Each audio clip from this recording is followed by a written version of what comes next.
a scion of the Majin captains, renowned for his tomb-raiding prowess and ability to navigate intricate ancient traps, has been reincarnated into the modern era, a century removed fr. From his time. Initially intending to replicate his past glories, he soon discovered that the most formidable obstacle to his ambition was not the tombs themselves, but rather the lawn. Arm of the law. Recognizing the insurmountability of this particular challenge, he reluctantly pivoted his career toward becoming a live-streaming e-commerce host, promoting and selling Majin Tali. Smans, esteemed patrons, he would announce. This Majin talisman, freshly consecrated, possesses the power to ward off malevolence and avert impending doom. It is an indispensable artifact for both domestic tranquility and the perilous art of tomb raiding and corpse retrieval. As a token of my appreciation, I am offering it to you not for a king's ransom, but for the mere sum of 999. Act now. Chapter 1. An impassable obstacle forces a Majin captain to change course. In a dilapidated rental dwelling situated on the outskirts of Lingang City, Chen Yibai awoke with a start. I have been reborn? Into a world a century hence? His eyes widened in astonishment as he gazed upon a screen displaying a woman adorned in a bikini, her lithe form undulating to the rhythm of an unfamiliar dance. The sight was undeniably alluring, stirring within him a nascent sense of excitement. As his memories coalesced, Chen Yibai came to understand that this was a form of online titillation, a guilty pleasure for the denizens of this era. "Ill be damned," Chen Yibai exclaimed, echoing a phrase favored by his predecessor, as he leapt from his chair in indignation.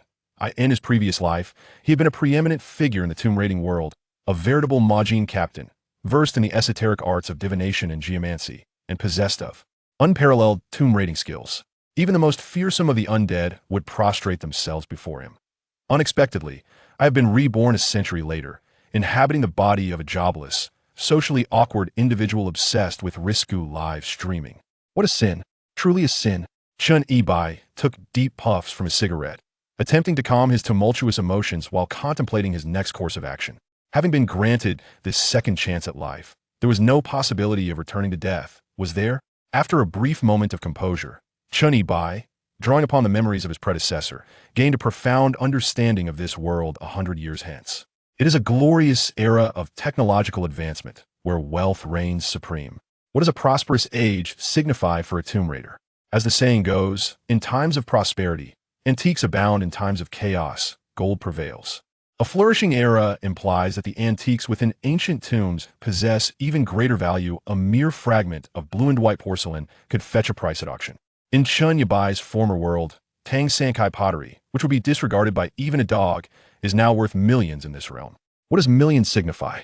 It could mean showering a live streamer with gifts, arranging to meet her, and requesting her to perform the Shake the Sun dance. Ah, how absurd. The memories within this mind are toxic, filled with folly. Millions denote a person of immense wealth, not merely bestowing gifts upon a live streamer. Thus, Chen Yibai felt the stirrings of ambition rising within him. With his lineage as a descendant of tomb raiders, possessing expertise in the mystical arts of yin and yang, feng shui, and the 8 trigrams, it is not merely a royal tomb he cowl.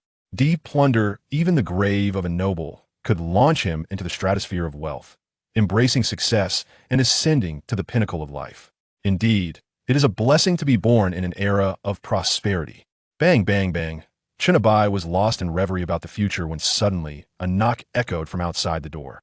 The previous owner of this body had no social connections, and the rent had just been paid 2 days prior. Who could possibly be knocking? Rising to answer the door, Chen Yibai found 2 young police officers waiting, one male and one female dressed in patrol uniforms, equipped with batons, handcuffs, stun guns, and pep per spray, reminiscent of ancient guards from 6 gates. What could the officers want? As he stood before them, Chen Yibai frantically rifled through his memories, recalling that the former occupant of this body had not engaged in any illicit activities aside from IND, bulging in a few adult films and possessing several gigabytes of torrents on his computer. "Hello, we are patrolling officers from the local precinct conducting a routine security check. Please present your identification," the male officer stated, his expression grave. He cast a glance around the disheveled apartment, his gaze finally settling on a trash can overflowing with tissues beside the computer desk, his brow furrowing in disapproval. Surely this was the epitome of a societal outcast. Not merely an outcast, but a veritable parasite of society. Beside him, Officer Chiu Jing gazed at the Rock the Sun livestream on the computer screen, her face contorted with disdain and contempt.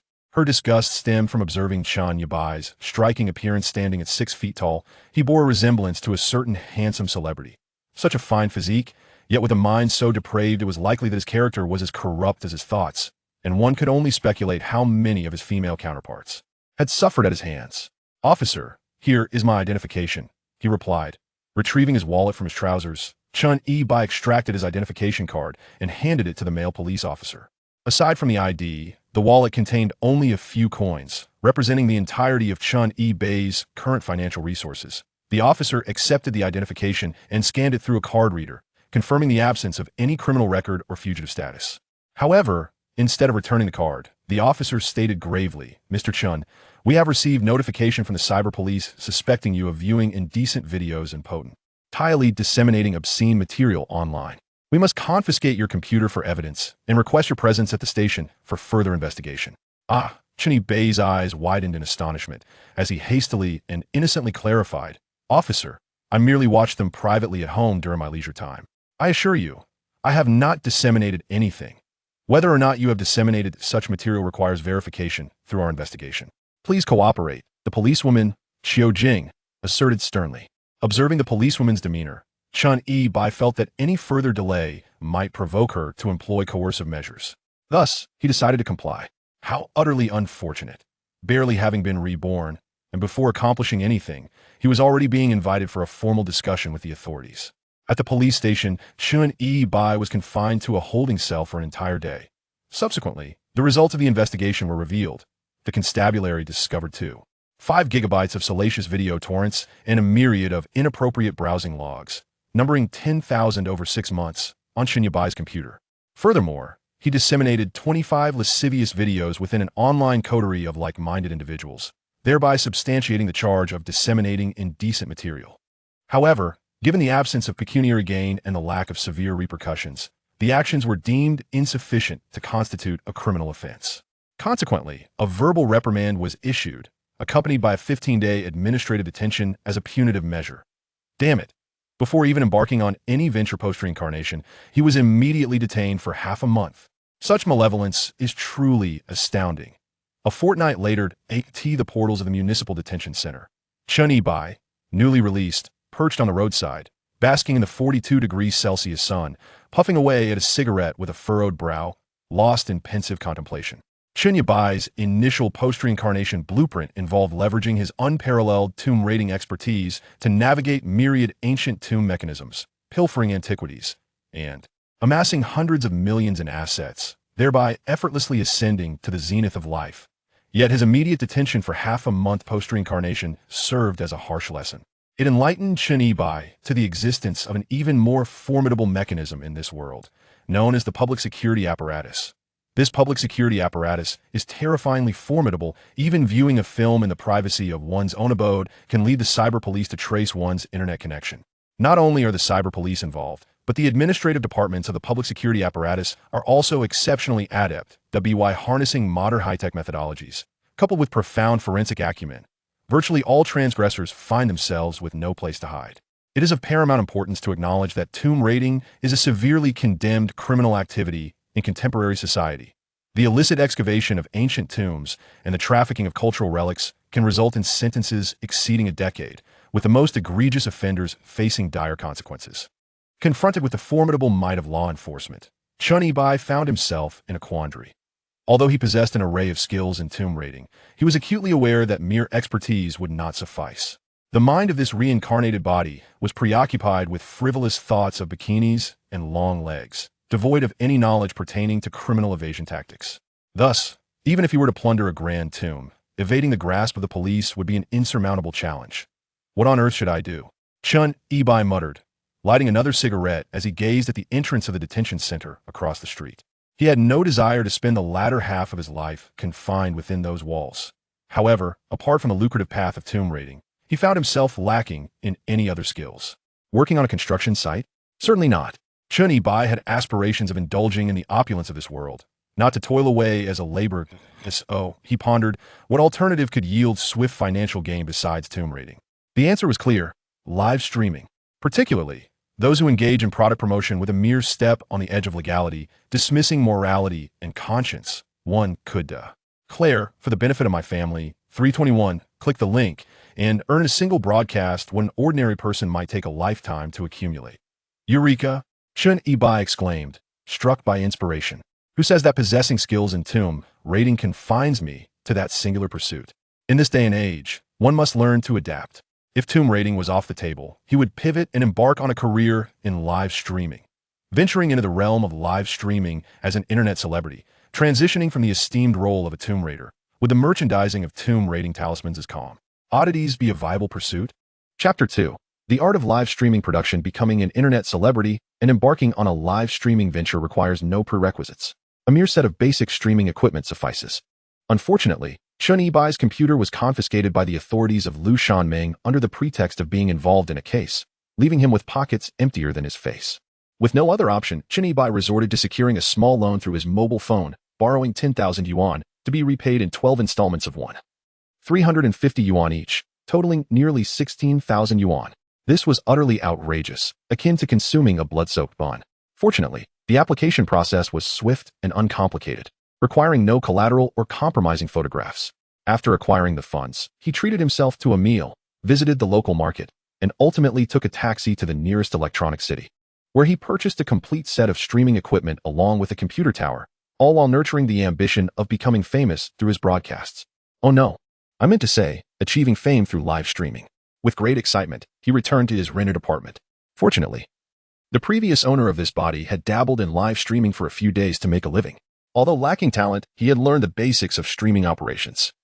A meager legacy that Chun Ibai could now rely on without needing to learn anew from the internet. Even the streaming account was readily available. With familiarity, he opened the dual streamer platform and logged into his verified account. Account name, Pure-Hearted Puppy, private bookings available during the carnival, followers, 511, account dough coins, 25, ugh. Chun Ibai grimaced at the overly retouched avatar and the account name that bore unsavory implications, nearly gagging as he fought the urge to spit a mouthful of phlegm onto the computer screen. The former owner of this body truly possesses no sense of dignity. Were it not for the real name system and the binding of my phone number, Chun Ibai would have contemplated registering a new account. Alas, I must make do with what I have. First, I shall change my name to Lieutenant Chun, Ancient Tomb Scholar, and I will simply find a random photograph of the Qinling Mountains online to serve as my avatar. After all, when discussing ancient tombs, the mausoleum of Emperor Qin Shi Huang is universally acknowledged as the unequivocal number one. With my information updated, I clicked Start Live Broadcast. Current online viewers, 3. To my astonishment, as soon as I began, 3 viewers joined instantly, all of whom were devoted fans who had enabled live broadcast notifications. However, upon glancing at the comments, my expression turned a shade of green. Spring blossoms, Xiaobai, you're finally back. Auntie adores your wolf dance. Do perform it again, and I shall shower you with small beers.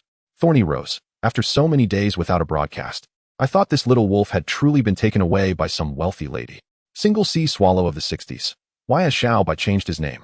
Ancient Tomb Scholar Lieutenant Qin? Is he the Tomb Raider, known as the Golden Talisman Lieutenant? Ugh, my loyal fans on this account are all elderly aunties, and not even the affluent kind, whose most extravagant gifts consist of small beers. As for the wolf dance they speak of, the image of me bare-chested in leather pants is too shocking for me to bear recalling.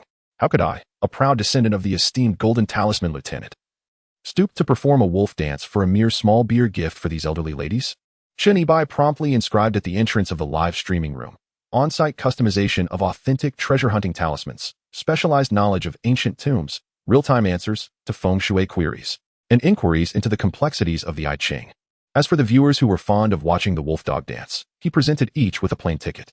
Having crafted an engaging title and tidied up the streaming space, Chun Ibai then set up a square table before the camera, placing an array of items he had just purchased from the market upon it. Is this a new culinary host? What cuisine is this? Braised black dog trotters? Is this Cantonese cuisine?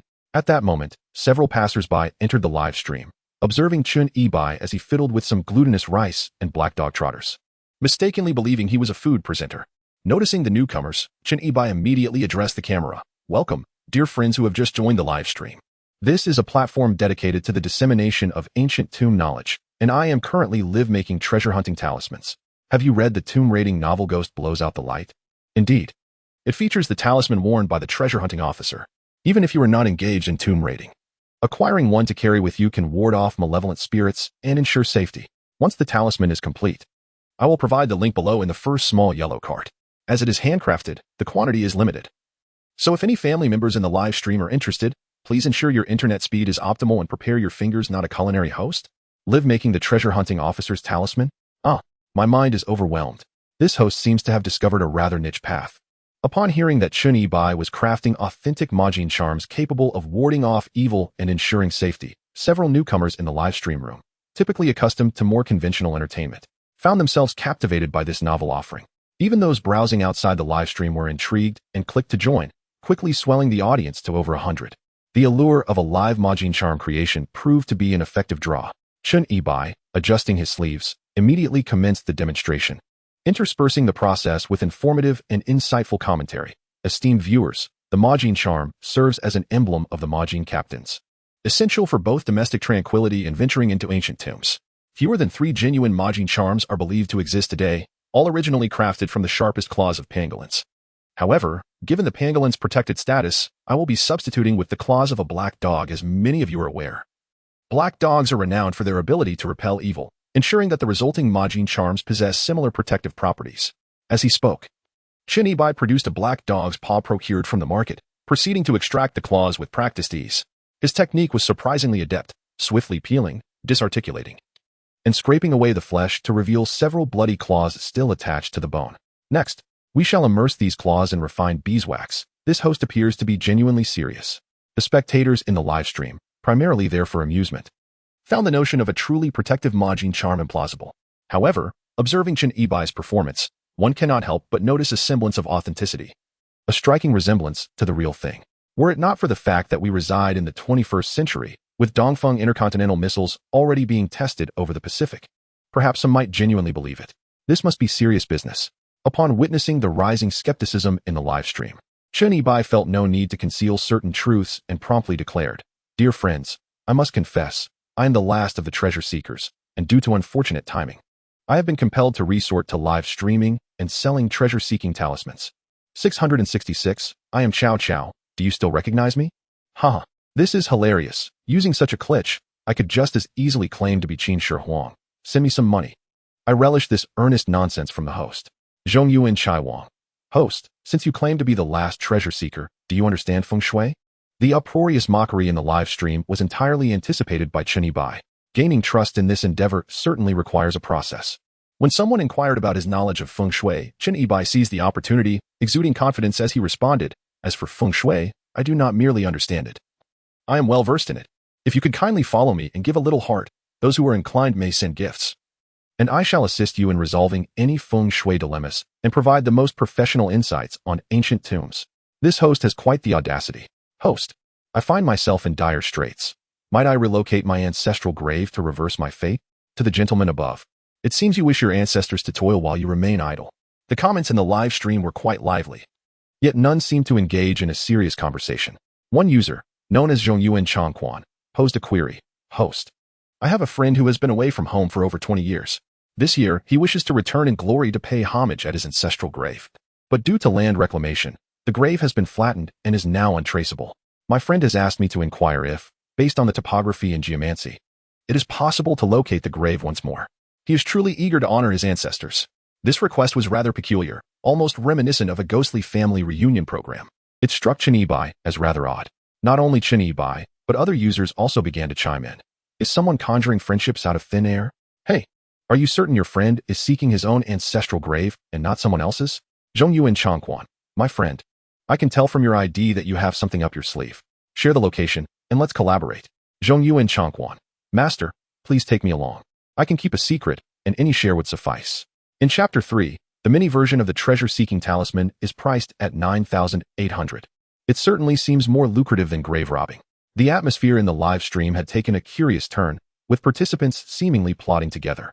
Zhong Yuan Chongquan has followed you, and Zhong Yuan Chongquan has lit up the fan badge. Chun Yi-bai casually glanced at the profile of this user named Zhong Yuan Chongquan, only to find it was a private account. Regarding the feng shui issue he raised on behalf of his friend, it remains uncertain whether it is a mere fabrication or if it pertains to his own ancestral grave. Since attention has been garnered and fan-light sticks have been bestowed, one might as well engage in conversation. Chun Yi-bai responded, "Brother Zhong Yuan, please elaborate further. I shall assist you in analyzing the situation." The live stream quickly filled with about 100 viewers. After a few minutes, Zhongyuan Chuanwang posted a lengthy comment in the chat.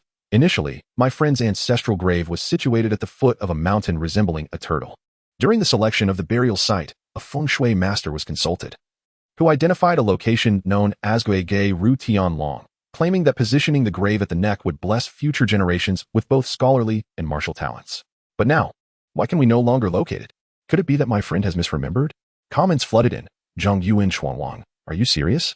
You've provided such detailed information. Zhongyuan Chuanwang, is it possible your friend misremembered the location? Perhaps it was not placed at the turtle's neck, but rather at its head? This could ensure that descendants never suffer from baldness.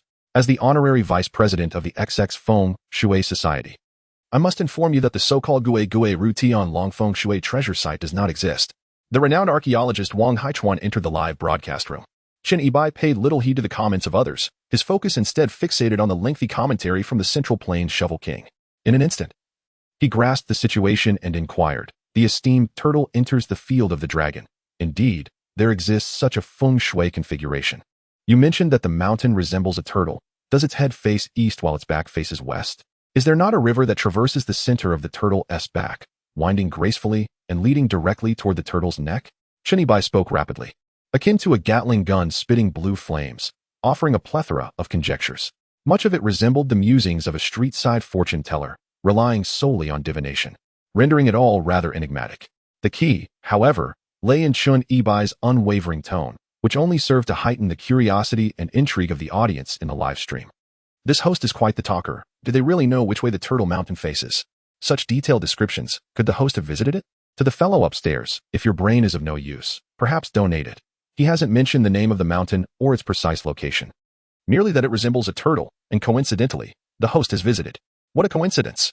If the host accurately describes everything, I will truly believe they are a master of tomb raiding and will promptly send money. I am the honorary president of the XX Feng Shui Association. If the host is entirely correct, I shall resign on the spot. The lively atmosphere in the live stream instantly enhanced the broadcast effect.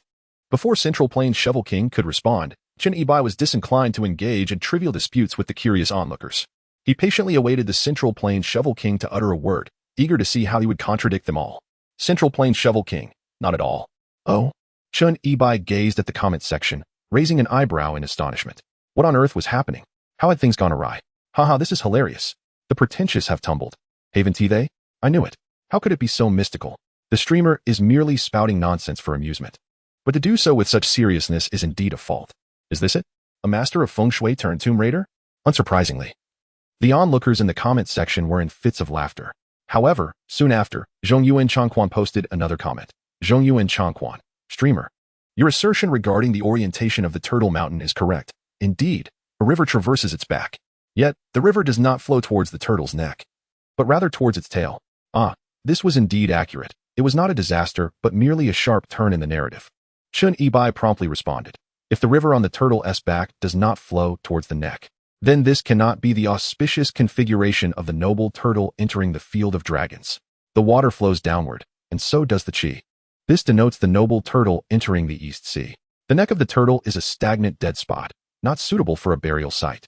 After finishing, Chen Yibai added, even if this feng shui spot were to contain a grave, it should be located at the sharpest point of the turtle's tail. Zhongyuan Changquan. Oh? Zhongyuan Changquan has left the live stream. How dare you? After I exerted such effort to enlighten you about feng shui, you merely listen and then leave without even a small token of appreciation? The streamer's ability to adapt and correct in the moment is quite commendable. Brothers, just enjoy the amusement. This is akin to the routines of street fortune tellers.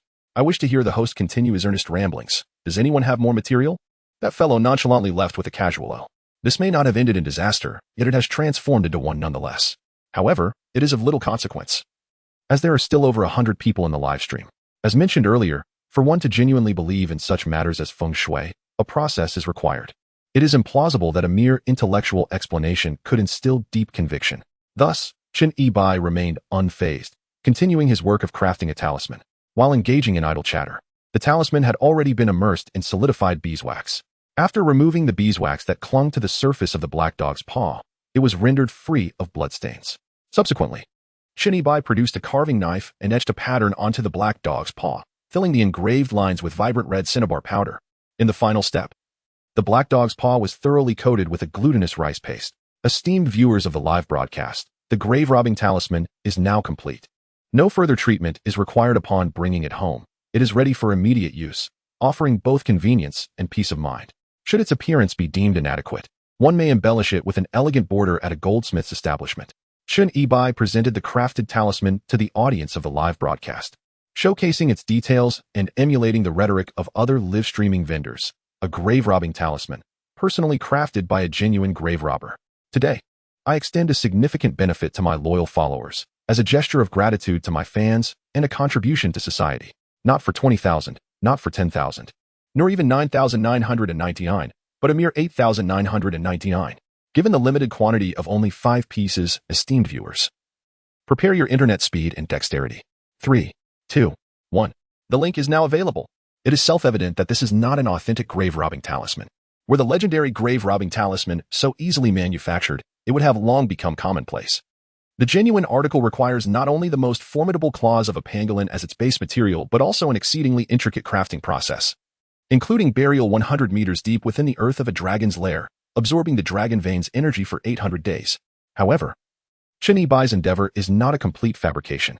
Talismans crafted in this manner do possess the capacity to ward off evil spirits, avert misfortune, and ensure safety. During the Three Kingdoms period, the grave-robbing corps consisted of thousands, each bearing a miniature version of this talisman. As for the viewers of the live broadcast, though inclined to consume content uncritically, they are not entirely devoid of discernment. Thus, when Chun Ebai presented the freshly made talisman, they felt a certain affront to their intelligence. Even more astonishing is the audacity to sell it for 8,999. No wonder Tomb Raiders have turned to live streaming. A mere dog paw is being sold for 8,009, certainly a quicker route to riches than grave robbing. I shall report this. The host is brazenly committing robbery. Host, are you truly certain that this object can ward off evil and avert calamity? Chun Ebai, this is genuine merchandise, truly devoid of deceit. Don my treasure-seeking talisman. And as long as you possess courage, female ghost shall take a holiday. Is this a comedic host? It feels akin to a deranged person's broadcast. I would believe that someone might consume the refuse found on the street, yet I cannot fathom anyone purchasing such an item. Unsurprisingly, who would spend 8,009 on such a trinket? The Central Plains Shovel King has entered the live stream. The Central Plains Shovel King gifts a sports car. The Central Plains Shovel King gifts Dole number 1. The Central Plains Shovel King gifts a Carnival 5. This Central Plains Shovel King had previously left without a word, only to return after a considerable time, immediately showering the stream with extravagant gifts. The Central Plains Shovel King has purchased the item linked to number 1. Following a flurry of gifts that lit up the live stream, he also acquired a treasure-seeking talisman. Chun Ebai, gazing at the wildly flashing gift effects in the stream, was utterly astonished, pondering, could it be that your friend's ancestral grave has indeed been discovered? This small stream, which had just begun and contained only 100 viewers, had managed to create a spectacle that one would typically witness in a stream boasting millions of followers. Do not mention Chun Ebai. Even the onlookers in the live stream were utterly astonished by this gift, their envy palpable. Brother, you seem confused. Have you discovered your friend's ancestral grave? Father, do you still require a charm? I assure you, I am discreet. Host, you truly are remarkable. With that, the user Zheng Yuan Xuanwang exited the live stream. Wealthy individuals possess an undeniable flair, returning to lavish gifts before departing with a casual remark. The generosity of these gifts was extraordinarily on point, providing a tangible affirmation that Chun Ebai had indeed not faltered. His explanations of feng shui were entirely legitimate. This host genuinely comprehends the intricacies of feng shui. Moments earlier, some viewers had ridiculed him, claiming they believed that someone would consume the feces found on the roadside, yet they doubted that anyone would purchase a charm for treasure hunting. Lo and behold, one has been sold immediately. Goodness, could this be a plant orchestrated by the host? This seems scripted. The money of the affluent is returned in full, while the common folk receive a mere fraction. Subsequently, another wave of skepticism emerged in the live stream. Ultimately, they were unwilling to accept the truth about Chun Ebai. Archaeology King Haichuan has purchased an item from link number 1, just as the onlookers fervently questioned whether the host was staging a performance with hired actors. Another individual successfully acquired a charm for treasure hunting. Interestingly, this person's ID was Archaeology King? Chapter 4. Do you believe that treasure hunters truly exist in this world? Astonishingly, beyond Zhong Yuan Xuanwang, there were indeed others who had also secured a charm for treasure hunting. Could it be that the extravagant gifting by the King of Shovels in the Central Plains has triggered a ripple effect? It is no wonder that those influencer-led live streams are rife with hired participants and scripted performances. Or perhaps someone is orchestrating a prank. intending to capture the moment and later seek a refund? Chen Yibai glanced at the buyer's personal profile, which was not a private account. In fact, it was an official account, boasting over 2 million followers belonging to a celebrity. Official credentials: archaeological expert from the Lingang City Cultural Relics Protection Bureau. Visiting professor at the Archaeology Department of Xinhua University, XXXXX. Wang Haichuan. Chen Yibai was astounded. This buyer was indeed a prominent figure in the archaeological community. It seems that experts truly have an eye for quality. He took a closer look at the works featured on this archaeological expert's profile, all of which pertain to ancient tomb excavations, each garnering hundreds of thousands of likes. This suggests that the public possesses a keen interest in archaeology and ancient tombs. Chen Yibai was not the only one taken aback. Observant viewers in the live stream were equally shocked to see an officially certified archaeological expert purchasing a gold-finding talisman. If there were doubts about the previous performance being staged, it is unlikely that a legitimate archaeological expert would stoop to acting as a shill for a small streamer, right? If authoritative archaeological experts are making purchases, could it be that this streamer genuinely possesses something of value? Archaeologist Wang Haichuan. Does this gold-finding talisman truly hold any merit? Please share your thoughts. I would immediately purchase one as well. In an instant, Wang Haichuan became the focal point of lively discussion among netizens in the live broadcast room. The esteemed Professor Wang, known as the Archaeology King, seemed rather aloof, refraining from uttering a word in the comments section. Instead, he merely tapped the talisman of tomb rating and followed the channel before departing, leaving the audience in a state of bewilderment. Nevertheless, there were affluent patrons among the spectators who chose to follow suit and place their faith in the expert. Shortly thereafter, the last 3 talismans, priced at 8,900 each, were successfully sold out. Truly, there are still many wealthy individuals around. As for whether anyone would feast upon the refuse found by the roadside, I cannot say, but indeed, there are those who would purchase such oddities. Meanwhile, in Lingang City, within the Cultural Relics Protection Bureau, an esteemed archaeologist, over 60 years of age, sat alone at his desk. After ending the live stream, he lit a cigarette, only to receive a notification from his bank regarding an 8,900 yuan deduction. Am I, perhaps, a fool seeking solace in foolishness? Wang Haichuan inhaled deeply, contemplating the message with a hint of self-deprecation. Suddenly, a knock echoed at the door, followed by a melodious female voice. Professor Wang, are you there? Come in. Wang Haichuan flicked the ash from his cigarette and casually responded. The office door swung open, and a woman clad in a white shirt paired with blue jeans strode in with confidence. She was strikingly beautiful, appearing to be in her early 20s, with long legs and a slender waist that complemented her well-proportioned figure. Her short hair framed her bright eyes, exuding a refreshing vigor.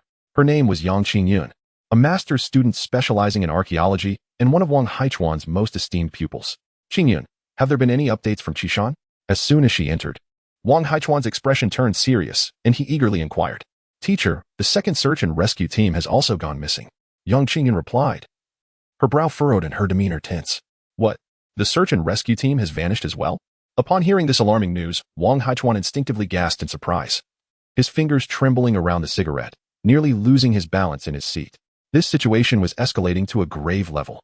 Just half a month ago, during the excavation of a high-speed rail tunnel in Qishan, an unexpected discovery was made, a vast cavern within the mountain, showing signs of human excavation, resembling an ancient tomb of considerable significance.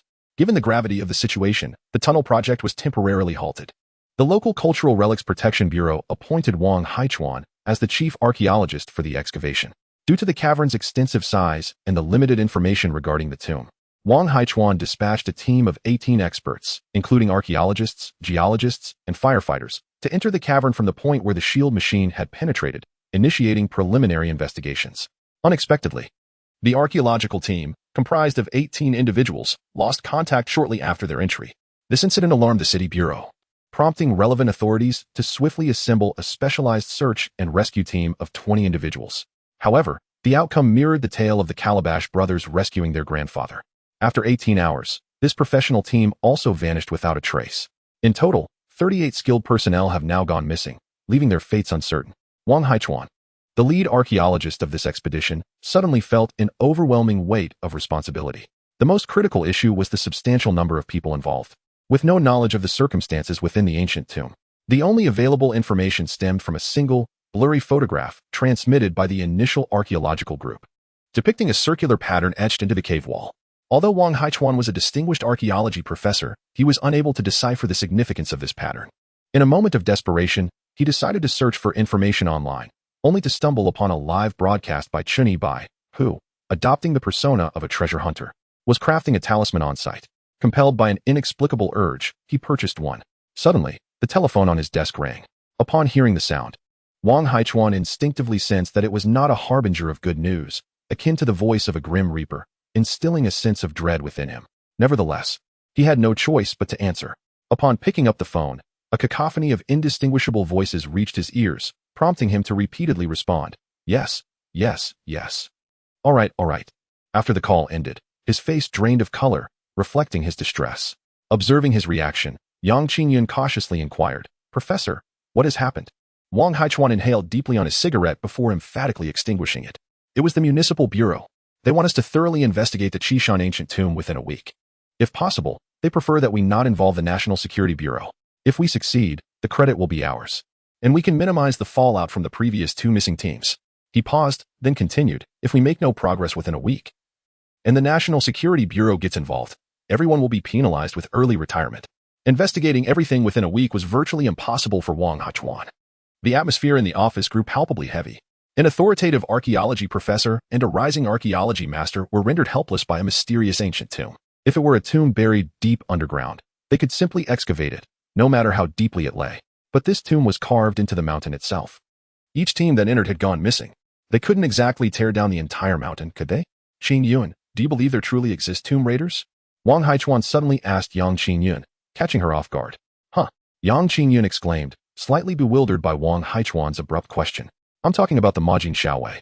The tomb raiding officers specially established by Cao Cao during the Three Kingdoms period, like the Majin Shaowei and Ghost Blows Out the Light, who possess unparalleled tomb raiding skills." As he spoke, Wang Haichuan reopened Dolu Live on his computer, clicked on My Follows, and saw that Chen Yibai's live stream had already ended. "Professor, you can't possibly place faith in online streamers, can you?" Observing Wang Haichuan engage with an online broadcast, Yang Qingyun seemed to grasp the implication of his prior statement, her countenance reflecting utter astonishment. What sort of individuals are these online personalities? Irrespective of the magnitude of the duress, one mustn't repose trust in them. Within the confines of a cramped and somewhat unkempt apartment, Chen Yibai scrutinized the comprehensive data from his recent livestream. The broadcast spanned a total of 3 hours, amassing a cumulative viewership of 12,545 individuals, with a peak concurrent audience of 289 and an acquisition of 5,264 followers. The total revenue generated amounted to 28,452.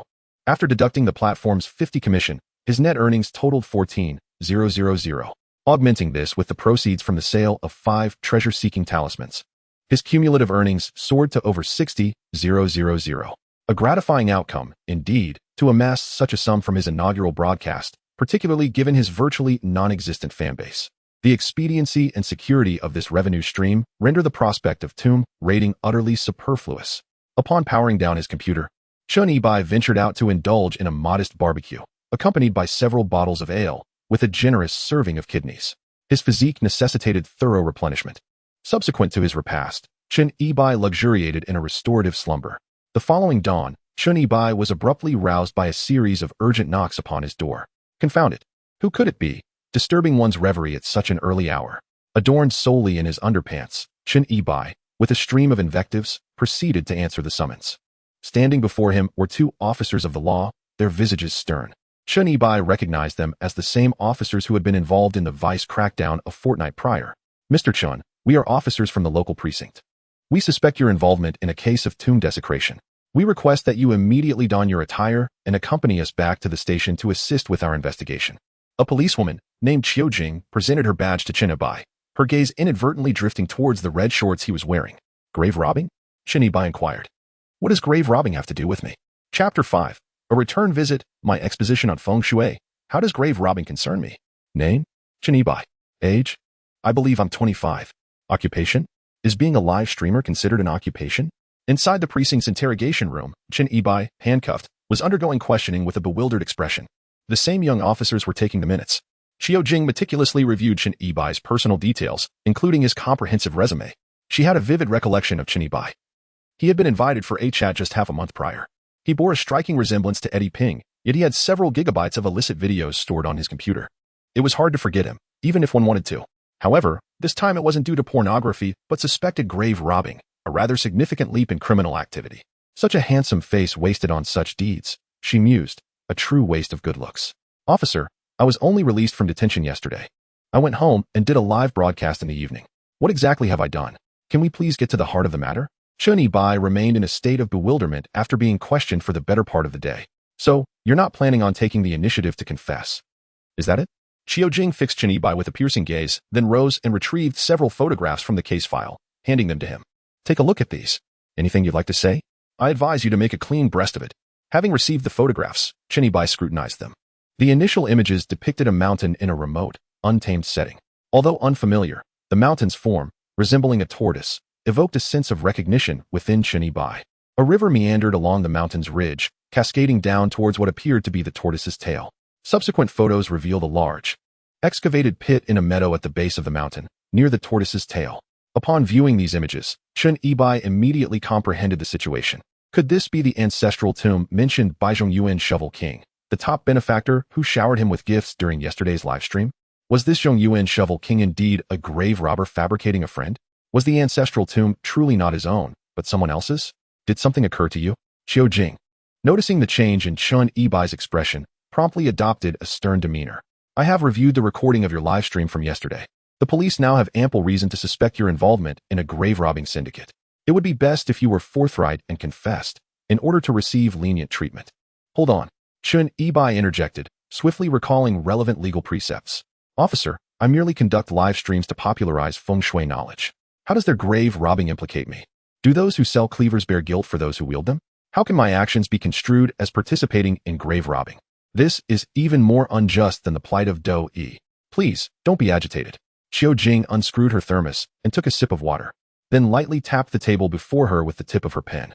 With her wise eyes fixed intently on Chen Yibai, she remarked, while your live streaming of feng shui knowledge may not directly constitute tomb raiding, nonetheless. She took a deep breath and continued, nonetheless, during your broadcast, you elaborated on the feng shui topography of Guishan and even disclosed the precise location of the tomb. From these 2 points alone, it is evident that you must have scouted the site beforehand. Officer, did you truly listen to what I just said? Chen Yibai retorted with a feigned politeness. What? Qiu Jing inquired, raising an eyebrow. I already mentioned that my live stream was intended for the dissemination of feng shui knowledge. The topography of Guishan and the exact location of the tomb were deduced through my understanding of feng shui. The adage big breasts. No brains seemed to ring true in this case. The simplicity of the matter required reiteration, causing Chen Yibai to question how this well-endowed police officer had managed to gain admission to the police academy and don the uniform. Qiu Jing discerned from Chen Yibai's tone that he appeared to be questioning her intelligence. I am a distinguished graduate of a criminal investigation university, with a master's degree in criminal psychology, calculated through feng shui knowledge. She looked at Chen Yibai with disdain, scoffing. Do you think I am ignorant?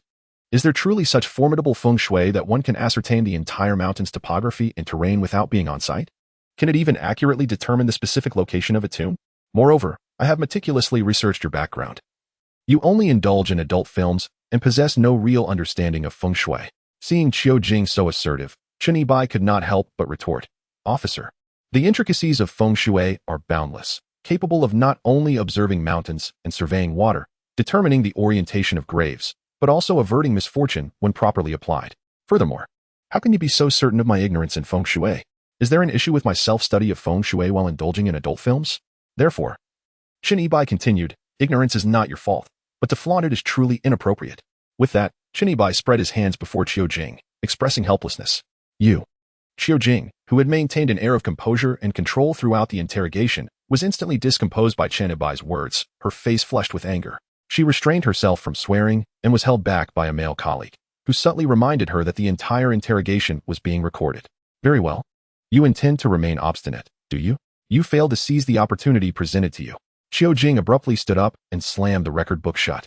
Even without concrete evidence, she could detain him for 24 hours, she thought, to let him cool off. In any case, Qiu Jing was convinced that the man before her was directly involved in the tomb robbing case.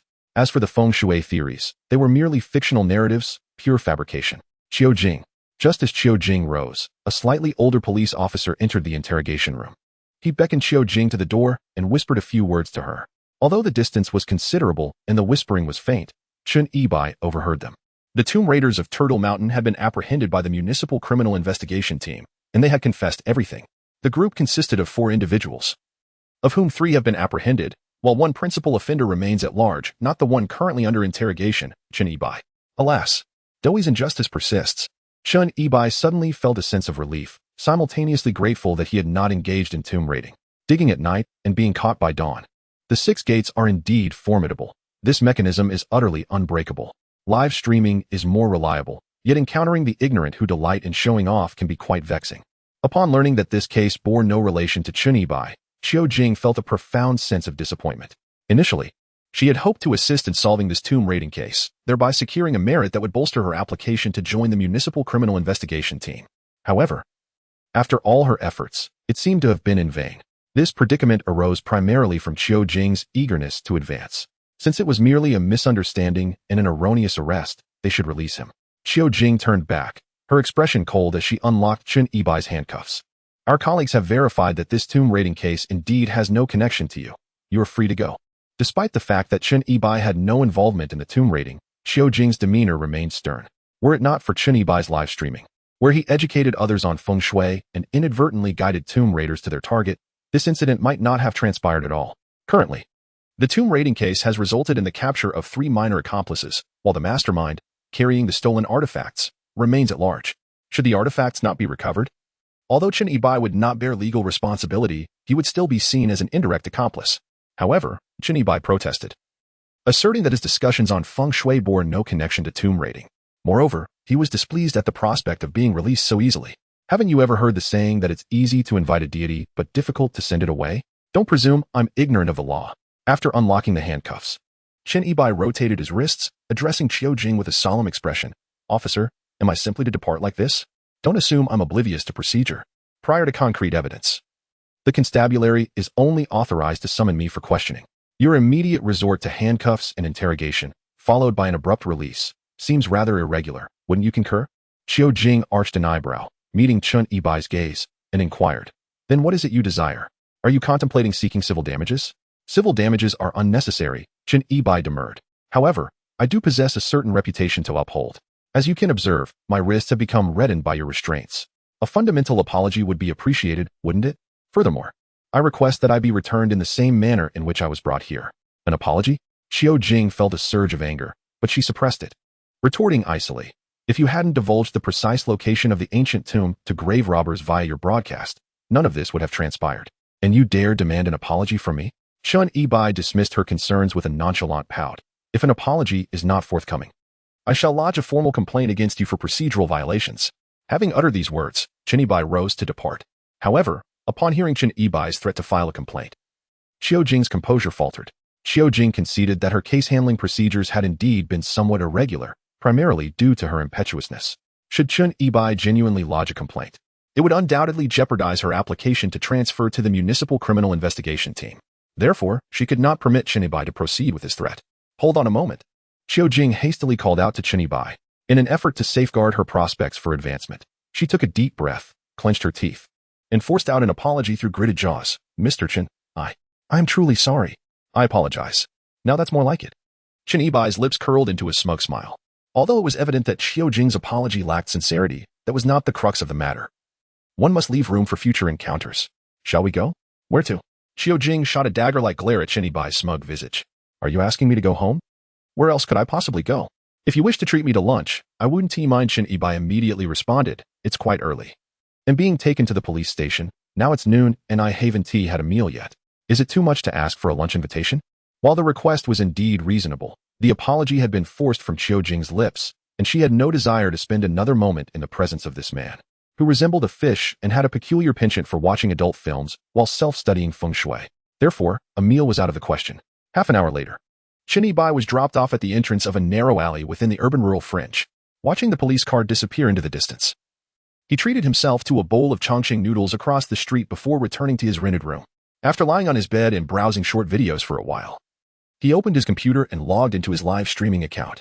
Since he had nothing else to do, he might as well stream for a bit and engage in some idle chatter. The host you follow is live now. Meanwhile, in an office at the Cultural Relics Protection Bureau all morning, Wang Haichuan had been eagerly glued to his computer screen, and finally, the streamer he followed had gone live. He instantly entered the live stream. Chapter 6. The Kong Prince's Tomb. Archaeology enthusiast Wang Haichuan has entered the live stream. Current number of viewers, 1. As soon as he started broadcasting, Chun Ebai noticed a familiar face had instantly joined the live stream. This was even more dedicated than a diehard fan. Welcome Wang Haichuan to the live stream. After all, this was the expert who supported him. If it weren't for this expert, his grave-robbing talismans would probably be unsold rather than sold out. Therefore, Chen Yibai immediately welcomed him in a loud voice. Wang Haichuan. My name is Wang Haichuan, not archaeology enthusiast. Wang Haichuan immediately corrected him in the comments section. If it had been a month ago, Wang Haichuan could barely have handled the title of archaeology enthusiast. But not now. Thinking of the two teams that had gone missing in Qishan, and hearing Chen Yibai call out archaeology enthusiast, he only felt deep shame. Live stream so early? Are you making grave-robbing talismans today? The live stream was gradually joined by many people, mostly diehard fans. They started discussing Chen Yibai's grave-robbing talismans that he had made yesterday. He made 5 in 3 hours and easily sold them for nearly 50,000 yuan. This was simply a lucrative industry, and money was too easy to make. As a result, many fans were asking Chen Yibai if he was taking on apprentices. However, there are rules in the grave-robbing profession. It is passed on to men but not to women. Since ancient times, have you ever heard of a female grave robber? Therefore, do not claim to be a lady. Even if you are a female beast, you shall not be accepted, Chen Yibai remarked, gazing at the comments from his fans with an air of solemnity. I'm currently occupied and have not prepared any materials for this afternoon. For those who wish to inquire about the golden talisman, please wait until evening. At present, I have not considered taking on disciples. However, if anyone has questions regarding feng shui, ancient tombs, or the I Ching and its hexagrams, feel free to follow me and illuminate the fan badge to ask directly. At this juncture, Chen Yibai emphasized with unwavering seriousness, my friends, we may engage in discussions about feng shui and ancient tomb knowledge, but we must not pursue any illicit activities. Did you hear that? The host is hinting to us. If anyone has uncertainties about navigating the right path, now is the time to inquire. I seem to comprehend. This host is offering free lessons in the art of feng shui and tomb raiding merely to promote his golden talismans. The implication is that reviving the trade of tomb raiding would facilitate the flourishing sale of golden talismans. In the live broadcast room, a fellow with an imaginative flair proclaimed, instantly igniting a wave of enthusiasm. Quickly seize the opportunity, brothers. If you wish to become affluent by excavating ancient tombs, you could strike it rich overnight. Take a gamble, transform a bicycle into a motorcycle, purchase a golden talisman, and learn tomb raiding for free. Chen Yibai observed the barrage of comments in the live stream and couldn't help but smirk. The creativity of this generation of netizens is indeed boundless. I am merely disseminating knowledge about ancient tombs, not teaching the art of tomb raiding, he mused. While he found amusement in the jesting, he feared that excessive levity might blur the lines of reality. Archaeologist Wang Haichuan illuminated the fan light board. As a streamer, you claim to possess knowledge about ancient tombs. Can you decipher the meaning behind my avatar? At that moment, Wang Haichuan posed a question that seemed to challenge Chen Yibai, which was precisely the reason he had been awaiting Chen Yibai's broadcast. Wang Haichuan extracted a symbol inscribed in a cave from photographs sent by the archaeological team that had gone missing in Qishan, replacing it with his own avatar. With a spirit of experimentation, he wished to see if Chen Yibai could identify the origin and significance of this symbol. The archaeology expert is testing the streamer. Quick, grab a small stool, for a spectacle is about to unfold. What do you mean by testing? This is clearly debunking. Streamer, surely you are not unaware? If you are, the mogul talisman may not sell well. Chen Yibai glanced at the comments from the audience. If he could accurately answer the archaeologist's inquiry and gain his approval, it would undoubtedly enhance his reputation. Thus, he clicked on Wang Haichuan's avatar to enlarge the image for a closer inspection. The design resembled a sun, featuring a central circle surrounded by numerous lines that symbolized sunlight. Each line exhibited an irregular curvature, some resembling small figures striking various poses as if dancing. Overall, the pattern appeared akin to an abstract drawing created by kindergartners just learning to wield a crayon. Judging by the streamer's expression, it is evident he is at a loss. Do not shy away, dear host. Even if it requires weaving a tale, share it with your brothers for their amusement. The viewers in the live stream urged. Observing Chen Yibai furrow his brows in deep contemplation, yet remaining silent for an extended moment, they found it quite entertaining. Suddenly, however, Chen Yibai's expression transformed as his brow relaxed, and a faint smile graced his lips. My apologies, dear friends, but I do possess some knowledge on this matter. If I am not mistaken, this should pertain to the worship totem of the Kang dynasty, correct? The Kang dynasty? I have never encountered any historical mention of such a dynasty, one viewer interjected. As a master's degree holder in history, I can assert that from the Xia and Shang dynasties through to the Republic era, including all vassal states, there is no record of a Kang dynasty. I relish the host's earnest yet fanciful discourse. Another chimed in. What nonsense is the person above spouting? Let us hear what the expert has to say. Wang Haichuan. A well-versed archaeologist with a profound grasp of history had indeed never heard of the Kang dynasty. Yet, given Chen Yibai's assured tone, he found it impossible to discern whether he was genuinely speaking nonsense. Thus, Wang Haichuan promptly resumed typing fervently, inquiring, "Host, could you elaborate further?" "Elaborate further?" Chen Yibai replied with a smirk. "Do you know why history books fail to mention this? It is because it pertains to advanced knowledge. If you wish for a detailed explanation, it will require a monetary contribution. A gift of a carnival would allow you to hear me elaborate on this Kang dynasty. A carnival gift amounts to 3,000 yuan. Listening to Chen Yibai, one must contribute to the carnival before he divulges specific details. The fans in the live stream were growing restless. What audacity! To swindle money and even deceive an expert. Is this host so desperate for gifts that he dares to solicit one from an expert? This is a test for you. Don't you have any self-awareness? Only a fool would contribute to the carnival upon hearing your nonsense. As for Wang Haichuan, witnessing the comments from the viewers left him quite flustered. Uncertain whether Chen Yibai was indeed spouting nonsense, and given the gravity of the situation, Wang Haichuan initially intended to make a contribution. However, the onlookers were stirring the pot far too much. What do they mean that only a fool would contribute to the carnival? Please don't drag me into your pretentiousness. This predicament left Wang Haichuan in a rather awkward position. Not contributing felt wrong, as he genuinely wished to hear Chen Yibai elaborate. Yet, contributing would also compromise his dignity. Should he listen or not? Should he contribute or refrain? After a moment of hesitation, Wang Haichuan ultimately decided to send a carnival gift. The carnival effects in the live stream were infused with the scent of money, leaving many viewers utterly bewildered. Yet, this was precisely what Chen Yibai anticipated. As the saying goes, culture is priceless. A single carnival gift grants one access to historical narratives absent from the annals of history. Truly a remarkable value. With gratitude, Chen Yibai cleared his throat and intentionally raised his voice in the live stream, delivering a verbal slap to the faces of the onlookers. Without further ado, he commenced the class of the Little Sunflower Academy. Chen Yibai began to speak in a serious tone. The Kang dynasty was a regional state during the Shang dynasty, essentially an affiliated nation surrounding the Shang, and more precisely, a primitive clan tribe. It is said to be descended from the ancient Taikang clan. The scale of this clan tribe was considerable, and by that time, it had already established a relatively complete national system. As is well known, primitive clan tribes worshipped deities and performed sacrifices to the heavens. Legend has it that the Taikang clan originally inhabited the Taiyang mountain range, and to escape various natural disasters. Most of the ancestors lived in caves or carved out large cave dwellings for communal living. Thus, the Taikang clan had a distinct characteristic. They were exceptionally skilled at excavating caves. Upon hearing this, Wang Haichuan, who was watching the live broadcast, suddenly widened his eyes, unable to contain his excitement. Skilled at cave excavation?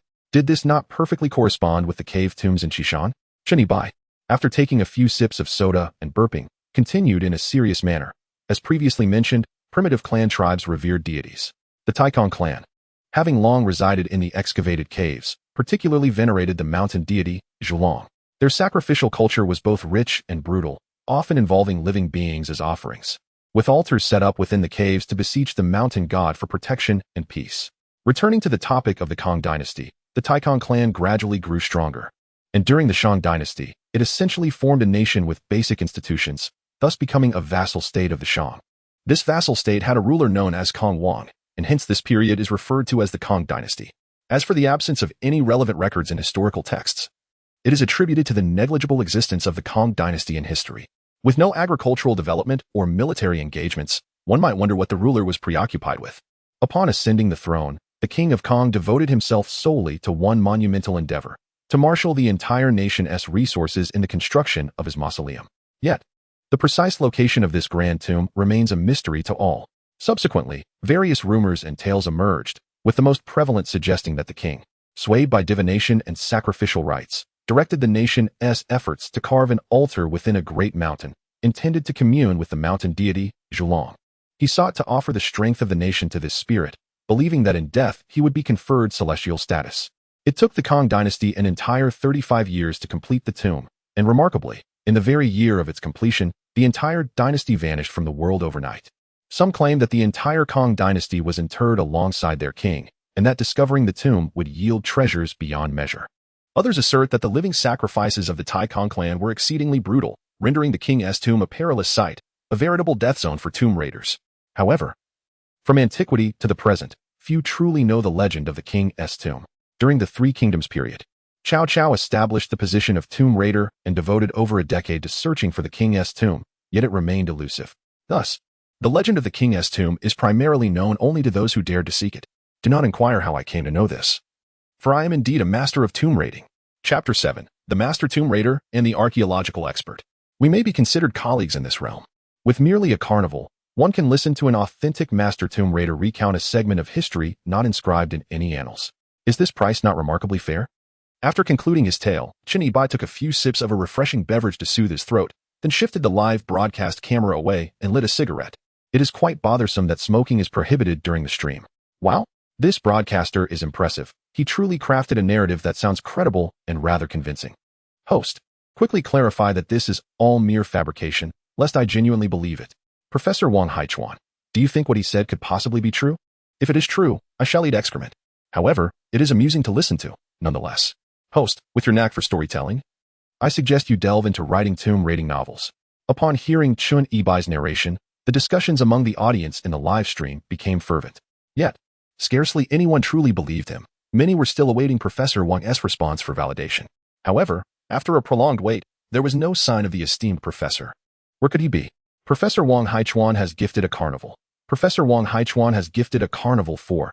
Professor Wang Haichuan has gifted a carnival 5. It turns out that Professor Wang was occupied with contributing funds, silently executing a barrage of 10 carnivals in succession. This scene, imbued with the fragrance of currency, was undeniably pleasing to the eye. We extend our gratitude to Professor Wang for the 10 carnivals. In a succession of 2 live broadcasts, the carnival fervor was palpable, and notably, the illustrious figures in the archaeological community, esteemed experts and professors, were at the forefront of this excitement. Surely, this would silence the naysayers, wouldn't it? However, Wang Haichuan's generous gifting during the stream was entirely within Chen Yibai's expectations.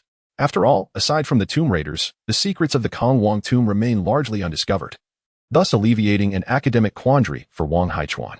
The fact that he gifted 10 carnivals in one go speaks volumes about his standing and capabilities. Simultaneously, as Wang Haichuan reveled in the thrill of his contributions, he gazed at Chen Yibai on the screen, his expression brimming with exhilaration as if beholding his own savior. The Kong clan's tomb, a monumental endeavor that took 40 years and the collective might of the nation to construct, closely aligns with the enigmatic burial site of Qishan. Irrespective of whether Chen Yibai is genuinely a tomb raider, he undeniably possesses remarkable abilities. Perhaps he harbors even greater insights that could prove invaluable to Wang Haichuan. Teacher, have you summoned me? Is there new progress regarding Qishan? At that moment, Yang Qinggan entered the office, noticing the astonishment and elation on Wang Haichuan's face, and promptly inquired. Wang Haichuan shook his head. No progress as of yet. But I have found someone who might assist us. As Wang Haichuan spoke, his gaze remained fixated on the live stream displayed on the computer screen. Yang Qingyun, intrigued, tilted her head to glance at it. Teacher Chen, you're not suggesting that the person you need assistance from is this online streamer, are you? Yang Qingyun exclaimed, her eyes widening in disbelief as she emphasized the words online streamer. It was absurd. Initially, Yang Qingyun had assumed that her teacher had enlisted the help of a formidable figure, which had excited her greatly. However, she was taken aback to discover that it was merely a small-time streamer specializing in popularizing knowledge about ancient tombs, with a modest audience of just over 100 viewers. The esteemed authority in archaeology, a renowned professor, seeking assistance from an insignificant online streamer. This struck Yang Qingyun as utterly ludicrous. Was the distinguished mentor she admired truly standing before her? Could it be that the immense pressure from the recent discovery of the enigmatic ancient tomb at Qishan had caused him to lose his senses? Just as Yang Qingyun contemplated how to gently persuade Wang Haichuan, he interjected, turning to her with an expression of utmost seriousness. What is wrong with an online streamer? I can tell that this individual is exceptional, and I have a strong intuition that only he can assist us. Quickly, check his IP address and enlist the local police to bring him here. Hurry. It is imperative that we act swiftly. Observing the grave demeanor on Wang Haichuan's face, which suggested he was not joking, Yang Qingyun refrained from further objections, nodded in compliance, and promptly turned to carry out his instructions. The focus then shifted back to Chen Yibai. After broadcasting for over an hour, I took a break and planned to purchase some materials in the afternoon to create the coveted treasure hunting charms. With Professor Wang's absolute endorsement of my carnival performance, my persona grows ever more solidified. Henceforth, will there be any concern about the charms not selling? Bang, bang, bang. Just as Chen Yibai finished his cigarette after signing off, a knock echoed from outside the door. Who could it be? On both previous occasions, the visitors had been police officers, and now Chen Yibai felt a twinge of apprehension upon hearing that knock. Who is it? He called out before rising to open the door. Upon swinging the door wide, he was taken aback to find the same 2 familiar police officers standing there. What brings you here? I just concluded a few carnival streams. And now the police come knocking again, drawn by the scent? You and T leave me be, will you? His displeasure was evident, as was that of Qiujing. Qiujing was equally reluctant to be there. She had just received a notification from her superiors indicating that a certain streamer in their jurisdiction was to be summoned to the Cultural Relics Protection Bureau. Though the details remained vague, Qiujing speculated that since it was the Cultural Relics Protection Bureau requesting his presence, it might pertain to a tomb raiding case. However, the use of the word please by her superiors left her perplexed. That singular word compelled Qiujing to adopt a much more courteous tone as she addressed Chen Ibai, saying, Mr. Chen, the Cultural Relics Protection Bureau wishes to invite you to discuss a matter. We kindly ask you to accompany us. During the previous 2 visits, individuals were apprehended, but this time it unexpectedly transformed into a request. Qiujing found herself somewhat unaccustomed to this change. The Cultural Relics Protection Bureau is inviting me? Chen Ibai furrowed his brow in surprise, yet he was not foolish. He immediately thought of the expert Wang Haichuan from the Bureau. The matter at hand pertained to the recently discussed Kong Wang tomb in the live broadcast. The top supporter wished to converse in person. Given that the police had been summoned to extend this invitation, it would be inappropriate to decline. Please wait a moment. I shall change my attire, he said. Dressed in a simple tank top, he felt it unbecoming for someone of his stature as a distinguished tomb raider to appear in such attire. After quickly changing into a clean polo shirt, Chen Ibai followed Qiujing out to the police car, which sped towards the Cultural Relics Protection Bureau. 20 minutes later, the police vehicle arrived at the entrance of the bureau, where Yang Qingyun had been waiting for some time. Upon observing Chen Ibai alight from the vehicle, Yang Qingyun regarded him with curiosity, taking in his appearance. So, this is the internet broadcaster the teacher invited to assist? Just half an hour prior, Yang Qingyun had learned from Qiujing that this individual had recently been criminally detained for half a month due to the dissemination of illicit content. With his home computer containing several gigabytes of inappropriate video files, he was undoubtedly a lecher. Therefore, even before meeting him, Chen Ibai had already left a profoundly negative impression in Yang Qingyun's mind. Now, witnessing him in person, she felt as though he was gazing at her with a lustful glint. However, it was not lust. Rather, he was simply appreciating her presence. Chen Ibai cast a discerning glance at Yang Qingyun, noting her slender and alluring figure, reminiscent of the celebrity known as Reba. She truly was a captivating beauty. Mr. Chen, please follow me. Yang Qingyun instinctively adjusted her shirt collar, her mind racing with thoughts. Could it be that the teacher, due to age, was losing his resilience? Or perhaps there was some flaw in his reasoning. Yang Qingyun led Chen Ibai into Wang Haichuan's office. At that moment, Wang Haichuan was pacing back and forth. And upon seeing Yang Qingyun had brought someone, he hurried over with a warm greeting. Hello, Mr. Chen. Welcome. Please have a seat. Qingyun, prepare a pot of tea and fetch the Da Hong Pao from the bottom drawer on the left side of my desk. Wang Haichuan continued to instruct Yang Qingyun to brew tea, elevating the sense of hospitality to a remarkable degree, leaving Chen Ibai somewhat taken aback. However, Chen Ibai was keenly aware of the underlying motives. The more courteous Wang Haichuan was, the more it implied he sought something. Surely it could not be mere admiration for his identity as a treasure hunter? Professor Wang, good day. Chen Ibai sat down and offered a brief greeting. Mr. Chen, I watched your live stream yesterday. You mentioned being a treasure hunter. Was that just for the sake of entertainment, or? Wang Haichuan inquired, quickly adding, rest assured, I am merely asking out of curiosity, with no ulterior motives. Being a treasure hunter may not strictly denote a profession. It could also signify a simple transmission of skill. Ah, how eloquently cultured individuals articulate their thoughts. However, although Chen Ibai is a tomb raider, he finds himself reborn in this world with a background as pristine as a blank slate. Thus, he feels no need for concealment and straightforwardly nods, smiling as he remarks, Professor Wang, if we were to place ourselves in the era of the Three Kingdoms, we would indeed be contemporaries. Contemporaries? Wang Haichuan is momentarily taken aback by Chen Ibai's words. However, he quickly recalls that the Tomb Raiders, known as Majin Shaowei, were an organization established by Cao Cao during the Three Kingdoms, functioning as state-sanctioned thieves. The smile on Wang Haichuan's face instantly freezes. Chapter 8. Hiring an archaeological technical consultant? To equate archaeology with state-sanctioned theft is a flagrant violation and an egregious insult to this noble profession. Thus, not only does Wang Haichuan's smile falter, but Yang Qingyun, who is preparing tea nearby, also becomes incensed, feeling an overwhelming urge to hurl the boiling water in her hand at Chen Ibai's face. She immediately retorts, contemporaries? Who do you think you are, to consider yourself my equal? Qingyun, focus on your tea. Wang Haichuan hastily interjects to prevent Yang Qingyun from continuing her tirade. Although he too feels a disquiet in his heart regarding Chen Ibai's remark, he recognizes that he is in a position of seeking assistance from him and cannot afford to overturn the table over a single utterance. Therefore, he forces a smile and corrects Chun Yi-bai, stating, "Mr. Chun, the Majin Shaowei established by Cao Cao was intended for the excavation of ancient tombs to procure military supplies. Whereas our archaeological endeavors aim to study historical culture, promote interdisciplinary science, and facilitate the sustainable development of cultural heritage, observe how cultured individuals articulate their thoughts.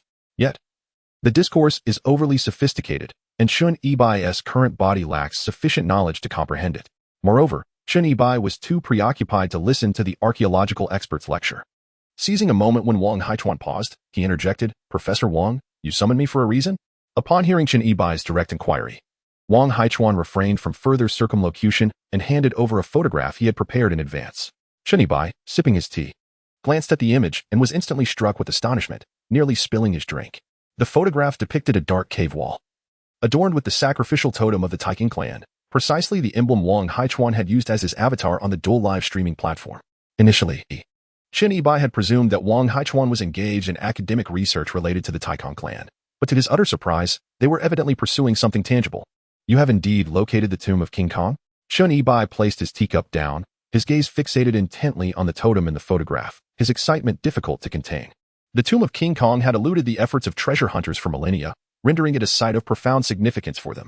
Although Wang Haichuan could not yet assert with absolute certainty that the mysterious grand tomb on Qishan was indeed that of King Kong, he nodded in acknowledgement of Chun Yi-bai's inquiry, stating, "Currently, archaeological excavations are underway." A gasp escaped Chun Yi-bai's lips upon receiving this confirmation, his heart racing with exhilaration. Who would have imagined that this ancient tomb, sought after for thousands of years, would re-emerge in this world? Despite his inner turmoil of excitement, Chun Yi-bai refrained from immediately inquiring about the progress of the archaeological work. Instead of holding onto the photograph, she set it aside and once more lifted a freshly brewed cup of tea, gazing at Wang Haichuan with a mild inquiry. "Professor Wang, how many lives have been lost in the current archaeological excavations?" Rather than inquiring about the progress of the work, she opted to question the fatalities, which was indeed rather harsh. Cough, cough, cough, cough. Now it was Wang Haichuan's turn to be taken aback, as he was suddenly choked by the tea, coughing violently before mustering the composure to retort, "How did you know that there were fatalities in our archaeological endeavors?" The mysterious tomb at Qishan had seen 38 individuals go missing, and due to the grave implications, the details remained confidential, known to only a select few. In response to Wang Haichuan's astonishment, Chun Yi-bai maintained a resolute expression. "I mentioned in the live stream that the legendary tomb of King Kong is exceedingly perilous, a forbidden ground for grave robbers. Even the most renowned tomb raiders of centuries past would not have had the assurance to venture there. For you, undertaking archaeological work, it is undoubtedly a one-way journey." The words of Chun Yi-bai were undeniably provocative. What did it mean that grave robbers had uncertainties? Were we, as archaeologists, to possess even less assurance? While acknowledging that ancient tomb raiders might indeed have deeper insights into the tombs, must we forfeit our professional integrity? Thus, Yang Qingyun, who had been listening to Chun Yi-bai, felt a surge of indignation and promptly countered. "Do not speak so arrogantly. We are professional archaeologists." He. Chun Yi-bai sipped his tea and chuckled softly, remarking, "What does it matter if you are professional archaeologists? I suspect you haven't even located the true entrance to the tomb of King Kong. You merely stumbled upon a cave entrance in some mountain and recklessly ventured inside, and then you couldn't find your way out?" Upon hearing Chun Yi-bai's words, Yang Qingyun, who had previously adopted a combative stance, instantly fell silent. How could he possibly know this? Wang Haichuan, reacting more vigorously, turned to Chun Yi-bai and inquired with a tone of earnest curiosity, "Mr. Chun, is there a particular explanation for this?" Chun Yi-bai crossed his legs nonchalantly, replying, "Of course there is an explanation. The tomb of King Kong was carved into the mountain, and such ancient tombs possess a distinctive characteristic, particularly in the case of grand mountain tombs. They typically consist of a main structure and numerous interconnected external caverns designed for theft prevention. Given that the tomb of King Kong has remained buried for thousands of years, its entrance must be exceedingly well concealed, almost impossible to discover easily. Therefore, I speculate that you merely stumbled upon the external anti-theft caverns of the tomb of King Kong and rashly ventured inside. These external caverns are specifically constructed for security and are undoubtedly fraught with peril. Not only would your archaeological team face danger, but even an immortal being would likely emerge with significant tribulations. Thus, to truly explore the tomb of King Kong, one must enter through the authentic entrance of the ancient tomb, reaching the core interior. Attempting to take shortcuts from other locations would be utterly fatal." After speaking, Chun Yi-bai lit a cigarette while still reclining comfortably. After listening to Chun Yi-bai's detailed explanation, Yang Qingyun and Wang Haichuan exchanged glances, utterly astonished and captivated. Chen Yibai's words were profoundly reasonable, leaving no room for criticism. This confirmed that he truly possesses deep understanding. Mr. Chen, will you be able to locate the true entrance of the Wang Kong tomb? After a moment of surprise, Wang Haichuan eagerly asked, even adding the honorific "you." Me?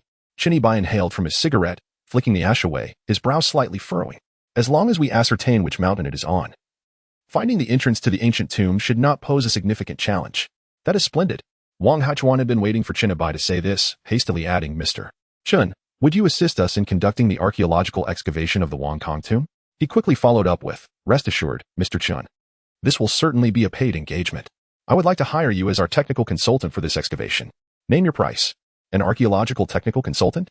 This could simply be understood as an invitation for an archaeological expert to collaborate with a treasure hunter. The Wang Kong tomb had emerged into this world, allowing for a legitimate archaeological entry. Therefore, it was not merely about spending money to hire someone. Even if it were voluntary assistance, Chen Yibai would gladly participate, for it transcended the matter of finances. For a treasure hunter, the opportunity to explore the Wang Kong tomb represents a profound achievement. However, since Wang Haichuan had mentioned payment, one could be assured that he would not pass up the chance to earn. Moreover, Chen Yibai discerned from the expression on Wang Haichuan's face that they were in dire need of his assistance. Perhaps this opportunity could yield substantial rewards. However, financial gain was but one aspect. Chen Yibai extinguished his cigarette, but, adopting a feigned serious demeanor as he gazed at Wang Haichuan, and said, Professor Wang, as I mentioned earlier, the tomb of King Kong may pose significant dangers. Before Chen Yibai could finish his sentence, Wang Haichuan appeared to grasp the implication of his words and promptly replied, Mr. Chen, please state your price. I will do my utmost. Chen Yibai shook his head. Let us set aside the matter of money for now. I am willing to accompany you. But I have several conditions that must be clarified first. Mr. Chen, please articulate your requirements. Wang Haichuan immediately nodded in inquiry. Chen Yibai offered a slight smile and said, Firstly, the most crucial point. Since I am your archaeological technical advisor, you must adhere to my directives throughout the process. Otherwise, should any peril arise, I cannot guarantee your safety. Secondly, your archaeological team, in addition to the archaeologists, will undoubtedly require professional security personnel to ensure safety. I would like to designate one individual to accompany us. May I know if that is permissible? Oh, who might that be? Wang Haichuan inquired.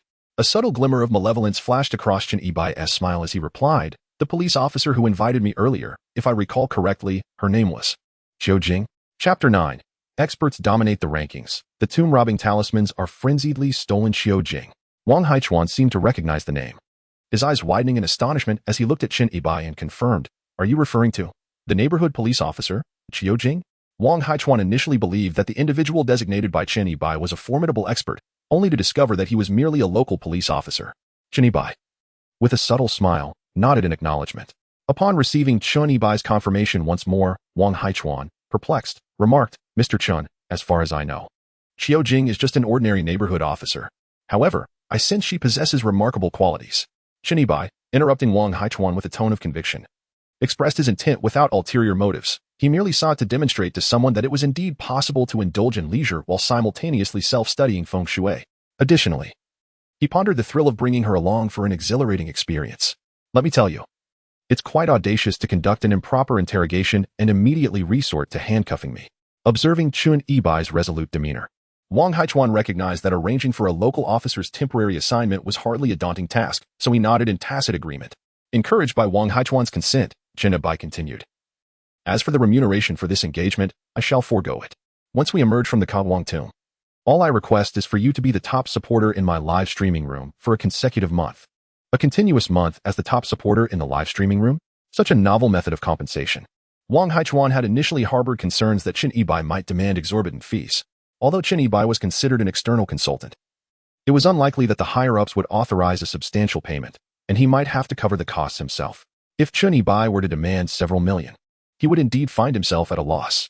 However, upon hearing that Chen Yibai required no payment, but merely the assurance of being the top contributor in his live stream for a month, Wang Haichuan immediately acquiesced. Chen Yibai's live stream attracted merely a modest audience of around 100, making it quite effortless to accumulate contributions to achieve the top rank. What could one possibly spend in gifts over the course of a month of being the top contributor? Mr. Chen, apart from this, do you have any additional requests? Chen Yibai articulated that the aforementioned points posed no challenge for Wang Haichuan. That's it. Chen Yibai shook his head and continued, Hold on. I will provide you with a shopping list. It is imperative that you procure all the items today, so we can set off tomorrow. To avoid complications, let us minimize the number of participants. All right, no problem. Wang Haichuan was eager to embark on the journey and readily nodded in agreement. Casting a knowing glance at Yang Qingyun, signaling her to fetch a pen and paper, Yang Qingyun found herself utterly perplexed by Chen Yibai's intentions. Armed with a fountain pen, she diligently noted down the items as Chen Yibai dictated. Black donkey hooves, white candles, glutinous rice flour, sandalwood, ink line, yellow beans. Despite the archaeological nature of their expedition, Yang Qingyun, observing the 2 full pages of eccentric items, nearly mistook this endeavor for a ghost hunting venture. Oh, and we mustn't forget the gold-touching talisman. Chen Yibai suddenly recalled another significant item. Gold-touching talisman? Yang Qingyun gazed at Chen Yibai in astonishment. While the black donkey hooves could be somewhat excusable, the inclusion of a gold-touching talisman seemed utterly absurd. Where am I supposed to procure a gold-touching talisman? She inquired, furrowing her brow in disbelief at Chen Yibai's request.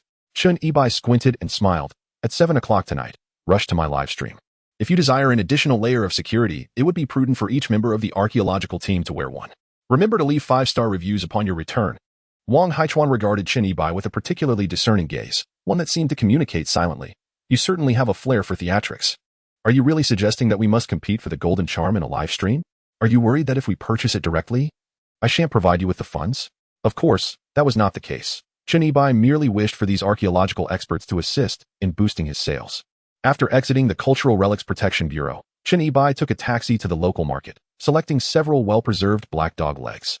The creation of the golden charm required only the claws of the black dog, while the remaining meat could later be used for a delightful dog meat hot pot.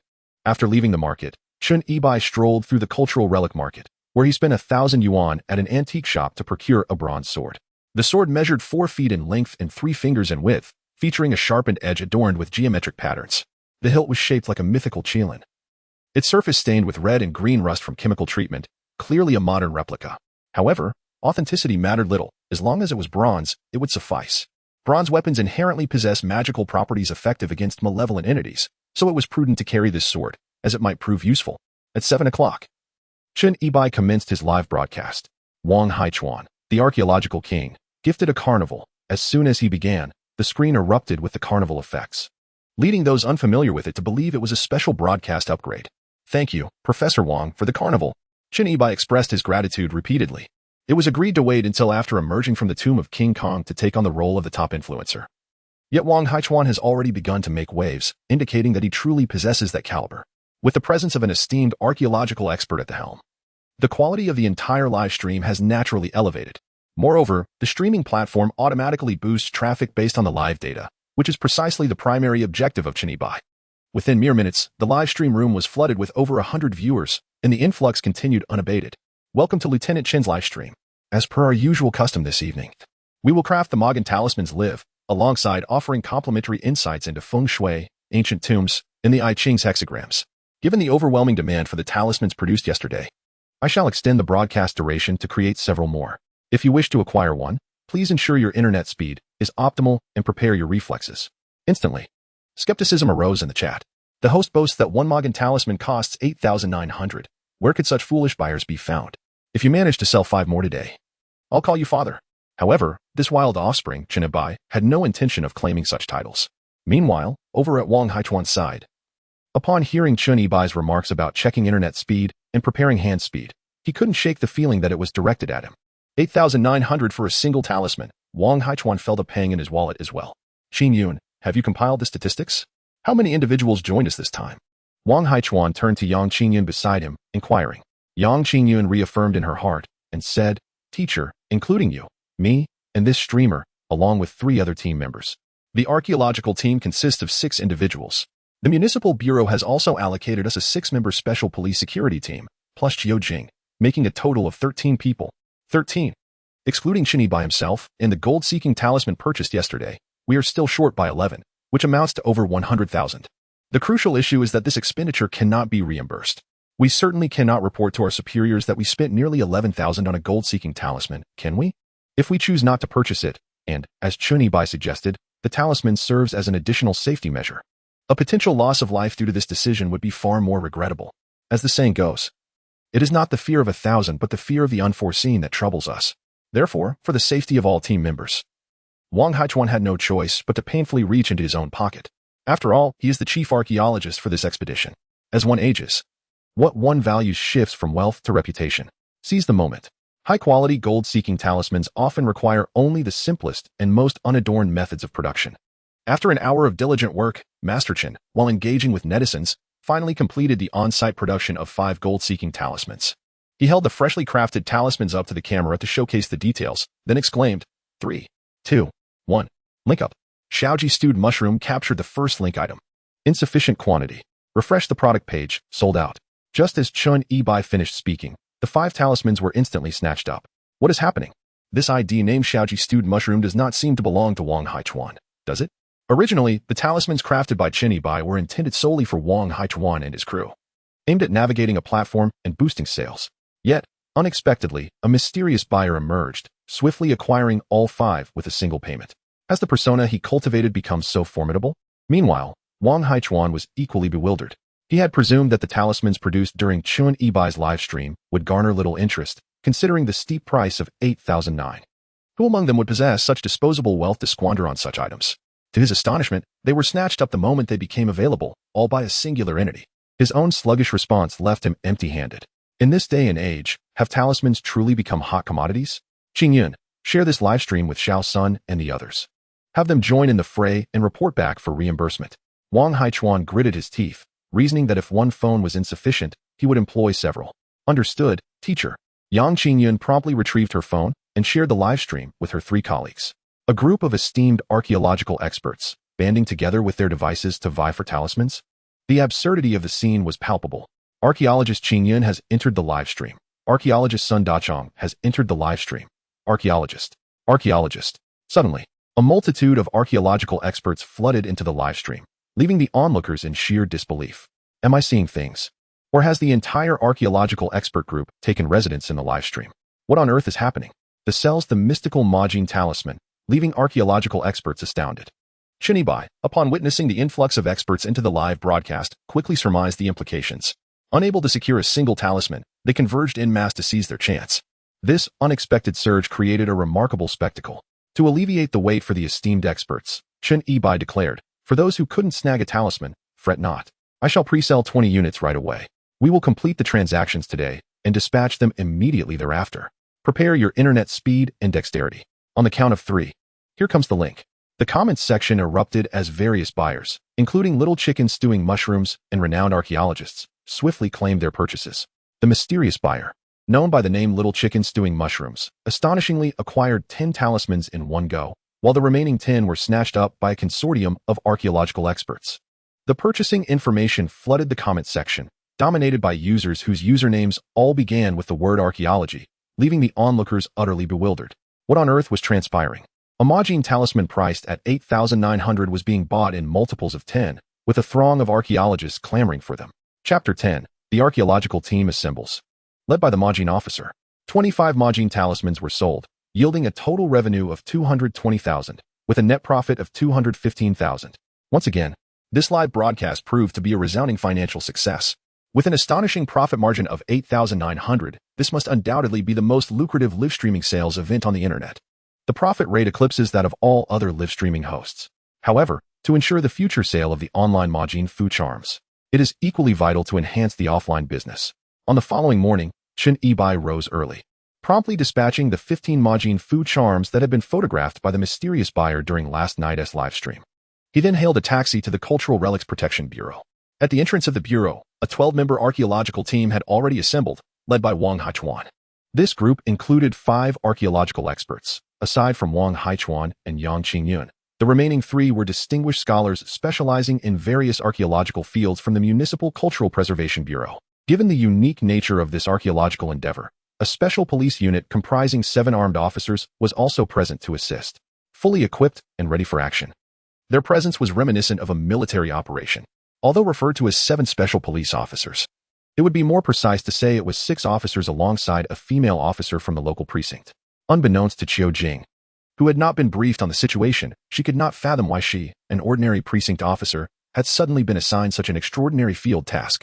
Could it be that someone was covertly providing her with an opportunity for promotion? Determined to excel and seize the chance to prove herself, She aspired to apply for a transfer to the Municipal Criminal Investigation Team.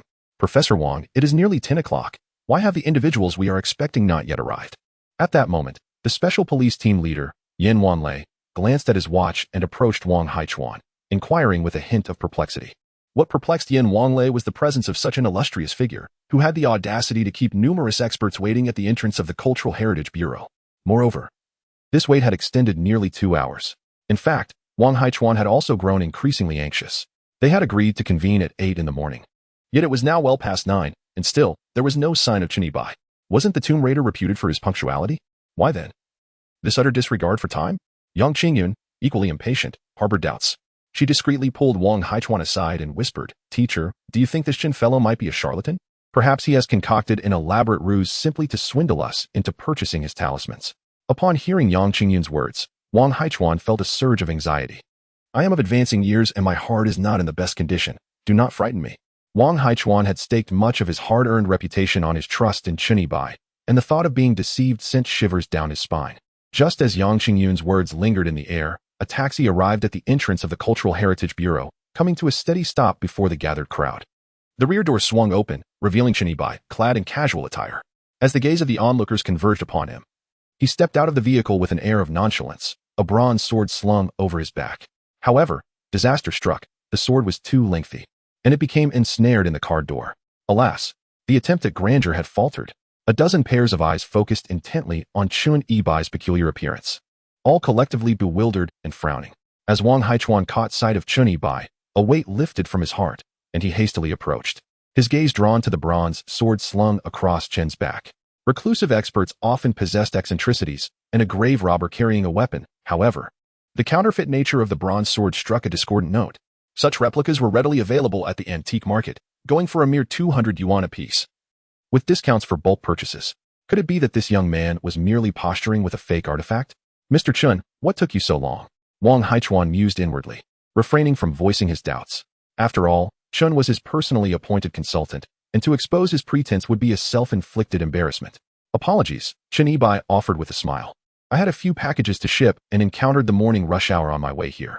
He then surveyed the archaeological team, comprising a dozen or so individuals, including a heavily armed special operations squad of 7, exuding an aura of security. Yet, Chen Yibai wondered whether their firearms would prove effective against supernatural entities, should they encounter any within the ancient tomb. At that moment, Yin Wanlei, the special operations team leader, approached, casting a scrutinizing glance at Chen Yibai before turning to Wang Haichuan, his tone laced with skepticism. "Professor Wang, is this the individual we've been expecting?" "Indeed, this is Mr. Chen, a specially appointed consultant from the Cultural Relics Bureau."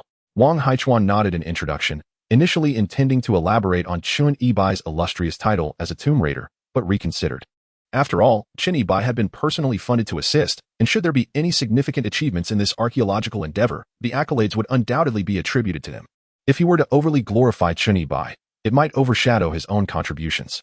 Upon realizing that Chen Yibai was indeed the individual awaited by the archaeological team, Yin Wanglei's expression morphed into one of exaggerated astonishment. He couldn't help but wonder who this distinguished consultant could be, capable of keeping the archaeological experts waiting for 2 hours. To his surprise, it turned out to be a young man, who bore a battered bronze sword on his back. Was a bronze sword truly necessary for archaeology? Was it not inferior to the 95-style weapon in his possession? Could it be a mere prop for theatrics? Nevertheless, despite his inner perplexity, Yin Wanlei refrained from voicing his thoughts. His duty was to ensure the safety of the archaeological experts, while Wang Haichuan served as the overall commander, responsible for all personnel arrangements and logistics. Thus there was no need to inquire about matters unrelated to his responsibilities. Equally astonished was Qiu Jing. Although Yin Wanlei was unfamiliar with Chen Yibai, Qiu Jing was well acquainted with him. Just 2 days prior, he had been interrogated as a grave robber, and half a month ago, he had been detained for disseminating obscene information. How had he transformed into a prestigious archaeological consultant so swiftly? Could such a dramatic shift truly occur? Is it possible for someone to indulge in explicit content while simultaneously self-studying feng shui, ultimately becoming a distinguished consultant in archaeology? Isn't this a bit too inspirational? However, although Qiu Jing was internally astonished, there was no opportunity for her to voice her thoughts here. Even the captain remained silent. So Qiu Jing chose to act as if she did not know Chen Yibai, her sole desire being to find an opportunity to distinguish herself. As a top graduate in criminal investigation, how could she possibly resign herself to the role of a mere precinct officer? She must achieve merit and request a transfer to the Municipal Criminal Investigation Team. Well, now that everyone is present, let us embark, Wang Haichuan proclaimed loudly. A convoy consisting of 3 Prado special police vehicles and 2 cars emblazoned with City Cultural Relics Protection Bureau set forth towards Qishan in a grand procession. This marked the 3rd scientific expedition to the mysterious ancient tomb of Qishan, albeit led by the Tomb Raiding Brigade. Over an hour later, the archaeological convoy triumphantly arrived at Qishan, located 50 kilometers from the city center. The entire Qishan range stretches for hundreds of kilometers, with its highest peak nearing 2,000 meters. The mountains are steep and adorned with peculiar rock formations, with some areas designated as nature reserves. At the foot of the southeastern section of Qishan, a railway construction project necessitated the excavation of a mountain tunnel, originally planned to span 35 kilometers. Half of this tunnel had been completed, but an unexpected discovery of an ancient tomb within the mountain had led to a halt in construction. On the journey, Wang Haichuan elaborated on the situation to Chen Yibai. Due to the previous 2 batches of archaeological and rescue teams losing contact after entering through the tunnel created by the shield machine, Wang Haichuan was in favor of supporting Chen Yibai's earlier suggestion to locate the entrance of the tomb first, thus allowing them to enter the ancient tomb through its true entryway. However, the vast expanse of Qishan presents a formidable challenge. Locating the entrance to the ancient tomb seemingly requires the legendary skills of the tomb raider known as the Magan and their art of dragon scrying and gold seeking. The technique of dragon scrying, which involves discerning the undulations of the mountains, is fraught with layers of complexity. Each layer represents an obstacle, and the gates are beset with 8-fold dangers, all reflecting the intricate patterns of yin and yang. Wang Haichuan is acutely aware that this ancient mantra is predicated on the principles of feng shui and tomb locating. Yet, despite his expertise as an archaeological specialist, well-versed in history and ancient burial practices, he remains utterly ignorant of feng shui. This distinction underscores the disparity between archaeological experts and the adept tomb raiders of folklore. Thus, Wang Haichuan has enlisted Yan Wanlei to deploy a drone to survey the topography surrounding Qishan, and has even procured a high-definition satellite map of the entire mountain to assist Chen Yibai in selecting a burial site based on feng shui principles. Moreover, Wang Haichuan harbors a sense of anticipation, eager to witness firsthand how the fabled tomb raider employs the art of dragon scrying to discern the feng shui of the mountains in pursuit of the tomb's entrance. Is the Magan's technique truly as formidable as the legends suggest? Chapter 11. The art of listening to the earth. The weather in the mountains is notoriously capricious.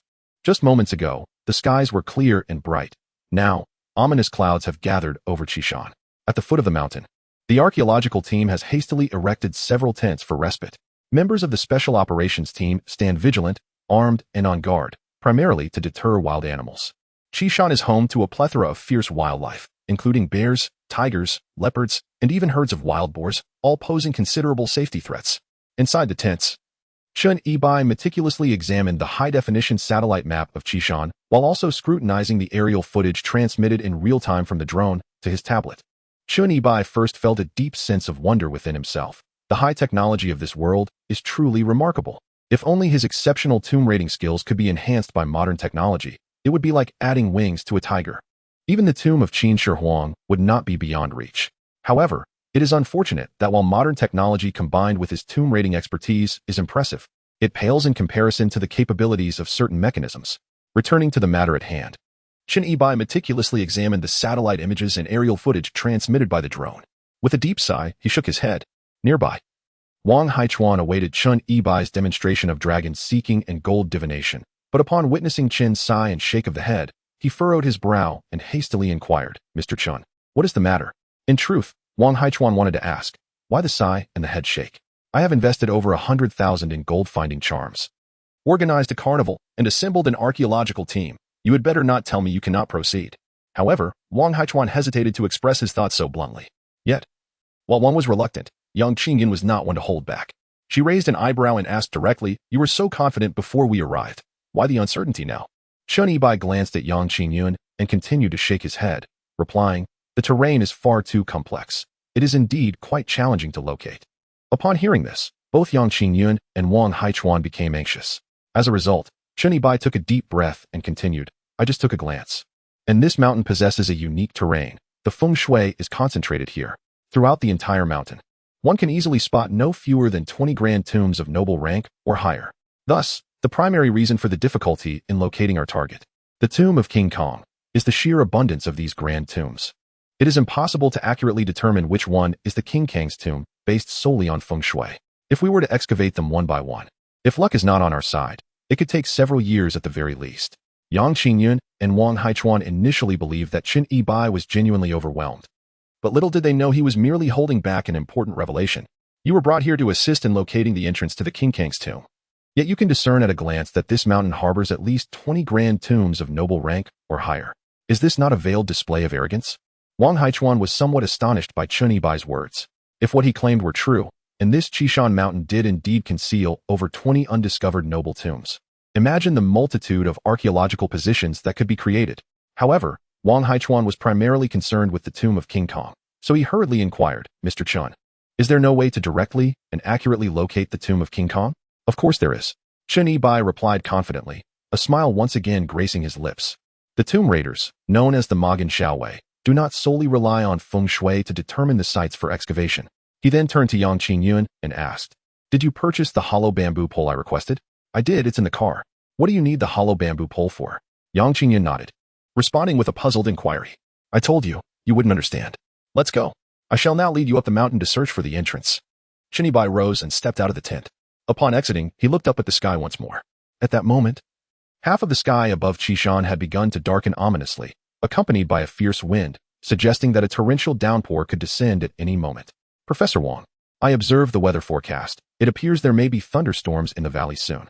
For safety's sake, I propose we wait until this rain has passed before venturing into the mountains.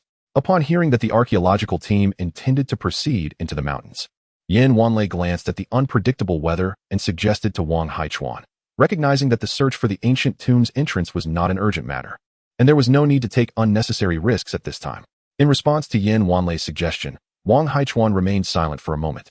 Turning to look at Qin Yibai, noticing Qin Yibai shaking his head, Wang Haichuan spoke with a grave tone. Captain Yin, prepare accordingly. We shall enter the mountains now. How is it that you, the chief archaeologist, seem to be merely a subordinate to this specially appointed advisor? Who is truly in charge here? Yin Wanlei felt somewhat reluctant. Yet seeing Wang Haichuan's resolute demeanor, he could only instruct the special operations team to gather additional emergency equipment and commence the escort of the archaeological team into the mountains. At this juncture, the clouds above Qishan grew ever more dense. By the time Qin Yibai and the archaeological team reached the mountainside, the thick clouds had descended upon the summit, nearly obscuring the sunlight, accompanied by a tempestuous wind. Suddenly, a low, rumbling thunder reverberated from the depths of the ominous clouds, accompanied by a deafening flash of lightning that illuminated the previously murky sky. Archaeology, in essence, is akin to grave digging. Digging graves tarnishes one's moral integrity. Could it invite a thunderstrike? Qiu Jing was startled by a sudden, deafening bolt of lightning from the sky, causing her to shiver. It is an undeniable truth that girls are inherently afraid of thunder. Professor Wang, we must find an open space to take shelter. We must not stand beneath a tall tree. Yin Wanlei urgently warned Wang Haichuan, while secretly pondering, if you disregard my advice and someone truly meets their end by lightning, that would be a natural disaster, and I shall bear no responsibility. Wang Haichuan turned once more to look at Qin Yibai, only to be astonished to find Qin Yibai holding a hollow bamboo pole, one end resting on the ground while the other pressed against his ear, eyes closed, wearing a serious expression as though he were listening intently. Since time immemorial, the art of tomb raiding has had its own merits, and the methods of locating tombs are not solely reliant on geomantic principles. To be precise, determining burial sites through geomancy is merely the rudimentary entry point of tomb raiding. The true advanced technique lies in asking heaven and listening to the earth. Questioning heaven refers to the celestial observation technique, also known as astromancy, which allows one to ascertain the location of ancient tombs by observing celestial phenomena and the positions of stars, utilizing a compass. Listening to the earth pertains to the method of listening to the ground. This technique does not require sight or scent, but instead employs a sounding rod, or hollow bamboo pole, placed on the ground to detect vibrations, thus accurately locating the grand tomb. What Qin Yibai is currently employing is indeed the listening to the earth technique. However, the art of subterranean listening must be practiced amidst the thunderous claps of lightning and the booming echoes of thunder. The moment the thunder reverberates, it produces a resonance underground, allowing the vibrations that travel through the bamboo tube to relay information. By discerning the nuances of the echoes, their weight, rhythm, proximity, and pitch, one can accurately ascertain the conditions below. This is precisely why Qin Yibai ascends the mountain at this moment. Undoubtedly, the tomb of King Kong is the largest cavernous burial site beneath the entirety of Qishan. Therefore, one cannot rely solely on geomantic principles to deduce the whereabouts of King Kang's tomb. However, The art of subterranean listening can unveil the location of the most significant grave within the mountain. Suddenly, a startling flash of lightning pierced through the dark clouds. Chenibai, wielding the heavenly probe, continually adjusted his position in response to the sounds he discerned, his eyes closed, his expression earnest and absorbed.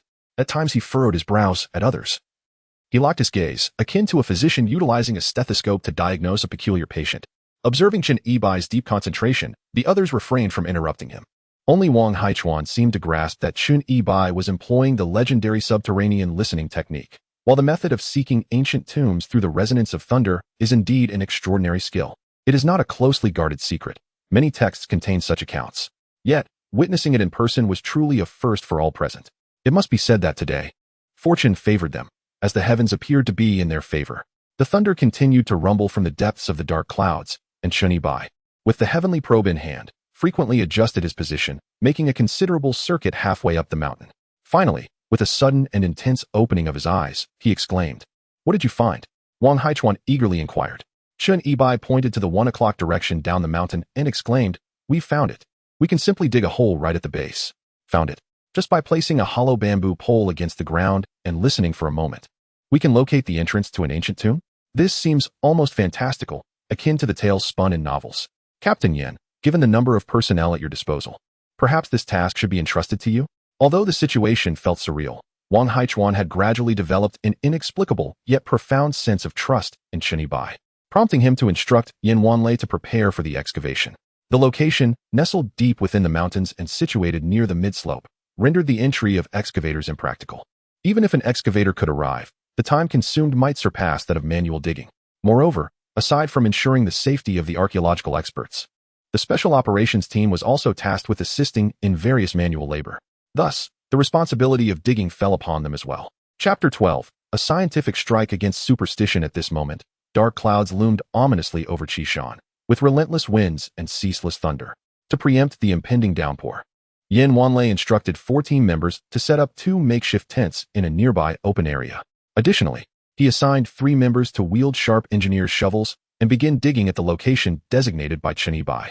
Excavating a smuggling tunnel is a meticulous endeavor to ensure concealment. The tunnel cannot be excessively wide, yet it must provide sufficient space for movement, thus it should not be too narrow. Ideally, it is smaller at the entrance and larger within.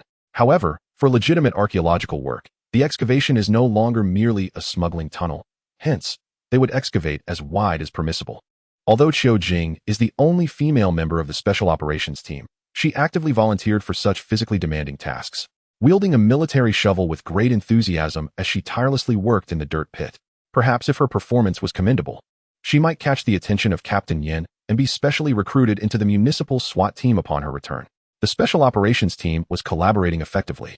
Meanwhile, Chen Yibai took out a bagua compass from his belongings, meticulously studying the terrain of the area. From a geomantic perspective, this location did not align with auspicious energies. However, the concept of feng shui was first referenced in the Book of Burial by Guopu during the Jin dynasty, making it reasonable that the entrance to the tomb of King Kong would not be situated on a favorable site. Chen Yibai was examining the auspiciousness of this land using the bagua compass. This discipline belongs to the I Ching and its hexagrams. Although feng shui emerged in the Jin dynasty, the I Ching dates back to the Shang dynasty and was an integral part of divination and sacrificial rites. From the hexagrams and orientations of the I Ching, one can discern fortune and misfortune. At that moment, Wang Haichuan approached Chen Yibai, curious to inquire, "Mr. Chen, have you discerned anything?" Chen Yibai shook his head, explaining, "The compass delineates the 8 trigrams to determine yin and yang. It is normal for the magnetic needle to remain still. If it moves significantly, it signifies perilous feng shui beneath." Before Chen Yibai could finish his statement, the magnetic needle on the compass suddenly began to tremble violently, spinning rapidly as if powered by a small motor. It moved. Wang Haichuan, captivated by the discussion, suddenly saw the needle vibrating swiftly and widened his eyes in astonishment, exclaiming, "What on earth?" Chen Yibai raised an eyebrow, sensing that the situation was indeed quite complex. "Professor Wang, could this be attributed to interference from the subterranean magnetic field? The Earth possesses electric charges, which generate currents as it rotates, leading to the formation of magnetic fields. In certain areas, where the magnetic field is particularly strong, the compass needle may be disturbed and spin erratically. This is merely fundamental scientific knowledge," he articulated. Nearby, Yin Wanlei, having overheard Chen Yibai's remarks linking the erratic compass needle to ominous feng shui, felt compelled to interject, perceiving it as a deliberate foray into mysticism and nonsensical talk. Although Yin Wanlei's primary duty was to ensure the safety of the archaeological experts and not to engage in academic debates, he was concerned that Chen Yibai's esoteric assertions could incite unnecessary anxiety, thereby undermining his protective responsibilities. In response to Yin Wanlei's scientific rebuttal, Chen Yibai merely smiled, choosing not to engage in an argument. After all, one wielded a Type 95 rifle, while the other clutched a compass. Their beliefs and perspectives were inherently divergent, making any meaningful dialogue improbable. At that moment, as if on cue, a sudden scream erupted from Qiu Jing's direction, causing everyone to turn their heads in alarm. In the brief interval, the pit had been excavated to a depth of over 2 meters. Qiu Jing, seemingly having unearthed something significant, emerged from the hole, her body covered in dirt, exclaiming, "Captain, down. There is a corpse." As a top student in criminal investigation, Qiu Jing had attended anatomy classes and thus was not daunted by the sight of a body. While digging, an unexpected strike with a shovel landed upon the forehead of a corpse, which was quite alarming. Upon hearing that a body had been unearthed, the crowd hastily gathered to assess the situation. Within a pit measuring 2 meters in diameter and over 2 meters deep, a body lay headfirst, wedged between the stone crevices. This remains appeared to have been deceased for quite some time, with long hair cascading about and wearing archaic attire, its condition too deteriorated to ascertain the specific dynasty. Near the body, a lampshade was discovered. A fellow practitioner, Chen Yibai, squinted at the corpse in the pit, instantly recognizing it as a grave robber. Trapped in the wrong angle of the tunnel, ensnared by the stones, ultimately suffocating within. A fellow practitioner? He too was an archaeological expert? Yang Qingyun, observing with a discerning gaze, was momentarily taken aback but quickly regained composure, glaring fiercely at Chen Yibai. "This is a grave robber. And you dare to call him your peer?" This marked the second occasion Chen Yibai had referred to a grave robber as a colleague, which was utterly intolerable. Judging by the attire, this grave robber presumably hailed from the Ming dynasty, astonishingly preserved, remaining intact as a desiccated corpse. Wang Haichuan, shifting the topic, meticulously examined the body ensnared within the rocky crevice of the pit, his expression one of astonishment. A Ming dynasty corpse buried in the earth for centuries had not decayed, which was truly remarkable. Though merely a grave robber, with time it became an antique, worthy of being transported to a museum, where it might even claim a place of prominence. At that moment, the 3 archaeological experts also took out their cameras, snapping numerous photographs of the dry corpse within the pit. This was due to the heavy negative energy below, which had prevented the body from decaying. Chen Yibai observed the corpse in the pit, squinting slightly as he spoke in a subdued tone. Upon hearing him mention the oppressive negative energy, the expressions of those present varied, as if a chill had suddenly risen beneath their feet, possibly driven by psychological suggestion. "Nonsense." Yin Wanlei, who had just employed scientific reasoning to counter earlier claims, immediately responded with seriousness, saying, "What utter nonsense about heavy negative energy. This is merely a consequence of the unique environment of Qishan, where the underground soil is excessively damp." Yin Wanlei did not spare Chen Yibai any courtesy this time, for he began to suspect that this external consultant was merely indulging in mysticism to elevate his own status. Sensing the tension in the atmosphere, Wang Haichuan quickly interjected, "Captain Yin, let us first have the body removed." Yin Wanlei surveyed his team, preparing to designate someone for the task. Qiu Jing, having just emerged from the pit, eagerly seized the opportunity to showcase her capabilities, volunteering, "Captain, I'll do it." "Very well, Xiao Hu, you go and assist as well," Yin Wanlei acknowledged, noting Qiu Jing's enthusiastic demeanor, which had indeed captured his attention. Initially, he had thought she was merely a connected individual brought in, but her proactive approach suggested that this female officer was quite competent. Qiu Jing and the special police officer named Xiao, who donned protective gloves and masks before descending back into the pit. Although Qiu Jing had encountered a considerable number of corpses, this was her first experience with a desiccated one, yet she felt no significant apprehension. It was merely a cadaver. However, the moment Qiu Jing grasped the corpse's ankle, her countenance underwent an abrupt transformation. Not only Qiu Jing, but also little Hu, who was holding the corpse's shoulders, wore an expression of astonishment. "What's wrong?" Yin Wanlei, standing at the edge of the pit, noticed Qiu Jing and little Hu's peculiar expressions and promptly inquired, "Captain, the corpse it's pliable," Qiu Jing exclaimed, her face filled with disbelief. Wang Haichuan had explicitly stated that the corpse dated back to the Ming dynasty. If it hadn't decomposed, it should have been a mummy. How could it still be soft to the touch? Not only was it soft, but it even possessed a degree of elasticity, akin to someone who had recently passed away. Qiu Jing and little Hu attempted to lift it, but due to its pliability, it was quite heavy, and the corpse was wedged in the crevices of the rocks, making it impossible to move. Upon hearing that the corpse was unexpectedly soft, Wang Haichuan, and Yin Wanlei simultaneously exclaimed in surprise. Chen Yibai, however, stood aside with a faint smile, refraining from further comment. You desire a scientific explanation, do you? Then meticulously investigate it from a scientific standpoint. First, let's retrieve the body. Yin Wanlei then dispatched additional personnel to assist. Proceed with utmost caution, Wang Haichuan added, emphasizing the significance of the discovery.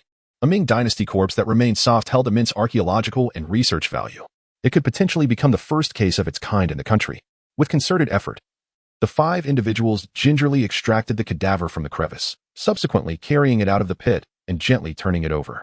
A dozen pairs of eyes, wide with anticipation, were fixed upon the upturned corpse.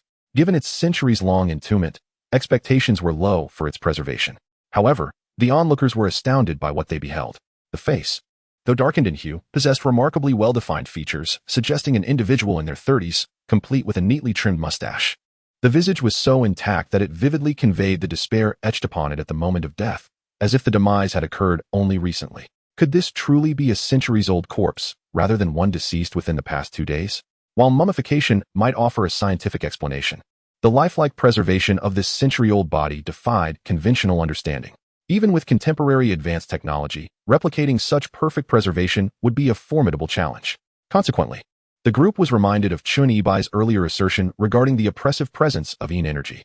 Dismissing such notions, Yin Wanlei remained steadfast in his conviction that this remarkably preserved Ming dynasty corpse represented a monumental discovery, poised to ignite fervent interest across various scientific disciplines. Turning to Xiaohu, Yin Wanlei promptly instructed Xiaohu, summon the forensic pathologist. We must transport this body back for thorough investigation. Yes, Captain, Xiaohu responded. Instantly, Xiaohu retrieved his mobile phone and dialed the forensic expert. However, just as Xiaohu was about to speak, the atmosphere underwent an abrupt transformation. The dense expanse of dark clouds that had congregated overhead began to dissipate, allowing a ray of sunlight to penetrate through the dispersing fissures.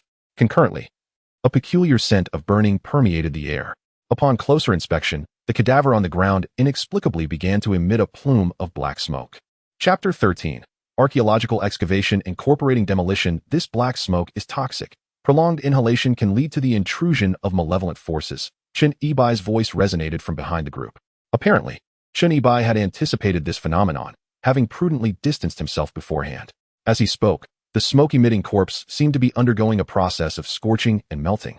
Accompanied by a hissing sound, the air became saturated with the repugnant stench of putrefying flesh being incinerated. The assembly, already startled by the bizarre and terrifying spectacle, was further alarmed by Chen Yibai's assertion that the black smoke was poisonous. Consequently, they held their breath, pinched their noses, and retreated in disarray. Even Yin Wanlei, who had staunchly upheld the principles of science, was compelled to retreat several meters upon witnessing the unfolding events. In a matter of moments, the corpse on the ground was reduced to a patch of black residue under the hissing cauterization, which was then swept away by a gust of wind, leaving no trace behind.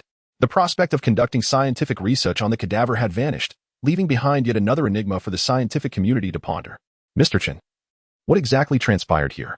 Once the foul odor in the air had subsided, Wang Haichuan promptly approached Chen Yibai, inquiring with astonishment. Chen Yibai did not provide a direct answer. Instead, he smiled at Wang Haichuan, creating an air of suspense, and posed a question in return. Professor Wang, I have both a metaphysical and a scientific explanation. Which would you prefer to hear? Wang Haichuan grinned, acknowledging the challenge. Are you really putting me in a quandary? If I wanted the scientific version, I wouldn't need to consult you. However, to simply hear the metaphysical version would surely undermine Captain Yan's dignity. Let's indulge in both versions, shall we? Perhaps we should start with the scientific one?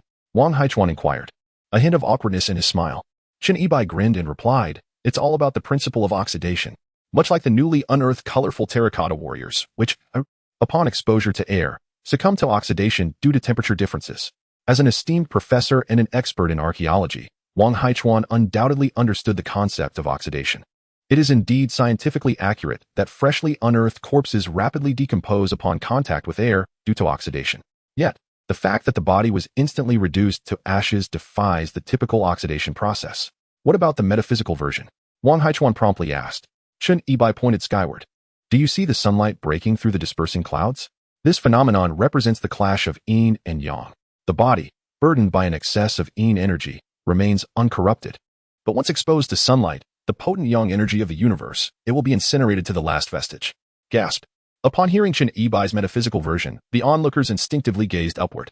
Until that moment, their focus had been solely on the body, unaware that above them, a gap had formed in the clouds, allowing a single beam of sunlight to pierce through the darkness. In comparison to the scientific explanation of the principles of oxidation, this metaphysical interpretation seems to possess a greater persuasive power.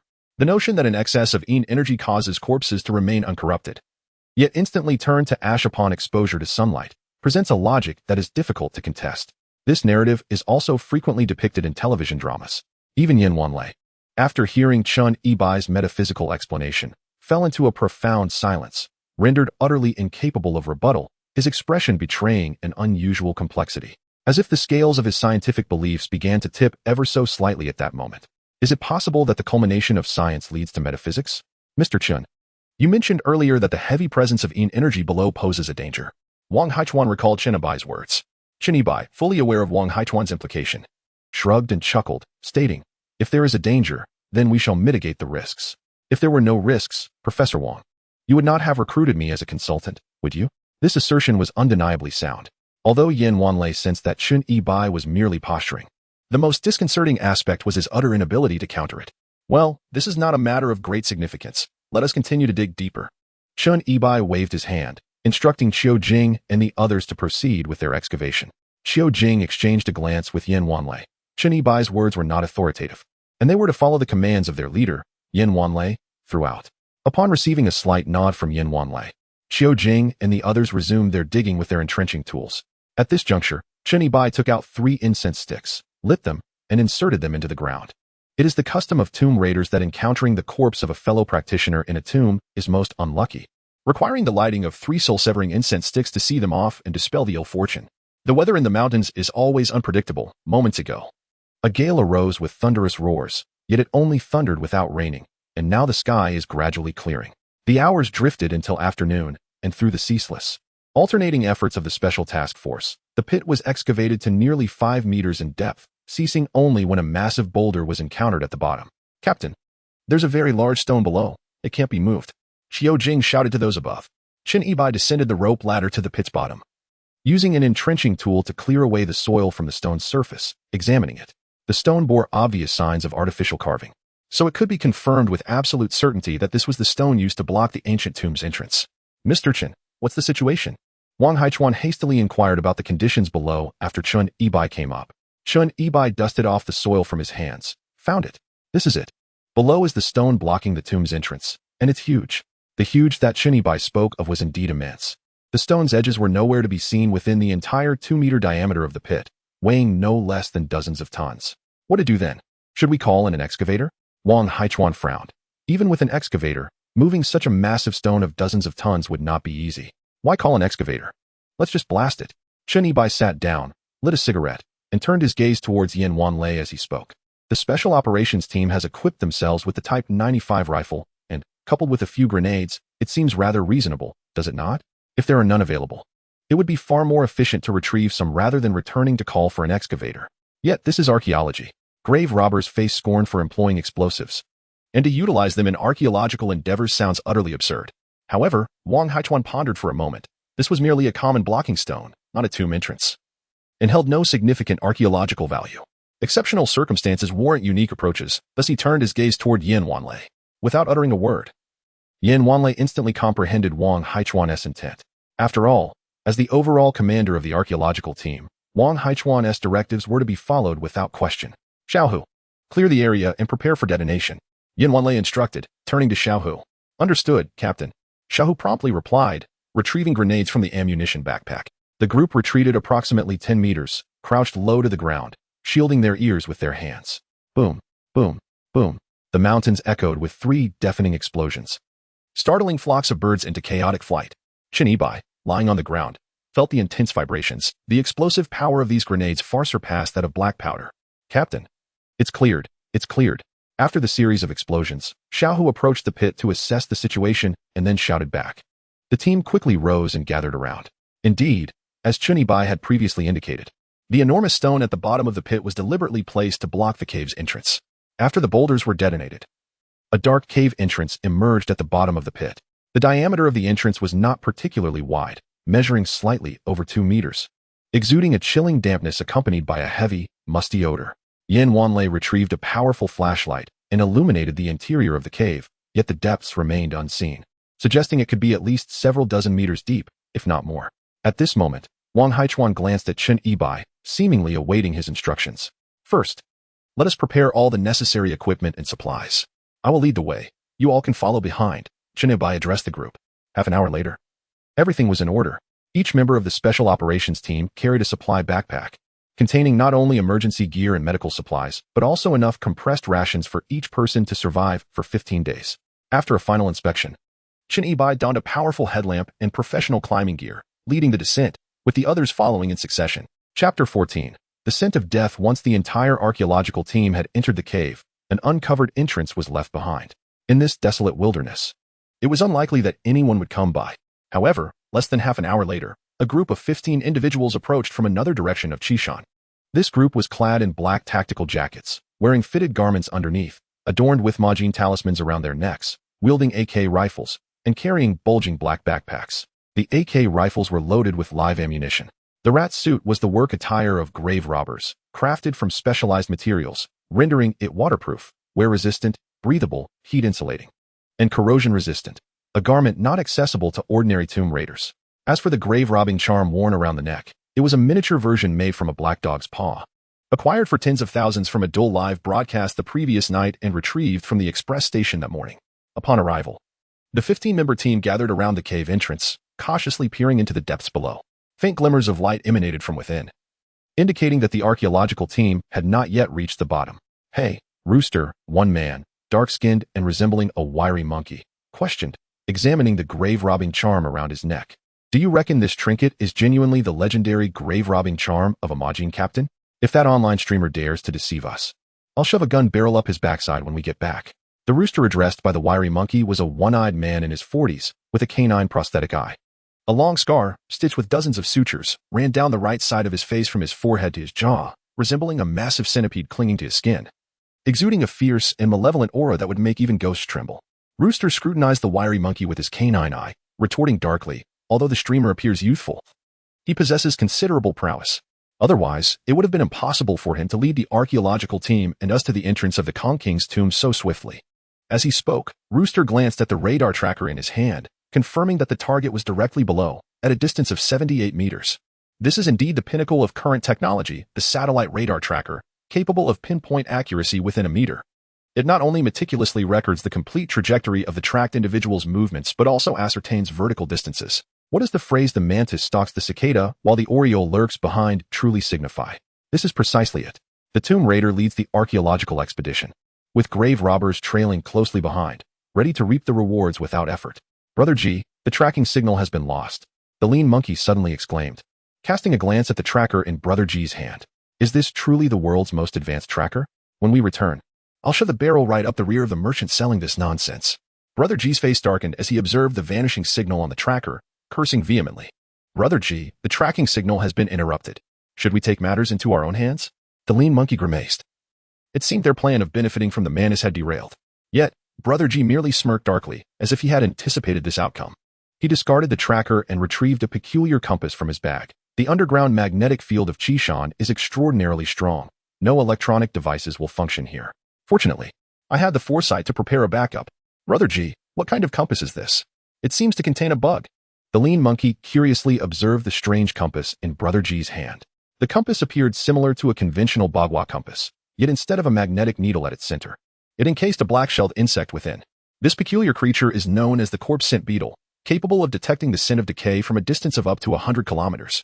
Within the compass, it utilizes its body as a magnetic needle, accurately determining the direction of the scent. I have arranged for it to release the scent upon entering the ancient tomb, facilitating our covert tracking. The individual referred to by Brother G as he inadvertently reveals that there is an insider among the archaeological team. Brother G, isn't the scent of decay foul? Won't it be easily detected? Furthermore, what if he refuses to cooperate and leaves us in the lurch?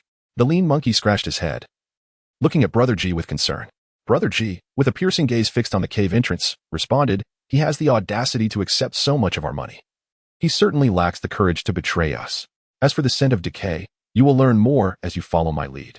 Meanwhile, at the cave's bottom, after swiftly descending via a zip line to a depth of 89 meters, they finally reached the ground.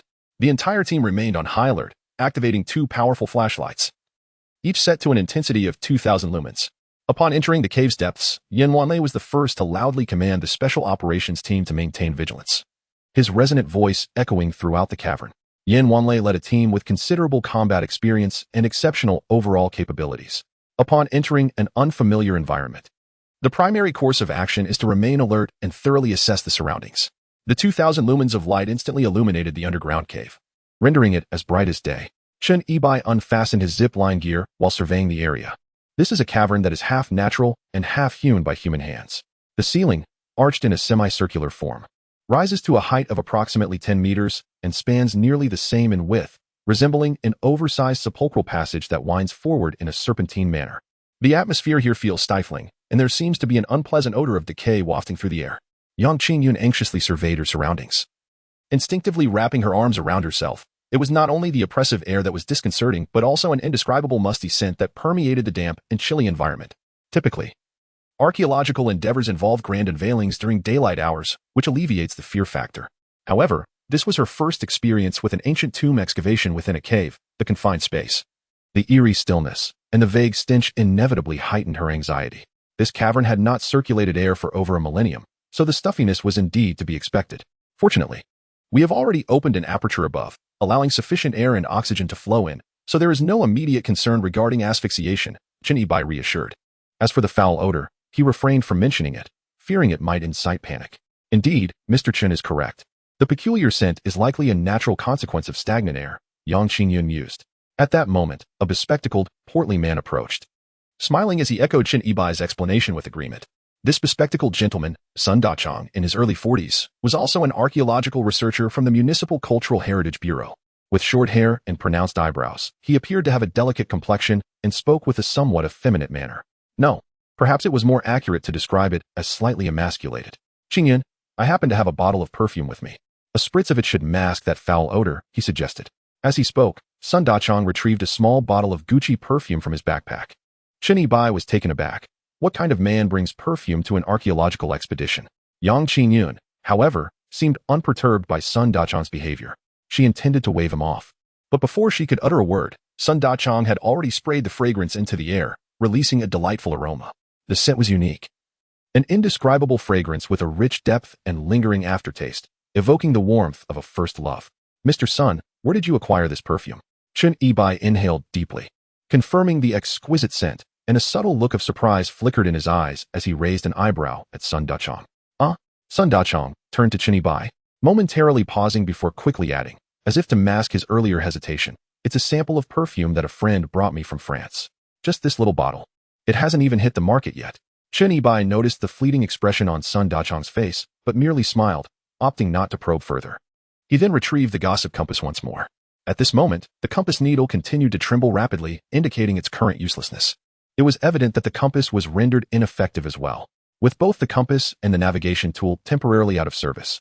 Chen Yibai could only rely on his mind to temporarily memorize the cardinal directions. Maintaining a precise sense of direction was crucial in this subterranean world, where it could mean the difference between life and death. The immense effort required to excavate such a vast cavern is truly staggering, demanding considerable human and material resources at the time. Perhaps within lies a historical archaeological marvel capable of astonishing both the ancient and modern worlds. Unlike Chen Yibai, Wang Haichuan, upon descending, immediately began examining the areas bearing signs of human excavation within the cave. Suddenly, a distinct sound of rushing water echoed from ahead. The crystalline sound resonated through the cavern. Was there water ahead? Yan Wanlei promptly directed his powerful flashlight toward the source of the sound. Approximately 100 meters ahead, the cave veered slightly to the left, yet no water was visible. The sound of water persisted, clear and unceasing, though upon closer inspection, it did not resemble the sound of flowing water or the cascading of a waterfall. It resembled the playful splashes of fish in water. While it is not unusual for an underground cave to harbor water, could such a closed, oxygen-deprived space sustain fish or other forms of life? Chapter 15, The Water Pool. Let us investigate further, Chen Yibai exclaimed, following the direction of the sound. Yan Wanlei nodded and immediately signaled the special operations team to divide into 2 groups, 4 in the front and 3 in the rear, with the archaeological experts positioned in the center. However, Chen Yibai quickened his pace, moving to the forefront of the special operations team, taking the lead. After all, Despite the special operations team wielding the Type 95 rifles and possessing rich combat experience, they were in an underground tomb, a domain that belonged to the realm of the Tomb Raiders. The group approached the bend in the cave, having traversed nearly 100 meters. As the powerful flashlight illuminated to the left, a more expansive cavernous space revealed itself, estimated to be the size of half a football field. In the center lay a vast pool of water, its surface as dark as ink. The previously heard splashing sounds had vanished, leaving behind only ripples that spread outward from the surface. This further confirmed the presence of something within the water. If it were fish, considering that no one had ventured here for millennia, they might have grown to the size of calves, one might surmise. "Captain, there are people in the water." Suddenly, Qiu Jing, who was leading the way, shouted anxiously, directing the beam of her flashlight toward the pool.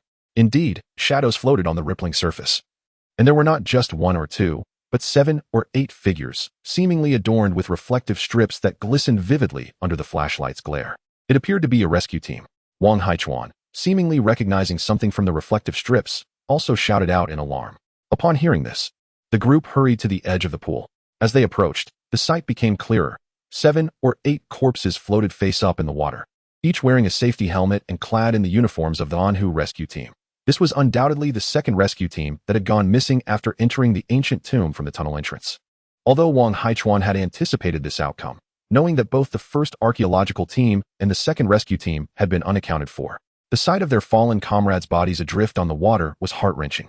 It was evident without a doubt that the fate of the others, though they had not witnessed the bodies, was equally grim. Were not the rescue team supposed to have entered through the tunnel? How could the bodies have surfaced here? Yang Qingyun inquired, his voice laced with astonishment. That's easily explained. The water is dynamic, and there must be subterranean currents beneath the pool. Chen Yibai, adhering to established custom, ignited 3 incense sticks to bid farewell to the departed souls, expressing hope for their future reincarnation into more favorable circumstances. "We will avenge this grievance for you, brothers. First, let's retrieve the bodies." Yan Wanlei promptly instructed his subordinates to employ ropes affixed with hooks to haul the corpses from the pool, emphasizing the necessity of providing closure to the families of the deceased. The special operations team swiftly extracted several bodies from the pool using the rope hooks. Upon dragging them ashore and turning them over, the team recoiled in shock. Corpses submerged in water typically exhibit bloating and decomposition, resulting in a gruesome appearance. However, these bodies retrieved from the pool displayed no signs of swelling or significant damage to their garments. Instead, they had been reduced to blackened skeletons. Wang Haichuan exclaimed, startled. The second rescue team had been missing for a mere 4 days. How could they have been reduced to skeletal remains in such a short span? A potent miasma hangs in the air, Chen Yibai remarked, his heart sinking as he rose to his feet, his gaze fixed on the inky blackness of the pool. The water is tainted. Chen Yibai's use of the term tainted immediately brought to mind the earlier sound of splashing water. Yan Wanlei, now on high alert, engaged the safety mechanism of his firearm and directed the muzzle toward the pool. The remaining members of the special operations team swiftly assumed a combat stance, as if they were perpetually on guard, anticipating the sudden emergence of some creature from the water's depths. Was this not exceedingly thrilling? Qiu Jing, one of the team members, instinctively swallowed hard, her heartbeat quickening with tension. Never in her wildest dreams had she imagined participating in such a unique mission, which markedly altered her perception of archaeology. This was a far cry from the archaeological endeavors portrayed in documentaries. "Captain Yin, how about we toss a grenade first to test the waters?" At that moment, Xiaohu cautiously inquired, glancing at Yin Wanlei. Coincidentally, Yin Wanlei was also contemplating this. Regardless of what murky substance lurked beneath the surface, a grenade would certainly reveal the truth. If one was insufficient, then 2 would suffice. However, he knew he must consult the overall commander, Wang Haichuan, first. Unsurprisingly, Wang Haichuan immediately turned his attention to Chen Yibai. Although Wang Haichuan was a distinguished archaeology expert with extensive knowledge of all ancient tombs and cultures, such expertise was utterly irrelevant in this context. To be frank, Chen Yibai was uncertain about the effectiveness of the fish bomb in Yan Wanlei's hands. In truth, tossing a few grenades to gauge the situation posed no significant issue. Yet, for safety's sake, Chen Yibai shook his head, stating, "We are still uncertain about the structural integrity of this cave. Randomly using explosives could pose a risk of collapse. For precautionary reasons, it would be best to proceed with caution and first investigate whether there are any alternative passages." For the first time, Chen Yibai's words garnered Yan Wanlei's agreement. In truth, aside from the precautionary measures, what is of greater significance is that, in the absence of any threats to safety, it is rather unnecessary to squander time pondering the murky secrets that lie beneath the pond. Chen Yibai's primary objective is to locate the main burial chamber of the Wang Kong tomb, a goal that aligns with that of the archaeological team. Chen Yibai is resolute in his belief that they are indeed in the core section of the Wang Kong tomb, albeit merely a segment of it, rather than the principal burial chamber. Thus, aside from the underground currents beneath the pond, there ought to be passageways leading to other locations.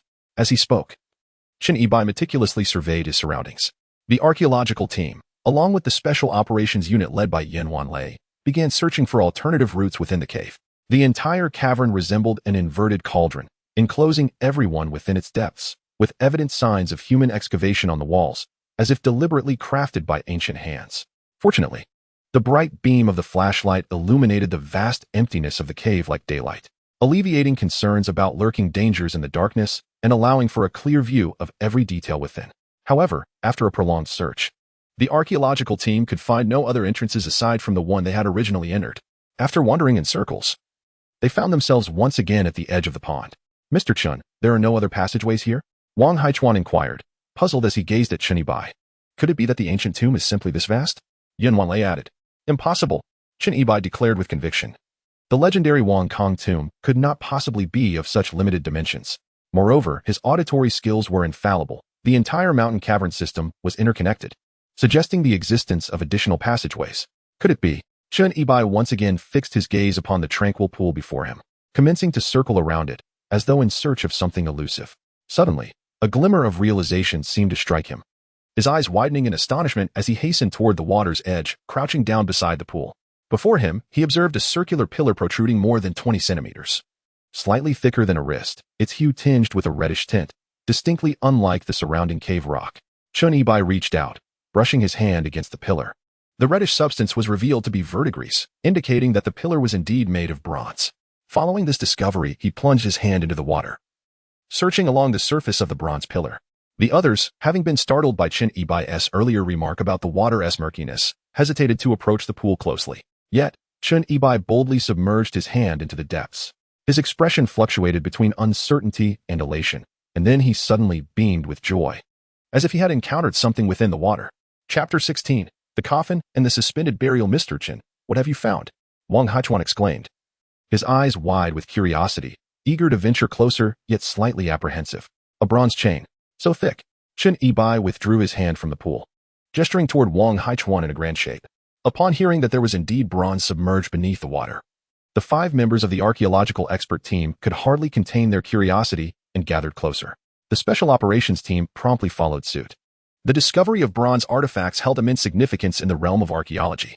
To return to the topic, it must be noted that archaeology and tomb raiding share a common essence. Both pursuits are fundamentally aimed at treasure hunting.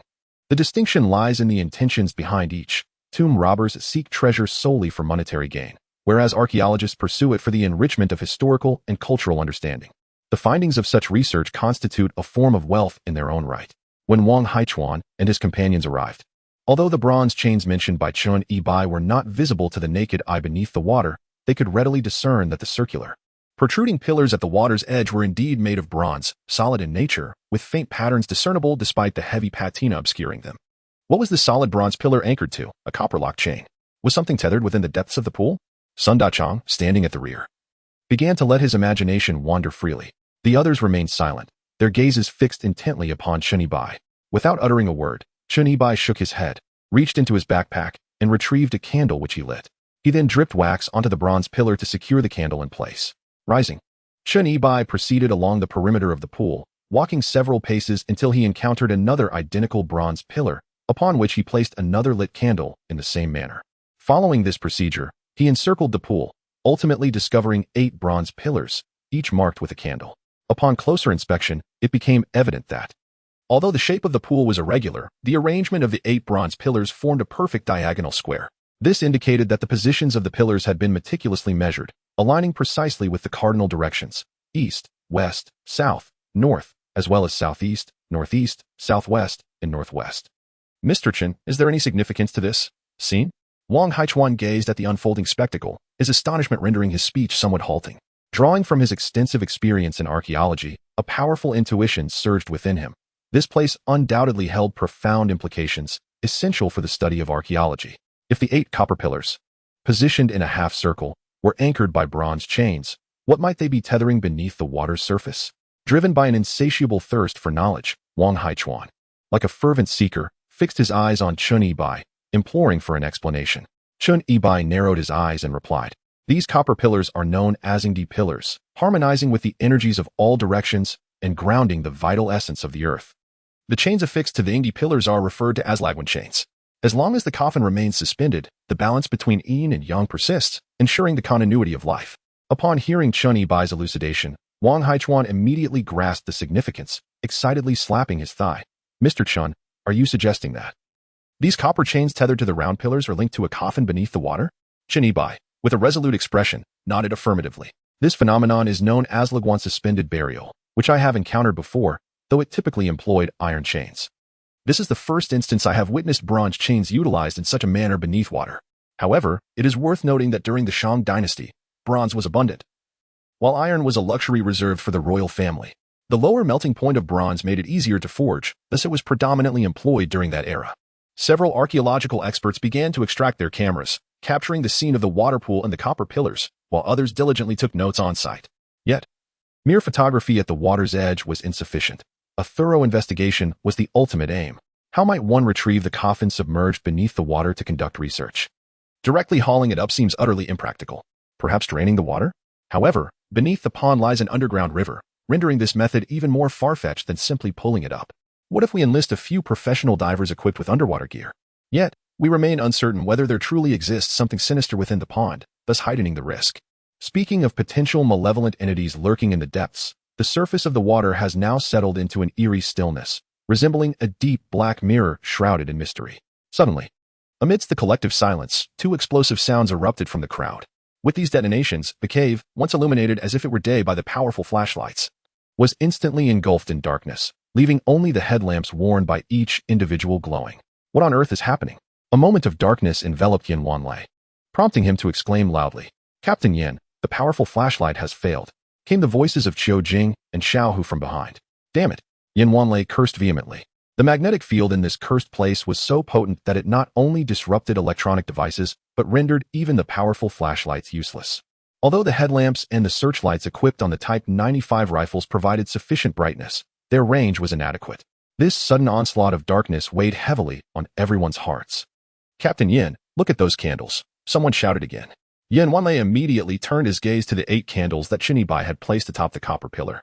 The candles continued to burn, yet the flames had transformed from their previous orange-yellow hue to an eerie shade of ghostly green.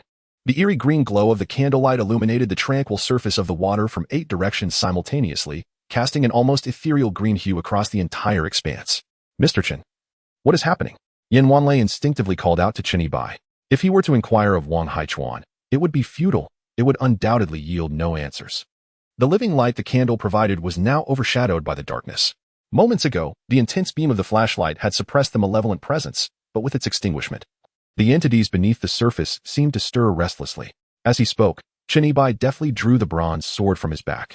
Just as his words fell, before the group could fully digest the implications, the sound of splashing water echoed once more, this time more pronounced, as ripples danced across the surface.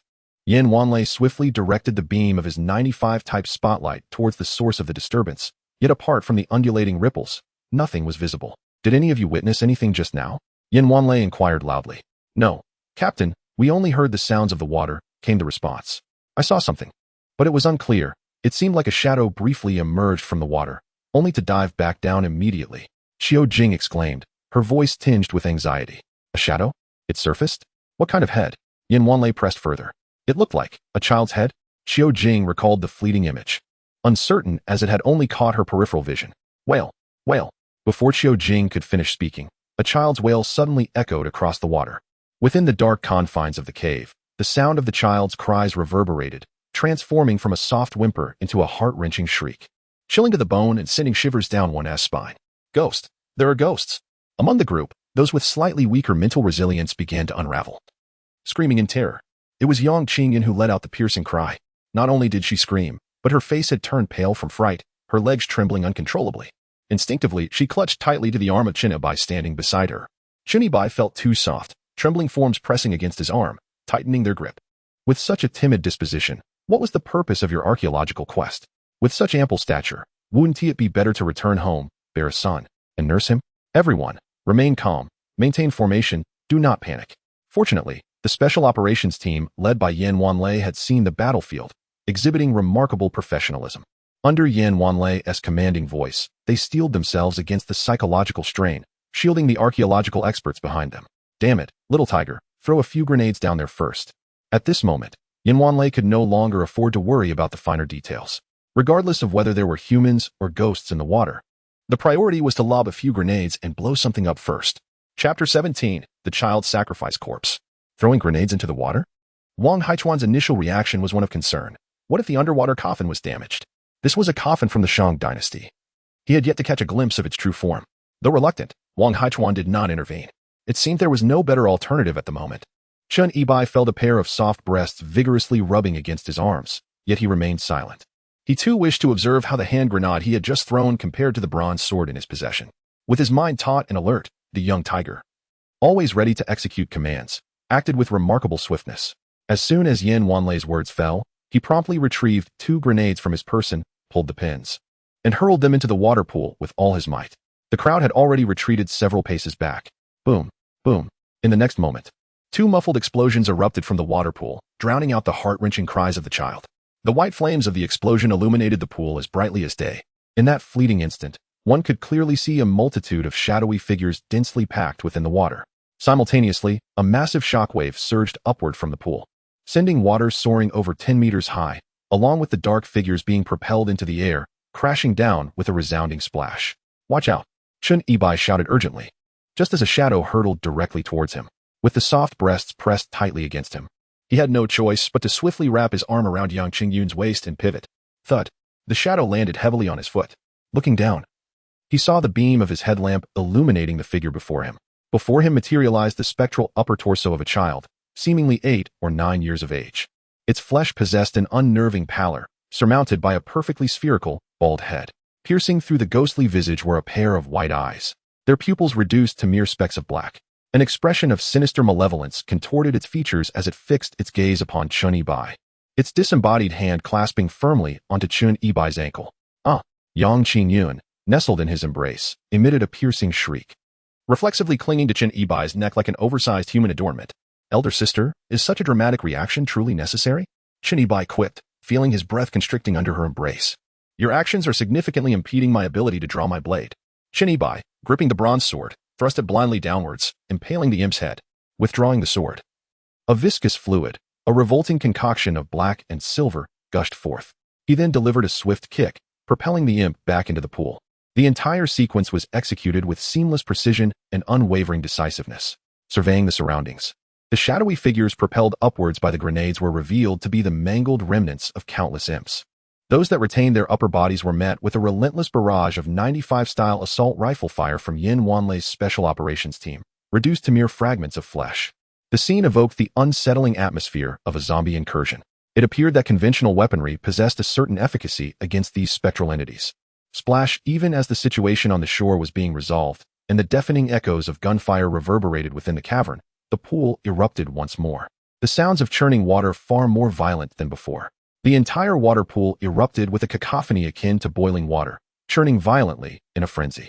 Numerous malevolent entities lurked within, far more than one could discern in the dimly lit darkness. Flare gun. Quickly deploy the flare. At that moment, Yan Wanlei was drenched in cold sweat, gripped by an intense sense of foreboding. It seemed that his third scientific expedition might meet its demise here. Earlier, while firing at the rising apparitions, he had already noted certain characteristics. These entities resembled zombies, utterly devoid of pain. Only when their bodies were reduced to mere fragments would they cease. Even when aiming for their heads, it took nearly an entire magazine to bring one down. Given the current circumstances at the water pool, the ammunition at hand was woefully insufficient. Under Yan Wanlei's command, the special operations team swiftly launched 2 flares. Fortunately, they had prepared several contingency measures prior to their mission. As the flares ignited, a brilliant orange-red light billowed forth, enveloping the cave in a thick plume of white smoke. Although it did not illuminate the surroundings as brightly as a high-powered flashlight, it effectively pierced through the oppressive darkness of the cavern. Bathed in the warm glow of the flares, from the violently churning pool, a multitude of small heads emerged, all resembling children of about 7 or 8 years old. There were boys and girls of varying heights with shaven heads and eyebrows. Their stark white faces appeared as if coated with a thick layer of foundation. Only their pupils, as small as black sesame seeds, stared fixedly at the archaeological team. They slowly crawled out of the pool, their faces devoid of expression, yet chillingly sinister, sending shivers down the spines of the onlookers. To the utter dismay and trepidation of the archaeological team, the number of these small specters emerging from the pool continued to swell. They even held hands, forming a vast, dark mass as they scurried towards the team. Mr. Chun, Mr. Chun. Several experts from the archaeological team, their legs already weakened by the scene, were on the verge of collapsing. Although these experts were concealed behind the Special Operations Squad, Wang Haichuan instinctively called out the name of Chen Yibai. After all, Chen Yibai himself had stated before the expedition that he was hired as an archaeological consultant precisely to help resolve such predicaments. Do not panic. Retrieve the gene talismans I provided. Chen Yibai was the only one who remained composed within the entire group. After all, for a leader of Tomb Raiders, gene captain, these were but minor occurrences. Upon hearing about the gene talismans, the others, without pausing to consider their efficacy, hastily searched themselves and hung the mini versions of the talismans, which Chen Yibai had distributed earlier, around their necks. Ah, where's my gene talisman? Yin Wanlei held a gun in one hand, while his other hand hurriedly searched his pockets. Suddenly, he recalled that he had dismissed the significance of the gold-tapping talisman at the time, carelessly tossing it into the police car's armrest. Although this talisman was a miniature version, it indeed proved to be effective. As everyone, except Yin Wanlei, donned their talismans around their necks, the approaching specters halted at a distance of 3 to 5 meters. Their minuscule black pupils constricted, and their faces twisted into a sinister expression, as if genuinely wary of something. This gold-tapping talisman, crafted from the black dog's claw, was inherently a talisman to ward off evil. Coupled with Chen Yibai's unique craftsmanship, it was quite capable of dispelling such malevolence. Had they been wearing an authentic gold-tapping talisman, these specters would likely have refrained from surfacing even in the waters. Could it truly be effective? Watching the encroaching spirits come to a standstill, Wang Haichuan exhaled a long-held breath, feeling as though he had narrowly escaped death. He was grateful to have secured the talisman during the live broadcast. 8,999. This was undoubtedly the most valuable livestream purchase. Upon returning, he would certainly leave a 5-star review. Mr. Chen, are they all spirits?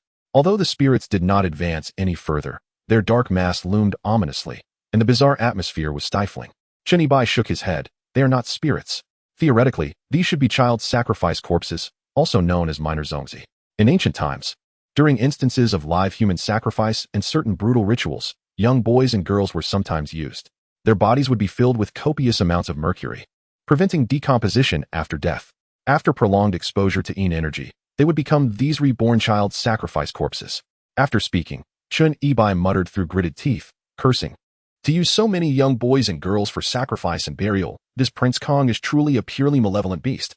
Chapter 18. The Majin Captain takes action. According to archaeological research, the practice of live human sacrifice first appeared during the Shang and Zhou dynasties. In addition to live burials, even sacrifices involved living people, and the sacrificial methods were even more cruel. It was common to steam and boil victims in bronze vessels, which is appalling. During the slave society of the Xia, Shang, and Zhou dynasties, the lives of the lowest were worth less than a strand of straw. This is why there are so many child sacrifice corpses in this tomb. Sobbing, wailing, hundreds of child sacrifice corpses, hand in hand, once again emitted heart-wrenching cries, the sound echoing within the mountain cave, sending shivers down one's spine while simultaneously causing profound sorrow. These were the cries of these children when they were used as sacrificial offerings and subjected to cruel torment. Team Leader Yen, what do we do now? Xiaohu's palms were sweating as he gripped his Type 95 rifle. At this moment, the Special Operations team formed a circle, protecting the archaeological experts in the center. Regardless of any danger encountered, protecting the archaeological experts is the mission of the Special Operations team.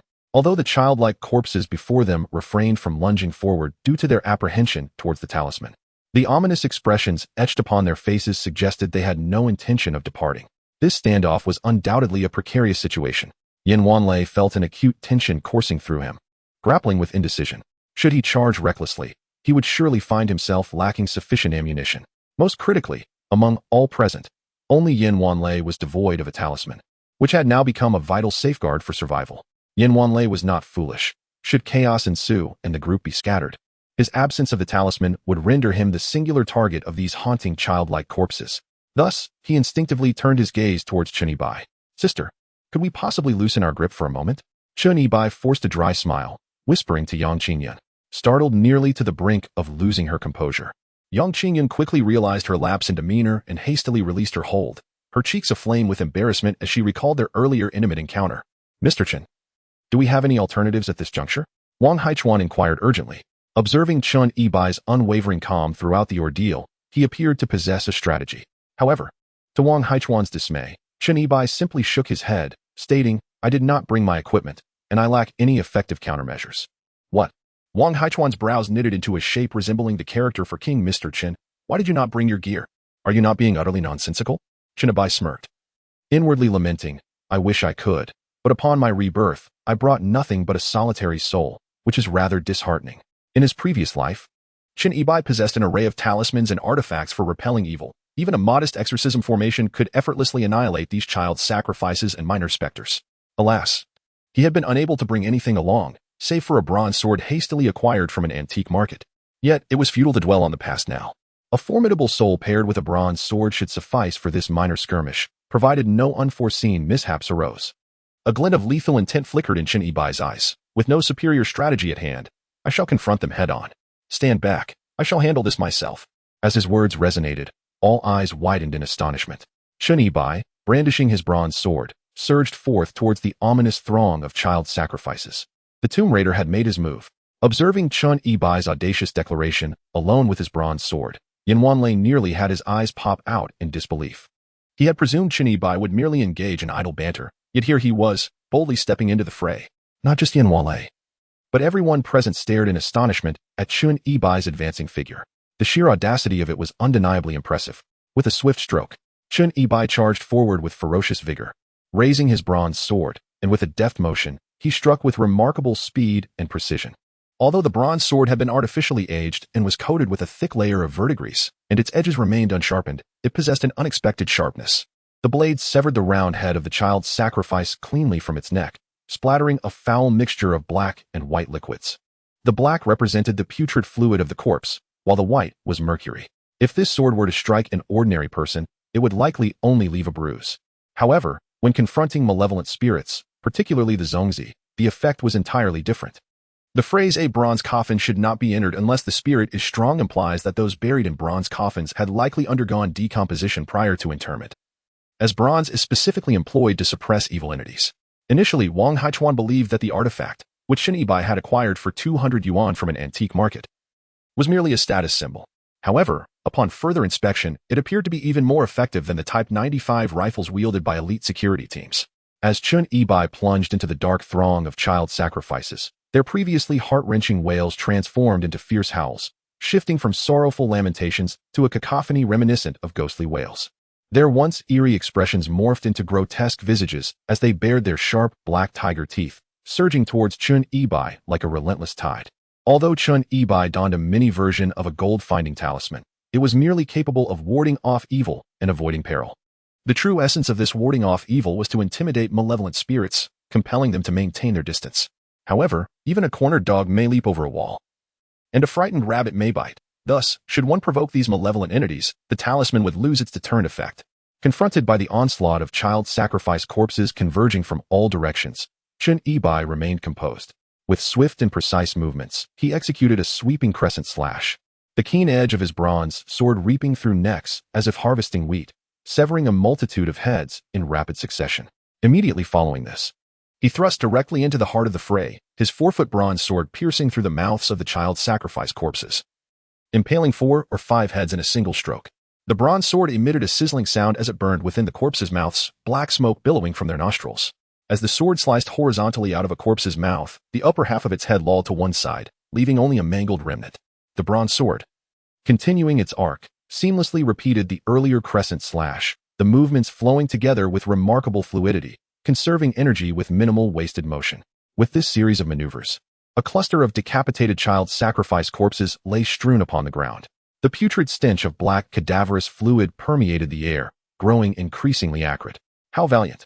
Yan Wanlei had initially been concerned that Chun Yibai would struggle against such an overwhelming horde of child sacrifice corpses. After all, they were on the same side, and he should find a way to help, not let Chun Yibai bear it alone. Yet, contrary to his expectations, Chun Yibai was incredibly valiant, wielding his bronze sword like a ruthless engine of carnage, almost eliciting a sense of pity for the child sacrifice corpses.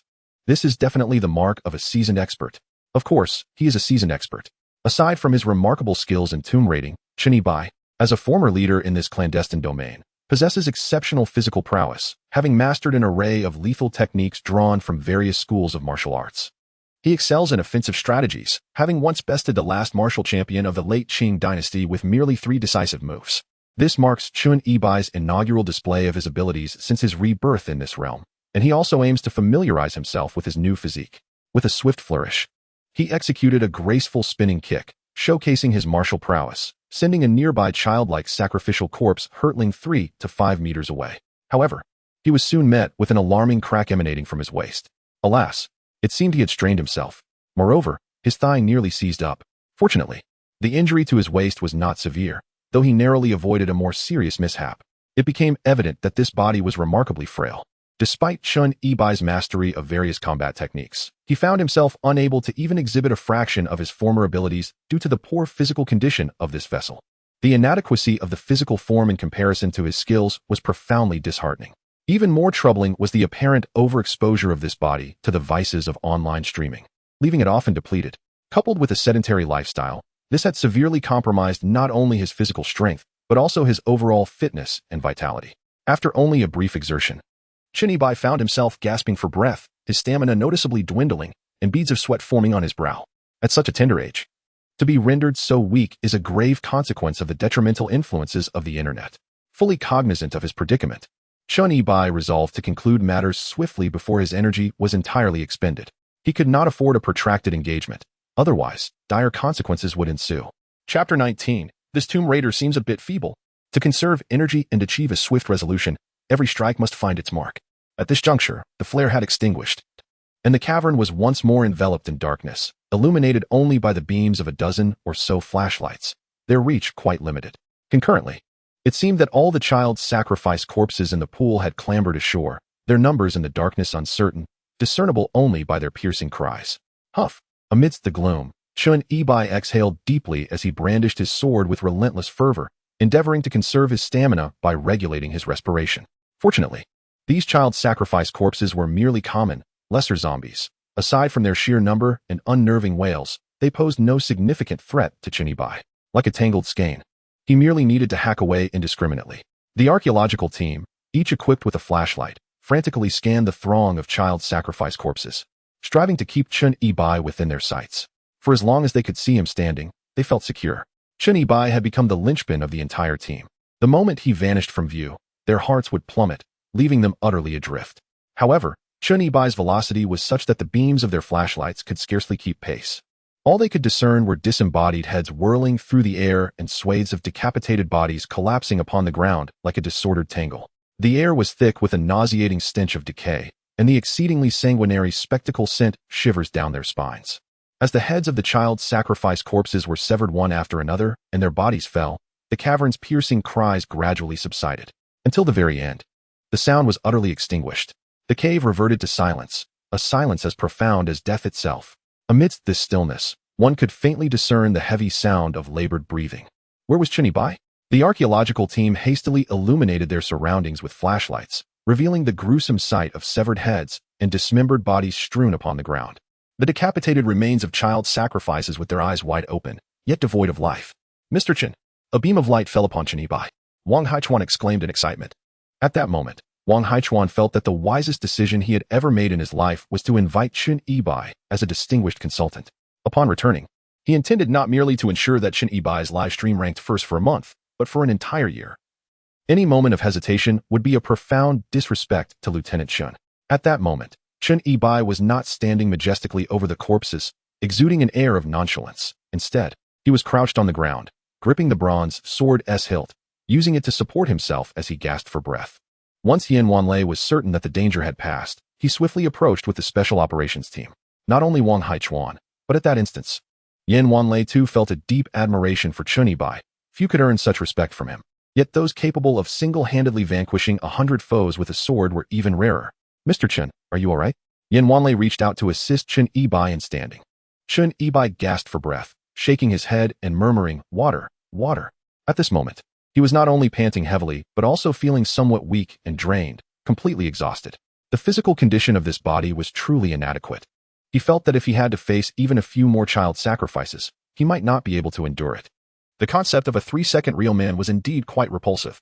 Upon returning, he must replenish his body and enhance his physical training. Yin Wanlei quickly rummaged through his backpack and handed a bottle of water to Chen Yibai. Observing Chen Yibai drenched in sweat, fervently gulping down the mineral water, Yin Wanlei was astonished. He had witnessed individuals injured in fights before, but this was the first time he had seen someone exhaust themselves to such an extent. Remarkably, it had only been about 10 minutes, right? Was the bronze sword too heavy? Or was it the brutally exhausting technique that drained his stamina? Nonsense. It was simply a matter of being out of shape. With several gigabytes of dubious content on his hard drive, indulging in questionable online streams daily, and a trash can overflowing with used tissues instead of actual garbage, it was no wonder he felt so feeble. It seemed that only Qiu Jing, standing nearby, had some understanding of Chen Yibai. After all, during her first visit to his rental apartment, the sight of used tissues scattered across the floor left a profound impression on her. Yet, if we set that aside, Chen Yibai's abilities indeed prompted Qiu Jing to reassess her perception of him. Mr. Chen, we should be safe now, shouldn't we? Wang Haichuan approached, glancing at Chen Yibai as he spoke. Chen Yibai wiped the beads of sweat from his forehead, nodded thoughtfully, and retrieved a cigarette from his pocket, lighting it with a deliberate motion. He inhaled deeply, contemplating the tranquil pond before him. If this was the only element present in the water, then the immediate danger seemed to have abated. As he spoke, his gaze drifted towards the pond, which had nearly regained its primordial serenity. Yet, to his astonishment, he discerned an anomaly in the water level. Turning his attention to a nearby ground pillar, he noted that it protruded nearly 40 centimeters above the surface, almost twice its original height. No, it was not the pillar that had risen.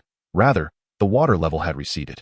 Mr. Chen, it appears that the water level of the pond has indeed diminished, remarked Wang Haichuan, following Chen Yibai's line of sight to the ground pillar, where he too observed this peculiar detail. As the water level fell, the copper chains affixed to the ground pillar emerged from the depths, their surfaces marred by a tapestry of red and green rust, each chain as thick as an adult's wrist. All 8 ground pillars displayed this remarkable feature. While merely hearing Chen Yibai's account had been intriguing, witnessing the 8 robust and elongated copper chains in person was nothing short of breathtaking. For an archaeological expert with a fervent passion for ancient artifacts, the opportunity to behold such a rare spectacle, one that might never be encountered again in a lifetime, felt like an extraordinary stroke of fortune. Wang Haichuan felt a profound desire. If only he could witness the coffins being drawn by these chains from beneath the pond's surface, he would gladly embrace death on the spot. Chen Yibai, too, was engulfed by a surge of awe and exhilaration. However, at this moment, Chen Yibai's primary concern was the sudden drop in the water level. How could it be that over 100 child sacrifices emerged from the pool, causing the water to recede by 20 centimeters? Wasn't that a tad implausible? Chen Yibai shone his flashlight around the pool, scrutinizing it carefully. To his astonishment, he discovered a distinct whirlpool in the center, approximately 1 meter in diameter, as if a hole had formed at the bottom of a bucket, causing the water to drain rapidly. There was a hole below, and the water was indeed leaking out. Wang Haichuan, observing the whirlpool, was nearly overwhelmed with excitement. If the water beneath the pool continued to drain, they could finally behold the long-desired appearance of the coffin. But what could possibly cause such an unexpected outflow? Meanwhile, Yin Wanlei furrowed his brow in perplexity. The unpredictability of worldly affairs often harbored sinister phenomena, particularly in such a locale, prompting Yin Wanlei to adopt a cautious demeanor. Chen Yibai extinguished his cigarette and chuckled. You just tossed 2 grenades into the pool. So how is the sudden occurrence so unfathomable? The bottom of the pool likely conceals 2 hidden passages. One has been blocked, leaving the other open for water to flow in. If we remove the blockage, the water will reverse its course, akin to a siphoning mechanism. Upon hearing Chen Yibai's explanation, Yin Wanlei finally grasped the situation and nodded in agreement. Captain Yin, do you have any more grenades? Chen Yibai suddenly inquired. Yin Wanlei was somewhat bewildered by the question. As they contemplated throwing 2 more grenades to enlarge the blockage below, the water hole was not particularly deep, measuring at least several meters. How long could they afford to wait? After about 10 minutes, the water level had dropped approximately 20 centimeters, and within an hour, it had decreased by a meter. They could not simply sit idly by for an entire day, could they? What if they inadvertently damaged the coffin beneath? Upon hearing this, Wang Haichuan immediately voiced his dissent against Chen Yibai, marking the first time he had done so. Damage it? Nonsense. A grenade cannot sink to the bottom of the water hole before detonating. The blockage below is merely cracked from the shock. Even if you wish to destroy the coffin, it is impossible. Chen Yibai glanced at Wang Haichuan and remarked, that assertion does hold some merit. Yin Wanlei nodded in agreement. In truth, Wang Haichuan was also anxious, unable to endure waiting for several hours, even more so for over 10 hours. Thus, after hearing Chen Yibai's words, he remained silent. Xiaohu, Do you still have grenades? Yin Wanlei inquired. Yes, Captain, there are 4 left. Xiaohu responded. Let's try throwing one more. Upon receiving Yin Wanlei's command, the group retreated 7 or 8 meters. Xiaohu retrieved a grenade from his gear, pulled the pin, and deftly tossed it into the swirling current at the center of the waterhole. Boom! A muffled explosion echoed within the cave, and a brilliant white flame instantaneously illuminated the entire waterhole. The shockwave sent a colossal spray of water crashing down like a torrential rainstorm upon the shore, washing away remnants of the sacrificial offerings. Compared to the archaeologists meticulously brushing away soil, this explosive approach was decidedly more hardcore. After the echoes of the explosion subsided, the crowd returned to the edge of the pond, directing the beams of their flashlights onto the water surface. The results of this detonation were remarkably impressive. In the center of the pond, the swirling dark currents had expanded several-fold, spanning over 2 meters in diameter, with the water level visibly receding. 8 bronze chains, taut and straight, became increasingly discernible. Almost everyone widened their eyes, gazing at the lowering water level, holding their breaths in anticipation of witnessing the nature of the coffin submerged beneath, their hearts racing with tension. Sun Dachang and 2 other archaeological experts were diligently recording the entire event with their cameras. Not only the archaeologists, but even the special operations team, led by Yin Wanlei, stared in wide-eyed curiosity. However, the pond was much deeper than Chun Yibai had previously anticipated. After a full hour of waiting, Chun Yibai, aside from experiencing slight soreness in his arms, had almost fully recovered his strength. The water level had descended over 6 meters. Yet the bottom remained elusive. Nevertheless, the 8 bronze chains gradually converged toward the center. When the chains had drawn close enough to reveal only a little over 2 meters, the object ensnared by them began to emerge from the receding water surface. Judging by its shape, it indeed resembled a coffin, dark as ink.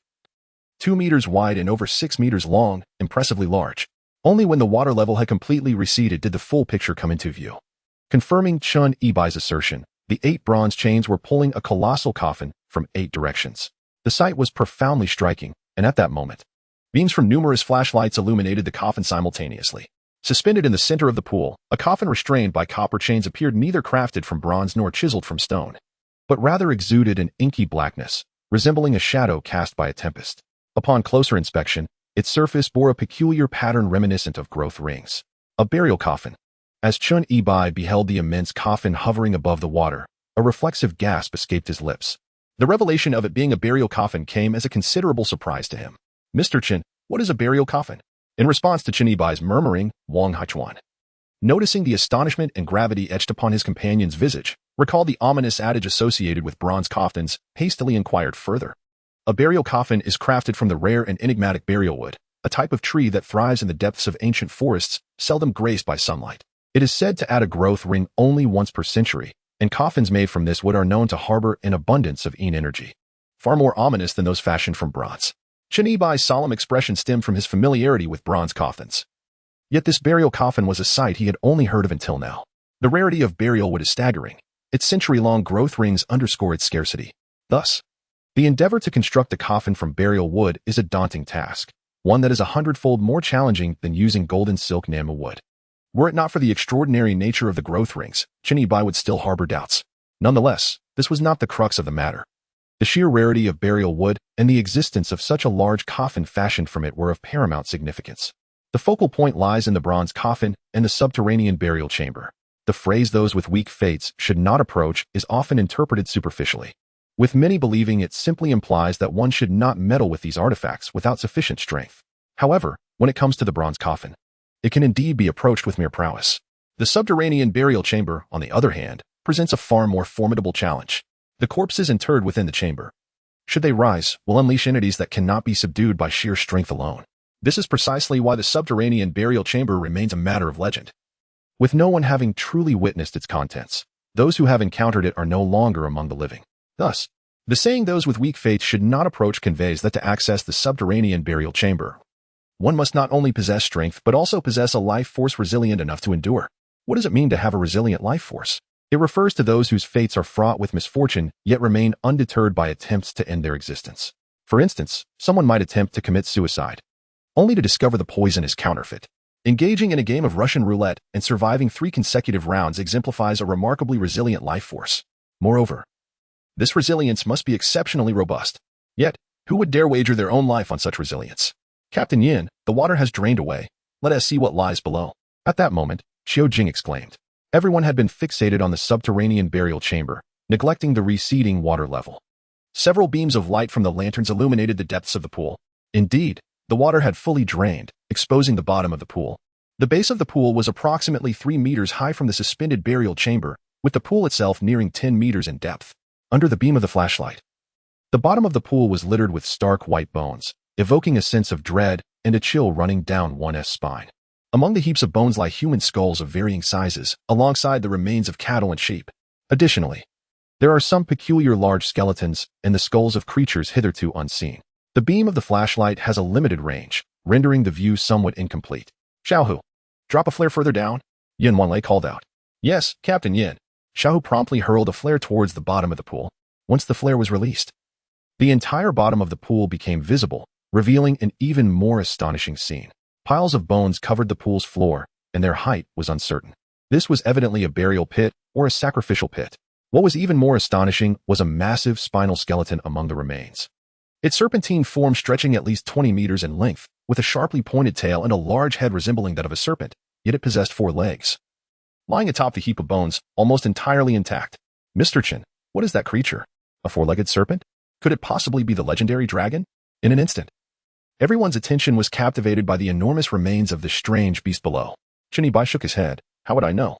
Perhaps we should consult a biologist. It might indeed be a dragon. And to venture further, the Tai Kong clan revered deities, offering sacrifices to the mountain god, Zhulong. Who knows? It could be Zhulong itself. However, discussing biological knowledge at this moment seems rather futile. It is essential to ascertain that the bottom of the pool poses no danger.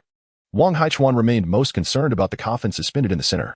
Now, the 8 copper chains securing the coffin have come into view, igniting a curiosity about what lies within. The essence of tomb raiding is to unseal the coffin and examine the remains, for throughout history, the deceased have brought their most treasured possessions, those deemed most valuable, into their coffins. Similarly, the crux of archaeology rests upon the opening of coffins. As it is crucial for verifying the identity of the interred, the more precious the artifacts, the greater their significance for scholarly inquiry. Chapter 21. Preserving the corpse and guarding the tomb. Typically, archaeological protocol dictates that coffins are transported back to the laboratory for examination. However, given the size of this coffin and its location deep within an underground cavern, retrieving it in its entirety is decidedly impractical. Hence, the only feasible option is to open it on site. Mr. Chun, can we open this coffin? Wang Haichuan inquired, diverting his gaze from the coffin to Chen Yibai. His tone tinged with trepidation. Before proceeding, it was imperative to consult the esteemed advisor, Captain Chen. Given the recent emergence of the child sacrifice corpse and the nature of this coffin, Wang Haichuan harbored a foreboding sense that the risks associated with this undertaking were exceedingly high. Chen Yibai smiled faintly and nodded. It can be opened. Upon hearing this, Wang Haichuan felt a surge of excitement. Yet, Chen Yibai paused for a breath and continued. However, there are no guarantees. Wang Haichuan's initial thrill was swiftly replaced by a chill of apprehension. Could you refrain from being so cryptic and dramatic? If Captain Chun has stated there are no guarantees, does that mean it cannot be opened? Such a grand coffin, yet one cannot delve deeply into its study. This is undoubtedly a significant loss for the archaeological community. Chen Yibai discerned Wang Haichuan's thoughts. If only he could bring forth all the strength and equipment from his past life, perhaps a gamble could be made. However, now burdened with such an insubstantial body, forcibly opening the coffin would indeed require a sheer display of resilience. Yet, that is not the crux of the matter. The emphasis lies in the fact that there is no necessity to forcibly open this coffin suspended in the center of the pool. Holding a flashlight, Chen Yibai glanced again at the bottom of the pool and remarked, "Did you notice the 2 openings beneath the water?" The 2 openings at the bottom of the pool that Chen Yibai referred to had indeed caught the attention of the others earlier. One was situated on the left side of the pool, estimated to be over 3 meters in diameter. Under the illumination of the lamp, one could faintly discern that it contained some stagnant water, likely connecting to other subterranean rivers. The corpses of the rescue team that had floated on the surface earlier probably drifted in from this very aperture. The other opening was located on the right side at the bottom of the pool, equally measuring over 3 meters in diameter. However, this opening had originally been sealed by a stone door over 3 meters high, the edges of which were sealed with molten copper. Yet now, the stone do certainly. The statement is clear. Chen Yibai asserted with confidence. This is an immense hydraulic mechanism. By blocking one of the apertures, the subterranean river's water will rise and fill the entire pond. The purpose of this is to conceal the entrance to the ancient tomb, serving as an exceptionally clever means of theft prevention.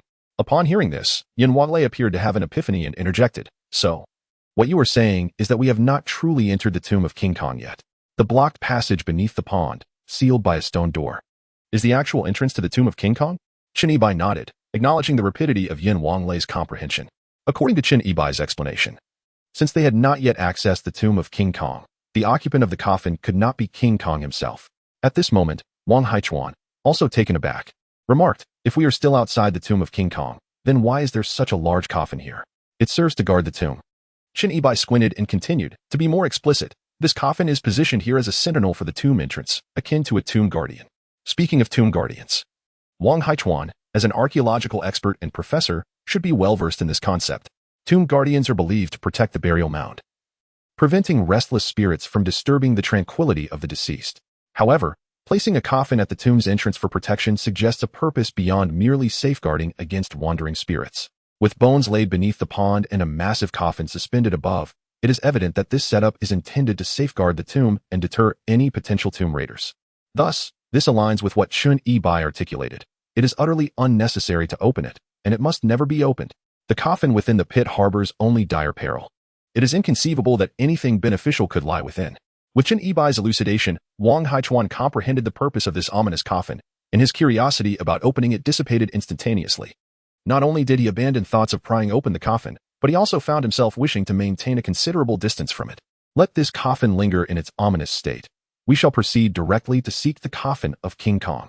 Chen Yibai once again directed the beam of his flashlight toward the depths of the water pool, illuminating the entrance behind the stone door.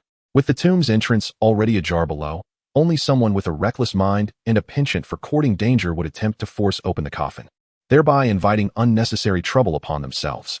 The paramount objective is to locate the rightful occupant of King Kang's tomb. Chen Yibai's suggestion garnered unanimous agreement from the group. Having reached a consensus, the archaeological team began to don their zip-line gear, securing it to the Yingdi pillar at the edge of the water pool, and commenced their careful descent into the 10-meter-deep pool. Standing above and peering down at the heaps of corpses at the bottom was already a terrifying experience. Once they truly descended and stepped upon these skeletal remains, it felt as though they were treading upon countless lifeless bodies. Anyone with even a modicum of psychological vulnerability would find their legs turning to jelly. Particularly when they looked up, the immense, pitch-black coffin loomed ominously above, exuding an overwhelming, eerie pressure that made it difficult to breathe. Crack, crack. As the crowd advanced with each step, the bones beneath their feet cracked audibly, prompting them to hold their breath and tread lightly, as if walking on thin ice. Suddenly, after the group had barely moved towards the tomb entrance, an eerie silence was shattered by a resounding clatter from above, akin to the clash of metal. In such an environment, even the slightest sound could provoke a surge of anxiety. This unexpected noise sent a jolt of fear through the group, causing them to instinctively look up. The candles, which had been burning with a green flame atop 8 supporting pillars, extinguished all at once. The surrounding air felt oppressive, devoid of even the gentlest breeze, as if they had been snuffed out by an unseen force. According to the ancient belief, once the candles within a tomb are extinguished, it signifies the disapproval of the deceased regarding the removal of their possessions, necessitating an immediate retreat. This is a sacred agreement between the living and the dead, a rule upheld by the tomb raiders. In essence, the extinguishing of the flames heralds an ominous portent. The earlier sounds of clashing metal coincided with the simultaneous extinguishing of the 8 candles, which caused the copper chains securing the coffin to rattle violently. The clanging of the chains against the supporting pillars grew louder and more fervent. "Mr. Chun, what is happening?" The sudden anomaly left the group pale with fear. "Alert! Alert!" Yin Wanlei gazed at the swaying copper chains and the coffin above him. A profound and ominous premonition gripped his heart, prompting him to shout in alarm. Simultaneously, Chen Yibai's expression grew grave, his heart dropping. Hadn't Professor Wang intended to open the coffin? It seemed that Professor Wang's desire was on the brink of realization. As the water receded, the coffin was exposed to the air and sensed our life force, awakening a malevolent energy within. Chen Yibai swiftly drew the bronze sword from his back. It appeared that to access the tomb of King Kong, confronting the coffin that guarded it was inevitable. Chapter 22. The copper-armored corpse. The mechanism designed for the defense of the King Kang's tomb, known as the Corpse Guardian, was truly remarkable. To open the tomb, the water level of the pool must inevitably drop, which would expose the coffin to the air, triggering its malevolence upon sensing our vitality. This conundrum was essentially unsolvable. Evasion was impossible. Chen Yibai had not anticipated this twist. Yet, it was too late for such reflections now. The clattering of the 8 copper chains intensified, their violent collision echoing louder, as the massive coffin above began to tremble, as if it could burst open at any moment. Mr. Chun, what should we do? What now? Wang Haichuan recalled Chen Yibai's earlier remark about no guarantees, and he was immediately drenched in cold sweat. It was evident that whatever lay within that coffin was far more terrifying and formidable than the previous group of sacrificial corpses. Team leader Yin, you lead them up first. Chen Yibai shouted urgently to Yin Wanlei. What else could they do but flee? However, Chen Yibai was determined to hold the rear for them. After all, Professor Wog is a prominent figure who has topped the carnival leaderboard. Regardless of the dangers that lie ahead, our priority must be to cherish our fans. Hurry up. Yin Wanlei nodded and promptly directed the special operations team to escort the archaeological experts upwards. The experts swiftly turned around, eager to grasp the zipline and ascend once more. However, the sheer steepness and treacherous slickness of the water pit posed a formidable challenge. Descending was effortless, yet climbing back up would prove to be a considerable ordeal. Suddenly, a bone-crushing scream pierced the air as Qiu Jing inadvertently fractured her leg while stepping, her right foot becoming ensnared in the remains beneath her. What is happening? Yin Wanlei shouted towards Qiu Jing. Team leader Yin, my foot is trapped. Qiu Jing grimaced in agony, attempting to pull her leg upwards. Yet her ankle was caught tightly below, as if shards of bone had embedded into her flesh. Team leader Yin, don't worry about me. Determined not to become a burden to her team, Qiu Jing gritted her teeth in pain, desperately clawing at the heap of bones beside her in a bid for self-rescue. In that very moment, a copper chain securing the coffin overhead suddenly snapped with a resounding bang at its connection to the pillar. The massive chain swung directly towards Qiu Jing. If struck by such a robust chain, the consequences would be dire. Give me your hand. Chen Yibai rushed towards Qiu Ji in the present moment. Qiu Jing could hardly focus on how her foot was ensnared. She had no choice but to exert her strength and pull herself upwards. Surely, losing a leg was far preferable to losing a life, was it not? With a cry of agony, Qiu Jing was forcibly yanked out from the heap of bones by Chen Yibai. At that precise moment, a massive copper chain swung perilously close to Qiu Jing's back. Less than 10 centimeters away, before crashing heavily against the wall of the water pool, sending shards of stone flying. Are you all right? Chen Yibai inquired as he noticed a bone shard, as thick as 3 fingers, embedded in Qiu Jing's calf. Her expression was one of intense pain, indicating that it had penetrated deeply, protruding over 20 centimeters from her leg. I'm fine. Qiu Jing gritted her teeth against the pain. At this juncture, expressing concern was futile. The special operations team was currently escorting the archaeological expert upward, leaving no room for her predicament. Bang, bang. At that moment, the weightlessness caused by a snapped copper chain led to the simultaneous rupture of the remaining chains securing the coffin. The immense coffin, suspended above the water pool, plummeted onto the pile of bones below with a resounding crash, shattering into pieces and creating a thunderous noise that echoed through the chamber. Wang Haichuan, who was ascending the zipline, could not suppress the urge to glance back upon hearing the colossal sound. The beam of his headlamp illuminated the shattered coffin boards. Time seemed to freeze for a few seconds, and there was no further movement beneath the wreckage. Could it be that everyone is overly anxious? Logically speaking, a copper chain submerged in water for an extended period, when suddenly exposed to air, may naturally oxidize, leading to a decrease in load-bearing capacity and eventual breakage. Thus, might there be no real danger within this tomb?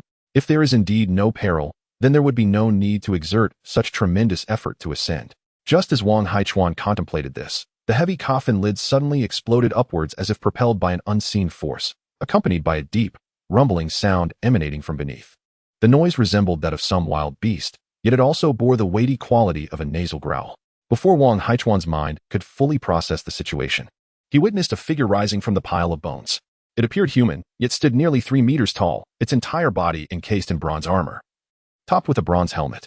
Beneath the helmet lay a jade mask, obscuring its features, but the eye holes revealed a pair of ghastly white orbs, exuding an eerie malevolence and palpable bloodlust. A nearly 3-meter-tall figure wrapped in copper armor? Could it be that such beings existed during the Shang dynasty? If this could be taken back for study, it would undoubtedly constitute an archaeological miracle that would revolutionize our understanding of humanity. What are you dawdling for? Are you courting death? Hurry and climb, Yin Wanlei shouted in desperation. Only then did several archaeologists snap to attention, hastily grasping the ropes, gritting their teeth, and summoning every ounce of strength to ascend with fervor. Chen Yibai gazed at the bronze-armored corpse that rose from the shadows, resembling a small mountain. He couldn't help but mutter a curse under his breath. Clad entirely in bronze armor and towering at a height of 3 meters. It was no wonder the coffin was crafted to such a grand scale. Simultaneously, Chen Yibai sensed a formidable aura of malevolence emanating from the bronze corpse. It appeared that today he would have to confront fate and test the resilience of his own life. Taking a deep breath, He contemplated strategies to divert the attention of the bronze corpse, hoping to grant the archaeological team a little more time to ascend. However, there was no need for distraction. As an icy chill enveloped him, the corpse's white, sinister eyes, concealed beneath its jade mask, fixed menacingly upon him. Clearly, he had become its target. Before Chen Yibai could devise a countermeasure, the bronze corpse emitted a low, ominous growl and lunged toward him with alarming speed. More accurately, it leaped. Standing atop a pile of bones, the corpse soared over 3 meters high, akin to a precise cannonball, hurtling toward Chen Yibai. "This rice dumpling can actually fly?" exclaimed Qiu Jing, who stood beside him. "Damn, it's a leap, not flight. It's a leaping corpse." Chen Yibai cursed inwardly, recognizing the urgency of the situation. With no time to ponder a response, he gritted his teeth, firmly grasped his bronze sword, and swung it at the oncoming bronze corpse. Undead yet uncorrupted. There existed many types of cadavers that absorbed the yin energy of the earth and gathered malevolent spirits, such as the commonly known white-haired and black-haired corpses. The jumping corpse absorbs the yin energy of heaven and earth, nurturing itself with malevolent energy to a certain extent, completely transcending the existence of a common zongzi. It has even developed independent thought, yet it remains within the bounds of being subdued. However, if it were the legendary flying corpse, even one with a fate as resilient as steel would surely meet its end here today. Chapter 23. Unloading the corpse armor clang. In the instant the massive body of the copper-armored corpse leapt more than 3 meters high, hurtling directly towards him, Chen Yi swiftly coordinated his movements with remarkable agility. He executed a rapid dodge, simultaneously slashing his sword across the copper armor of the corpse. Crack! The bronze sword collided with the bronze armor, producing a jarring sound akin to metal striking metal and igniting a shower of sparks. Chen Yi's sword shattered into 4 or 5 pieces, flying through the air, while the impact left his arm aching and numb. The copper-armored corpse, having missed its target, crashed heavily into a pile of bones, scattering fragments of white skeletons. Damn it! Is this the quality? Observing the transformation of his 4-foot sword into a mere foot-long piece, Chen Yi muttered a curse against unscrupulous merchants. This bronze must be impure. Otherwise, it could not possibly be so brittle. Grr. The copper-armored corpse, rising once more from the heap of bones, appeared thoroughly enraged. The growls emanating from beneath its jade mask became deeper and more ominous, its gaze turning increasingly sinister and malevolent as it lunged at Chen Yi again. This time, given the proximity, the copper-armored corpse did not leap but charged with fierce speed. Fortunately, Chen Yi's combat experience was considerable. He remained calm under pressure, his mind alert as he dodged swiftly, narrowly evading several of the corpse's aggressive lunges. However, such evasion could not be a lasting strategy. The bronze-armored corpse possesses 100 opportunities for error, yet should Chen Yibai falter even once, it would spell his demise. Furthermore, given Chen Yibai's current physical condition, he cannot endure for long. Thus, his stamina must be devoted to a counterattack. Merely evading would only prolong his inevitable end. However, when it comes to launching a counteroffensive, the bronze-armored corpse is clad in a meticulously protective suit of bronze armor, with even its visage concealed beneath a jade mask, armed solely with a fragmentary bronze sword. Barely a foot in length, Chen Yibai finds himself at an impasse. Therefore, he must first remove the protective bronze armor from the corpse.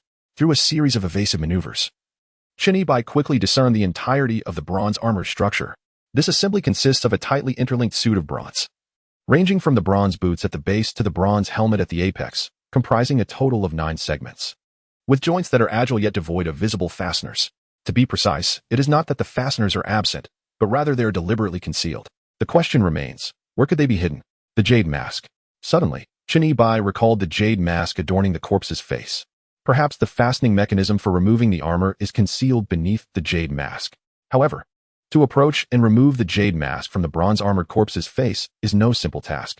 Setting aside the difficulty of proximity, the corpse towers nearly 3 meters high, making it challenging to even reach its face. Yet, despite the arduous nature of the endeavor, he must take a chance. Qiu Jing, lend me your assistance. With that, Chen Yibai swiftly maneuvered behind the bronze-armored corpse, retrieving a dark object from a small pouch to throw towards Qiu Jing. As Qiu Jing painfully rose from the heap of bones, her first instinct upon hearing a request for assistance was one of disbelief, given her dire state. What could she possibly offer? However, upon noticing the object that Chen Yibai had tossed her way, she quickly reached out to catch it. To her surprise, it was a carpenter's chalk-lined box, with the other end of the chalk line firmly gripped in Chen Yibai's hand, creating a taut, straight line between them. Lock the lever and pull the line tight, Chen Yibai shouted, prompting Qiu Jing to act swiftly. At that very moment, the copper-armored corpse lunged at Chen Yibai, its abdomen colliding with the chalk line, emitting a hissing sound as it burned and released a plume of black smoke. The chalk line, infused with black dog blood, was particularly effective against Zhongzi. While it may not have been sufficient to ensnare a jumping corpse, especially one clad in copper armor, it could still inflict minor injuries or instill fear. The copper-armored corpse indeed staggered back, momentarily taken aback by the encounter, nearly losing its balance. Opportunity knocked. Chun Yibai's heart surged with elation as he swiftly tugged the chalk line to maneuver behind the copper-armored corpse.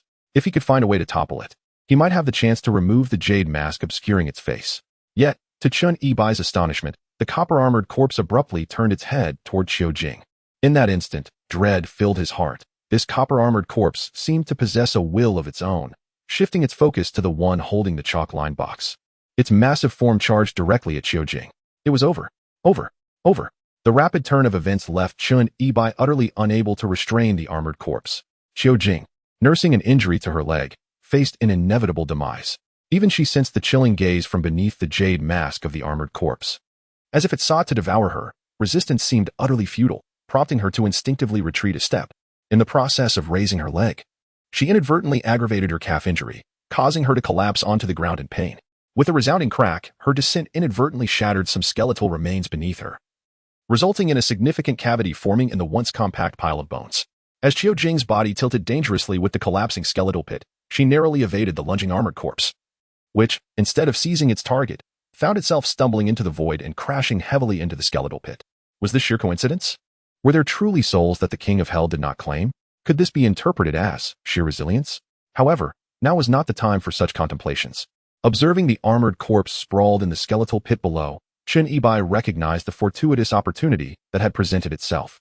Without waiting for the corpse to rise, he lunged forward, driving his bronze sword into the crevice of the jade mask adorning the corpse's face.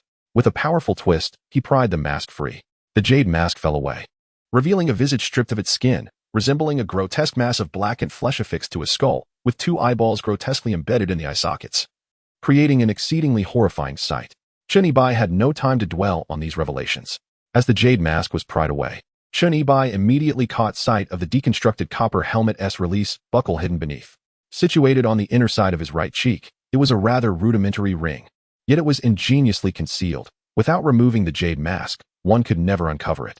The copper-armored corpse emitted a deep, resonant growl, its face incapable of expressing emotion. Yet the charred flesh quivered ominously. At that moment, Chun Yibai comprehended the source of the guttural sound. It was due to the absence of a nose. Just as the copper-armored corpse prepared to retaliate against Chun Yibai, he seized the initiative, driving the tip of his bronze sword into the release buckle located within the helmet's interior, intent on dislodging the helmet from the creature's head.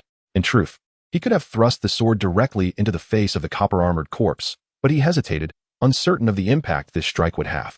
If it failed to inflict a fatal wound, such an opportunity would be squandered, and finding another chance as fortuitous would be exceedingly difficult. Thus, Chun Yibai resolved to proceed with caution, methodically disassembling the copper-armored corpse's armor first. Chapter 24, The Coffin Nail Clang.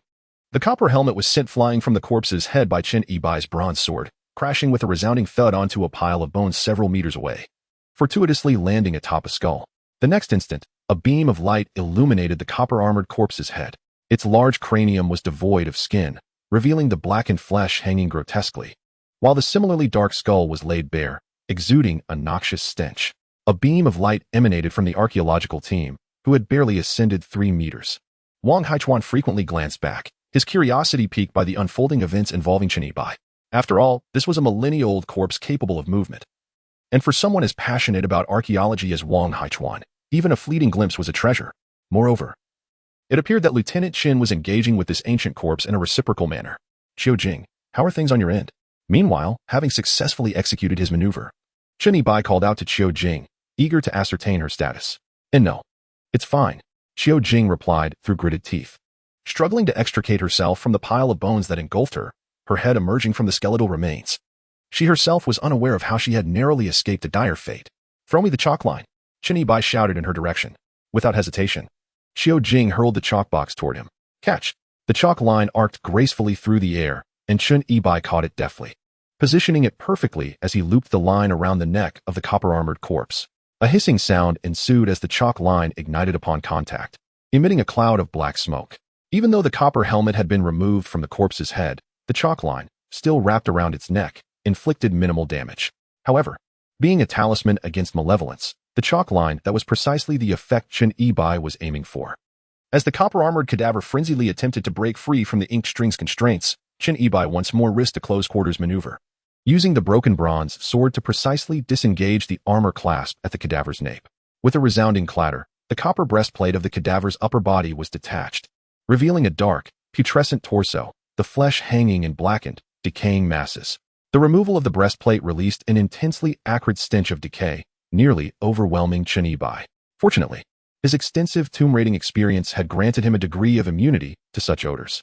For anyone else, this would have been akin to a lethal biochemical weapon. Just then, the inked string constricting the cadaver's neck snapped. Stripped of its breastplate, the copper-armored cadaver seemed to descend into utter madness, emitting guttural roars as it lunged for Chen Yibai. Are you acting like a bashful maiden, enraged by the removal of your garments? Anticipating the cadaver's attack, Chen Yibai executed an evasive maneuver, thrusting the broken bronze sword into the cadaver's navel. With 2 pieces of armor now removed, his objective was within reach, and he could test the results. With a sickening squelch, the bronze sword pierced directly into the cadaver's navel. To Chen Yibai's astonishment, the bronze-armored corpse did not react as intensely as he had anticipated, its response paling in comparison to when the inked string had been ensnared around its neck. Upon extracting the bronze sword, he discovered that the blade had been reduced to a mere hilt in his grasp. The portion of the sword that had pierced the corpse's abdomen had, in that fleeting moment, been transmuted into molten copper within its body. Blast! Chen Yibai's countenance underwent a dramatic shift as he inwardly lamented the dire situation, realizing that the disparity was far greater than he had initially estimated. As he had thrust the sword forward, the copper-armored corpse's hand, as large as a fan, had already reached out to seize him. Retreating unscathed at this juncture was no longer a simple matter. Chen Yibai could only brace himself and seek out the narrowest of openings to evade the corpse's claws. Rip! The velocity was excessive, and time was scarce. Although Chen Yibai managed to evade the brunt of the attack, his shoulder was nonetheless violently grazed. Half of his sleeve was torn away, and an acute sensation of agony instantly permeated his entire being, akin to the dull edge of a blade carving multiple gashes into his shoulder. Turning his head, he observed 3 lacerations upon his shoulder, each as wide as a child's open mouth. Fortunately, his tendons and bones remained unscathed beneath the flesh, but the edges of the wounds were tinged with black, a sign of corpse poison. This is the end, he thought, truly believing that his demise was imminent. Despite his arduous efforts to strip the copper-armored corpse of its protective armor, the sheer density of energy within its flesh surpassed his expectations, capable of instantly corroding the bronze sword into molten copper. Ultimately, the predicament stemmed from the absence of a suitable weapon. After all, the bronze sword was merely an ordinary piece of bronze fashioned to appear ancient, rendering it as insignificant as a child's plaything in the face of the copper-armored corpse. Had this occurred in a past life, a knife forged from meteorite iron could have swiftly severed the head of this copper-armored corpse. However, such musings are but futile now. What shall I do next? Is this where my misadventure culminates? Damn! Chen Yibai discarded the bronze sword hilt, enduring the searing pain in his shoulder, and attempted to distance himself from the copper-armored corpse as much as possible, his mind racing to conceive alternative strategies. A direct confrontation was unfeasible, and he was bereft of suitable weaponry. If he could not devise an effective plan, it was certain he would meet his end here, having been reborn into this world. To falter at the very outset was an unsettling prospect for Chen Yibai. Wait, there might still be a glimmer of hope. A sudden thought struck him. Perhaps there truly was a chance. Qiu Jing. Chen Yibai shouted at the top of his lungs towards her direction. I'm fine. Qiu Jing responded immediately, her voice ringing out. That's good to hear.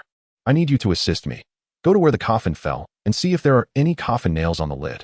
Chen Yibai called out. The coffin nails, traditionally used for sealing coffins, possess a lesser-known function. They can suppress corpses. The legendary corpse-suppressing nails are, in fact, a unique type of sealing nail. This so-called special quality encompasses a wealth of information.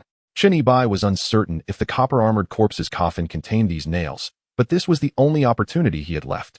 He had no choice but to gamble on a desperate hope. Good, Qiu Jing replied without hesitation. She was acutely aware of the current situation. What prospered one, prospered all. What harmed one, harmed all. Although she was uncertain of Chen Yibai's intentions with the coffin nails, she resolved to follow orders without hesitation, to avoid any hindrance. Qiu Jing gritted her teeth and yanked the splintered bone fragment from her calf, disregarding the need for bandaging, and sprinted towards the descending direction of the coffin. In Chapter 25, The Corpses of Qixing Town, Chen Yibai was left to rely on his extensive combat experience to anticipate movements while grappling with the bronze-armored corpse, buying them precious time. Their hopes rested solely upon the coffin nails and Qiu Jing's efforts. Suddenly, he spotted nails embedded in the coffin lid. Shortly thereafter, a piercing scream erupted from Qiu Jing's direction, filling Chenibai with elation. Hurry and extract them. Meanwhile, Qiu Jing, having just arrived, beheld the shattered lid of the pit coffin, which bore a total of 7 coffin nails. These 7 nails symbolized the Big Dipper, carrying the connotation of guiding lost souls, a notion that seemed to have originated long before the Shang dynasty. However, the 7 coffin nails driven deep into the lid measured over 20 centimeters in length. Qiu Jing attempted to pull them out by hand, but they would not budge. She searched her person for a suitable tool, but found none. I can't get them out. She shouted towards Chenibai. Think of something quickly. Our lives depend on you. Chenibai, from a distance, called out, all our lives?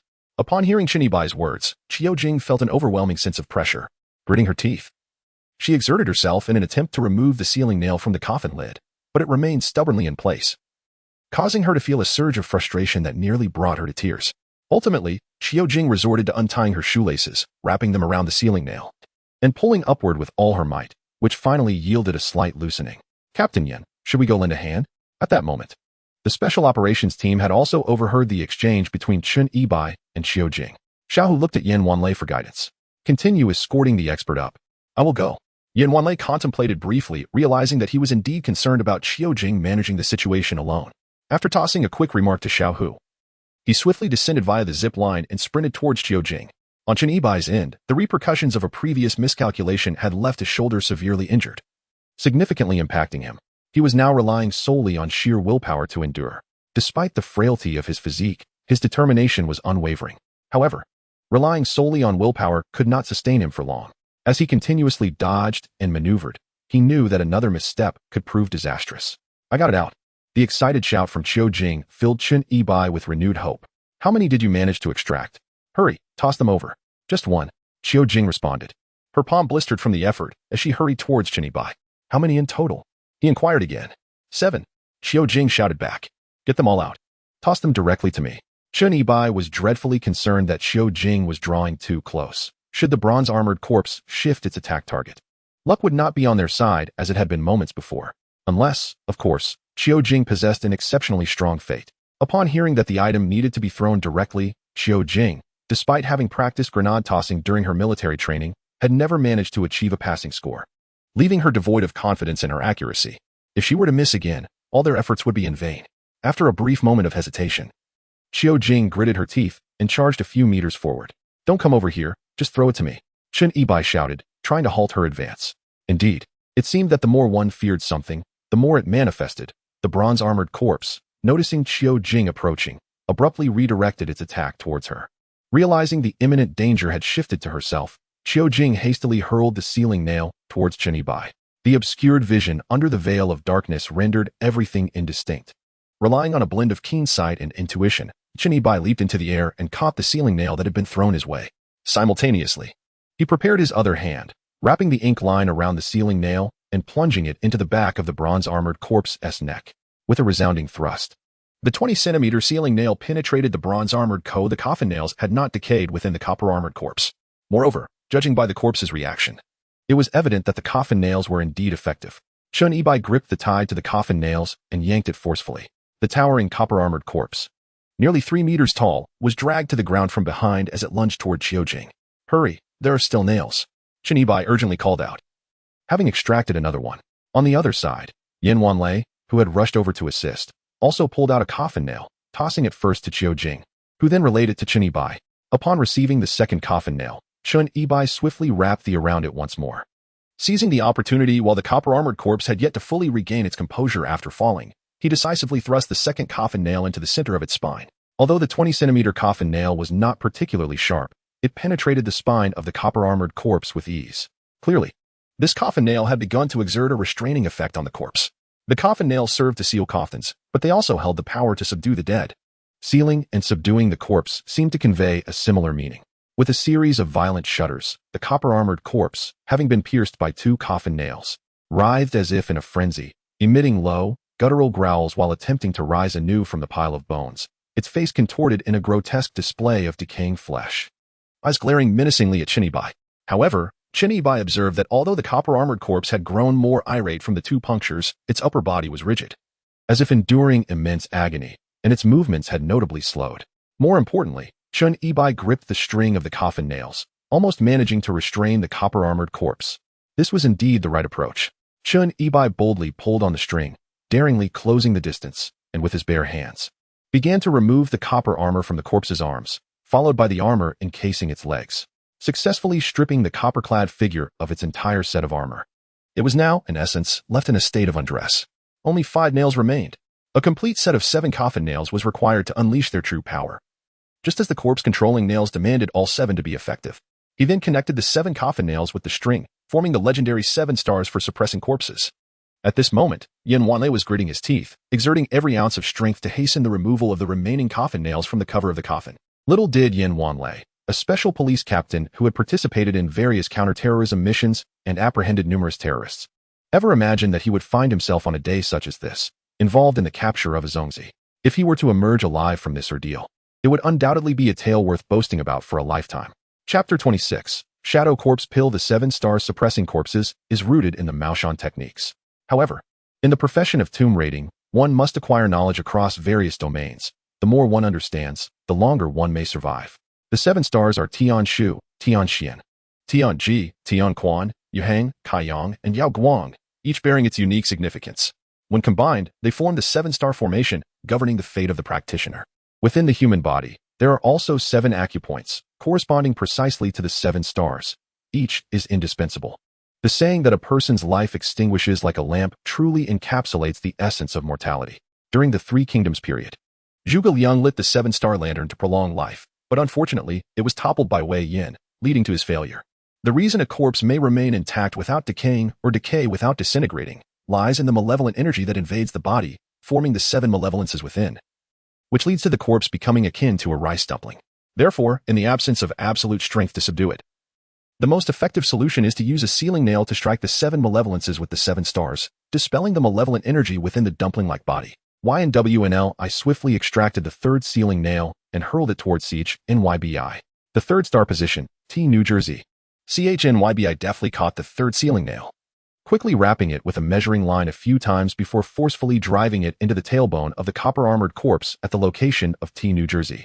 This sealing nail was not to be employed haphazardly. Precision was paramount, as a minor error could lead to catastrophic failure. With a resounding thud, the 20-centimeter-long sealing nail was violently thrust into the tailbone of the copper-armored corpse. Upon the insertion of this 3rd sealing nail, the previously ferocious roar of the copper-armored corpse transformed into a wretched scream. Additionally, around the area where the sealing nails were embedded, the blackened, putrid flesh visibly began to decompose, and although the creature struggled with increasing fervor, its upper body and legs were noticeably stiffer than before. It was no longer capable of leaping. The copper-armored corpse resembled a young girl who had been overwhelmed, its legs taut and unable to take a significant step forward, while its arms flailed violently. For CHNYBI, it had become a negligible threat. In truth, it was merely a matter of time before a complete set of 7 sealing nails would be affixed to the copper-armored corpse. Meanwhile, YNWNLI and Qi Jiaying had gradually mastered certain techniques. Their movements and efficiency markedly improved compared to earlier efforts. In the absence of any unforeseen incidents, within just a few minutes, the two collaborated to extract the remaining 4 coffin nails from the lid of the coffin and promptly tossed them to Chen Yibai. Tian Quan, Yuheng Kaiyang, Yao Guang. In addition to his expertise in geomancy and the I Ching, Chen Yibai was well-versed in astronomy and celestial phenomena, possessing an intricate understanding of the correlation between the 7 stars and the human body. Old treasure, cease your struggles. If you're to come, let it be in full measure. Chen Yibai tightened the measuring line, wrapping it around as the copper-armored corpse raised its arm to strike. He thrust the coffin nail into the creature's armpit. With this nail driven in, the copper-armored corpse's mobility in one arm was effectively severed. Yuheng corresponded to the right armpit, while Kaiyang aligned with the center of the chest. Only one remained, Yaguang. At this moment, the copper-armored corpse had completely collapsed, its body rigid. Rising again would not be so simple. However, Chen Yibai would not grant it another chance to rise. Old treasure, you may now descend and report to your King Kong. With a fierce glint in his eyes, Chen Yibai held tightly to the last coffin nail entwined with the measuring line and plunged it forcefully into the center of the copper-armored corpse's forehead. The 7 stars had successfully subdued the corpse. The positions of the 7 stars, interconnected by the measuring line, were activated, instantaneously transforming into a fiery crimson hue. As the measuring line shifted, the copper-armored corpse resembled a tightly bound Zongzi, its body enveloped in smoke and crackling sounds as the line seared it. Simultaneously, the black, Decaying flesh began to rapidly decompose into dark ichor at the points where the coffin nails penetrated. This was the legendary 7 stars confronting the 7 evils. As long as the coffin nails are sufficiently sturdy, once the 7-star seal is completed, even the mightiest of foes would be unable to withstand it. This is a force derived from the very essence of the universe. A deep, guttural roar emanated from the depths of the water pool, where the copper-armored corpse resided. Its sound laced with a hint of lingering resentment, echoing through the cavern like distant thunder. Yet, rather than inciting terror, the resonance was oddly exhilarating. For it was merely the final, anguished cries of the copper-armored corpse. As its wails faded into silence, the entirety of its body disintegrated amidst the pale bones, transforming into a foul mass of putrid flesh that exuded a horrendous stench. With the air's oxidation, it melted away like heated ice, leaving behind a noxious black liquid that permeated the atmosphere with its acrid odor. Upon witnessing the copper-armored corpse dissolve into a pool of putrid water among the skeletal remains, Qin Yibai exhaled deeply, as if a great weight had been lifted from his shoulders, collapsing onto the ground in exhaustion. Reflecting on the recent perilous encounter, he found himself astonished that he had truly vanquished the copper-armored corpse from the coffin. However, it was undoubtedly not solely his achievement. The support of his comrades was equally crucial. Zongzi, where is Zongzi? After the silence, with the pungent stench lingering in the air, Qiu Jing gazed at Qin Yibai, who had slumped to the ground. Despite her foreboding intuition, she hesitated to fully relax, and thus called out to him, "Is it done?" Qin Yibai immediately responded. His voice, though not loud and lacking in exuberance, resonated clearly within the now silent depths of the pool, reaching the ears of everyone present, including the archaeological experts who had managed to ascend halfway. Upon hearing Qin Yibai's assurance, Qiu Jing finally relaxed completely, exhaling deeply before sinking down onto the ground. "Xiao Jing, are you all right?" In close proximity, Yin Wanlei, mistaking Qiu Jing's demeanor for a collapse, hurried over to offer support, only to be met with the sight of her leg injury, blood having thoroughly soaked her trousers and combat boots. "Xiao Hu, quickly bring the first aid kit." Yin Wanlei shouted towards the direction of the special operations team. With the dangers below now resolved, there was no longer a need to climb further. The archaeological experts and the special operations team quickly descended via the zip line to deliver the first aid kit to Yin Wanlei, while several experts hurried after Wang Haichuan towards Qin Yibai's location. Ugh! As Wang Haichuan and the experts approached, they were immediately overwhelmed by the intensified and pungent stench surrounding them, causing them to expel their earlier breakfast in its entirety. What about the large Zongzi? Wang Haichuan's foremost concern was not for Qin Yibai, but rather the ancient corpse nearly 3 meters tall, enveloped in bronze armor. Setting aside its immense archaeological significance, the potential to establish a dedicated museum for this ancient corpse could generate immeasurable economic value, even if Lieutenant Qin had caused some damage while subduing it. As long as it retained a semblance of humanity, that was of little consequence.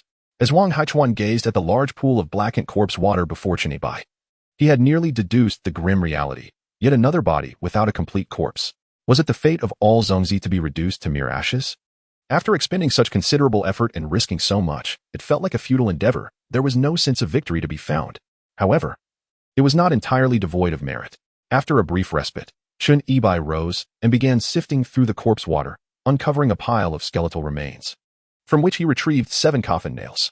Although the copper-armored corpse had succumbed to decay, these coffin nails were not one-time use.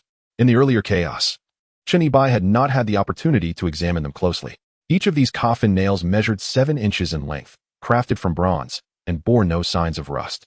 Their hue was a deep, dark red, adorned with intricate dragon motifs etched upon their surfaces, while the flat, circular heads were inscribed with the totem of the Taikang clan, exuding an air of exquisite craftsmanship.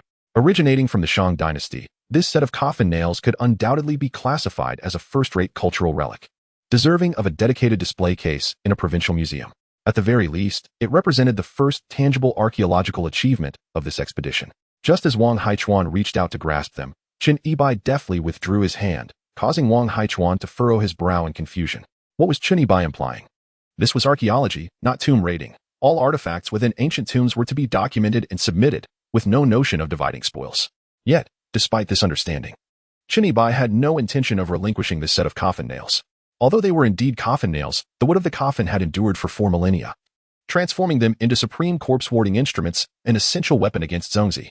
In Qin Yibai's grasp, it could at the very least enhance his combat prowess by 300%. As the saying goes, a fine steed deserves a splendid saddle. Such a magnificent divine weapon languishing in a museum for mere exhibition would indeed be a tragic waste. That said, it is fortuitous that Qin Yibai has just been reborn and lacks any suitable equipment.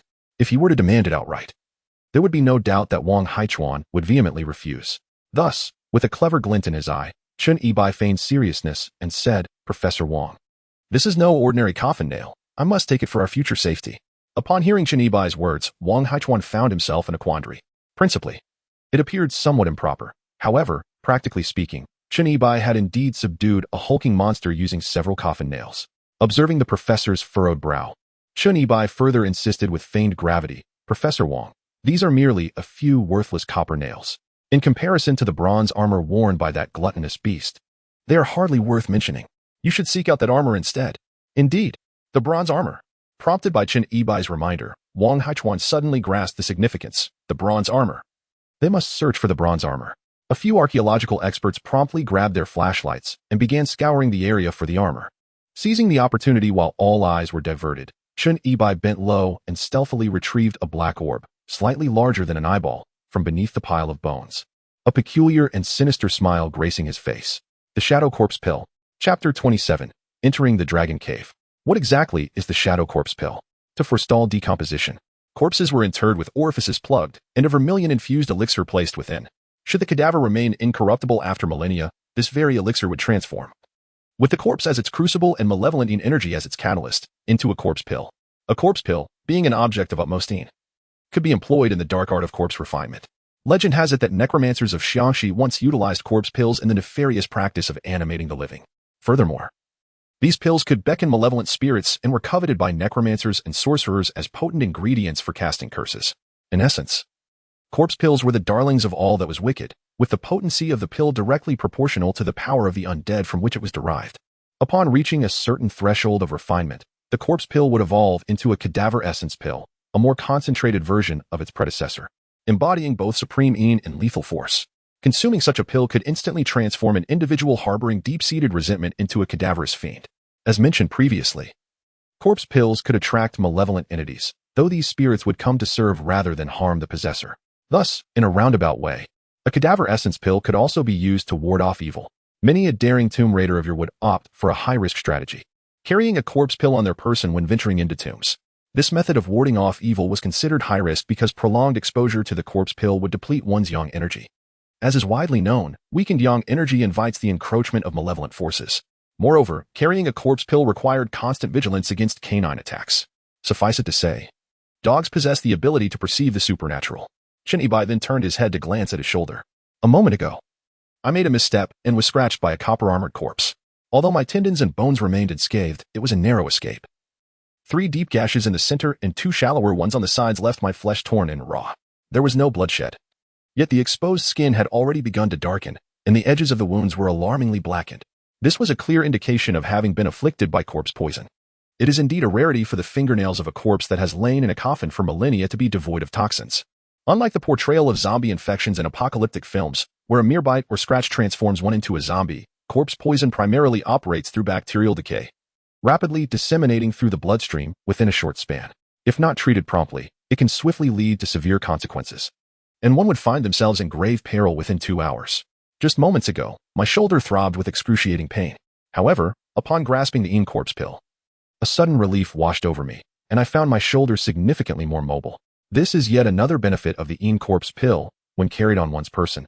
It allows the infusion of energy into the body, temporarily halting the spread of corpse poison. I had only heard whispers of such a remedy in my youth, never expecting it to be true. It felt as though I had been granted a second chance at life. I decided to keep the corpse pill close. Sacrificing a bit of yang energy was certainly preferable to losing my life. I would seek a remedy for the poison in my shoulder upon my return. "Mr. Chen, are you all right?" At that moment, Yan Wanlei had finished bandaging Qiu Jing's leg and, alongside the special operations team, hurried over with a first aid kit.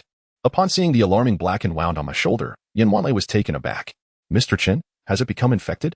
Could it be that he has been afflicted by the poison of the undead?"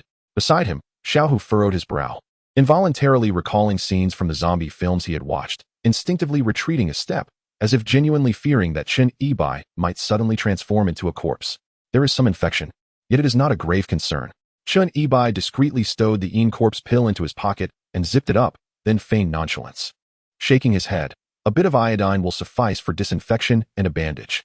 Yan Wanlei hastily retrieved an entire bottle of disinfecting iodine from the first aid kit, pouring it liberally over the wound on Chen Yibai's shoulder. The liquid fizzled upon contact, producing a frothy white foam. However, such disinfection was utterly ineffective against the poison of the undead. Remedying the corpse poison requires special medicinal ingredients, which he would have to find a way to procure later. Does it not hurt? Yin Wanlei inquired curiously, observing Chen Yibai. Chen Yibai calmly shook his head, personally securing the bandage tightly around his shoulder. Were it not for the Yin corpse pill he carried, the pain would surely be unbearable. I found it. A complete set of bronze armor. Truly exquisite. It is indeed a pinnacle of the Shang dynasty's bronze craftsmanship. Concurrently, on the side of the archaeological experts, Wang Haichuan led several specialists, excitedly approaching with a disassembled set of bronze armor. This was precisely the armor that had adorned the corpse they had encountered earlier. Chen Yibai had a modicum of knowledge regarding antiques and casually took the bronze helmet to examine it. The craftsmanship of the helmet was indeed remarkable.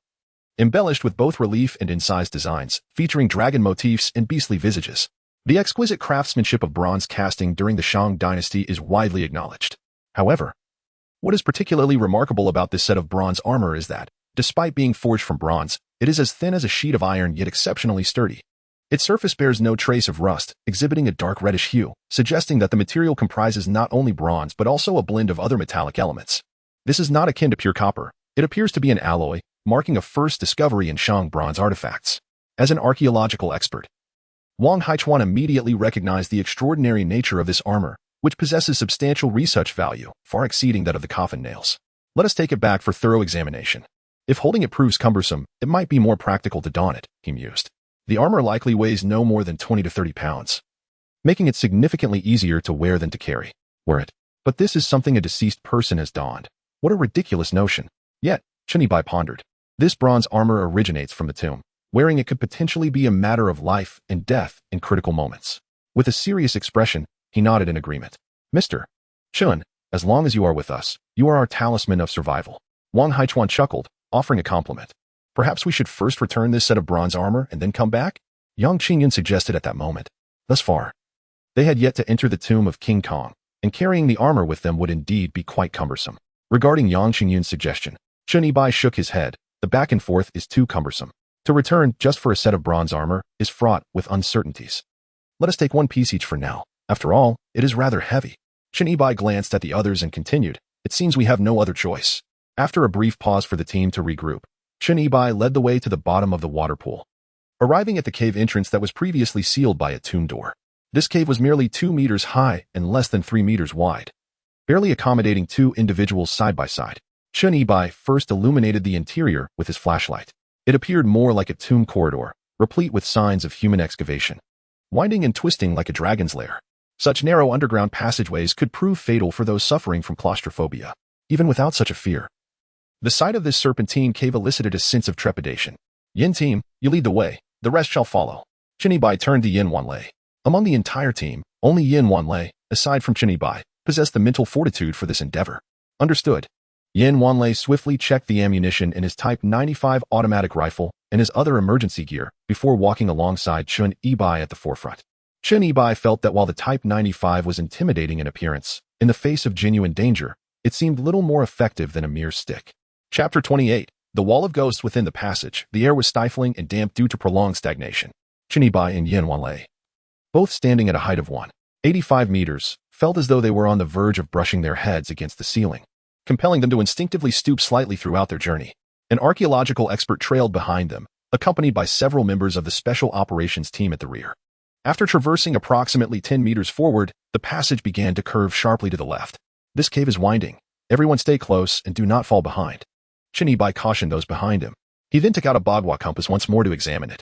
The compass had returned to normal. The position of the magnetic needle, known as the heavenly pool, was stable along the meridian, indicating that only the external water pool posed a threat. Mr. Chen, Haven T, we've been walking in a straight line? How could it be winding? Wang Haichuan, following closely, inquired with a hint of confusion as he gazed ahead at the beam of light from the flashlight. I also feel that we have been moving in a straight path, added Yin Wanlei, nodding in agreement. The eyes can deceive the brain. This cave is not only winding but also slopes downward. We are continuously descending. Chen Yibai squinted, scrutinizing the surroundings of the passage, his expression resolute. The excavation techniques of this cave are remarkably advanced, with both the curvature and slope deviating by mere millimeters. It is difficult for an ordinary person to notice. Descending? Upon hearing Chen Yibai's assertion that they were descending a slope, Everyone felt an even greater sense of incredulity. The path was evidently level. How could it possibly be downhill? To the ordinary observer, the ground beneath their feet appeared flat, and thus it seemed entirely reasonable. However, within the confines of the dark, enclosed space, one's vision could easily be distorted, leading to a miscommunication between the eyes and the brain. Yet, Chinibai was unaffected by such illusions. He had long acclimatized to this shadowy subterranean realm, much like an ant dwelling in an underground cave, highly attuned to various directions. Mr. Chun, was this design intentional when excavating the cave? Yin Wanlei inquired curiously, gazing at Chinibai. Yes, Chinibai nodded affirmatively. Why was it designed this way? Yin Wanlei pressed on with his curiosity. If such a design exists, it surely has its reasoning, he mused. As the enigmatic aura of the ancient tomb began to pique Yin Wanlei's sense of intrigue. It's a case of ghost walls. Chinibai replied with a narrowed smile. Regarding the phenomenon of ghost walls, the metaphysical interpretation suggests a form of spiritual disturbance, while the scientific perspective attributes it to a sensory illusion of movement. In truth, both explanations hold validity. The ancients possessed remarkable skill in constructing tombs and had long recognized the phenomenon of ghost walls, subsequently employing it as a means of thwarting grave robbers. The principle is quite simple. They deliberately extended the passageways of the tombs, creating subtle perceptual deviations that ensnared tomb raiders in an illusory maze, akin to falling victim to ghost walls, ultimately leading them to wander in circles until they were hopelessly trapped within the passage. As Chinibai entered, he immediately discerned the presence of a man-made tunnel employing the subtle trick known as ghost wall. Consequently, he made a deliberate effort to caution those behind him to remain closely aligned with the group, for if they were to become separated within this passage, it would spell disaster. Mr. Chin, there is a fork ahead. Remarkably, his words manifested into reality. After traversing approximately 20 meters down the tunnel, a Y-shaped fork emerged, with both openings appearing identical in size and height. Which path shall we take? Yin Wanlei inquired, turning to Chinibai. Chinibai halted his steps and once again examined the Bagua compass in his hand. Within the I Ching's Bagua, Kan represents the north, the resting gate. Li signifies the south, the scenic gate. Jin denotes the east, the wounding gate, and Dui indicates the west, the alarming gate. Sun corresponds to the southeast, the blocking gate. Kuan symbolizes the southwest, the death gate. Jin represents the northeast, the life gate, and Qian signifies the northwest, the opening gate.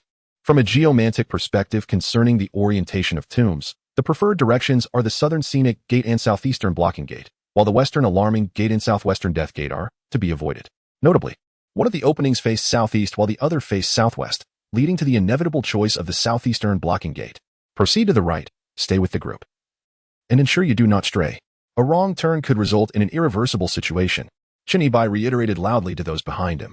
Little tiger, keep the group tight and take the right path. Yin Wanlei also shouted towards the rear of the group to Little Tiger. Received. Maintain the formation and proceed to the right. A sudden reply from Little Tiger echoed from behind. In truth, the dozen or so individuals formed two parallel lines in the corridor. If everyone squeezed a bit closer, it was not overly lengthy. The corridor to the right also descended gently, curving slightly, and the beam of the flashlight failed to illuminate its end, leaving its depth a mystery. For an era nearing 4,000 years ago, during the Shang and Zhou dynasties, this was undoubtedly a monumental feat of engineering. It is no wonder that, as legends recount, the Kong dynasty devoted the entirety of its national resources for over 40 years to construct the tomb of King Kong. Mr. Chen, there is something on the stone wall ahead. Suddenly, Wang Haichuan, who had been intently observing the artificially excavated corridor, exclaimed in surprise.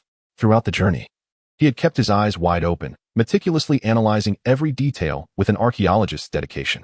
In fact, what Wang Haichuan referred to as something had also caught the attention of Chinibai, who was leading the way. It appeared to be a niche carved into the stone wall. Cautiously, they approached to discern its details, confirming that it was indeed a niche approximately 30 centimeters long. Within the niche rested an oddly shaped bronze artifact resembling a tower, its three legs embedded in a stone groove beneath, topped with a triangular lid. What on earth is this? Came a puzzled inquiry from behind. It was Wang Haichuan speaking. The situation was rather absurd, for even an expert in archaeology such as he could not identify this object. This artifact also fell into a realm of unfamiliarity for Chinibai. Although he had encountered numerous bronze vessels from the Shang dynasty, this particular form was entirely new to him. It must be a ritual vessel or burial artifact unique to the Kong dynasty, Chinibai speculated, narrowing his eyes. The Kong dynasty is scarcely documented in history, so it is not particularly surprising to encounter artifacts unfamiliar even to archaeological experts and treasure hunters. Driven by curiosity, Chinibai cautiously reached out and gently lifted the triangular lid from the bronze tower. As he opened the lid, An eerie wailing echoed from the depths of the passageway, as if something was staring back at him from the shadows, emitting a bizarre and frenzied laughter that sent chills down the spines of those who heard it, leaving them utterly unnerved. Chapter 29. Stay close behind. What was that sound? Ghost. Both Yan Wanlei and Wang Haichuan exclaimed in unison. Simultaneously, the entire team's tension escalated sharply. Just as one wave of anxiety subsided, another surged forth. Those with even a slight weakness in their mental fortitude would likely find it unbearable. Chun Yibai hurriedly replaced the triangular lid on the bronze tower, and the strange, maniacal laughter vanished instantly. Do not panic. It is merely an acoustic mechanism, a trick to invoke fear. Chun Yibai quickly reassured the group. Although he was uncertain of this explanation himself, it was crucial to stabilize the morale of the team first. Panic leads to chaos, and that is a taboo. No matter what they encountered, they must remain closely united. With a serious and earnest tone, Chun Yibai reiterated his warnings, then retrieved a yellow bean from his pocket and placed it in a niche as a marker before leading the team onward. The yellow soybeans, candles, and chalk line were all procured in advance by Chun Yibai at the behest of Yang Qingyun. Although these items may seem inconspicuous, they can prove invaluable in critical moments. This, of course, is a testament to the wealth of practical experience accumulated by the tomb raiders known as the Magan Jiaowei. As they progressed forward, every 3 meters, they encountered identical niches carved into the walls on both sides of the passageway, each housing a similar tower-shaped bronze vessel. It is not uncommon to find niches within ancient tombs, each serving various purposes and interpretations. They may function as storage spaces, hold the remains of sacrificial victims, or serve a more practical role, such as housing eternal lamps. At present, Chun Yibai was uncertain of the specific significance of the tower-shaped bronze vessels within these niches. Yet he harbored an instinct that there was far more to it than what met the eye. Lacking the time for thorough investigation, he decided to disregard them for the moment, instead placing a yellow soybean in each niche as a marker. After advancing another 30 or 40 meters, they once again encountered a Y-shaped fork in the path. It was identical to the previous one, with 2 openings facing opposite directions and of equal size. With no references nearby and in the dim, subterranean space, the scene before them felt hauntingly familiar, evoking the eerie illusion that they had been there before. Mr. Chen, did we just come here? Wang Haichuan inquired nervously from behind, peering at the 2 openings. His unease stemmed from Chun Yibai's earlier mention of ghost walls, which had left a lasting impression on him. Nonsense. It's merely that the openings look exactly the same as before. Chun Yibai immediately and resolutely refuted Wang Haichuan's statement, exuding unwavering confidence in his sense of direction. They had just entered from the southeastern entrance known as Damen, and due to the winding nature of the passageway, the right-hand opening now aligned perfectly with the due south entrance, termed Jingmen. Thus, without any doubt, continuing to choose the right passage would lead them out of the corridor and directly into the burial chamber. The team followed closely behind, steadfastly moving to the right. Chun Yibai confidently led the group towards the right. The others remained tightly grouped, progressing further to the right, with Xiao Hu confirming their progress. Yan Wanlei amplified his voice, reiterating the message. The rear echoed back, affirming their commitment to stay close and continue to the right. Xiao Hu's voice resonated from the back of the group, creating a harmonious exchange to ensure the team would not become disoriented. However, as Chun Yibai, brimming with self-assurance, guided the team into the right passage, they had barely traversed a few meters when they encountered a familiar niche once more. Inside the niche stood the same peculiarly shaped bronze tower. Just as Chun Yibai was about to retrieve a yellow bean to mark the spot, the beam of his headlamp illuminated the niche, and upon closer inspection, his eyes widened in shock. There, nestled within the niche, lay a yellow bean, glaringly obvious like a nail. How could this be possible? In that instant, Chun Yibai felt as if the very heavens were collapsing. His memory of the route and sense of direction was undeniably clear, yet how could a yellow bean appear here? He picked it up and confirmed it was indeed the yellow bean he had brought with him. Had they encountered a spatial anomaly? Had they truly circled back? As Yan Wanlei observed Chun Yibai lift the yellow bean from the niche, his expression shifted dramatically. It seemed that the phenomenon Chun had just described, the ghost wall, had indeed manifested. I mentioned earlier that it felt as though we had been here before. Wang Haichuan chimed in, his anxiety palpable. He quickly suggested, since we have just arrived and haven't ventured too far, let us retrace our steps and enter through another passage. Absolutely not. Chun Yibai categorically rejected Wang Haichuan as proposal. What? Mr. Chen, you cannot possibly intend to continue forward? Is that not the yellow bean you just placed? Clearly, we have circled back. If we proceed any further, will we not merely continue in this loop? If we have erred, should we not turn back and retrace our steps? Wang Haichuan furrowed his brow, addressing Chun Yibai. Wang Haichuan's reasoning was indeed logical. However, such logic could not withstand meticulous scrutiny. After all, this was merely the second fork encountered since entering the passage, and they had hardly traversed over 100 meters.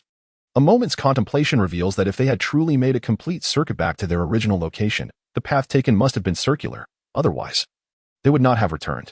Yet, with only 100 meters covered, if the route were circular, it would undoubtedly be a minuscule circle with a significant curvature.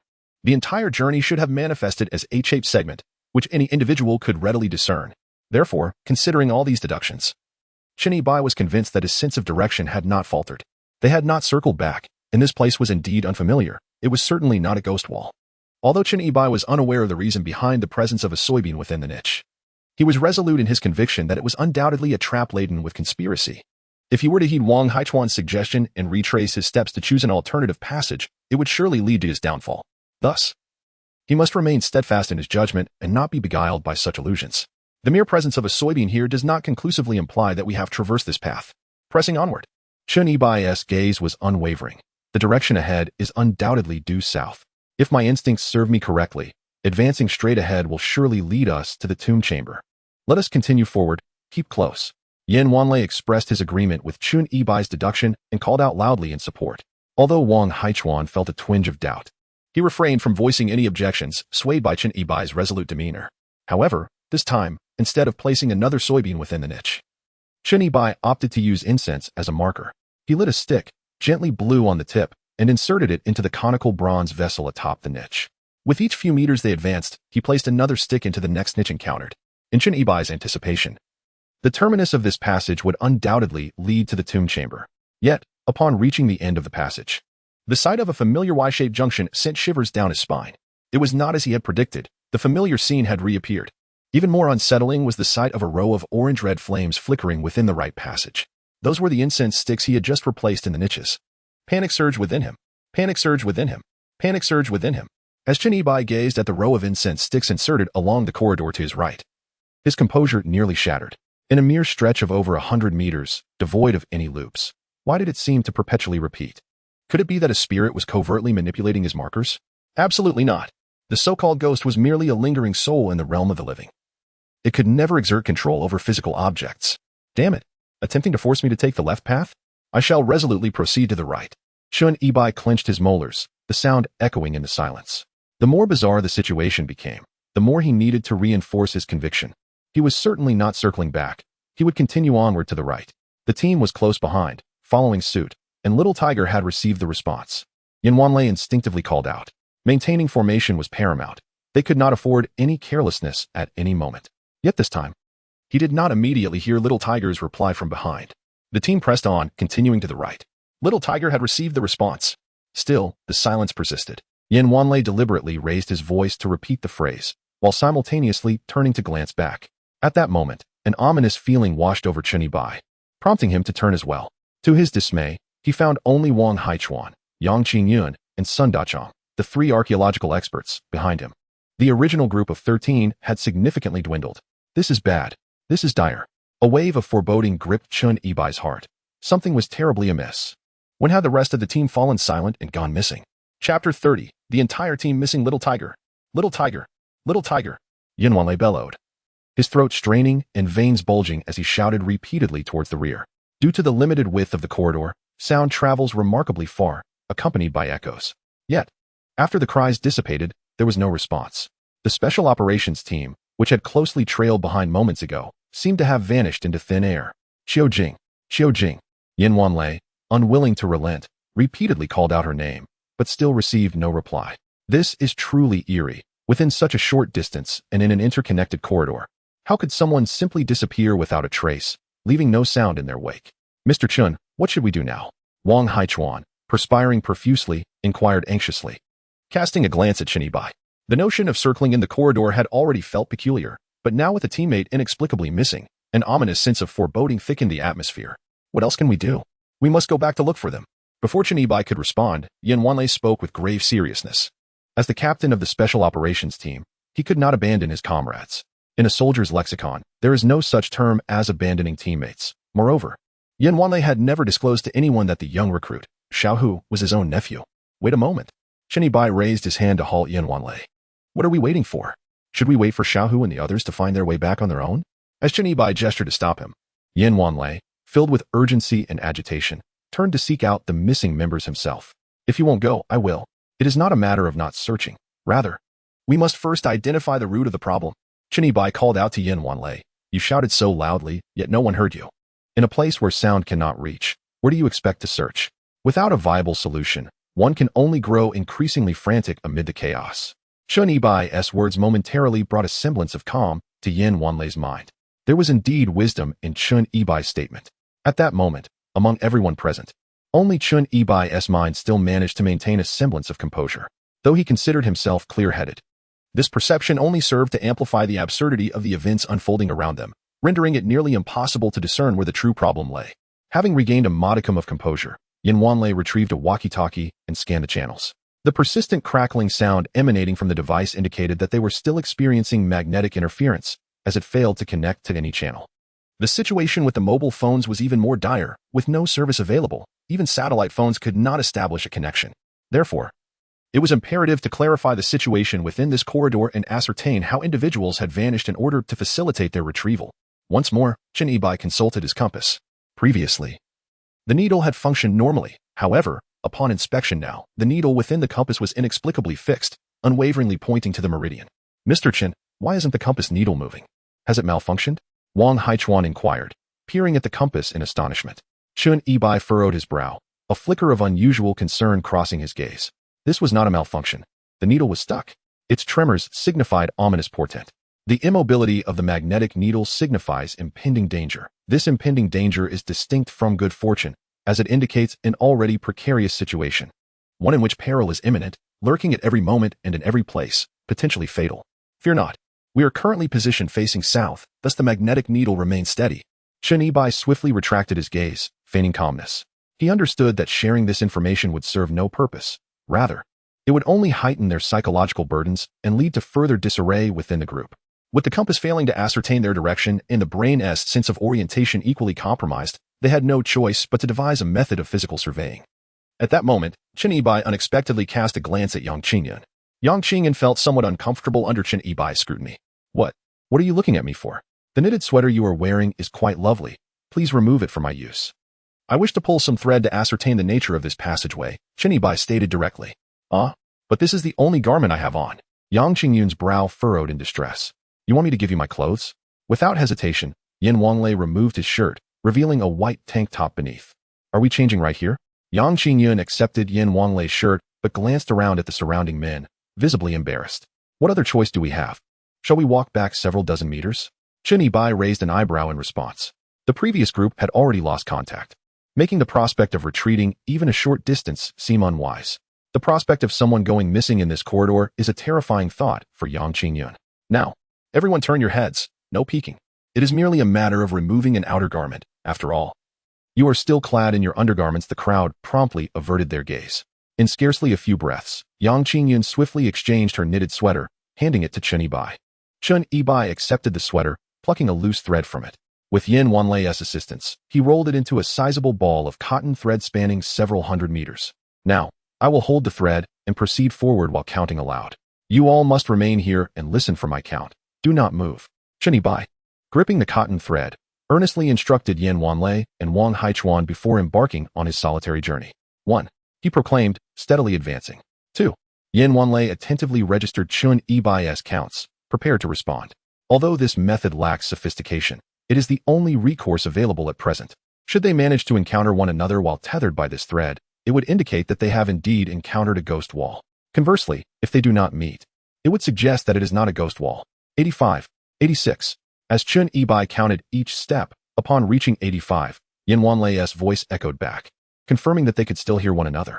However, just as Yin Wanlei's response faded, at the end of the corridor, the familiar Y-shaped intersection reappeared, revealing two identical openings. The niche on the right side even held a row of incense sticks. Had he truly circled back? Chen Bai felt as though his mind were on the verge of exploding, and he quickly raised his voice to call out the numbers, 87, 88. In the next moment, he heard Yin Wanlei's response echoing from behind him. This was becoming increasingly bizarre, if he had indeed made a complete loop. Then Yin Wanlei's voice should have been emanating from the front, yet it continued to come from behind. 89. Chen Bai shouted once more, preparing to enter the right passageway. However, just as he stepped inside, the cotton thread he was holding inexplicably snapped. There was no further response from Yin Wanlei behind him. 89, 89, 89. He shouted 3 times in succession, yet received no reply. A sense of foreboding washed over Chen Yibai as he hastily illuminated the right passageway adorned with incense sticks. To his dismay, aside from the incense that was originally placed in the niche, there was no sign of Yin Wanlei or the others. On the ground lay a bundle of cotton thread and half of a purple knitted sweater that Yang Qingyun had removed from her person. Chapter 31. The reputation of the Tomb Raider must not be lost. Had he truly encountered a wall of ghosts? Where had that person gone? Chen Yibai stared wide-eyed at the bundle of cotton thread and Yang Qingyun's half sweater on the ground, exclaiming in frustration, "Damn it! Chen Yibai, a master of the intricate arts of yin and yang as well as a proficient tomb raider, had encountered countless traps and traversed numerous haunted corridors. Yet, at this moment, he found himself beset by an unprecedented psychological strain, teetering on the brink of collapse. Remain composed. The more intricate the situation, the greater the necessity for calmness." Taking a deep breath, Chen Yibai retrieved a cigarette from his pocket, igniting it and inhaling deeply, allowing the nicotine to momentarily soothe his frayed nerves. Once he had finished his smoke, he tied the cigarette but to the end of a piece of cotton thread and began to gently pull it back. After several minutes of this, the cotton thread, now bearing the cigarette butt, was drawn back to him, confirming beyond a shadow of a doubt that he had indeed encountered a wall of ghosts. His initial assessment had been erroneous. Walking continuously to the right had led him in circles. However, how could a passageway merely 100 meters in length appear as a straight line? More perplexing was the fact that he had taken precautions in advance, yet still found himself ensnared in a loop upon entry. Chen Yibai struggled to comprehend this, simultaneously acknowledging the formidable and terrifying nature of the tomb's passage. The design was so remarkable that it would be a shame not to establish an escape room business. Moreover, aside from this supernatural phenomenon, there was the more sinister mystery of his inexplicably vanished comrades. For even if they had encountered a wall of ghosts, it was inconceivable that they could simply disappear. Furthermore, the corridors were interconnected, and sounds could travel great distances. Even if they had gone missing, he should still be able to hear them, unless they were truly gone.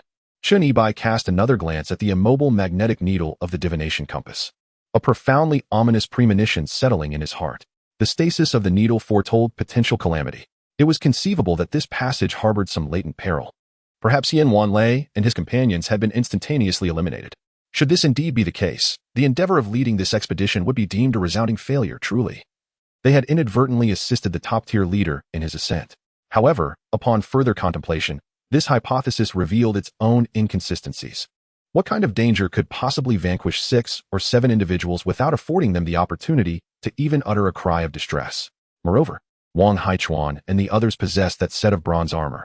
If they had truly been eliminated, how could that armor have vanished as well? Considering these factors, Chen Yibai felt that the likelihood of a peculiar and mysterious mechanism existing within this passage was considerably greater. The ingenuity of ancient minds is beyond the comprehension of modern individuals, particularly regarding the ingenious contrivances employed to safeguard tombs. Thus, any bizarre occurrences within an ancient tomb are not entirely far-fetched. For the sake of the top-tier leader's generous gifts over the past month, and to uphold the honor of being the last tomb raider, Chen Yibai's gaze hardened. Today, even at the cost of his own life, he would resolutely unravel the enigma of this confounding passage. The reputation of a tomb raider must not be tarnished. Details. The initial misjudgment was undoubtedly due to the oversight of some crucial detail. Grasping a ball of cotton thread, Chen Yibai retraced his steps through the passage. This time, he meticulously scrutinized every detail observable upon the walls of the passage. The entire corridor bears the marks of manual excavation, devoid of any deliberate embellishment, resulting in a distinctly uneven surface. Aside from the specially chiseled niches, no murals or symbols are discernible. Traversing the length of the corridor yields no significant discoveries. Upon reaching the familiar Y-shaped junction at the end, a row of incense sticks burns in the niche to the right, their glowing orange tips appearing to stand vertically. However, upon following the incense markers, one finds oneself navigating a convoluted path. Turning left, Chen Yibai directed his gaze towards that side, despite the left being associated with Jingmen in the Bagua, a designation synonymous with misfortune. Yet, in pursuit of unraveling the mystery of this corridor's labyrinthine nature, he had no choice but to venture down this route. Cautiously, he entered the left corridor, which mirrored the adjacent one almost identically. After walking several meters, he observed niches on both sides housing tower-shaped bronze vessels. The only difference was the absence of incense in these niches, yet everything else was precisely the same, including the spacing of the niches carved into the corridor walls. Chen Yibai retrieved soybeans, placing them one by one in the niches to create his own markers, before hastily completing his journey down this corridor. At its end lay another I-junction. Precisely as he had anticipated, The right niche held incense, while the left contained soybeans. Chun Yi-bai opted to traverse the right path once more, ultimately confirming his hypothesis. Regardless of whether one entered from the left or the right, the exit would invariably lead to the same destination. Then faced with the choice between left and right, the situation spirals into an infinite loop of despair, ultimately entrapping the intruder within these confines. It remains a perplexing notion that two corridors, each extending a mere 100 meters, could facilitate such a bewildering cycle, invoking a profound sense of dread upon contemplation. Yet, Chun Yi-bai is entirely convinced that these two passages are far more complex than merely a straightforward deadlock. If it were solely a simple loop, where then did Yin Wanlei and the others vanish to? Could it be that they fell victim to some malevolent force? Chun Yi-bai rubbed his temples, aware that he still bore the shadow corpse pill. Even if this place harbored evil, he would certainly remain unaffected, since he could not succumb to such malevolence. It must be a matter of visual disparity. The most enigmatic and crucial aspect lies in the fact that regardless of whether one opts for the left or the right, the outcome is invariably the same, emerging from a singular exit. This reasoning leads to the conclusion that the two entrances must be interconnected at some point in between. It is akin to a true shape, two entrances converging at one exit, inevitably concealing a crossroad that allows passage between them. The disappearances of Xiao Hu, Xiao Jing, and Yin Wanlei, occurring twice, are undoubtedly linked to this hidden junction. Thus, if one can uncover this concealed crossroad, the riddle of this cursed corridor can be unraveled. But where might this crossroad be located? And why is it so cleverly concealed that it eludes detection by the naked eye, while simultaneously being perilous? Search. Now, Chun Yi-bai had a general direction for cracking the code in his mind, and once again entered the right passageway. At this moment, the incense in the right passage had nearly burned out. To enhance visibility, Chun Yi-bai replaced each candle and lit them one by one. The candles, nestled within their niches, burned with an eerie green flame, casting an ominous glow throughout the passage, resembling a pathway leading to the underworld. As he gazed at the flickering green light, a sudden realization struck Chun Yi-bai, prompting him to extinguish the flashlight in his hand. With the white LED light extinguished, the passage was enveloped solely in the haunting green glow of the candles. Simultaneously, the scene before Chun Yi-bai within the passage transformed. Chapter 32. The Ghost's Deception. Illuminated by the ghostly green flame, the one straight passage appeared to curve mysteriously and under the shroud of darkness. It seemed even more expansive than when illuminated by the flashlight. When Chun Yi-bai switched the flashlight back on, the passage instantly returned to its straight appearance. Suddenly, it dawned on Chun Yi-bai. The ghost was deceiving his eyes. In folklore, ghost obscuring the eyes refers to a spirit deliberately blocking a person's line of sight, preventing them from perceiving imminent danger, thereby leading them step by step into peril. In truth, ghost obscuring the eyes bears similarity to the phenomenon of ghost hitting the wall. The latter has a scientific explanation known as motion illusion. Conversely, ghost obscuring the eyes is a form of visual disparity, where, in confined spaces, due to specific spatial configurations, excessively bright light can distort and affect one's visual perception. Chun Yi-bai had previously encountered analogous circumstances, where, while exploring the passageway of an ancient tomb in pursuit of the main burial chamber, he unexpectedly plunged into a mechanical trap concealed within the corridor, despite the seemingly smooth path ahead. It now dawned on Chun Yi-bai that he had been vigilantly maintaining mental acuity to avert disorientation, yet had entirely overlooked the phenomenon of visual deception.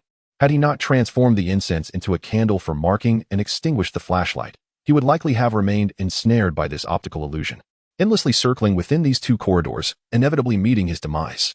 It was astonishing that the ancient people of the Xia and Shang dynasties, from millennia ago, had already mastered the principle of creating visual disparities through the manipulation of light. In essence, this was a subtle contrivance employed by the ancients when constructing tombs. In the subterranean realm, there is an inherent inclination to perceive greater security and brighter illumination. However, within these uniquely structured passageways, precisely the opposite holds true. The more intense the light, the more significantly the visual perception is distorted, leading to greater inaccuracies in the perceived surroundings. Damn it! Had he recognized this sooner, he could have circumvented such arduousness. Chun Yi-bai stowed the flashlight in the side pocket of his backpack, retrieved a corpse-suppressing nail for self-defense, and cautiously groped forward in the darkness of the passageway. While referred to as darkness, the niches were closely spaced, and the burning candles were not far apart. Moreover, with the corridor's height at only 2 meters, the entire passageway was, in essence, enveloped and permeated by a somber, verdant luminescence. Although visibility was severely impaired under the pall of this gloomy green light, fortunately, what remained was an accurate depiction of reality. Due to the particularly blurred vision surrounding him, Chun Yi-bai widened his eyes, maintaining a calm demeanor, and summoned all his concentration to seek the intersection hidden between the two interconnected corridors. This time, as he advanced, He silently counted his steps in his mind to gauge the distance, estimating that each step spanned approximately 1 meter. After traversing around 50 meters, a stark black fissure unexpectedly appeared in the midst of the dimly lit corridor, approximately 50 to 60 centimeters wide, resembling a gash torn through the very fabric of the passageway. Eureka! Chen Yibai's heart surged with elation as he beheld the dark crevice before him. He promptly strode forward, retrieving his flashlight and flicking the switch. The LED beam of the flashlight once more dispelled the surrounding gloom. The scene before Chen Yibai shifted accordingly. He found himself at an angle to the corridor's wall, realizing that taking another step forward would result in a collision. However, when he tentatively extended his hand, it unexpectedly slipped into the wall before him. No. To be precise, there existed a slanted seam at this particular point on the corridor's wall. Yet, due to the intense brightness of the light, combined with the clever manipulation of illumination during excavation, his visual perception was distorted. As long as the light was sufficiently bright, the visual nerves played tricks on the brain, no matter how wide one opened their eyes. It was nearly impossible to discern that a slanted fissure lay concealed within the wall, only by extinguishing the bright light, allowing only a faint glimmer to penetrate. Would the previously perceived dark gash, seemingly torn from thin air, reveal itself? Undoubtedly, Yin Wanlei and his companions were unaware of the predicament they had stumbled into. Time was of the essence. They needed to locate them swiftly. With every passing minute, their peril escalated. Chen Yibai inhaled deeply and plunged forward, seemingly colliding with the wall of the passageway, yet in reality, he had entered another corridor. He reignited his flashlight, and the white beam instantaneously dispelled the surrounding darkness. This passage was also a man-made tunnel, albeit slightly wider than the previous one. The straight corridor appeared to extend for about 30 to 40 meters, culminating in a right-angle turn leading to both sides. It seemed this labyrinthine passage was specifically designed to ensnare tomb raiders. Chen Yibai once more consulted his Bagua compass, only to find the needle of the celestial pool utterly immobilized. Evidently, the compass was rendered useless within this royal tomb. Its ineffectiveness, particularly in such a maze-like subterranean corridor, made it impossible to ascertain direction, akin to a headless fly, which was a source of great frustration for Chen Yibai. He cleared his throat, preparing to call out to test the acoustics of the area, wondering if Yin Wanlei and his team could hear him. Demao, Demao. However, before he could utter the name, an unfamiliar voice echoed from the corridor ahead. Who was Demao? Whose voice was that? A sudden alarm surged through Chen Yibai. He swiftly extinguished his flashlight. The voice emanating from the corridor was neither that of an archaeological expert nor a member of the special operations team. How could there be others within this ancient tomb? At this moment, Chen Yibai recalled the plump individual named Sun Dachong from the archaeological team, who had just sprayed himself with a peculiar fragrance upon entering the ancient tomb. Chen Yibai immediately identified it as corpse incense, a scent derived from an exceptionally rare type of cadaver. Nevertheless, he chose not to expose this revelation at the time. In retrospect, it became evident that there was a traitor among the archaeological team, stealthily bringing an unwanted companion into their midst. Damn it! If only Demao were alive to respond quickly. A loud, expletive-laden shout echoed from further down the corridor. The tone of frustration clearly indicated that someone was trapped and beginning to lose their composure. Chen Yibai hurriedly jogged to the corner of the passage, brandishing a corpse nail as a means of self-defense, firmly grasped in his palm. As the shouting continued, a beam of light emerged from around the corner, accompanied by the sound of footsteps and snippets of conversation. Brother G, the light ahead has gone out again. Brother G, could it be those from the archaeological team? The voices of the two men trembled slightly. Damn it, that's utterly impossible. The archaeological team is behind us. Heading in the opposite direction, Brother G gritted his teeth, his anger laced with conviction amidst his curses. Chapter 33, Heir to the Tomb Robbers? By God, this is truly surreal. As he cursed, Brother G glanced at the peculiar compass in his hand. The compass's celestial pool held no magnetic needle, but instead, a black corpse incense worm lay resting at the sun position of the Bagua, slowly inching toward the adjacent coin position. Clearly, the archaeological team was on the move. Originally, Brother G planned to trail behind the archaeological team, waiting for them to discover the main burial chamber, so he could assist in evading all the pitfalls and dangers, thereby reaping the benefits effortlessly. The scheme seemed flawless, and the mere thought of it brought him immense satisfaction. However, he did not anticipate that the corridors here were convoluted and labyrinthine. Even after determining the archaeological team's direction, escape proved impossible. Now, not only was Brother G ensnared within the passage, but a portion of his subordinates had also gone missing. From an original crew of 15, including Brother G, only 7 remained. You two, go take a look. Brother G commanded as he halted about 3 or 4 meters from the corridor's corner, casting a cautious glance to signal the 2 subordinates beside him to investigate the situation. Moments ago, he had distinctly seen a beam of light flickering in the adjacent passage. which had extinguished abruptly, and despite calling out, there was no response. Something was amiss. The two subordinates, trembling with trepidation, felt their legs quiver, yet dared not defy their leaderess orders. With AK rifles clutched tightly in hand, they steeled themselves and cautiously approached the corridor's corner. Just as the two turned to face the neighboring passage, a shadow lurking in the darkness lunged at them with startling ferocity. Ah, a ghost! The two subordinates were instantly struck with terror, their screams echoing as their fingers instinctively pulled the triggers of their AKs. In an instant, the passage was filled with a cacophony of screams and the thunderous crack of gunfire, creating a chaotic din. Brother G, bewildered by the unfolding events, was equally startled by the cries of his subordinates. His immediate instinct was to retreat hastily. However, the passage was exceedingly narrow, making it feel somewhat cramped even for just a few individuals. Before Brother G could even turn around, he caught sight of the pale visage of the subordinate who had earlier emitted a blood-curdling scream, blood gushing from his throat, as he was violently thrust forward by a lurking shadow behind him. What on earth is happening? Brother G, disregarding whether the bloodied subordinate was truly dead, immediately unleashed a barrage of gunfire from his AK, with the primary target being the shadow concealed behind the subordinate. Yet, nearly all the bullets found their mark on the subordinate's body, ensuring that he was indeed beyond salvation. This group of Tomb Raiders who had stealthily followed them was no ordinary band. They were armed with AKs. Were they terrorists or merely grave robbers? Ultimately, it mattered little. In such a confined corridor, wielding an AK could only signify sheer foolishness. Chinibai shoved the subordinate, whom he had just silenced with a fatal strike to the throat, in front of him as a makeshift shield, brazenly charging through the hail of bullets, colliding directly into Brother G. The impact sent Brother G sprawling to the ground, causing chaos to ensue. Simultaneously, his headlamp was knocked to the floor, plunging a significant portion of the passage into darkness. As Brother G lay disoriented, he felt a cold, sharp object pressed against his throat, akin to the tip of a dagger, piercing his skin, threatening to plunge deeper with the slightest pressure. Don't move.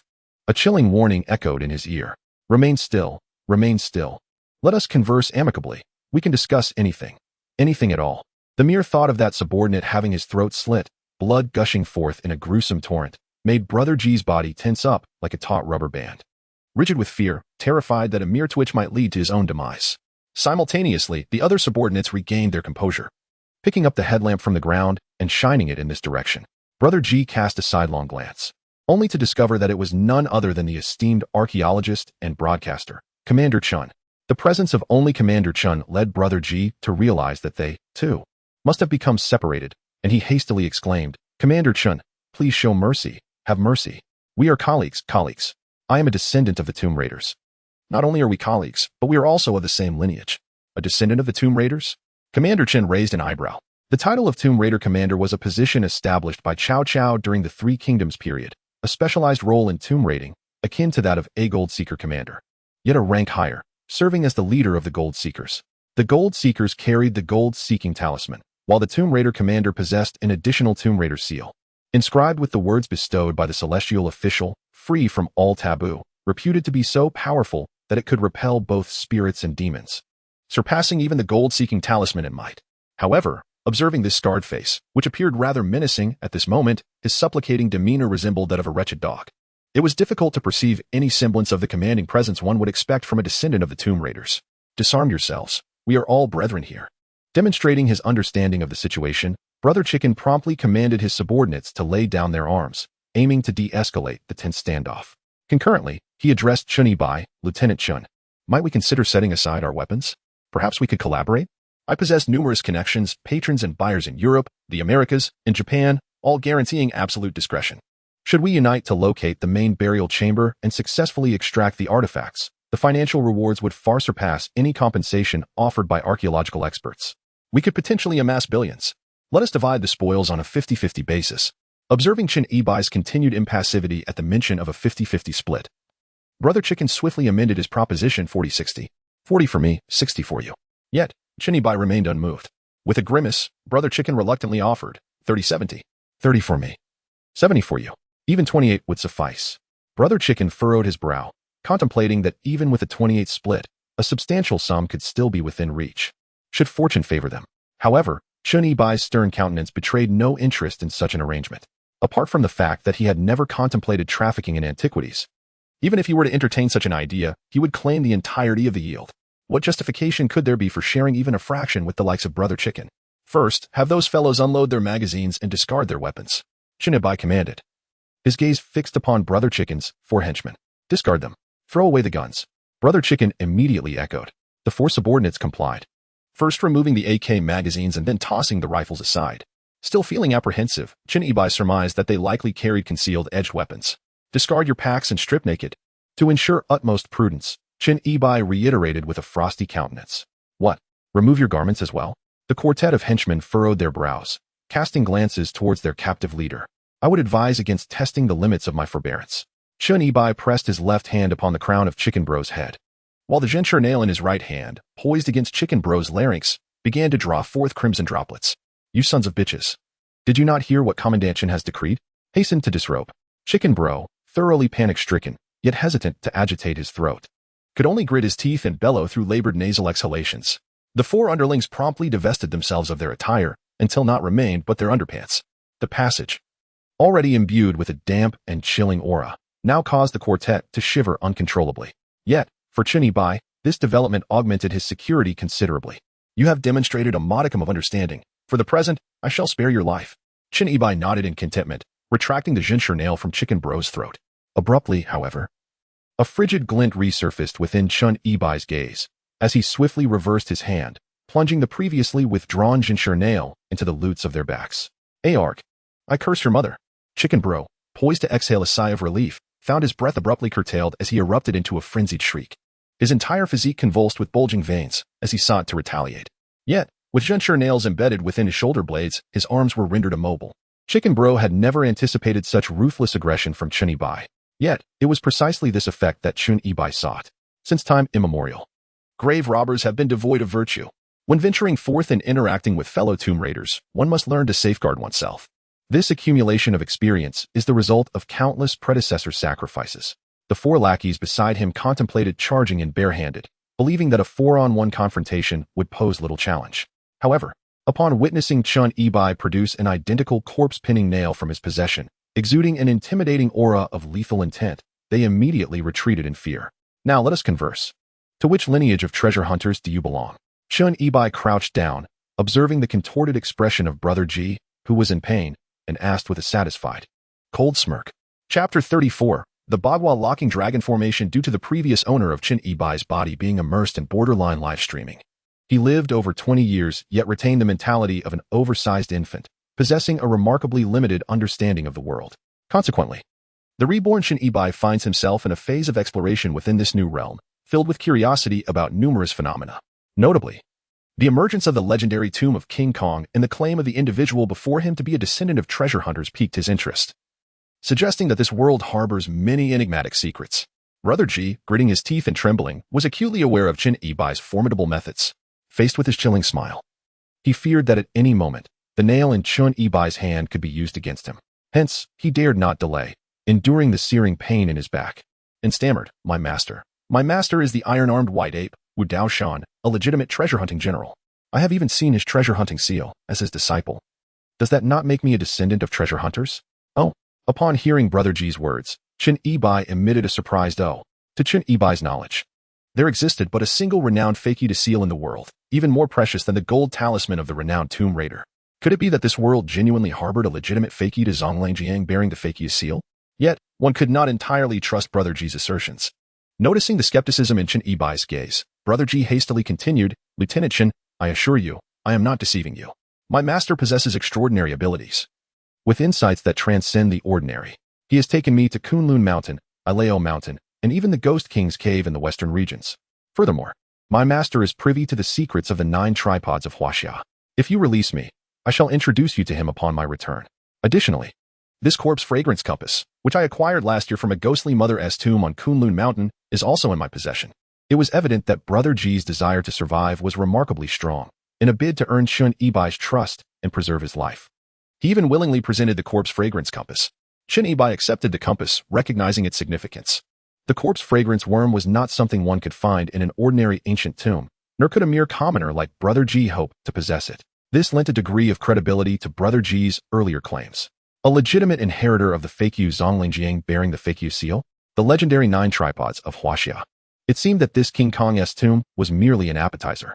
Chen Yibai found himself increasingly intrigued by this world. However, those matters could wait. His immediate priority was to locate Yin Wanlei and Wang Haichuan. Chen Yibai glanced at the heavenly pool of the corpse fragrance compass, where the corpse fragrance worm had now crawled to the Kuan position. The sin of decay inevitably leads to Sun Dachang, who was associated with Yin Wanlei and Wang Haichuan. Just moments ago, Chen Yibai was troubled by his inability to ascertain a direction, feeling like a headless fly in this intricate labyrinth of passageways. However, with the discovery of the corpse-scented compass, it has proven to be immensely useful, aiding him significantly. Let us go, Chen Yibai declared, glancing coldly at Jige. Jige immediately grasped Chen Yibai's intention. They were to seek out the archaeological team.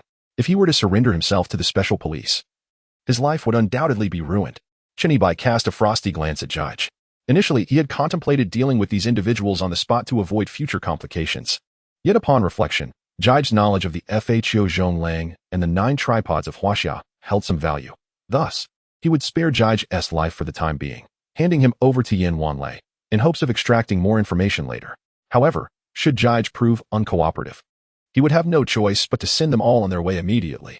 This world operates under the rule of law, but that does not extend to the underground realm. Throughout history, within the ancient tombs of the underworld, human life has been as cheap as ants, as fleeting as mayflies. Jige, intimidated by Chen Yibai's icy gaze, felt his heart racing and hastily offered an excuse. Lieutenant Chen, I have already searched for quite some time.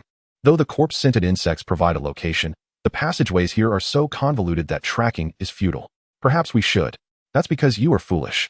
Chen Yibai interjected contemptuously, interrupting Jige before he could finish his sentence. You dare to call yourself a descendant of the FHO? Such a claim is an affront to the legacy of FHO Zhonglang. Regarding Chen Yibai's disdainful mockery, Brother Ji hung his head, not daring to retort, yet inwardly grumbling with disbelief in Chen Yibai's alleged abilities.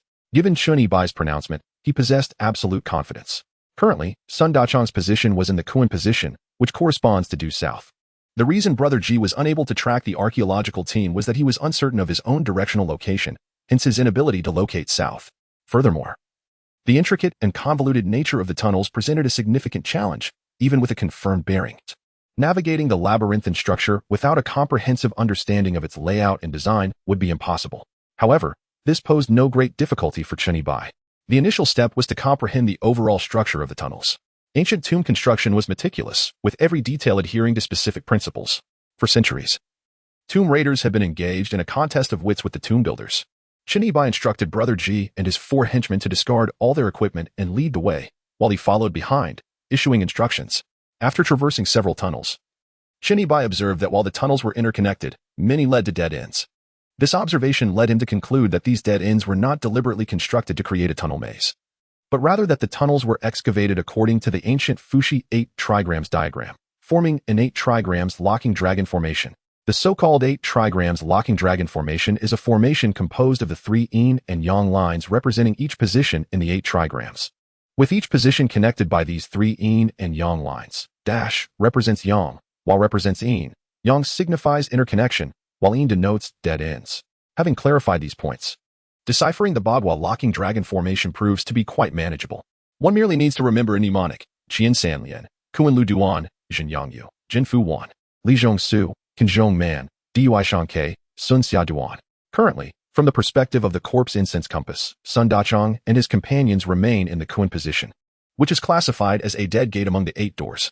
Kuan Lu Duan signifies that all 3 passageways are severed at their center, rendering them all dead ends.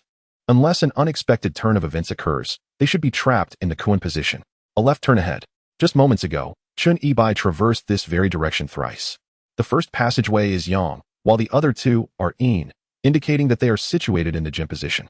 Moving in a clockwise manner, adjacent to Jin is Kan, followed sequentially by Qian, Dui, and ultimately returning to Kuan. Under Chen Yibai's guidance, Brother Ji and his 4 subordinates dared not exhibit the slightest hint of negligence. Yet, Brother Ji secretly harbored ulterior motives. Given Chen Yibai's unwavering confidence, it appeared he might genuinely locate the missing archaeological team. Should he reunite with Chen Yibai and the team, it would spell disaster for him. Brother Ji contemplated the notion of a desperate gamble. Even if he were to be pinned down, he still had his 4 subordinates. For V1, casting a glance at his 4 subordinates, who were now scantily clad in mere underwear, he promptly dismissed this unhealthy thought. After all, they were seasoned tomb raiders. Even with a 4v1 situation, he could not dare to entertain even a sliver of hope. A failed resistance could prove fatal. More importantly, how could he so readily place his life in the hands of these four subordinates? Thus, one must seek opportunities. Chapter 35. The reunion of the team. Chen Yibai directed Brother Ji and his companions as they navigated the passageway for over half an hour. The scale of this Bagua locking dragon formation was far greater than Chen Yibai had anticipated. However, this was to be expected. The ancient tombs of Ur were designed not merely to guard against a handful of grave robbers, but to thwart vast armies of tomb raiders akin to the notorious Imogen school, which could number in the thousands. Hence, the larger the tomb was constructed, the more secure it would be. This extensive and intricate passageway, designed as a Bagua locking dragon formation, could easily ensnare thousands of individuals without difficulty. Commander Chen, why must you seek out the archaeological team? The treasures within this tomb will all be surrendered to them. You will scarcely receive any monetary reward. What is the allure? 500 yuan and a banner? The artifacts in this tomb are worth billions. Brother Ji, walking ahead, attempted to rouse Chen Yibai's conscience as a tomb raider. For a mere 500 yuan and a banner. Aligning oneself with the archaeological team was an immense disgrace within the tomb raiding community, especially for someone like Brother Ji. Chen Yibai cast a glance at Brother Ji but chose not to respond. Tomb raiding is not solely about monetary gain. There are far more significant motivations. However, elaborating further would be akin to playing a lute to a cow, a futile endeavor. Noticing Chen Yibai's silence, Brother Ji wisely refrained from continuing, wary of provoking him and inviting his ire. Turn left ahead. After traversing several more corridors, Chen Yibai gazed ahead at the turn of the passageway, and as expected, he found himself at the Kuan position. However, the Kuan position was fraught with 6 dead ends, and locating Yin Wanglei and his group would likely require some time. Fortunately, this was merely an 8 trigrams locking dragon formation. Apart from the intricate maze of corridors, there were no additional traps or dangers. And Yin Wanglei and his companions should still be alive.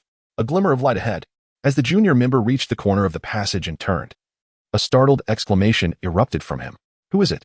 Almost immediately, a booming voice echoed from the other end of the corridor, resonant and unmistakably recognizable. It was Yin Wanglei. They had found him. At last, they had located their comrades. Listening to Yin Wanglei's voice emanating from the passage, Chen Yibai couldn't help but smile wryly. He had managed to preserve his reputation as a treasure seeker. Captain Yin, it's me, Chen Yibai called out, raising his voice.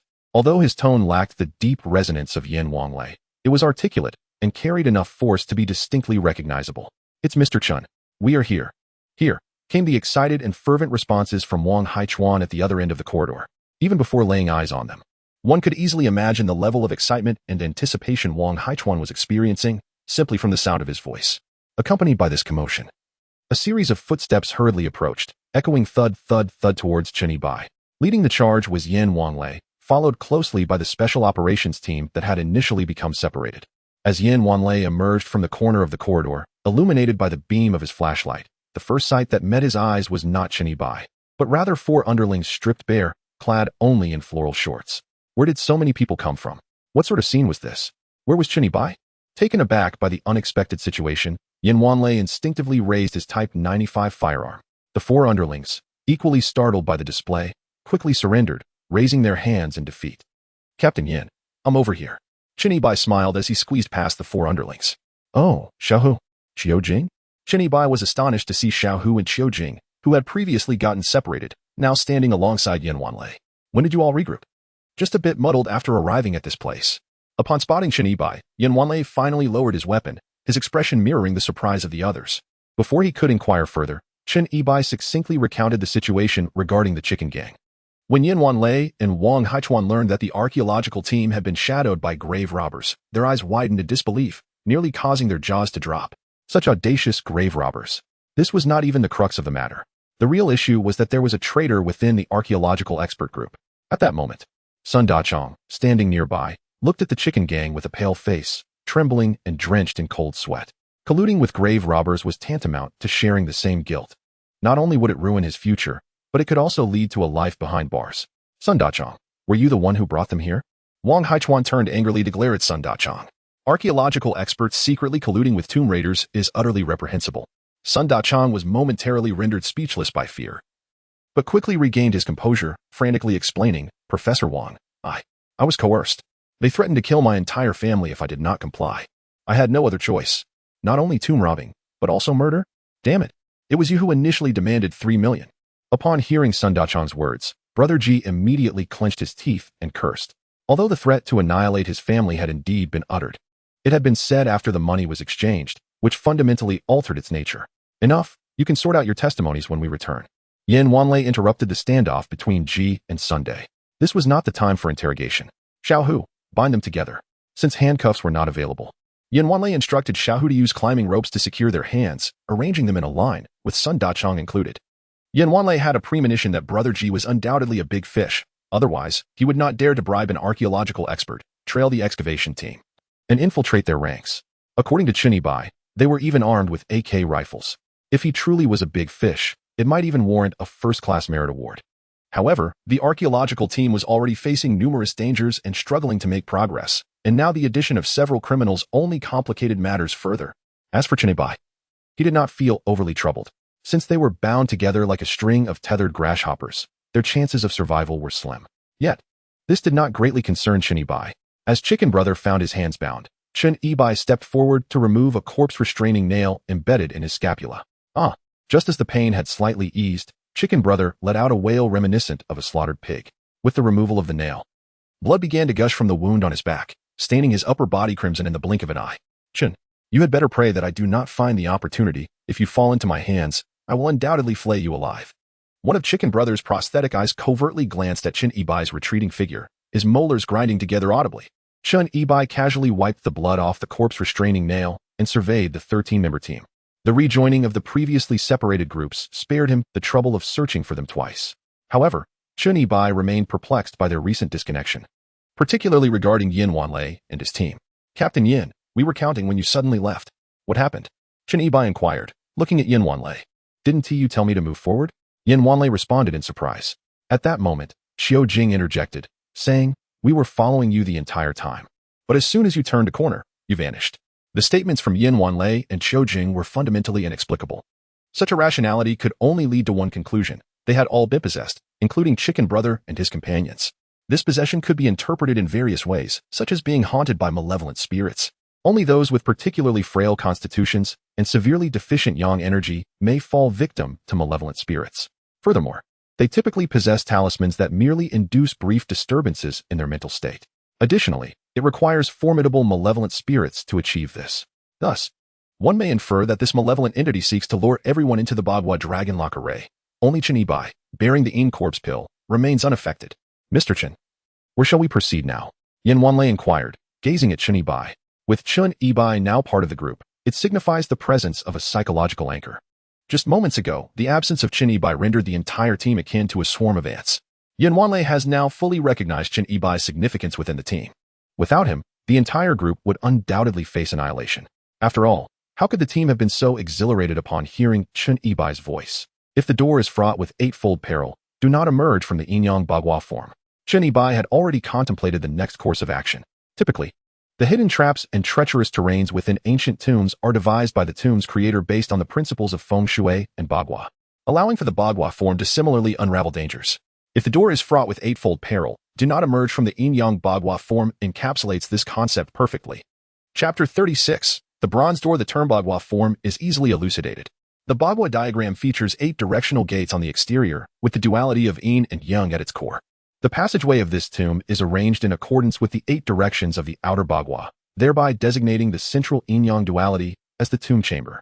In the realm of Chimen Duanjia, there exists the concept of bagua jiugong, where the 8 directions correspond to individual palaces, with the central yin-yang diagram representing the central palace. This indicates that the burial chamber resides within the central palace. To access the central palace, one must first decipher the bagua lock dragon formation and locate the Shinmen. For entry is only possible through this Shinmen, situated in the northeastern Qin Palace. Qin Yibai, well-versed in both the pre-heaven and post-heaven bagua, including Chimen Duanjia, finds the identification of the Shinmen to be a trivial task. The pre-heaven bagua is known as the Fushi bagua, while the post-heaven bagua is referred to as the Wenwang bagua. These two systems, though intricately linked, possess differing sequences. The tomb of King Kong employs the pre-heaven Fushi bagua. A lack of understanding regarding the pre-heaven and post-heaven bagua, leading to erroneous interpretations of the hexagrams, could result in dire consequences. It is highly probable that Chicken Brother failed to discern whether it was the pre-heaven Fushi bagua or the post-heaven Wenwang bagua. I will lead the way, and you all must stay close behind, Qin Yibai declared, taking the forefront of the group and offering a cautionary reminder. Drawing from their earlier experiences, The entire team was now fully alert. Archaeological experts formed the second tier, closely trailing Chen Yibai, while the special operations team divided into two groups, strategically sandwiching Chicken Brother and his cohorts among them. After navigating several corridors, Chen Yibai guided the team to the northeastern camp position. Before them lay yet another cavernous passage, identical to the previous one, with the air within damp and frigid. Chicken Brother's four underlings, stripped of their garments, huddled together, shivering uncontrollably like small electric motors. Mr. Chen. There is no path ahead. Beside him, Wang Haichuan wielded a flashlight, illuminating the corridor ahead and remarked, "No path does not equate to the absence of an exit." Chen Yibai scrutinized the dead end before him, his eyes narrowing slightly. Wang Haichuan and the others instantly grasped the implications of Chen Yibai's words, promptly directing their flashlights towards the sides of the corridor, their eyes wide open in careful search. According to Chen Yibai's assessment, this was AK in position, signifying the location of a life gate. The entrance leading to the central palace was undoubtedly concealed here. "Mr. Chen, look here," it appears suddenly. Yang Qingyun seemed to have made a discovery, her eyes widening as she gazed at the stone wall of the corridor, her expression one of astonishment.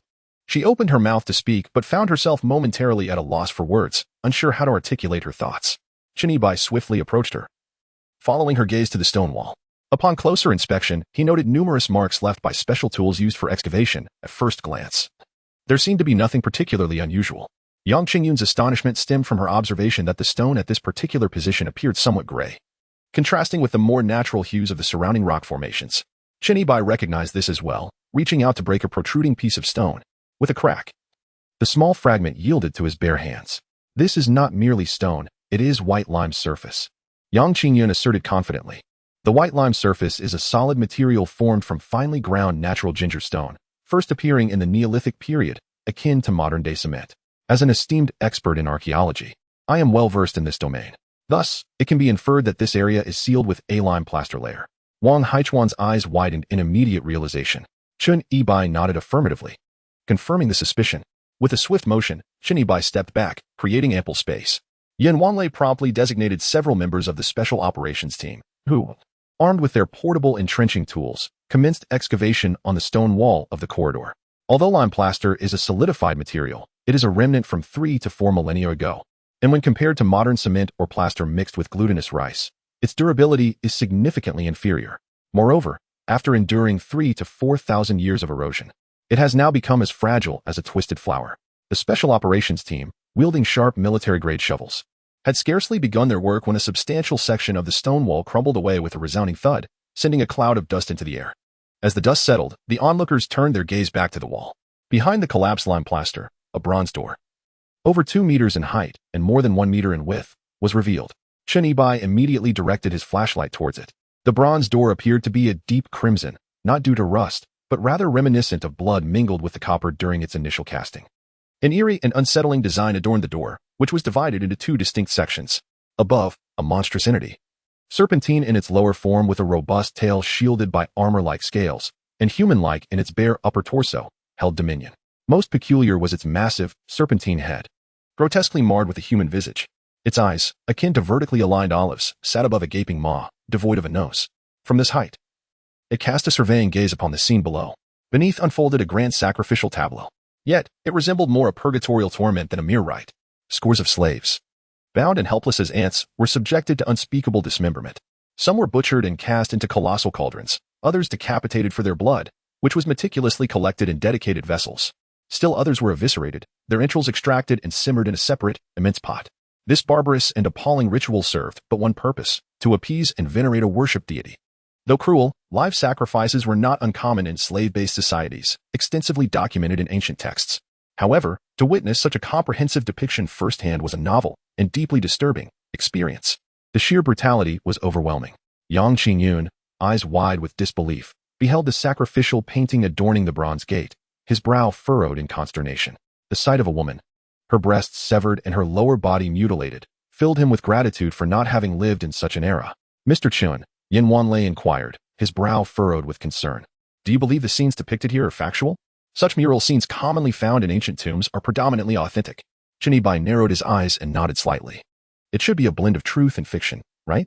At this moment, Wang Haichuan could not help but interject, simultaneously glancing at the creature with a human body and a serpent tail at the top, saying, "This figure, with a human form and serpent tail, and vertically slit eyes. Bears a striking resemblance to the mountain deity Zhulong from the Shanhai Jing, which also corroborates Mr. Chin's earlier assertion regarding the Taikong clan's veneration of Zhulong. However, Wang Haichuan trailed off, then turned to Qin, inquiring, "But such a mythical being as Zhulong cannot truly exist, can it?" Qin shrugged and smiled, refraining from directly addressing Wang Haichuan's question. After all, no one could confidently declare that the Shanhai Jing is merely a fabrication. In this world, nothing is impossible. Almost everyone was captivated by the Zhulong at the pinnacle of the bronze door and the horrifying sacrificial scene below. Yet, Qin Yi's gaze was fixed intently on a sacrificial altar situated between the two. On the altar, a figure knelt with its back to them, positioned along the central axis of the entire mural, gazing upwards at the Zhulong. The Zhulong, peering down, had its line of sight precisely aligned with that figure. If my conjecture holds true, the kneeling figure should be the tomb's master, King Kong. Ha ha ha. Wang Haichuan and several experts were busy capturing photographs of the bronze door with their cameras. With the sacrificial images on the bronze door, the void left by the Shang dynasty's cruel practice of live human sacrifice, which was only documented in text without pictorial evidence, can now be filled. This represents a significant archaeological discovery. It would be ideal to extract this bronze door and take it back. However, before Wang Haichuan could capture more photographs with his camera, an unexpected sound of gaga emanated from behind the bronze door. Suddenly, the door began to tremble inexplicably, followed by a resounding rumble as it slowly ascended. Chapter 37. The yin-yang mechanism. Lock. It is a mechanism. Spread apart. Observing the bronze door rising amidst the rumbling sounds, Qin Yi instinctively took a few steps back. The others nearby, upon hearing of the mechanism, were equally startled and hurriedly retreated, dispersing to the sides, fearful that something might suddenly burst forth from behind the bronze door, or that a volley of arrows might be unleashed. After all, many tomb raiding films depict such scenarios. Yet, when the bronze door finally ascended to its apex, a profound silence followed. There was no danger or mechanism as the crowd had anticipated. "Who among you moved something just now?" Qin Yi inquired loudly, scanning the surroundings with his gaze. The crowd exchanged glances, but no one responded. "I was at the back and didn't notice anyone moving," Yan Wanlei remarked, also surveying the area. Moments ago, nearly everyone had been tense and focused, staring intently at the paintings on the bronze door, and truly had not noticed anyone acting out of turn. It was indeed strange. If no one had touched anything, how could the bronze door have risen on its own? Qin Yi fixed his gaze upon the figure of Brother Ji. The latter, meeting Qin Yi's intense stare, resembled a mouse cornered by a cat, trembling in fear, his head shaking like a rattle. Meanwhile, he raised his bound hands in a gesture of helplessness. "Lieutenant Qin, please do not look at me like that. My wrists are tied so tightly that the veins are on the verge of bursting. Even if I wish to move, I am utterly unable." Qin Yi redirected his focus to the bronze door, imparting a serious warning to the group. "Everyone, be cautious. There are mechanisms within. And do not let curiosity lead you to meddle with anything." To thwart theft, ancient tombs were commonly equipped with various sinister traps, designed to outsmart grave robbers. Although Qin Yi possessed some knowledge of these ancient devices, historical records indicate that such mechanisms first emerged during the Zhou dynasty, evolving from the Luban Shu. It was not until the Qin dynasty that these devices were systematically employed in tomb security. The tomb of King Kong dates back to the Shang dynasty, predating the Qin by several centuries. This marked Qin Yi's inaugural encounter with mechanisms in a Shang tomb, leaving him uncertain of their potential danger. However, the very presence of the automatically rising bronze door suggested a complexity beyond the ordinary, prompting him to issue a caution to his companions. With the bronze door now ajar, it spared them the trouble of devising a method to open it. After observing the stillness for 2 minutes, the atmosphere beyond the door felt as though the air had solidified into silence. Satisfied that there appeared to be no immediate threats, Qin Yi cautiously stepped inside, wielding a flashlight, and proceeded with deliberate care. The others held their breaths, closely trailing behind him. Each member of the group brandished a flashlight, the brilliant beams dispelling the enveloping darkness as they surveyed their surroundings. As anticipated and speculated by Qin Yi, this is the central palace. The entire circular stone chamber is approximately the size of a basketball court. Upon raising his gaze, the space resembles an inverted bowl, enveloping everyone within its confines. In contrast to the external corridor, the stone walls here are exquisitely polished to a smooth finish, adorned with intricate carvings depicting scenes of ancient rituals and divination, grander in scale than those observed earlier on the bronze door. However, apart from these features, the stone chamber is devoid of the sarcophagus that Qin Yi sought, indicating that this is not yet the true burial chamber. Wang Haichuan, equally curious as he surveyed the surroundings, similarly found no trace of the tomb owner's coffin he had longed for, prompting a slight disappointment as he murmured, "This place is empty. It seems it is not the main burial chamber after all." Chun Ibai nodded in agreement, stating, "Although this is the central palace, we have yet to truly exit the Bagua Lock Dragon formation." As he spoke, Chun Ibai proceeded directly to the center of the stone chamber. There, in the very middle, lay a colossal bronze yin-yang disc, estimated to have a diameter of 5 to 6 meters. This bronze disc is remarkably unique. At its center lies the dual fish yin-yang symbol, surrounded by 3 concentric circles engraved with intricate ancient Bagua runes, resembling a sophisticated combination lock at first glance. This mechanism is designed in the shape of the yin-yang Bagua and constitutes the most critical component of the Bagua Lock Dragon formation. Just moments ago, Chun Ibai had pondered in his mind why the Bagua Lock Dragon formation appeared so simplistic. It turns out this formidable element awaited discovery. This is a yin-yang mechanism lock. Only by unlocking this lock can we truly step out of this Bagua Locking Dragon formation. Chun Ibai squinted, intently gazing at the ancient Bagua symbols inscribed on the outer 3 circles of the bronze yin-yang plate. The so-called ancient Bagua symbols encompass Qian, Kuan, Jin, Sin, Kan, Li, Jin, and Dui, along with some specialized characters used in rituals and divination. These ancient Bagua symbols, when combined, yield various hexagrams. The password to open this mechanism lock corresponds to a specific hexagram, but Chun Ibai was unaware of which one it might be. It was akin to knowing how to unlock a door without possessing the key. "Mr. Chun, will you be able to decipher this lock? I have a modest understanding of ancient scripts." This symbol represents Kan, and this one stands for Li, Yang Qingyun asserted confidently, as if her knowledge would finally prove useful in this critical moment. However, her contribution was limited, for Chun Ibai was even more knowledgeable than she. Lacking the password rendered her input somewhat futile. "I will give it a try," Chun Ibai said, rolling up his sleeves. In the current predicament, chance was all that remained. With that, Chun Ibai crouched down, his expression resolute and his gaze unwavering, as he began to experiment with the rotation of the outermost circle of the bronze yin-yang plate. Despite nearly 4 millennia having passed, the mechanism of the yin-yang plate remained remarkably smooth and fluid. Click, click, click, click.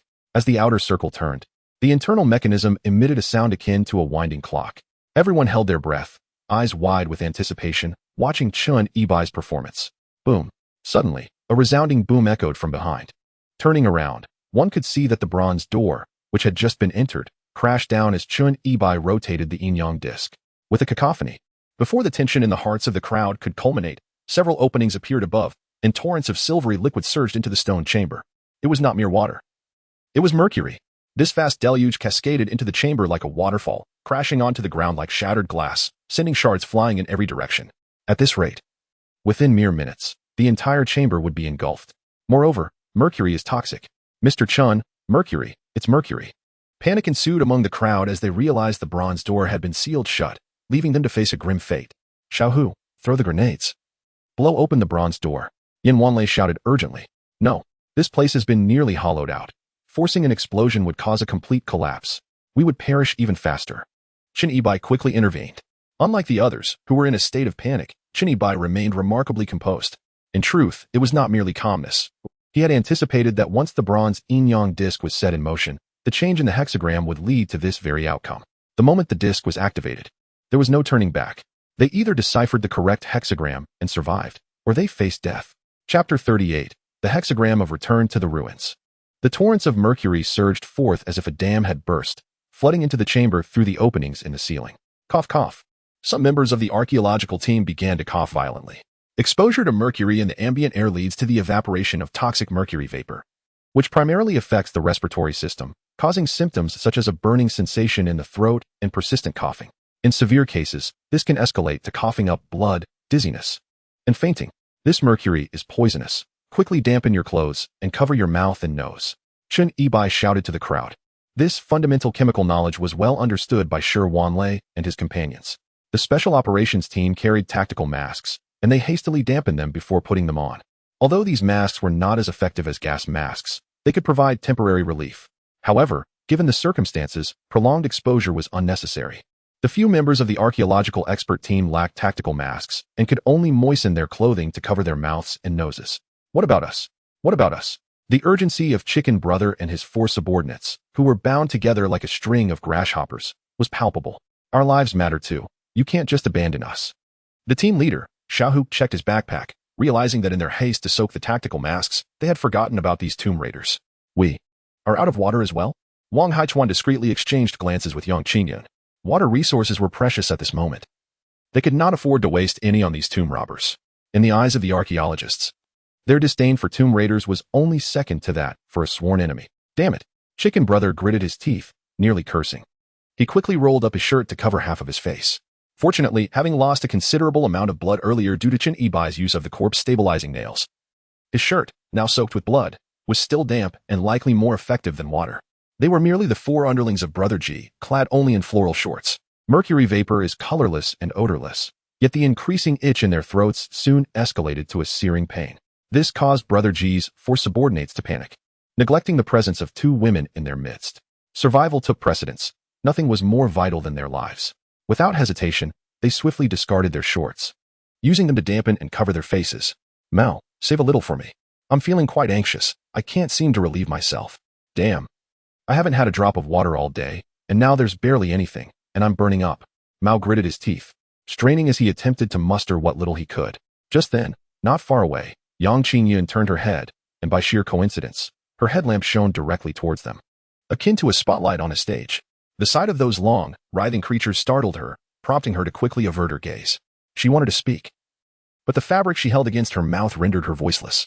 At this moment, the encroaching mercury had already submerged the entire floor, resembling a vast circular mirror beneath their feet. Particularly under the refracted beam of the flashlight, the expansive stone chamber was blindingly illuminated. The first hexagram, the highest hexagram, the Qian hexagram. The trapped dragon receives water, ultimately achieving imperial status.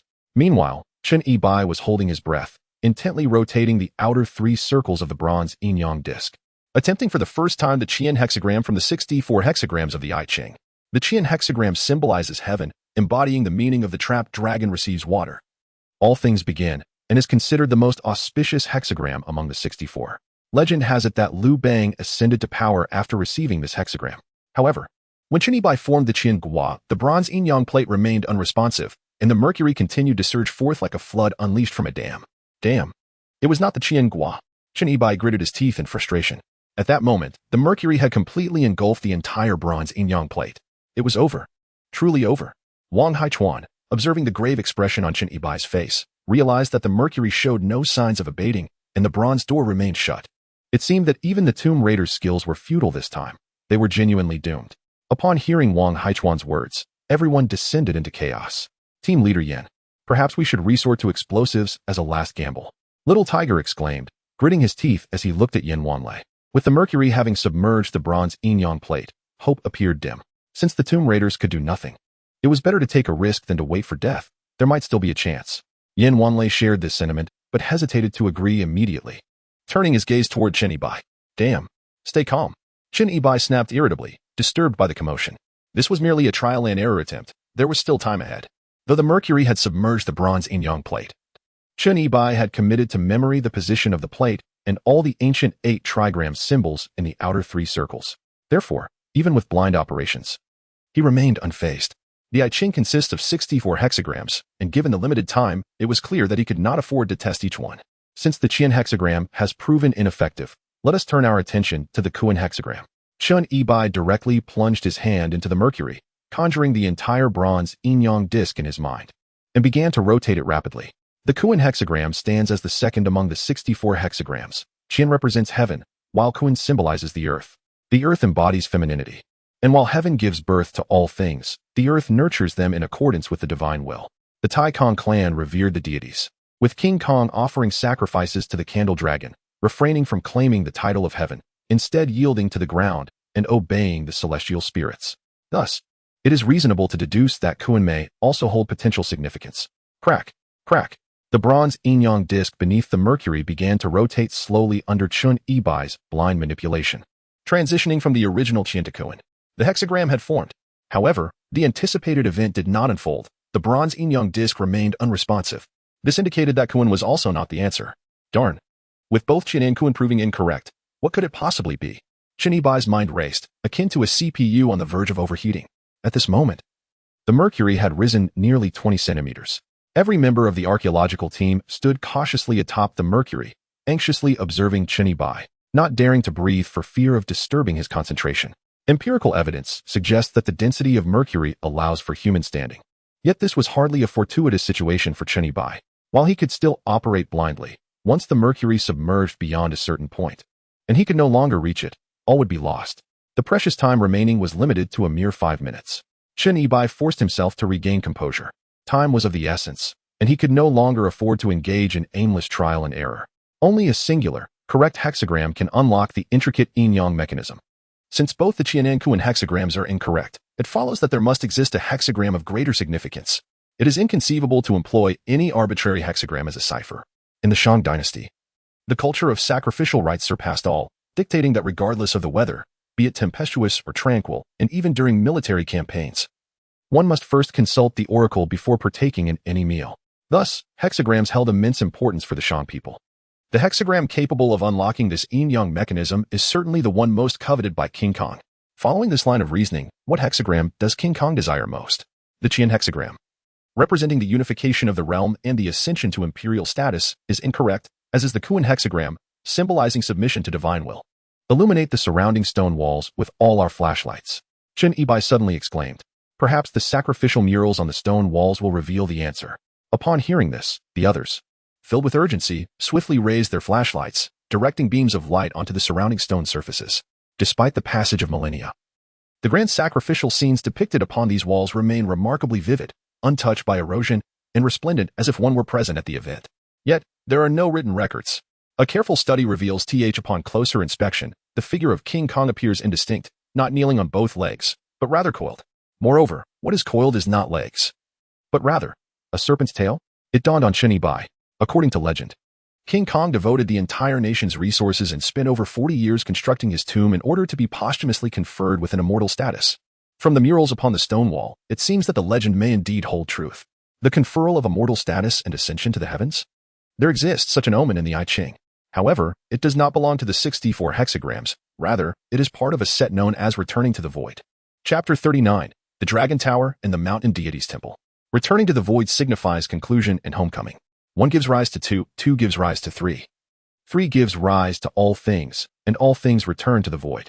This is a hexagram, though it is not among the 64 of the I Ching, as this symbol exists solely in myth and legend. To put it simply, it is akin to the distinction between official history and unofficial accounts. The 64 hexagrams of the I Ching do not encompass this symbol. However, unofficial histories can be based on hearsay or may be quite wild. During the Shang dynasty, did deities truly exist? Could one genuinely appease the gods through sacrifices, achieving ascension to the void? Has King Kong indeed been conferred by the mountain deity? Perhaps all these enigmas could be unraveled with this hexagram. The Taiji divides yin and yang. The heavens and earth illuminate one another, giving rise to all things. And the 8 trigrams unite, which is the essence of returning to the void. Chen Yibai furrowed his brow, his expression grave, silently reciting the incantation, standing upon the mercury, and once more extending his hands downward. At this moment, the mercury had already submerged Chen Yibai's upper arms, leaving him with this final opportunity. Moreover, due to the excessive weight of the mercury, the underlying bronze yin-yang disc was under immense pressure, causing the outer 3 rings to rotate with great difficulty. Click, click, click. Chen Yibai gritted his teeth, exerting every ounce of strength as he blindly maneuvered the outer circle beneath him. The atmosphere within the stone chamber was tense and suffocating. Not a soul dared to breathe. Each person listening intently to the mechanical sounds resonating below, their hearts racing to their throats. Time trickled by, each second feeling interminable. The mercury beneath surged ever higher. With one final push, he invoked the convergence of the void. Damn it, open for me. Upon completing the last maneuver, a final click echoed, sending Chen Yibai's heart into a frenzy. This was a matter of life and death, and this was his sole opportunity. Yet, there was still no response. The air hung heavy and silent, as if frozen in time. The sound of a pin dropping could be heard. Chen Yibai's expression darkened. Was the hexagram of the void truly incorrect? Just as his mind was on the brink of complete breakdown, a sudden cacophony of clicking gears erupted beneath him, accompanied by a violent tremor. The mercury began to ripple, while a few of Brother G's subordinates, tied together with a hemp rope, lost their balance and tumbled, one of them landing headfirst into the mercury, emerging with a pained wail. An earthquake? Was this place about to collapse? This unexpected turn of events left everyone in a state of panic, momentarily at a loss for what to do. As the mechanism lock opened, the mercury began to flow down through the aperture below. Chen Yibai urgently shouted, urging everyone to grab the ropes and pull together, to prevent being swept away by the descending mercury. However, he had only uttered half of his warning when the grinding sound of gears beneath him resonated. and the massive bronze yin-yang disc swiftly merged its dual fish symbols, creating a large semicircular opening. The half-meter-high mercury in the stone chamber began to rush through this newly formed aperture. Unlike ordinary water, mercury, being a liquid with a high density and weight, cascaded downward at an astonishing speed. In the blink of an eye, Chun Yi-bai, positioned closest to the bronze disc, felt himself engulfed by the mercury before he could complete his warning. His body swept away. He experienced a sensation of weightlessness as he plummeted with the mercury. Surrounded by darkness, unable to see anything, how could he survive such a fall without being shattered to pieces? Yin team. Professor Wang. Meanwhile, Yin Wanlei and the others, who were slightly farther away, upon witnessing Chun Yi-bai engulfed by the mercury, instinctively thought of self-preservation. Yet, the rapid flow of mercury left no time or means for control, and they too were swept away in a chaotic rush. After plummeting for 3 or 4 seconds, a flicker of light caught the corner of Chun Yi-bai's eye amidst the darkness, a fiery crimson glow. This was no illusion, nor a fleeting glimpse of light after death. It was indeed the vivid orange red of fire. However, before Chun Yi-bai could turn his head to gaze towards the source of the flames, his body plummeted like a cannonball, crashing into the water with a resounding thud. An icy chill enveloped him instantly. Fortunately, below lay an underground river. Otherwise, a rapid descent of 3 or 4 seconds would have left him battered and bruised. Thud, thud, thud. Following Chun Yi-bai, the sounds of others plunging into the water echoed like dumplings dropping into broth. Holding his breath, he swiftly swam to the surface, greedily inhaling the fresh air. As he surveyed his surroundings, the water's surface mirrored the crimson glow of the flames, creating rippling layers. Chun Yi-bai had also glimpsed the fiery light moments before. Where did this fire originate? As he abruptly turned around, the scene before him left even the seasoned tomb raider, a master of his craft, momentarily stunned, his pupils dilating in astonishment. Before him lay a vast karst cave, and directly ahead stood a magnificent palace carved from the mountain wall. Towering nearly 50 to 60 meters high, perched atop the palace was a vividly lifelike stone sculpture of a dragon, its fierce demeanor exuding an overwhelming aura, truly breathtaking. The monumental scale of this endeavor, realized over 4 decades with the nation's full might, was astonishingly revealed in this moment. Even more striking were the immense cauldrons placed on each level of the palace, each ablaze with roaring flames, illuminating the entire structure. This was an ancient tomb from 4,000 years ago, dating back to the Shang dynasty. The flames within each cauldron had been burning for 4 millennia. The fire's persistence symbolized the continuity of life. Chun Yi-bai gazed upon the resplendent Dragon Tower Palace, illuminated by a vibrant glow, as if it had always been imbued with life. This atmosphere stood in stark contrast to the suffocating stillness of the ancient tombs he had previously plundered. Reflecting on the Goetia hexagram and its implications, which foretold the consecration of the mountain god by King Kong, he pondered, is this the mountain god temple? When all conjectures, including fanciful thoughts, converge seamlessly, they reveal the truth. To be candid, while Chun Yi-bai felt an overwhelming sense of astonishment, he was simultaneously gripped by a sense of trepidation. He was acutely aware of his own limitations. If the Goetia hexagram were indeed authentic, then this was far beyond the realm of a mere mortal to confront. Yet, on the other hand, having come this far, there was no turning back. At that moment, someone emerged from the water beside him, sputtering and expelling several mouthfuls of water. First, rescue the person. Now is not the time for contemplation. Chun Yi-bai urgently called out, instructing everyone to swim ashore. The waters held unknown dangers, and peril could lurk in any corner. Fortunately, the Special Operations Team and several archaeological experts displayed commendable swimming skills, ensuring that none fell behind as they all safely made it to the shore, albeit with their flashlights rendered useless by water. However, it seemed that illumination was unnecessary in this place. Standing at the water's edge, they gazed up at the brilliantly lit Dragon Tower Palace, their faces a tapestry of shock, wonder, excitement, and exhilaration. Wang Haichuan even gave himself a hearty slap, fearing he was merely dreaming. The grand and magnificent Dragon Palace Temple, hewn from the stone cliffs, is a masterpiece of exquisite craftsmanship, truly a marvel of ancient ingenuity. This architectural wonder, dating back to the Shang dynasty 4 millennia ago, would undoubtedly be hailed as a global wonder if revealed to the world. It could elevate the illustrious civilization of China to even greater heights. Thus, it is no wonder that the archaeological expert Wang Haichuan is overwhelmed with excitement, his eyes glistening with emotion as he murmurs, a miracle, an ancient marvel. To behold this in my lifetime is enough. Even if I were to perish here, I would have no regrets. Ah, nonsense. If you wish to meet your end, do so alone and spare us. Chun Yi-bai shot a glance at Wang Haichuan. Captain Yan, are we not short a few members? Amidst the collective astonishment, Xiao Hu suddenly posed a question. Short? Everyone is present, there are no absentees. But what of those tomb raiders? Chen Yibai furrowed his brow, realizing that indeed, they were missing. Ji Ge and his 4 accomplices had vanished. Turning to the river, illuminated by the flickering flames, he noted the absence of any figures. Captain Yin, did they fall? Chen Yibai inquired of Yin Wanlei. Yin Wanlei shook his head firmly. They fell together. They were bound by a single rope. That means they have sunk to the riverbed and have yet to resurface. However, being tied together like a cluster of grasshoppers on a string. Should any one of them falter or struggle in the water, they may all face dire consequences. Should we not descend to rescue them? Little Tiger gazed at Yin Wanlei, words lingering on the tip of his tongue, yet ultimately swallowed back down. Yin Wanlei, furrowing his brow, stared intently at the surface of the water, deep in thought. To refrain from rescue would mean the loss of 5 lives. Yet the uncertainty of the river's depth and the perilous nature of saving individuals entangled together made the risk untenable. Perhaps it was best to let the tomb robbers meet their fate. After all, to perish here could be deemed a form of twisted honor. Mr. Chun, shall we proceed directly? After a brief pause for the team to regroup, Wang Haichuan could no longer contain his curiosity and quietly inquired of Chen Yibai. What other option is there? Chen Yibai replied with a smile, shrugging his shoulders. Compared to Wang Haichuan's inquisitiveness, Chen Yibai was far more intrigued by what lay within the Dragon Tower Palace, be it human, ghost, or celestial being. Shortly after the archaeological team set forth towards the Dragon Tower Palace, a seemingly inconspicuous corner of the river began to bubble vigorously. A head stealthily emerged from the water. A single eye glimmering with an eerie green light, fixated intently on the retreating figures of the archaeological team. A record-breaking 13 minutes.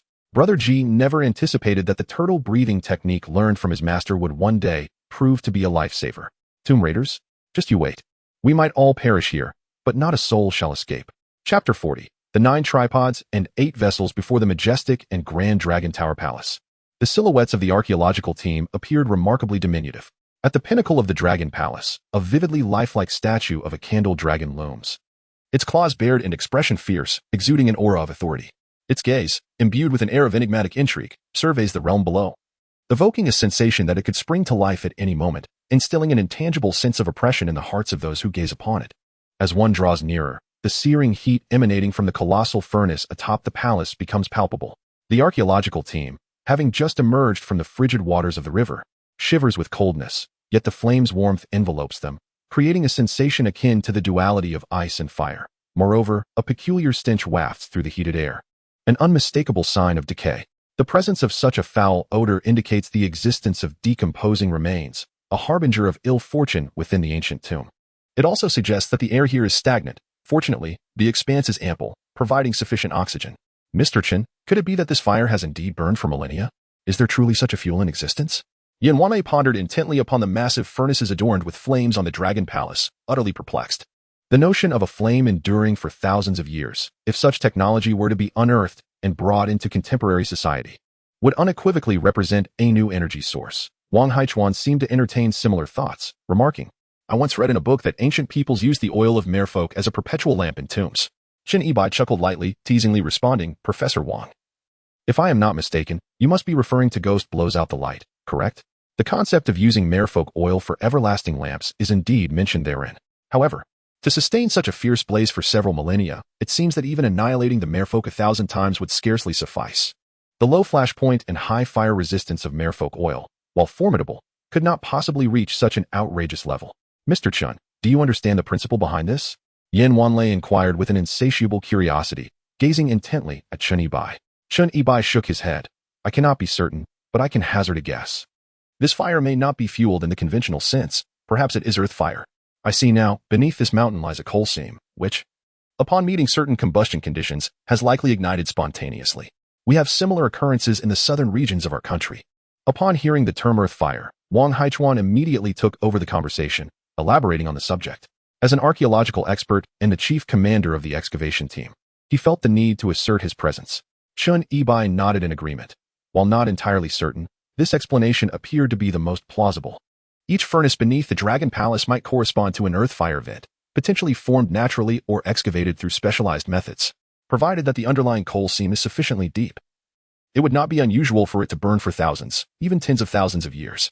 Chen Yibai speculated that the choice of this location for the tomb of King Kong must be intricately linked to its unique geographical conditions. The practice of selecting burial sites based on geomancy has been in place since the Jin dynasty. Prior to the Jin dynasty, The primary consideration for tomb placement was geographical features. This is a crucial piece of information. As one progresses further, the temperature of the air rises significantly. Gazing far into the distance, the air shimmered under the oppressive heat, distorting the surroundings.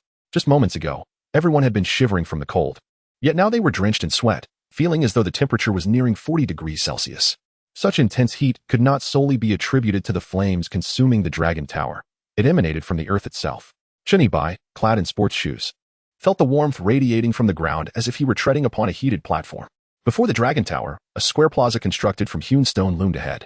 More accurately, it resembled a sacrificial altar, with its wide steps divided into two segments, each comprising 99 tiers that ascended in succession, reaching an approximate height of 2 meters. This altar had manifested twice before, once upon the bronze door and once in the murals of the central palace. It was highly likely that the grotesque human sacrifices depicted on the bronze door and in the central palace murals had taken place at this very site. Everyone, tread carefully and remain vigilant. Chun Ibai urged from the front of the group, reminding them as they ascended the steps. Although the area was momentarily devoid of life, his admonitions heightened their tension, causing them to hold their breaths and tread cautiously. The Special Operations Team, armed with Type 95 rifles, remained alert. Their senses attuned to their surroundings, prepared for combat at any moment. As they reached the sacrificial altar, they were once again profoundly struck by the scene before them. The sight atop the altar felt hauntingly familiar, as if they had been here before. It is due to the scene of the sacrificial altar, which bears an exact resemblance to what was previously observed on the bronze gates in the murals of the central palace. At each of the altar's four corners stand dragon-emblazoned pillars, upon which lie mythical children. In the center, arranged in a distinctive formation, are the 9 tripods and 8 vessels. The 3-legged tripod, rising over a meter high, is intricately engraved with images of myriad beasts, while the bronze vessel, reminiscent of a water vat, is adorned with depictions of malevolent spirits. Both the tripod and the vessel served as significant ritualistic artifacts of that era, utilized for offering living sacrifices. The distinction between them lies in their purposes. The vessel is meant for cooking, while the tripod is intended for holding dismembered limbs and entrails. To simplify, one could liken them to a cold dish platter and a hot dish platter offered to the deities. As for the significance of 9 tripods and 8 vessels, various interpretations abound, but it suffices to understand that they represent a complete set of sacrificial utensils used in the most crucial of rituals. Thus, within the 9 tripods and 8 vessels that the onlookers beheld, lay an array of dismembered limbs, heads, and organs, perhaps due to the ambient temperature. The limbs within the tripod had not decayed but instead congealed into chunks resembling blackened dried meat fused together. The interior of the some were brutally disemboweled from neck to navel, their innards extracted and suspended as desiccated corpses. Others were bound in a curled position, kneeling before the majestic Dragon Tower Palace. The vast sacrificial altar had transformed into a scene of torment, so densely packed that there was scarcely room to step, rendering the term cruelty inadequate to describe the horror. It is no wonder that an indescribable stench of decay pervaded the air, lingering here for millennia. As long as the sacrificial offerings on this altar remained, the foul odor would never dissipate. Ugh! The nearby experts, including Wang Haichuan, initially managed to tolerate the pervasive stench. However, upon confronting the terrifying sight before them, their minds faltered, and their stomachs revolted violently. The sacrificial murals they had previously observed on the bronze door and the central palace wall had already sent chills down their spines. Now, immersed in this gruesome reality, only Chunibai among all present maintained a semblance of composure. Chapter 41. Fire Essence Serpent. Chunibai glanced at Wang Haichuan. Despite his advanced age as an archaeology professor, the desire for progress necessitated the cultivation of resilience. One might question the morality of such inhumane sacrificial practices, suggesting that the so-called deities involved must be malevolent. However, this perspective cannot be wholly embraced, for in the slave society of the Shang dynasty, the lowest-ranking slaves were regarded by the nobility much like contemporary livestock, akin to offering chicken legs or duck heads and pig livers in worship. Thus, they did not perceive these acts as evil or cruel. However, these remarks are somewhat tangential. Chun Ibai cast his gaze from the sacrificial altar and settled upon a massive bronze door, firmly shut, at the front of the Dragon Tower Palace. This altar connects to the palace along the central axis, where a grand bronze main door, nearly 5 meters high and over 3 meters wide, stands resolutely closed. The surface of the bronze door is mottled and covered with a layer of red rust, while numerous oracle bone inscriptions are etched into the 2 stone pillars flanking the door. This marks the first instance of textual appearance, aside from the murals, since entering the tomb of King Kong. However, Chun Ibai's understanding of oracle bone script is rather limited. He can scarcely recognize a few simple characters, rendering it of little use. Observing Wang Haichuan and several experts in ancient script nearby, all of whom wear furrowed brows and expressions of bewilderment. It is evident that these inscriptions are beyond their grasp as well. Yet, one cannot entirely blame the experts for their lack of clarity. In the past, an ancient script research society established a reward system, offering a cash prize of 100,000 for deciphering a single oracle bone inscription, which underscores the complexity of interpreting these texts. In addition to the imposing bronze main door directly ahead, there are also 2 side doors on either side, each over 2 meters tall. Chinibai took the lead, traversing the sacrificial altar to stand before the bronze door of the main hall. The vast bronze door, worn by the passage of time, bears no intricate designs, yet is sealed with such precision that not even a single strand of hair could fit through the gap. The craftsmanship of this casting is remarkable, even by modern standards. Chinibai placed his hand upon the bronze door, feeling the heat radiating from it, and attempted to push it open with force. The unyielding bronze door remained steadfast, refusing to budge. Chinibai then raised both hands, exerting all his strength to push. Yet there was no response. Could there be a mechanism concealed within this bronze door? Yan Wanlei, standing nearby, furrowed his brow in astonishment and directed a questioning gaze at Chinibai. Chinibai narrowed his eyes slightly, then shook his head. According to reason, this Dragon Tower Palace belonged to the realm of the Yin, akin to the royal tombs of ancient emperors, which adhered to the principle of interconnected energies, making it unlikely to harbor any traps. As Chinibai became engrossed in contemplation, a sudden, eerie rustling sound emanated from above, reminiscent of something scraping against the rocks. What could it be? The already tense group was startled, instinctively looking upwards in response to the peculiar rustling.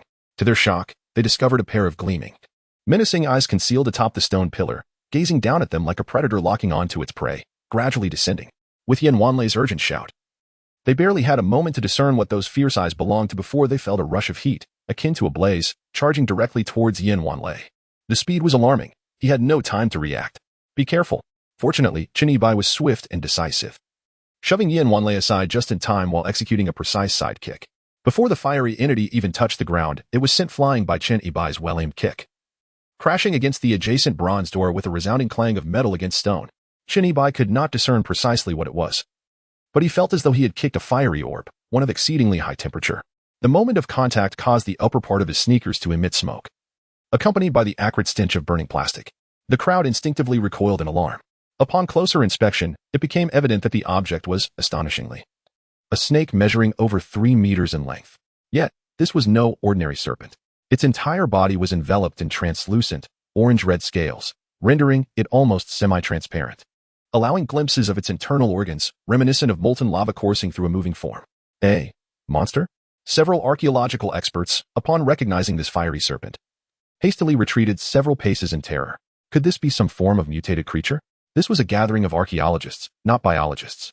This was the fire essence snake, a creature that thrived on flames, said to grow merely 1 meter every 1,000 years, with its molten internal organs capable of effortlessly melting copper and iron. There was no need for a biologist. Chinibai had encountered this entity in the Magan Notes. The Magan Notes was a memoir penned by the renowned tomb raider, detailing all his adventures and observations, preserved solely among the ranks of the Magan school. The notes contained descriptions of the fire essence snake. However, it was recorded that this serpent inhabited only the subterranean regions near volcanic lava. To witness one here was utterly unexpected. Moreover, the Magan Notes indicated that the fire essence snake was a gregarious creature, often found in large groups. Hiss, hiss. The fire serpent, propelled violently against the bronze door, swiftly redirected its menacing gaze towards the archaeological team.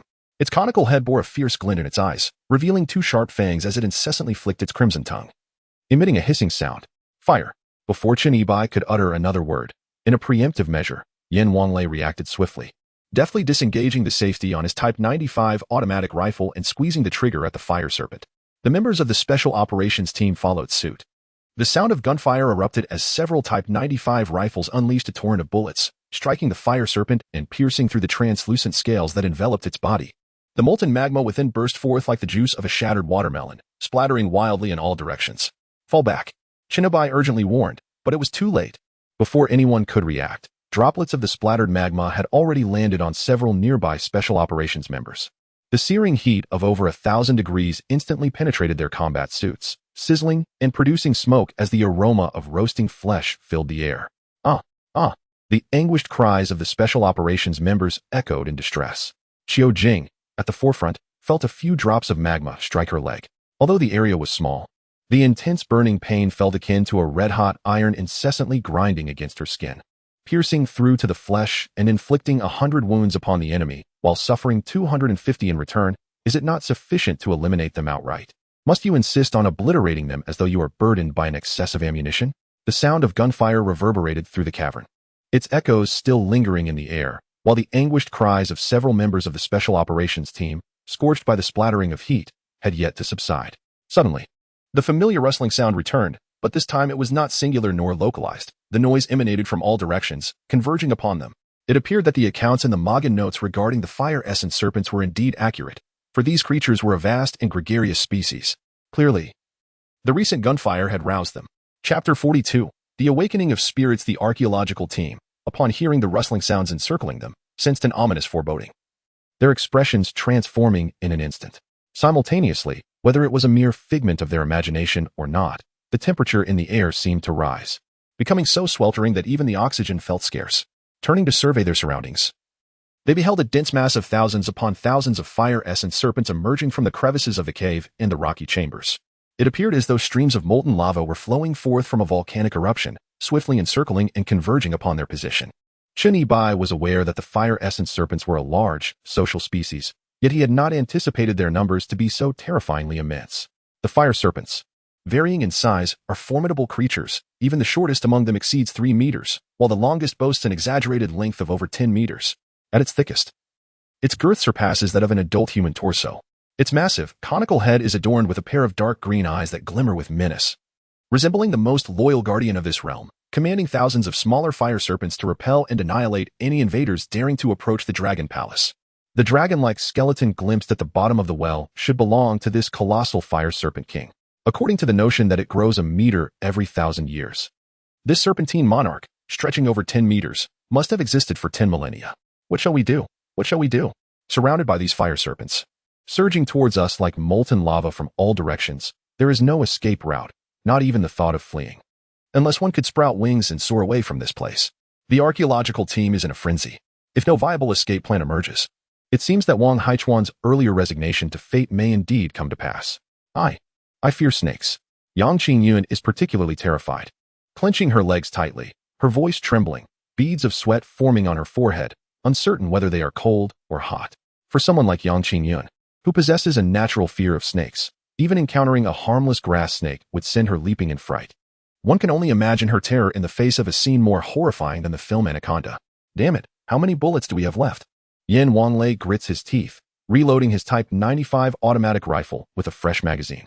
Merely wielding a firearm, even with an ample supply of ammunition, proves inadequate in the face of adversity, especially considering the proximity that could incite the fire serpent to erupt.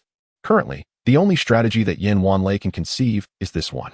Even if the resistance seems futile, it is imperative to resist. One cannot simply await death in resignation, can they? Team Yan, I have roughly 100 rounds left. Along with a grenade, I possess around 200 rounds. Xiao Hu and Xiu Jing responded in unison. As for the grenade, let's avoid that. Upon hearing the mention of a grenade, Yan Wanlei swiftly interjected, having already suffered once due to the molten splatter ejected by the fire serpent. The team had nearly faced severe burns. Should they resort to a grenade, it would inevitably result in a rain of fiery destruction from above. All units, focus fire on the largest one. Yan Wanlei aligned the sights of his Type 95 assault rifle on the formidable fire serpent king, which spanned over 10 meters in length. As the saying goes, to capture the thief, one must first seize the king. It might indeed prove advantageous. Meanwhile, Chun Yi-bai refrained from joining the fray, opting instead for distant shooting to avoid the risk of splatter. In the absence of a superior strategy, and with the fire serpents yet to close in, it was prudent to test their hot weapons for the time being. Rat-a-tat-tat. Under the precise fire of the Special Operations Team, the 5.8mm rounds unleashed a relentless barrage upon the fire serpent king from afar. However, much to Chun Yi-bai's astonishment, the bullets ricocheted off the fire serpent king, sparking in a dazzling display, reminiscent of impacts against steel, inflicting no damage whatsoever. Instead, the fire spirit serpent king raised its front body with a fiercer gaze, baring its gaping maw, and accelerated towards them. This is disastrous. Yan Wanlei's face turned ashen with fear. The scales of the larger fire spirit serpent king were alarmingly thick. Who could possibly withstand such a creature? Quickly, to the altar. In the critical moment of life and death, as the situation grew dire, Chun Yi-bai suddenly shouted. The others were bewildered by Chun Yi-bai's meaning, yet there was no time for contemplation, and they hurriedly followed him, retreating back to the altar. To their astonishment, the fire spirit serpent king reached the base of the altar. Its eyes remained fierce, yet it seemed to harbor some trepidation towards the altar, refraining from ascending. Concurrently, all the fire spirits slithered closer, encircling the altar, as if molten lava had engulfed the ground beneath them. Now, the altar stood as the soul sanctuary. Mr. Chen, what is happening? Yan Wanlei inquired, momentarily relieved to see that the fire spirits did not dare to ascend, yet puzzled as he looked at Chen Yibai. A tomb raider also versed in biological sciences? It seemed improbable. There must be a deeper significance at play. Indeed, Chen Yibai had just noticed that some of the fire spirits, rushing from all directions, had suddenly altered their course, seemingly intent on circumventing the altar. Furthermore, although the fire spirits thrived on fire, they also possessed a carnivorous nature. Thus, the altar's retention of numerous sacrificial bodies must surely have a purpose. As for the discourse, Chen Yibai observed the menacing aura of the fire spirit serpent king, yet felt a sense of trepidation towards the sacrificial altar. He speculated that what was venerated upon this altar must indeed be the true sovereign of these fire spirit serpents. The true sovereign? Wang Haichuan exclaimed in astonishment upon hearing Chen Yibai's words.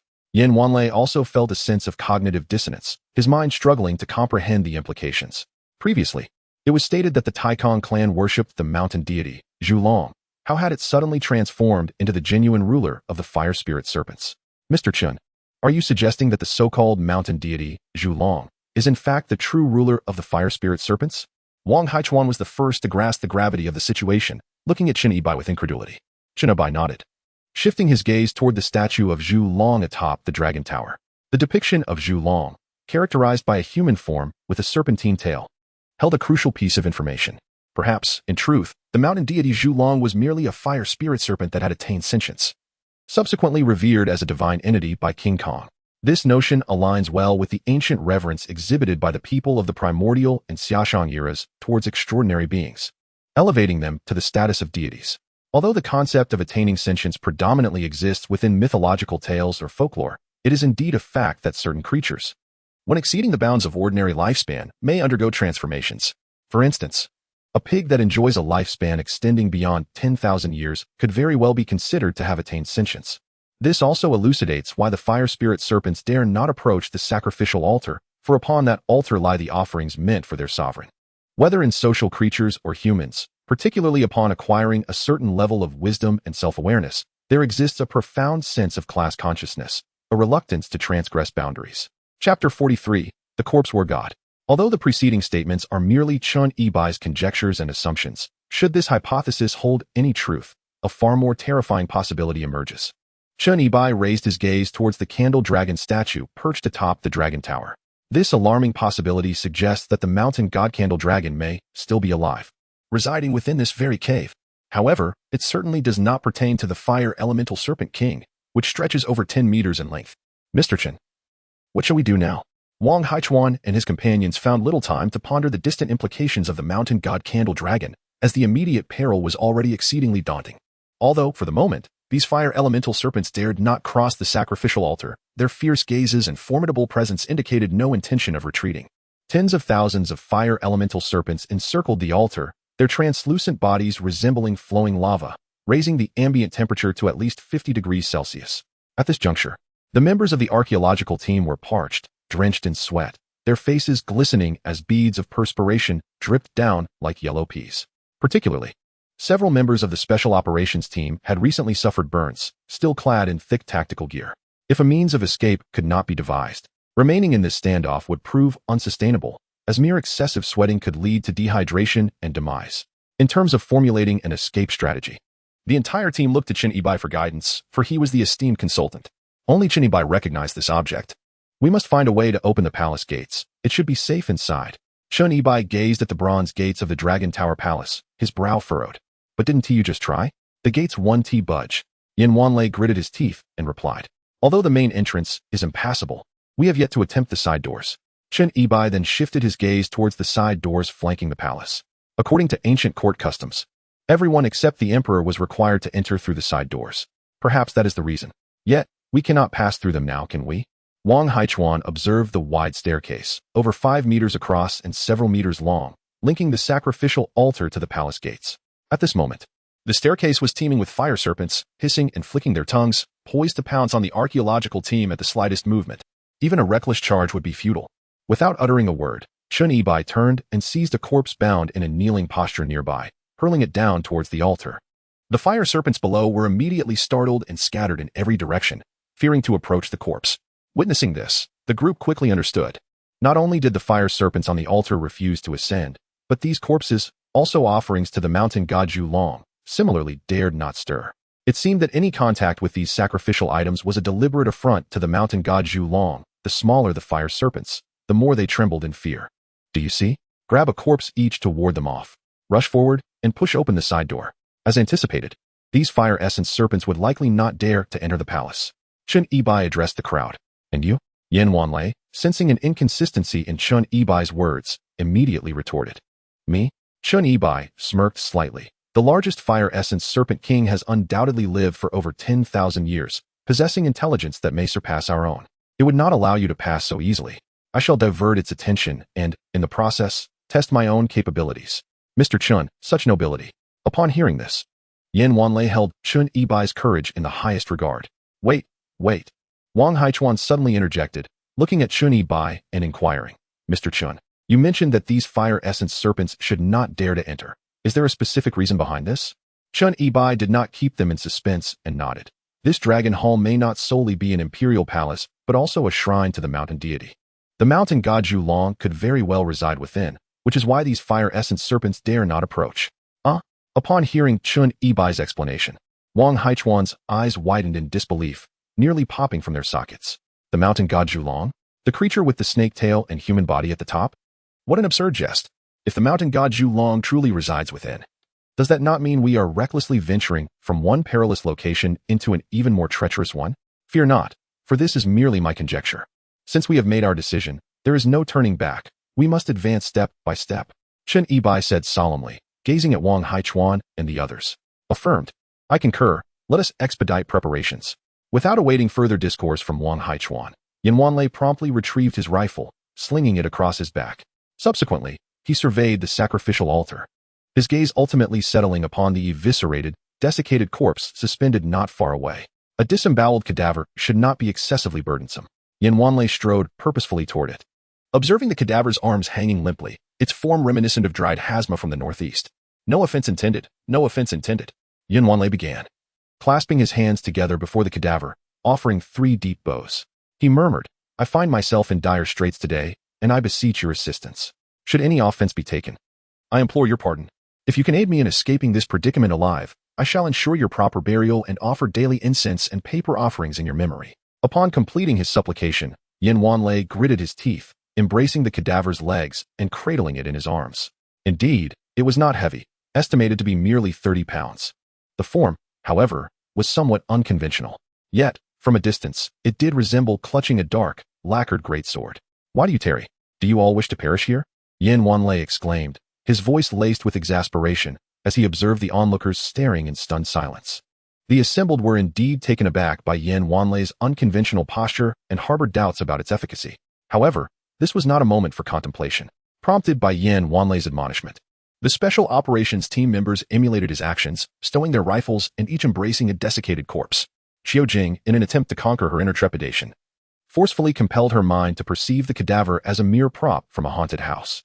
However, the overwhelming intensity of this situation is truly not something an ordinary person can withstand. As for Chun Yi-bai, he too embraced a lifeless corpse, yet in his hand he clutched a corpse-restraining nail. Prepare yourselves, and remain vigilant to my movements. The moment an opportunity arises, we shall charge. Chun Yi-bai imparted these final instructions to the group. Then, cradling the corpse, he leaped from the sacrificial altar towards the direction of the fire essence Serpent King. He was undeniably courageous. In such a terrifying scenario, amidst the peril of life and death, the man who dares to be the first to confront danger head-on is the epitome of valor.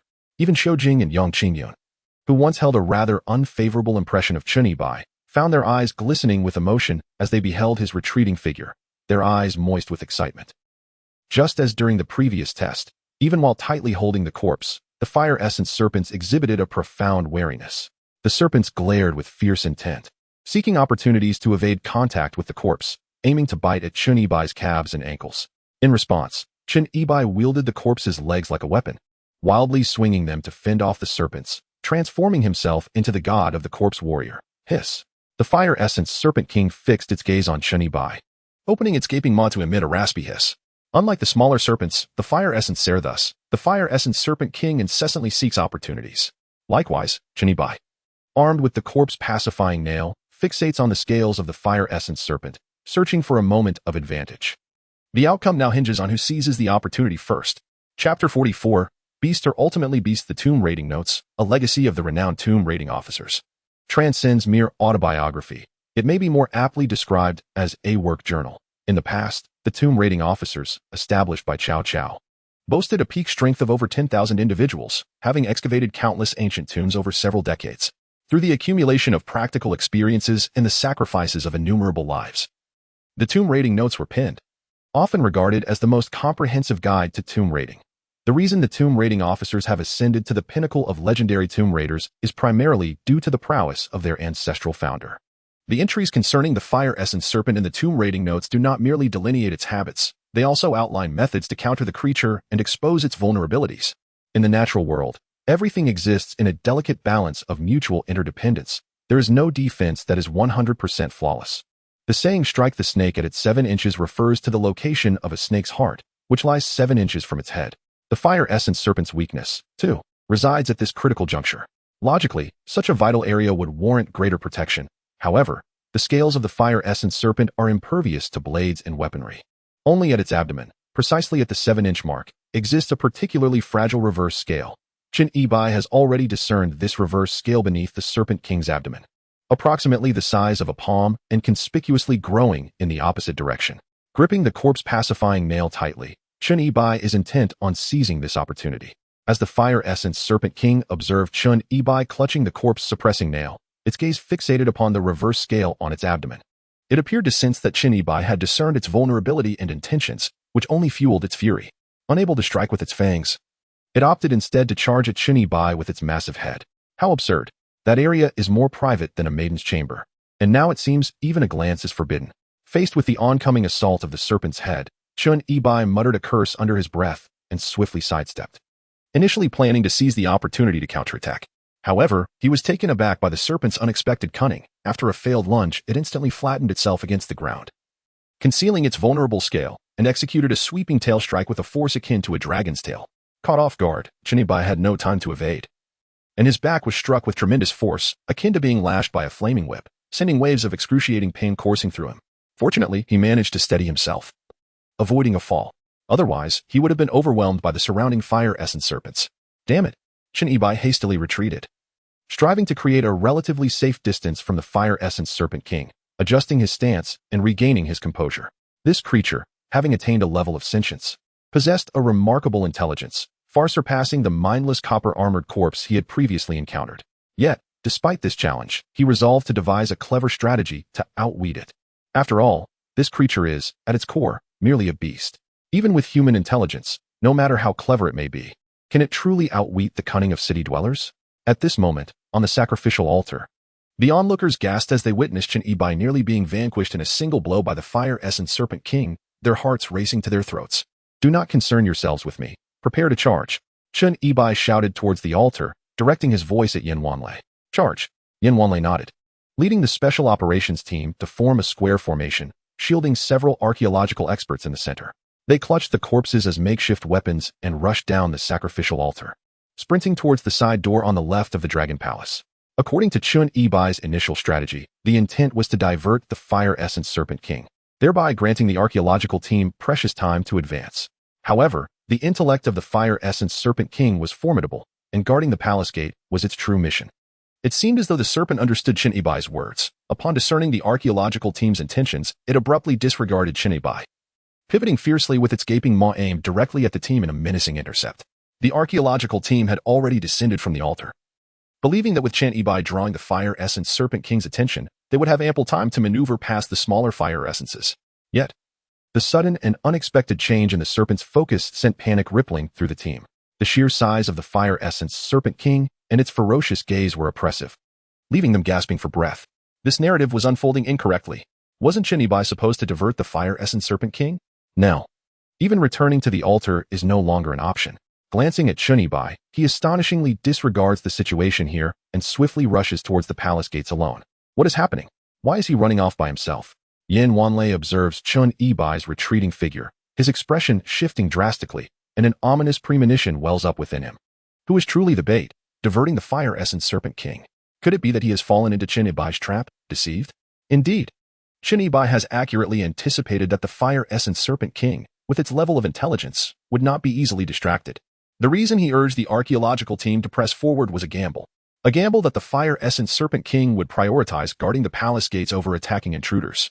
Thus, Chun Yibai hastens towards the palace gates, for this is the most effective method to lure the fire essence Serpent King away. Sure enough, upon seeing Chun Yibai approaching the gates, the fire essence Serpent King decisively abandons its pursuit of the archaeological team and swiftly turns to chase after Chun Yibai. This repeated sensation of being toyed with drives the fire essence Serpent King into a frenzy. Indeed, frenzy is appropriate. After all, a beast is ultimately still a beast. With the recent distractions and delays provided by the archaeological team, Chun Yibai has reached the side door of the palace, extending his hand to push it open. Almost simultaneously, the fire essence Serpent King has caught up behind him, rearing its upper body, as thick as a barrel, and opening its gaping maw to bite down on Chun Yibai's head. Chun Yibai has been waiting for this very opportunity. Reaching out to push the door was merely a ruse by Chun Yibai to deliberately mislead the fire essence Serpent King, enticing it to lower its guard and relax its defenses. The true intent was to seek the opportune moment to strike. With your keen intellect, did you not consider that I was merely feigning an attack? At the critical juncture, Chun Yibai suddenly spun around and executed a sweeping kick. The expression in the fire essence Serpent King's eyes shifted abruptly, as if it realized it had been deceived. The reverse scale, located 7 inches beneath its belly, lay exposed before Chun Yibai. Although its mind grasped the situation, its body was already too late to react. As Chun Yibai swiftly turned and performed his sweeping kick, he firmly grasped the corpse pinning nail that he had prepared in advance, driving it sharply into the reverse scale of the fire essence Serpent King. He then forcefully pried it upward, successfully dislodging the palm-sized reverse scale from the serpent's body. Beneath the reverse scale, a pulsating heart throbbed, resembling a molten mass in motion. Chapter 45. This can be considered personal labor. The fire essence Serpent King, having lost its protective scale, revealed skin as fragile as the inner membrane of an egg. Observing the heart beneath the reverse scale, Chun Yibai acted without hesitation, plunging the corpse-pinning nail into it with force. He swiftly withdrew it and dodged aside, executing a series of elegant moves while the colossal frame of the fire essence Serpent King crashed to the earth, a ferocious hiss escaping its jaws as it futilely attempted to resist. Its heart, pierced and rent asunder, became a conduit for its molten viscera, which poured forth in a torrent. In a fleeting moment, its innards were entirely evacuated, leaving behind only a blackened, hollow husk, devoid of any semblance of life. Did it simply expire? Chun Yibai was taken aback, having anticipated a more protracted struggle from the fire essence Serpent King. After all, even a human, when struck in the heart, would typically exhibit some residual resistance. The abruptness of its demise was unexpected, leading him to surmise that the area beneath the fire essence Serpent King's was an exceptionally vulnerable point. It was no wonder it was so heavily guarded. Simultaneously, the archaeological team, witnessing the fire essence Serpent King's fall before Chun Yibai, collectively breathed a sigh of relief, a testament to their narrow escape. It dawned on them the significance of Chun Yibai's earlier actions. More astonishingly, with the demise of the fire essence Serpent King, the swarming masses of lesser fire essence serpents abruptly abandoned their aggressive posture, some even retreating into the crevices of the rocks. It appeared that the death of their sovereign had instilled a sense of dread within them. What are you waiting for? Come over here. Chun Yibai beckoned to the astonished Yin Wanlei and his companions. The group swiftly discarded the mummified remains they were carrying and hurried over. Gazing upon the fire essence Serpent King's desiccated corpse, they instinctively inhaled deeply. Beyond their relief at surviving the ordeal, they felt a profound admiration for Chun Yibai's prowess. To single-handedly vanquish a creature capable of withstanding bullets was an act that defied imagination were it not witnessed firsthand. Even when filming a movie, one would hesitate to proceed so recklessly, wouldn't one? Captain Yin, may I borrow your dagger? Chun Yibai gazed at the desiccated carcass of the fire essence Serpent King, as though beholding a precious treasure. Indeed, the remains of the fire essence Serpent King are a rarity, a remarkable gem that is hard to find in this world. Yin Wanlei handed his tactical dagger to Chun Yibai. Observing as Chun Yibai dragged the serpent's corpse to one side, he transformed into a skilled butcher, expertly separating the skin from the flesh of the fire essence Serpent King. The scales of the serpent were impervious to bullets from automatic rifles, not merely resisting penetration but astonishingly leaving no trace of impact. This attests to their extraordinary durability. Beyond their hardness, the serpent scales boasted remarkable heat insulation, waterproof, and corrosion-resistant properties. Coupled with their ultra-thin, lightweight nature, crafting a suit of armor from these scales would undoubtedly yield an unparalleled protective gear. The expanse of the fire-essence Serpent King's body was substantial enough to fashion a diamond umbrella, which would be far superior to any steel forged 100 times over. One must ponder what material known to humanity, even with the pinnacle of technology, could match even half the capabilities of these scales. Qin Yibai had been troubled by the lack of suitable weaponry. After acquiring a complete set of 7 corpse nails, he now possessed 2 unfinished pieces clearly. Equipping oneself could be achieved by scavenging within the ancient tomb. Before long, Qin Yibai had successfully peeled off the entire length of the serpent's hide. Although the skin spanned several meters, it was as thin as a fingernail, each overlapping scale rendering it incredibly supple, totaling no more than 7 or 8 pounds. When wrapped around his body, it could serve as makeshift armor with minimal preparation. Mr. Chun, this snake skin holds immense research value, not only for archaeology, but also for biology. Nearby, Wang Haichuan observed Qin Yibai's silence and promptly accepted the snake skin with a smile. After a moment of contemplation, he could no longer restrain himself and spoke with a hint of teasing. Though his words were not overtly blunt, their implication was clear to those who understood. Alas, you old fellow, do you covet this exquisite find? Qin Yibai turned sharply to glare at Wang Haichuan. However, being mindful of his position as the head of the archaeological team, he refrained from uttering an outright insult. Nevertheless, his tone was firm as he addressed Professor Wang, stating, "This cannot be considered an antique, can it? Since it is not an artifact, it is merely the fruit of my personal labor. If you wish to conduct research, you are welcome to catch another one yourself." Seeing Qin Yibai's sudden shift in demeanor, Wang Haichuan quickly laughed nervously. "I was merely jesting. This is indeed your personal labor, Mr. Chun, and there is absolutely no issue with that. Absolutely none at all. It is good that you understand I was only joking." At this moment, Yin Wanlei interjected to smooth things over, saying, "We owe a great debt to Mr. Qin for his heroic rescue earlier. Since this does not fall under the category of antiques, nor is it listed as a protected species, it is only just and reasonable that it be allocated to Mr. Chun." Observe how eloquently he navigates the conversation. In truth, Yin Wanlei harbored a deep envy for the snakeskin as well. Such an expansive snakeskin could yield at least 4 bulletproof vests, offering superior protection compared to level 4 body armor. However, Yin Wanlei hesitated to broach the subject. Wang Haichuan, casting aside his pride, voiced the request, only to be rebuffed by Qin Yibai. Yin Wanlei was relieved he hadn't spoken. Seeing Qin Yibai's determination to acquire the snakeskin, he decided to gracefully play the role of a benevolent figure. Furthermore, Yin Wanlei had heard tales of grave robbing gangs turning on each other due to inequitable distribution of spoils. Such a conflict must be avoided within this team. Following this brief interlude, Qin Yibai rose and, gazing at the towering, over 2-meter-high bronze door, extended his hands to push against it. Creak, creak, creak, creak. There was movement. As Qin Yibai exerted force, the bronze door emitted a creaking sound, a resonance seemingly carried from millennia past. It was as if the sound gently beckoned the slumbering Kong Wang, who had been asleep for thousands of years. Everyone listened intently to the sound, their minds taut with anticipation. Could the legendary mountain god Candle Dragon truly exist? Could it reside within this Dragon Tower Palace? And what secrets lay hidden regarding the Kong Wang, who had been bestowed the celestial position of mountain god? All the enigmas and answers were concealed behind this bronze door. Chapter 46. The Zhuyu Technique. Creak. Creak, creak. In the midst of the intensely charged atmosphere, the bronze door gradually opened, the sound reverberating like a series of blows to each person's heart. Truthfully, even the battle-hardened Qin Yibai felt his nerves stretched to their limit.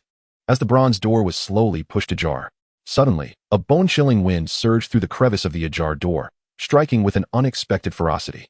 More accurately, it could be described as a heavy presence of yin energy, so intense that it felt as if every bone and organ within was submerged in icy water. An involuntary shiver coursed through me, and I felt every hair on my body stand on end, goosebumps rising as I trembled slightly. Just moments before, we had been enduring the oppressive heat of over 50 degrees, but crossing through the bronze door felt like stepping into an entirely different realm. With a temperature difference of 60 to 70 degrees, hot sweat seamlessly transitioned into cold perspiration, pouring forth. At that moment, the expression on Qin Yibai's face was gravely serious. The overwhelming presence of yin energy within the Dragon Pavilion was utterly unexpected. The denser the yin energy, the more malevolent the aura. Typically, such energy is influenced by geographical feng shui, yet this cave was not particularly known for harboring such dense yin. However, the Dragon Pavilion behind the bronze door was an exception, emanating an unusual intensity of yin energy. If this oppressive energy was indeed linked to King Kong, Qin Yibai couldn't guarantee that the 7 corpse-pacifying nails in his possession would prove effective. Without a doubt, the magnetic needle of the Bagua compass was trembling wildly. "Mr. Qin, is there a problem?" Wang Haichuan, shivering beside him, noticed the sudden gravity on Chun Yibai's face and quietly inquired. Voicing such concerns would be futile. So as to maintain the group's morale, Chun Yibai shook his head and casually remarked, "It is normal for an ancient tomb to harbor heavy yin energy."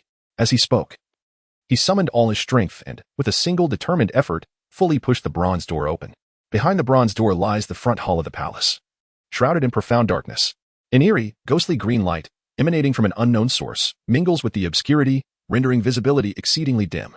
Fortunately, the flickering orange-red flames from outside provide a meager illumination, allowing a feeble glimpse of the surroundings near the entrance. The vast expanse of the hall is supported by numerous cylindrical pillars, a necessity given that it is hewn from the mountainside to prevent collapse.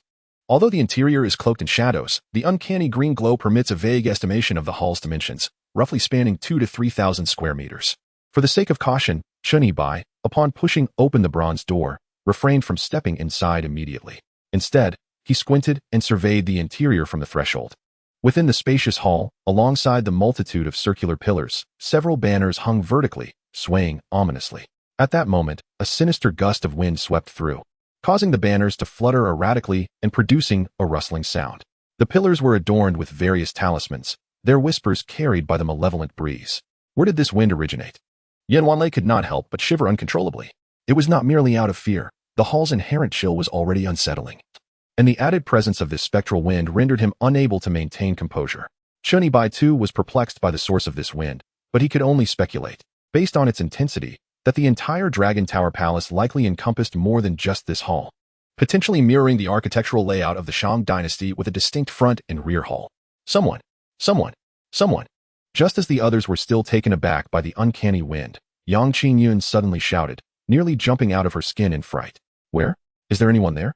Upon hearing this, Wang Haichuan, already shivering from the cold, nearly buckled at the knees, his eyes wide with disbelief, as he peered into the hall. "Are you perhaps overly tense, seeing things that aren't there?"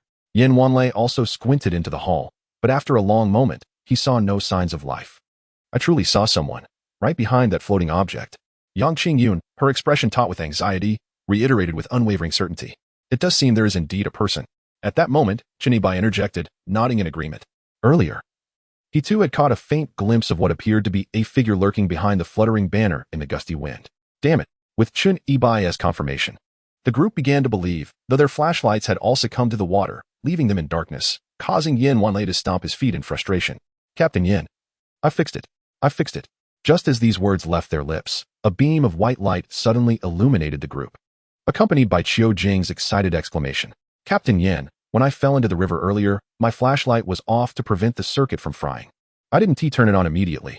Just now, I opened the cover, shook off the water, and since the temperature was high, the moisture evaporated, making it usable." Qiu Jing promptly handed the flashlight to Yan Wanlei. Indeed, quite clever. Yan Wanlei expressed his utmost appreciation for Qiu Jing's ingenuity.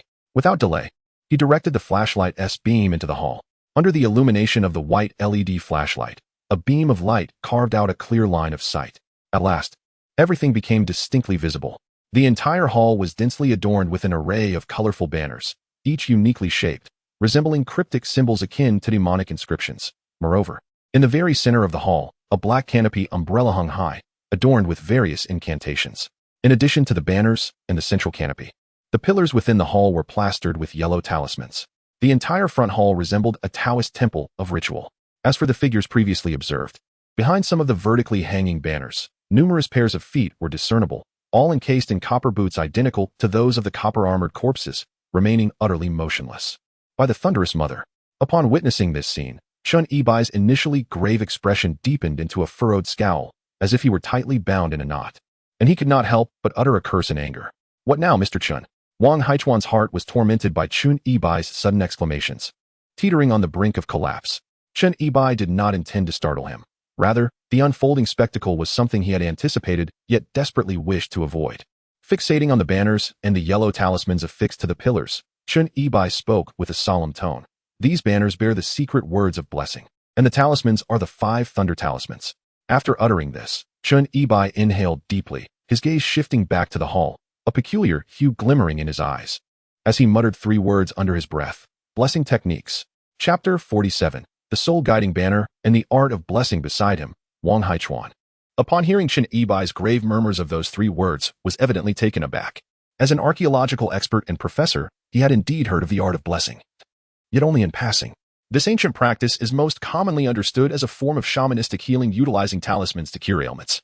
Another interpretation suggests that in ancient times, the lack of scientific understanding regarding the causes of illness led people to believe that maladies were inflicted by malevolent spirits or evil energies. Consequently, they employed talismans and rituals to exorcise these afflictions, beseeching divine protection. This is the essence of the art of blessing. However, Wang Haichuan found himself perplexed, questioning Chen Yibai with a tone of uncertainty. The fact that he posed such a query indicated that his knowledge of the art of blessing was derived solely from online encyclopedias. Healing is but one facet of this ancient practice. The true potency of the art of blessing lies in its array of forbidden techniques and shamanistic rituals, including invocations, analogies, contact, curses, spiritual talismans, taboos, and divination. To put it in a more straightforward yet profound manner, the art of blessing encompasses a vast and enigmatic realm of ancient sorcery capable of healing, summoning souls, exorcising evil, casting curses, and even employing mysterious talismans to banish malevolent spirits. The Mountain Mover, one of the 4 principal sects of tomb raiders, is well acquainted with this practice. The lineage of the Mountain Mover is burdened by a sinister curse, one that dooms its members to perish before the age of 60. Thus, throughout generations, they have pursued tomb raiding not for fame or wealth, but solely to lift the curse that haunts them. It is said that the malevolent curse afflicting the clan of the mountain-moving master is none other than the ancient art of blessing and cursing. This illustrates the mysterious and terrifying nature of this archaic practice. Since the spring and autumn period, the phenomenon of tomb raiding has persisted and throughout history. No matter how formidable the tomb raiders, their greatest fear has not been the intricacies of traps nor the dreaded mummies, but rather the enigmatic ancient art of blessing and cursing. Initially, Chen Yibai harbored doubts about the divination suggesting that King Kong had been conferred with celestial status. It sounded too mythical, leading him to wonder if it could be connected to the mysterious art of blessing and cursing. Despite his reservations, he was loath to witness such a practice manifest within an ancient tomb. The ancient art of blessing and cursing is profoundly esoteric. Its presence in a tomb implies that anything is possible. Ironically, what he feared came to pass, for he indeed encountered the art of blessing and cursing in this very place. During the reign of King Kong, there were individuals skilled in this art, and they had employed it within this tomb, elevating the prestige of King Kang's burial site significantly. Mr. Chen, can you decipher the meaning of the banners and talismans within this grand hall? Yan Wanlei inquired, observing the peculiar expression on Chen Yibai's face, filled with curiosity. Chen Yibai nodded slightly. The talisman is the 5 Thunder Talisman, also known as the 5 Thunder Commanding Talisman, capable of commanding winds, rain, and thunder. Such talismans are often seen in rituals for invoking rain, but their powers extend far beyond merely summoning the elements. He paused midway, then took the flashlight from Yin Wanlei's hands, directing its beam towards the various banners hanging within the hall. These banners depict secret characters of the Xiu technique. I cannot decipher them, yet I am aware of this. He shifted the focus of his discourse, illuminating the enormous black canopy umbrella that hung in the center of the main hall. The canopy, also referred to as the Yellow One umbrella, is traditionally carried beside the emperor by eunuchs during royal outings. It is cylindrical, resembling a precious cover, predominantly yellow, embroidered with dragons and phoenixes. In Taoist temples, one can also find such umbrellas, often yellow, adorned with auspicious symbols, known as the Fortune and Longevity Yellow One umbrella. However, the one suspended in the center of the grand hall is black, intricately painted in white with a multitude of secret characters of Zhuyu. Most unsettling and eerie is the string of human skulls hanging from this black canopy umbrella, each no larger than a fist. They appear to be the remains of unborn infants extracted from the womb. This is not a Yellow One umbrella, it is a banner. A soul-guiding banner. Chen Yibai's gaze was resolute. It is no wonder that the hall is permeated with such a terrifyingly dense aura of negativity. It is due to this soul-guiding banner.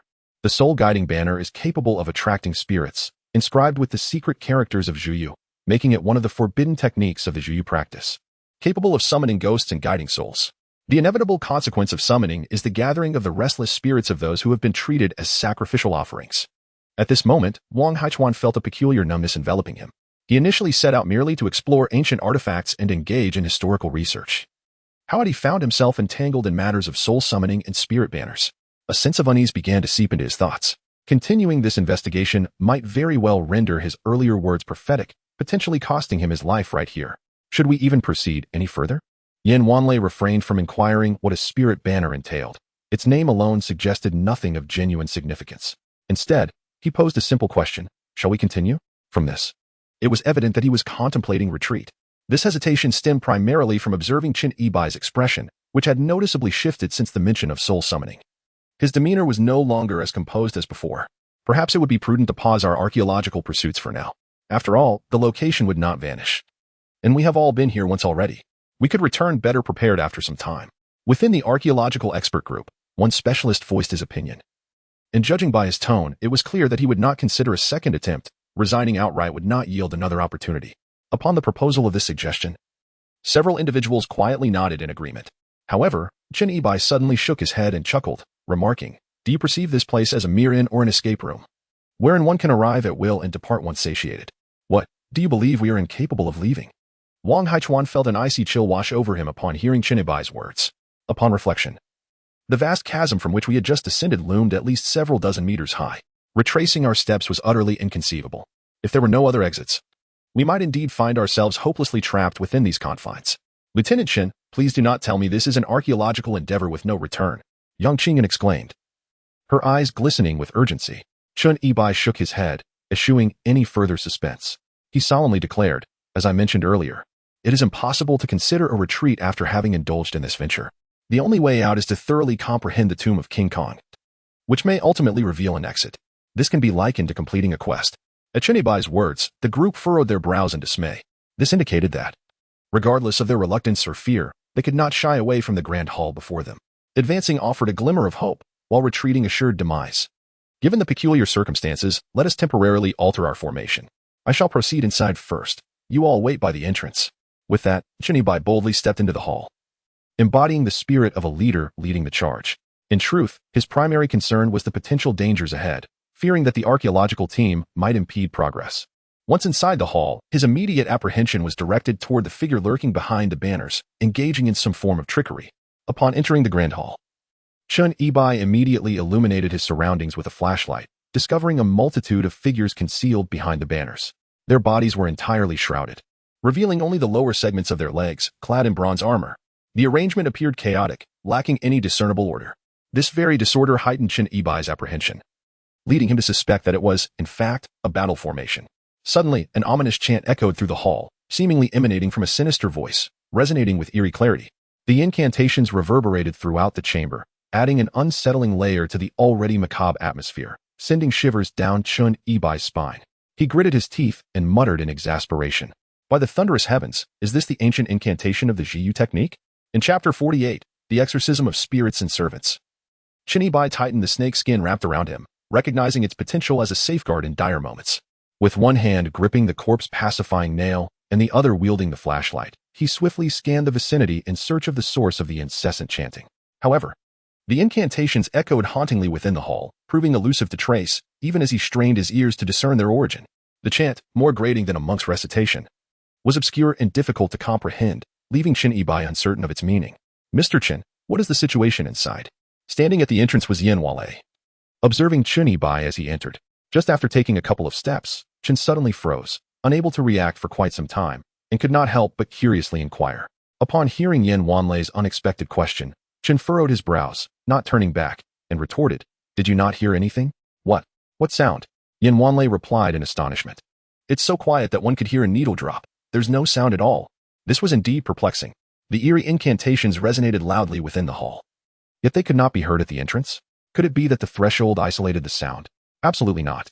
The truth was, the incantations were audible solely to Qin Yibai. As for the reason, he surmised it was not targeted nor due to his superior looks, but rather because of the Yin corpse pill he possessed. Had it not been for Yan Wanlei's sudden inquiry, he would have almost forgotten about it. "Not to worry. You stand at the door. Regardless of what transpires, do not enter without my permission," Qin Yibai casually remarked. "Rest assured, Mr. Qin, we shall not intrude," Wang Haichuan immediately responded. Then, Qin Yibai clenched his jaw. "Damn it. When soldiers come, we shall meet them with arms. When water flows, we shall dam it." With the Tomb Raider's emergence, all spirits shall retreat. Since there was no retreat and the meaning of the incantation remained uncertain, he had no choice but to proceed boldly into the fray. Though this was not the usual style of a meticulous Tomb Raider, it was the only course of action available. As Qin Yibai took a step forward, the eerie demonic wind once again swept through the hall, causing the banners hanging from above and the 5 thunder talismans affixed to the columns to sway violently. Even the central black, soul-collecting banner trembled, and the string of skulls adorning it seemed to collectively gaze intently at Qin Yibai. But this was only the beginning. With the rising of the demonic wind, the haunting incantations echoed throughout the hall, growing increasingly frantic. The raspy voices, steeped in mystery and tinged with murderous intent, sent shivers down Chen Yibai's spine, causing every hair on his body to stand on end. Just as he intended to seize the moment when the fluttering banners revealed the true nature of the figure behind them, be it human or ghost, a sudden clatter erupted from the side. The sound of bronze armor clashing resounding through the air. In that instant, a tall, shadowy figure burst forth from behind the banner, brandishing an unknown weapon high above, propelled by the wind, and aimed fiercely at Chen Yibai. It moved. Chen Yibai had long been vigilant, his senses sharp and unwavering, always on guard against the figures lurking behind the banners. Thus, he dodged with remarkable swiftness. The weapon, a long-handled bronze halberd, missed its target and struck the stone floor of the hall, sending sparks flying and producing a crisp sound akin to metal striking stone. Chen Yibai's gaze fell naturally upon the weapon. Yet he had no time to steady himself before looking up to discern the appearance of the figure clad in bronze armor. Behind him, on the other side of the banner, the figure standing there also sprang into action, brandishing a bronze sword aimed straight at Chen Yibai's chest. The synchronized movements, one after the other, left no room for error. Chen Yibai, unable to catch his breath, cursed under his breath and instinctively sidestepped. With a swift motion, the bronze sword pierced through the side of his polo shirt. Chen Yibai gasped in shock, feeling the blade press against his chest, severing a tuft of chest hair. Had it deviated by even a millimeter, it would have surely resulted in a grievous wound. However, this close encounter allowed him a fleeting glimpse of the figure within the bronze armor. The bronze armor bore a striking resemblance to the standard issue worn by the corpse encased in the coffin, albeit significantly shorter, nearly matching Chen Yibai's height. As for the occupant within the armor, he noticed that beneath the bronze helmet lay a jade mask. Its hollow eyes dark and devoid of life, there was no one inside the bronze armor, merely an empty shell, eerie and lifeless, akin to a marionette manipulated from the shadows. Furthermore, Chen Yibai observed that the armor was intricately inscribed with numerous cryptic characters. Upon seeing these inscriptions, he instantly comprehended their significance. The command of the 5 thunder talismans. The soul summoning banner. The bronze armor, to be precise, was not entirely vacant. Though it housed no physical being, it contained a spirit, perhaps even a soul. It is the restless souls of those slaves, relegated to the status of sacrificial offerings, that are ensnared within the bronze armors, compelled to move at the behest of the incantations. Not every suit of armor houses a single soul, rather, each contains countless spirits, coalescing into a formidable aura of malevolence, capable of immense power. This phenomenon is rooted in the ancient art of exorcism known as the technique of summoning and controlling spirits. The term summoning implies direction and manipulation, rather than expulsion. Ordinarily, Chen Yibai, bearing the Yin corpse pill, would deter ordinary spirits from approaching. However, the bronze specters, animated by the incantations of this ancient art, are an entirely different matter. As Chen Yibai deftly evaded twice, the rasping voice chanted an eerie incantation, modulating its tone once more. Just as he was pierced by a bronze sword through his polo shirt and had yet to extricate himself, a bronze hand suddenly seized his shoulder. In that instant, the long spear wielded by the bronze specter was raised high, descending menacingly toward Chen Yibai's head. The spear, slicing through the air, carried an ominous whisper of lethal intent. The bronze hand gripping Chen Yibai felt like the jaws of a vice. At that critical juncture between life and death, Chen Yibai gritted his teeth and executed a desperate maneuver, dislocating his shoulder to wriggle free from the clutches of the bronze hand. With a clang, as he extricated himself, he retracted his neck and crouched low, causing the airborne spear to crash down onto the bronze specter's arm opposite him. The resounding clash of bronze echoed violently, sparks flying in all directions. The spear shattered upon impact, and the bronze arm was left with a gaping hole. A nebulous shadowy mist wafted forth from the gaping hole in the bronze arm, revealing the tormented soul ensnared within the copper armor. As the soul emerged, the entire suit of armor collapsed with a resounding clatter, transforming into a mere hollow shell. What a fortuitous miscalculation! Simultaneously, the enigmatic incantation momentarily faltered, seemingly taken aback by this unexpected mishap. This further corroborated Chen Yibai's suspicions. The curse was indeed manipulating these bronze specters at every turn. Chapter 49. The 9 Nether Killing Formation. The brief cessation of the incantation signaled an exceedingly perilous and uncanny warning for Chen Yibai. This momentary pause unmistakably indicated that the spellcaster possessed self-awareness, dynamically adapting while chanting the incantation to control the actions of these bronze phantoms. The notion of self-awareness is profoundly chilling. Firstly, the possibility of the soul being the source can be dismissed, as it is merely a wisp of thought lingering in the mortal realm, devoid of physical form and incapable of producing sound.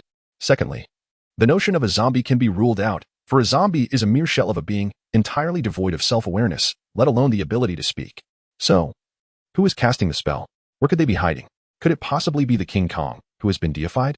Moreover, within the shadows of the Grand Hall, a ghostly green luminescence emanated from an unknown source, instilling in Chun Ibai the unsettling sensation that a pair of eyes was lurking somewhere in the depths of the hall, vigilantly observing him.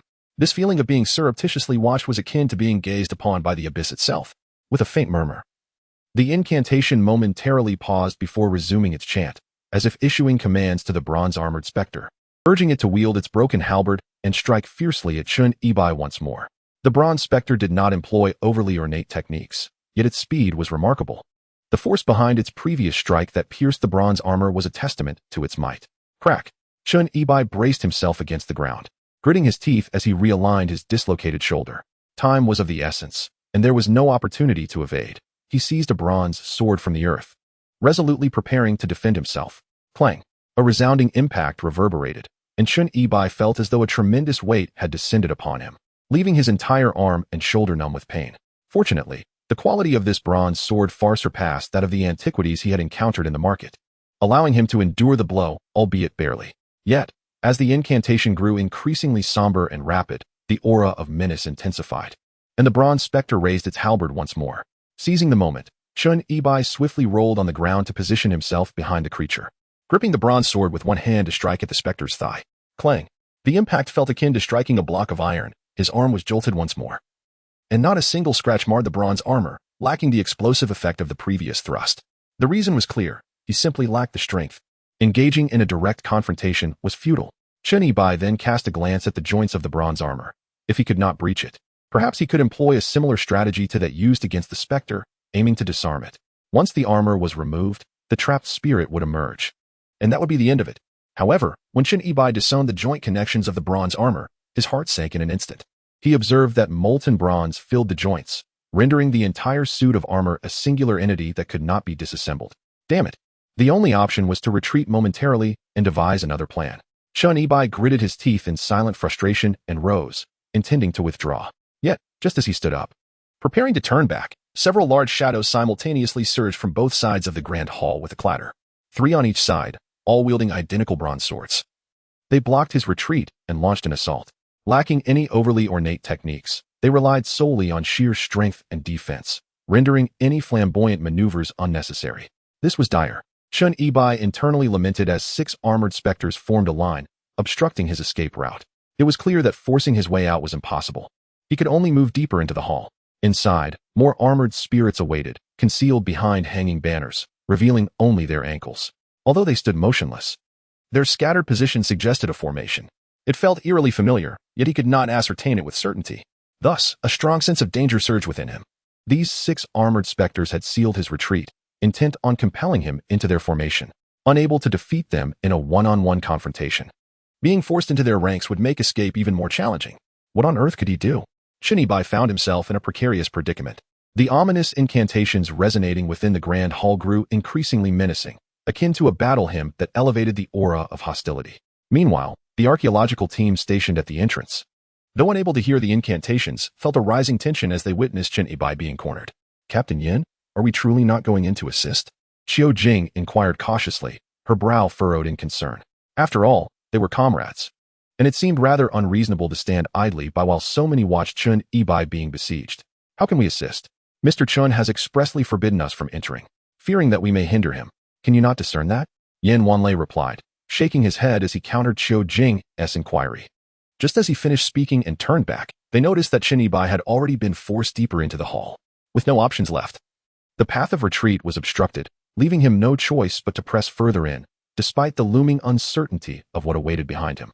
Chun Ibai possessed a modicum of understanding regarding formations, as the profession of tomb raiding was perilous and demanded a comprehensive grasp of various arts for the sake of survival.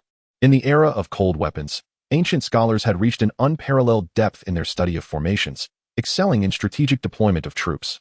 These intricate formations could both launch devastating assaults and withstand overwhelming forces. However, despite their complexities, every formation must harbor vulnerabilities.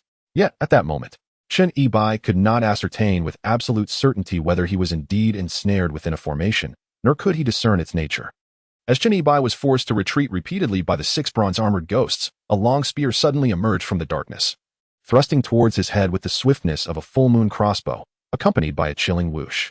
Chen Yibai had already anticipated this attack.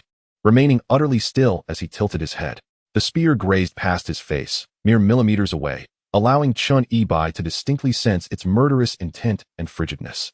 Following the initial strike, would the next move be a sweeping assault? Indeed, as Chen Yibai had foreseen, in the very next moment after the spear's thrust, a bronze axe came sweeping in from the side, aiming to cleave him in two. There are two types of axes, the Jia axe, akin to Guangong's green dragon crescent blade, and the axe, which is merely a transformation of a long blade into an axe head, both being pole weapons. The weapon approaching Chen Yibai was a Jia axe. Although made of bronze, its blade shimmered with a cold light, promising a cut far easier than slicing through a cucumber if it were to strike his waist. Fortunately, Chen Yibai had foreseen the danger and bent down before the axe could connect. The bronze axe swept past his arched back, again just a hair's breadth away. This was not merely a testament to Chen Yibai's quick reflexes. He had sensed a familiar formation in the stance of these bronze-armored ghosts, though he could not be entirely certain. Thus, he had taken precautionary measures in advance. After these two consecutive attacks, Chen Yibai was now completely assured. This was a 9 nether killing formation. Chapter 50. Breaking the formation. Has the Qin King circled the pillar? The 9 nether slaughter formation, first documented during the spring and autumn period in the Warring States, stands in stark contrast to the vast military formations of thousands on the battlefield. This formation employs a limited number of individuals, specifically designed for small-scale ambushes, characterized by its ferocity and incisiveness, with a primary focus on offense. The term 9 nether refers to the 8 cardinal directions and the center, signifying the existence of 9 realms of the underworld, also known as the 9 nether 18 hells. Thus, the 9 nether slaughter formation is comprised of 18 smaller segments, each representing one of the 18 hells, strategically distributed across the 8 directions, with 2 hells per direction, one for offense and one for support. The remaining 2 hells serve as the primary attacking force of the entire formation, represented by the 6 bronze-armored specters wielding bronze swords that force Chen Yibai into the array. Each hell consists of 3 individuals, culminating in a total of 54 participants in the 9 nether slaughter formation. Once ensnared within the formation, the vanguard is tasked with the main assault, while the 8 directions encircle the array impenetrably, coordinating the ambush as if in a desperate struggle of a cornered beast, leaving no escape. The defining characteristic of this formation is its lethal intent, rendering it devoid of conspicuous flaws or weaknesses. To dismantle the formation, one must first neutralize the 6 primary attackers before systematically overcoming the 18 hells within. While this may sound straightforward, the bronze armor, inscribed with secretive talismans, is exceedingly robust, making it nearly impossible for Chen Yibai, armed only with a bronze sword, to breach it. The air resonated with ominous sounds, as Chen Yibai's seemingly effortless evasion seemed to further incite the spellcaster, causing the incantations within the grand hall to grow increasingly profound and urgent. 6 bronze-armored specters simultaneously raised their bronze swords, advancing in unison to strike at Chen Yibai. Engaging 1 against 6 was an impractical endeavor. Chen Yibai could only hastily retreat. Yet he found his escape cut off by a spear from the side. At that moment, an axe swept horizontally at his midsection, complementing the encirclement. This triangular formation of assault left Chen Yibai utterly cornered, with no avenue for evasion. Such was the tyrannical nature of the 9 nether killing formation, compelling the trap to confront their fate head-on, with no possibility of avoidance. However, facing the unyielding bronze armor, even a force of 1,000 pounds would prove futile. Thus, to confront it directly was akin to striking a stone with an egg. This was precisely why the enchanter chose to establish the 9 nether killing formation in this very place. In this life and death moment, Chen Yibai felt ensnared in a deadlock. Was it truly the case that this esteemed tomb raider would meet his end here? Would he, the master of tomb raiding, face extinction in this very moment? In the depths of despair, a glimmer of hope flickered in Chen Yibai's peripheral vision as it fell upon a nearby column. In an instant of inspiration, he deftly evaded the spear thrust, executing a forward roll to dodge the sweeping axe, and swiftly darted beneath the column. Clang, clang, clang. Several sharp bronze swords pursued him, slicing through the air and narrowly missing his head, all striking the column instead, sending a shower of debris cascading onto Chen Yibai's face. Fortunately, he had managed to evade the onslaught. However, the 6 bronze-armored specters, driven by the eerie incantations, offered no respite, relentlessly continuing their assault on Chen Yibai. Chen Yibai skillfully employed the same method, swiftly maneuvering in close quarters around the 2-meter diameter column, performing a real-life rendition of the legendary Qin King circling the pillar. This tactic proved effective. The 6 bronze-armored specters, designated as the primary attackers, wielded their bronze swords with frenzied slashes, Yet all their strikes were deftly evaded by Chun Ibai as he circled the column. As for the long spears and bronze axes, they had become utterly ineffective at this juncture, likely due to the fear of repeating the earlier mishap, rendering them motionless in their positions. Within the 9 nether execution formation, aside from the 2 realms tasked with the main assault, all other positions were fixed and immobile. Any deviation would disrupt the tightly knit formation, allowing the prey ensnared within to easily escape. After several successful evasions, Chun Ibai's heart swelled with joy. It seemed he had uncovered a method to breach the formation. The 9 nether execution formation was originally devoid of apparent flaws or weaknesses. To dismantle it, one would typically require a forceful assault, otherwise, death was inevitable. However, fortune smiled upon him, as the grand hall had been hewn from the mountain, leaving numerous stone pillars to prevent collapse. This necessitated the arrangement of the 9 nether execution formation around these pillars, thereby unveiling a vulnerability within the entire killing array, as long as one's agility was sufficient. Continuous circling around the pillars would allow one to evade the onslaught of the 6 bronze-armored specters. The other bronze specters were constrained to their positions, rendered helpless spectators. Suddenly, the hoarse incantation shifted in tone, as if the concealed caster had realized that Chun Ibai had discerned the flaw in the 9 nether execution formation. Their emotions were palpably turbulent, infused with rage and malice amidst the overwhelming aura of lethal intent. Are you in a rush? Listening to the hoarse incantations filled with fury, the atmosphere was thick with a chilling aura of malevolence. Yet, the more tumultuous the emotions became, the more exhilarated Chun Ibai felt within. However, it must be acknowledged that he could not simply continue to circle the pillar indefinitely. As an ordinary mortal, his physical endurance was limited, and he could not afford to engage in a protracted battle against these bronze-armored specters and the enigmatic sorcerer behind them. His primary objective was to buy time, to secure moments of respite, and to devise a means to dismantle this 9 nether slaughter formation, for failing to do so would lead to inevitable demise. Given that the stone pillars had become the formation's vulnerability, Chun Ibai had conceived an alternative strategy in his mind. The term 9 nether refers to the 8 cardinal directions and the center of the earth. Thus, it is also known as 9 nether 18 hells. 16 of the 18 hells are distributed across the formation's 8 directions, while the remaining 2 serve as the main assault points. But what lies at the center of the 9 nether? Every formation possesses a commander, the very core of its power. The center of the 9 nether is the commanding position that controls the entire slaughter formation. Thus, Chun Ibai boldly deduced that the hoarse-voiced sorcerer was concealed in the central position of the 9 nether slaughter formation. To dismantle the formation, aside from neutralizing the 6 bronze-armored sentinels and systematically overcoming the 18 hells, there existed another method: to strike directly at the heart of the enemy's forces, aiming for the decapitation of their commander. As these bronze-armored specters were under the influence of incantations, eliminating the hidden sorcerer in the formation's center would naturally lead to the collapse of these enchanted entities. Indeed, this notion had long been brewing within Chun Ibai's mind. Trapped within the treacherous 9 nether killing array, retreat is futile, and evasion is impossible. Breaking free seems as arduous as scaling the heavens, let alone penetrating the heart of the formation, which is patently unrealistic. However, having discerned a flaw in the 9 nether killing array, the strategic utilization of these pillars transforms every possibility into a tangible reality. Do you believe that huddling in the center of the array, akin to a turtle reciting incantations, ensures absolute safety? Chun Ibai gazed deeply into the recesses of the grand hall, a look of resolute confidence etched upon his face. I shall confront you now, regardless of whether you are the king of Kong or some malevolent specter. Before this humble captain, all must bow. Chapter 51. The Spirit Communication Array. Professor Wang, do you think he can succeed? Meanwhile, at the entrance of the hall, the archaeological team watched intently, their eyes wide with anticipation.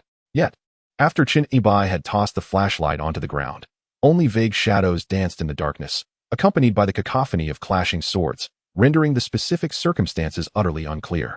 This uncertainty heightened the tension among the onlookers, akin to awaiting the verdict on their very lives.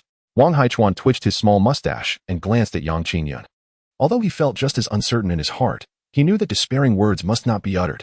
Thus, with a determined lift of his mustache, he spoke with feigned confidence. He will surely succeed. After all, Mr. Chun is the last descendant of the renowned Tomb Raider. The prowess of the Tomb Raider is unmatched. Wang Haichuan yearned to extol Chun Ibai to the heavens, for he was the hope of the entire team in preserving their lives.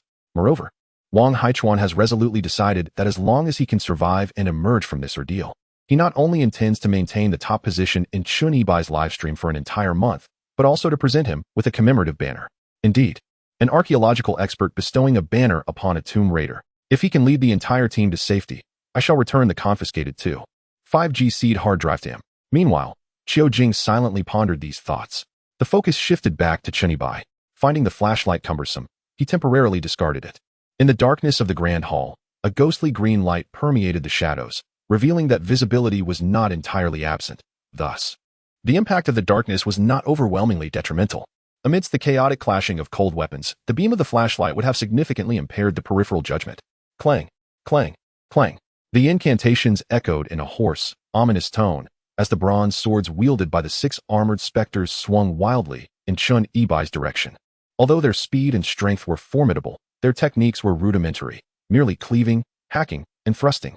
Consequently, Chen Yibai adeptly evaded each strike, which all landed against the adjacent stone pillars. After circling the pillars a few times, Chen Yibai began to ascertain that the simplicity of these specters' techniques stemmed from their lack of autonomous consciousness. They were entirely driven by the incantation that commanded them. A single incantation could not simultaneously direct 6 armored specters to execute intricate maneuvers or fierce techniques, akin to the principle of a mind unable to multitask. Therefore, these specters were relegated to a repetitive cycle of basic strikes: cleave, hack, and thrust. From this perspective, the cursed formation of the 9 netherkill array, manipulated by witchcraft, is indeed a concept starkly different from that of a genuine formation. Thus, the 9 netherkill array, governed by witchcraft, is merely an illusion, an ornate facade that is visually appealing yet utterly ineffective.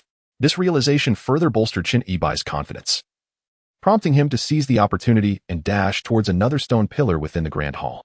The front hall is adorned with numerous stone pillars, positioned approximately every 5 to 6 meters apart. In contrast, the arrangement of the 9 netherkill array features a copper-armored ghost stationed every 2 meters, all cunningly concealed behind fluttering banners, likely attempting to launch surprise attacks from their obscured positions. This tactic might prove effective against others, but regrettably for them, Chen Yibai possesses a profound understanding of the offensive and defensive maneuvers of the 9 netherkill array, having discerned its inherent weaknesses. Thus, he consistently anticipates and evades their assaults with remarkable precision. With a series of deft dodges, Chen Yibai skillfully reached the adjacent stone pillar. Employing the same strategy to engage the 6 advancing copper-armored ghosts in a game reminiscent of King Qin circling the pillar, appearing almost as if he were walking a dog. As he approached the central region of the array, the eerie green light intensified in the darkness. The hoarse incantations grew progressively clearer, despite echoing within the hall. The source remained indiscernible from the sound's trajectory. Nevertheless, Chen Yibai could ascertain with unwavering certainty that both the green luminescence and the incantations emanated from the heart of the array. Moreover, the incantations not only became clearer but also transformed from an initially sinister, eerie murmur into a progressively hoarse and resounding chant as Chen Yibai continued to evade and advance. It is evident that Chen Yibai has realized the flaws and vulnerabilities of the killing formation, and he is now consumed by a profound rage, perhaps even desperation. Has urgency overtaken him? Could it be that he is afraid? With a piercing gaze directed towards the heart of the formation, Chen Yibai observed that although numerous flags obstructed his view, the increasingly hoarse and elevated incantations only heightened his excitement. After circling the stone pillar several times, he seized another opportunity to strike at the gaps between the 6 copper-armored specters, propelling himself towards another stone pillar near the core of the killing formation. Upon successfully reaching this pillar, he immediately beheld the central position of the Jiuyou Jie killing formation. At the center of this formation lay a circular magical array, encircled by various hanging flags that formed a grand circumference, suspended approximately 30 centimeters above the ground. Beneath it, countless skulls, each the size of a fist, were meticulously arranged to create a sacrificial altar, all facing outward, presenting a scene that was both gruesome and eerily chilling. The magical array, a transformation of totems, represents the most primitive form of ancient sorcery, closely intertwined with the essence of incantations and blessings. Legend speaks of a mysterious and malevolent array capable of opening a gateway to the underworld, allowing the practitioner to perceive spirits and engage in communion with the supernatural. Folklore also recounts tales of such arrays facilitating communication with the deceased, yet these accounts often drift into the realms of the fantastical, regarded merely as idle tales. This was the first time Chen Yibai had witnessed such a sight, aligning perfectly with the essence of the spirit communing array, the incantations, and the manipulation of the copper-armored specters within this intricate setup. Originally, communication with spirits was inaudible to humans. However, due to Chen Yibai's possession of the Shadow Corpse elixir, he became an exception. The entire circular spirit communication array was obscured by banners, rendering the interior invisible, except for the altar constructed from skulls beneath. One could only glimpse the ethereal green light emanating from within. In the glow of this spectral illumination, a withered black silhouette was reflected upon the banners, its limbs contorting in a bizarre manner, as if engaged in some arcane ritual. Indeed, there was a being concealed within, with a firm grip on his bronze sword. Chun Ibai gazed at the spirit altar at the heart of the 9 nether-killing array, contemplating whether to charge in recklessly. If he could eliminate the sorcerer within, the 9 nether-killing array would surely collapse. This was the thought racing through Chun Ibai's mind. Suddenly, the incantation shifted dramatically, transforming from a hoarse and elevated tone into a hysterical scream, infused with rage and agitation. The situation had changed. Listening to the furious incantation, Chun Ibai felt an ominous premonition that the entity within the array was cornered and desperate. As expected, with the frenzied incantation echoing, the sounds of clattering bronze armor resonated from all directions of the 9 nether-killing array. Simultaneously, all 53 bronze-armored spirits surged forth, converging on Chun Ibai. Was this a breach of defenses? Chun Ibai raised an eyebrow. The 9 nether-killing array was evidently acting out of fear. Was it afraid of his imminent assault on the altar? Chapter 52, The Ritual of Shadows Within the Grand Hall. The air was thick with the hoarse and frantic incantations of the shaman, reverberating with an intensity that was almost deafening. The eerie green light cast shadows upon the banners, where figures twisted and contorted with increasing speed and bizarre movements. Suddenly, they bent their legs, arching their backs and crouching low, as if engaged in an ancient sacrificial dance to the frantic rhythm of the incantations. Simultaneously, the bronze-armored specters, freed from the constraints of the formation, surged forth like wild stallions unleashed from their confines, brandishing an array of weapons in their hands, directing their fervent assault towards Chun Ibai. At this moment, the 9 nether slaughtering formation had already collapsed on its own accord. Faced with the relentless onslaught of the bronze specters, Chun Ibai had ample time to retreat effortlessly, slipping away as if greased with oil. He also had the opportunity to charge up to the altar and strike down the vile creature concealed within the banners, though such an action would undoubtedly entail considerable risk to his life. Therefore, Chun Ibai found himself at a crossroads, contemplating 2 choices.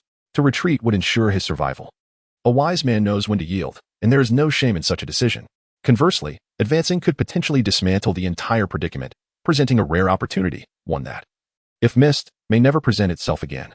It is worth noting that the original intent of the 9 nether slaughtering formation was to ensure that those who entered would never return.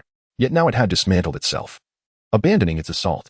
On the surface, it appeared to be a rallying charge. However, in truth, it had transitioned from offense to defense, beginning to protect the leader.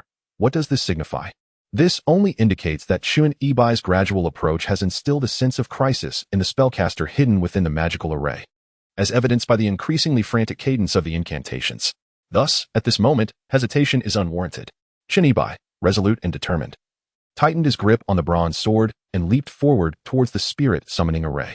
With a clang, a nearby copper-armored ghost swung its bronze axe in an attempt to intercept him. Undeterred, Chun Ibai thrust his sword against it, disregarding the numbing sensation in his hands. He swiftly pivoted, withdrawing his sword and striking it against the outer banners of the array. With a sharp slice, the double-edged bronze sword proved exceedingly sharp, cleaving through 2 of the banners that encircled the array, which fell like a suddenly torn veil. Behind the banners, upon an altar constructed of skulls the size of fists, lay a circular magical array reminiscent of the Taikon clan's totem, adorned with numerous secret symbols of incantation. The entire totemic array radiated a blinding, eerie green light, resembling an entrance to the underworld's profound abyss.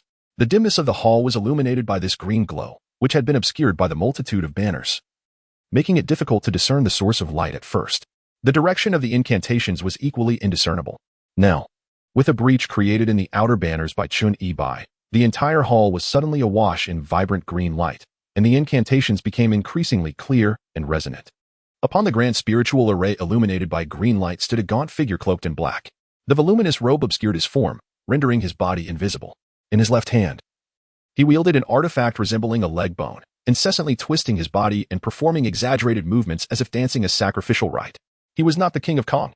Observing this enigmatic figure, Chun Ibai immediately discerned that this black-robed individual bore no resemblance to the King of Kong. Rather, he appeared to embody the essence of a high priest. During the sacrificial age of the Xia and Shang dynasties, the high priest served as the intermediary between mortals and the divine, holding a status just beneath that of the king, skilled in sorcery and well-versed in forbidden arts. Suddenly, the black-robed priest abruptly lifted his head. His face was adorned with a grotesquely malevolent bronze mask, intricately etched with bizarre patterns.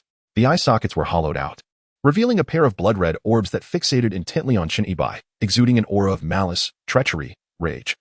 and ferocity that sent a chill coursing through Chun Yibai's entire being. What manner of creature was this? A ghost? Or perhaps a Zongzi? In that moment, even the worldly wise Chun Yibai found himself uncertain of the entity before him. One thing was clear, it was certainly not human, regardless of its true nature. He resolved to approach and strike a blow to ascertain its essence. However, before Chun Yibai could charge towards the array, several copper-armored specters wielding long spears and bronze axes had already positioned themselves before the array, while the encircling forces from other directions tightened around him. Recognizing the futility of a reckless advance, Chun Yibai prudently decided to retreat momentarily in search of a more favorable opportunity. As long as this nine-hell slaughter formation is broken, it essentially poses little threat or harm to Chun Yibai. For the black-robed priest's curses alone cannot perfectly control over 50 bronze-armored ghosts simultaneously. It is inconceivable, they would undoubtedly descend into chaos, providing him with the perfect opportunity to charge forward. This strategy is undeniably flawless. However, to Chun Yibai's astonishment, the several bronze-armored ghosts that had obstructed the formation did not pursue him, but instead stood motionless before it. Moreover, the remaining dozens of bronze-armored ghosts formed a surrounding circle. Advancing ominously, Chun Yibai anticipated a collision among them, leading to the anticipated disarray. Yet, the encircling bronze-armored ghosts, upon noticing Chun Yibai retreat, showed no inclination to pursue. Instead, they abruptly turned, encircling the altar in a tightly sealed formation.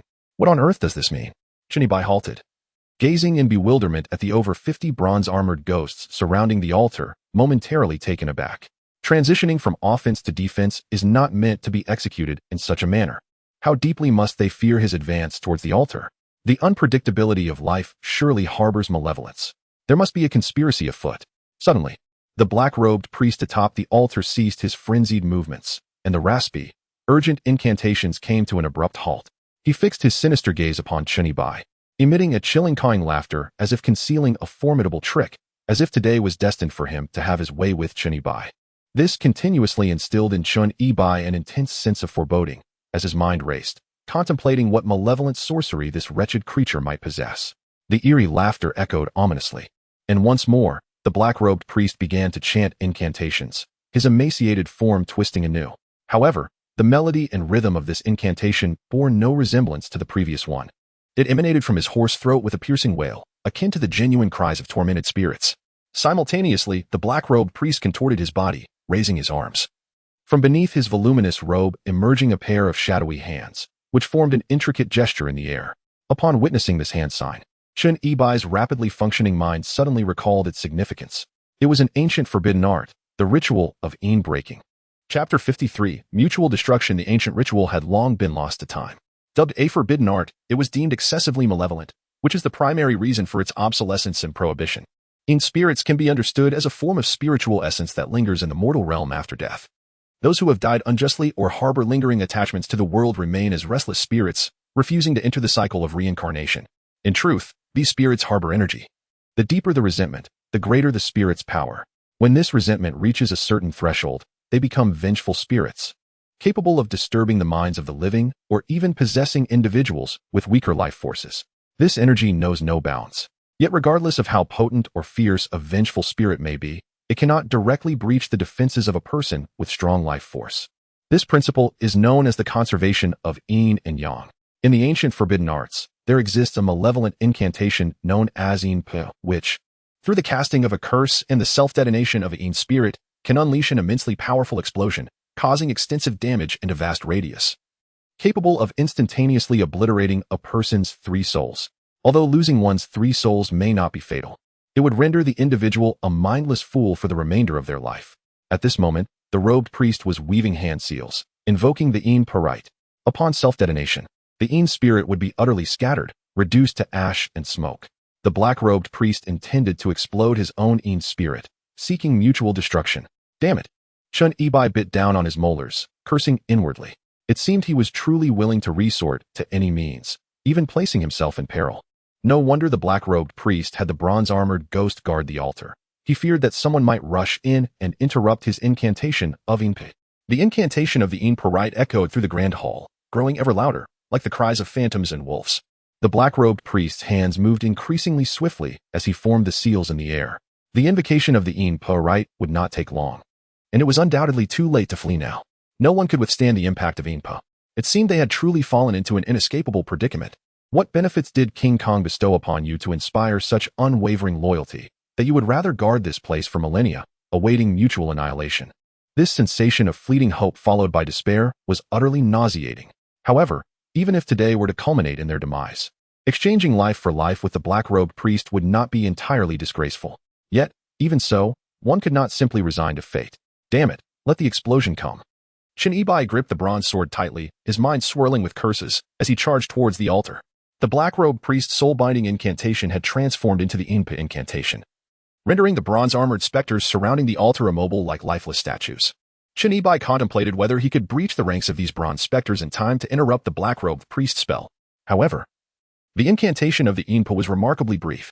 Just as he reached the bronze specters, he had yet to vault over them. Suddenly, the chilling incantation culminated in a sharp command, "Stop."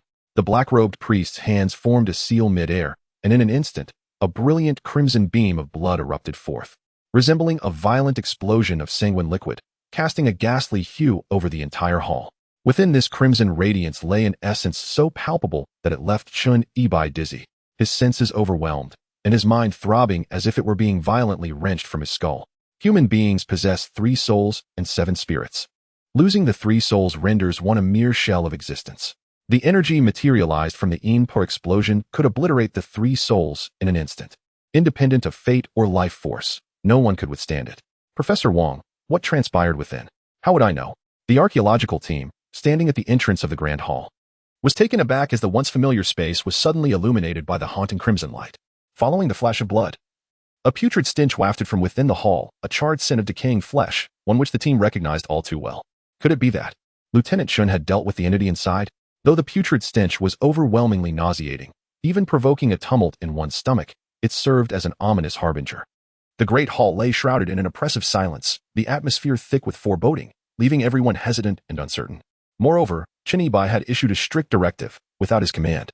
None were to enter, thus instilling a palpable fear that deterred any thought of trespassing. Mr. Chen? Captain Chen.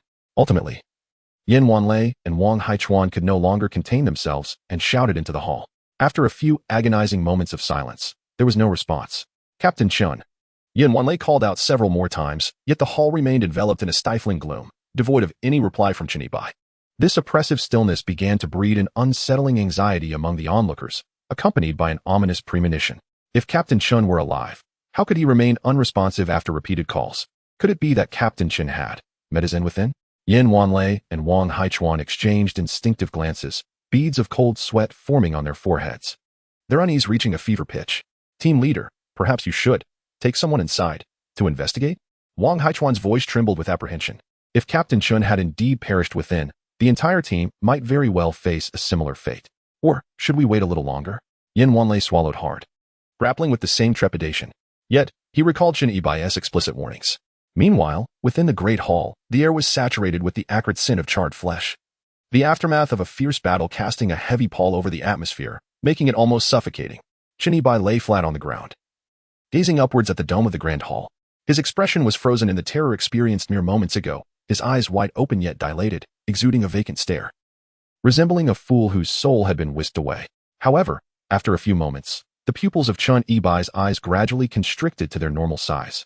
The horrific expression on his face receding, and his dazed gaze slowly returned to clarity, morphing into astonishment. Suddenly, he bolted upright from the ground, his face a mask of disbelief as he stared at his own hands. I am not dead? To confirm, Shin Ibai rubbed his face and inhaled deeply the putrid odor that permeated the air. His brain's neural connections with his senses functioned normally, and his body bore no significant injuries. The fortunate escape from peril thrilled Shin Ibai, yet he was equally astounded. The destructive force of the in-break explosion was utterly catastrophic, and logically, no one should have survived. Moreover, at the moment of the in-break, Shin Ibai distinctly felt his spirit being violently impacted, as if it were being torn from his body, forcibly extracted. Then, Shin Ibai strained to recall the events that had just transpired. It seemed as though an enigmatic force within him had, at a critical moment, shielded him from the explosive impact of the in-break. As for this mysterious force, Shin Ibai suddenly seemed to remember something and instinctively reached into his pocket. The Shadow Corpse Pill. Chapter 54. Soul-driving staff. All these strange and anomalous phenomena led Shin Ibai to attribute it solely to the Shadow Corpse Pill. Beyond this, there lay no other explanation. It is certainly impossible to attribute this to mere luck. With a swift motion, Chen Yibai unzipped the pocket of his garment and reached inside, retrieving the Yin corpse stand, which remained intact.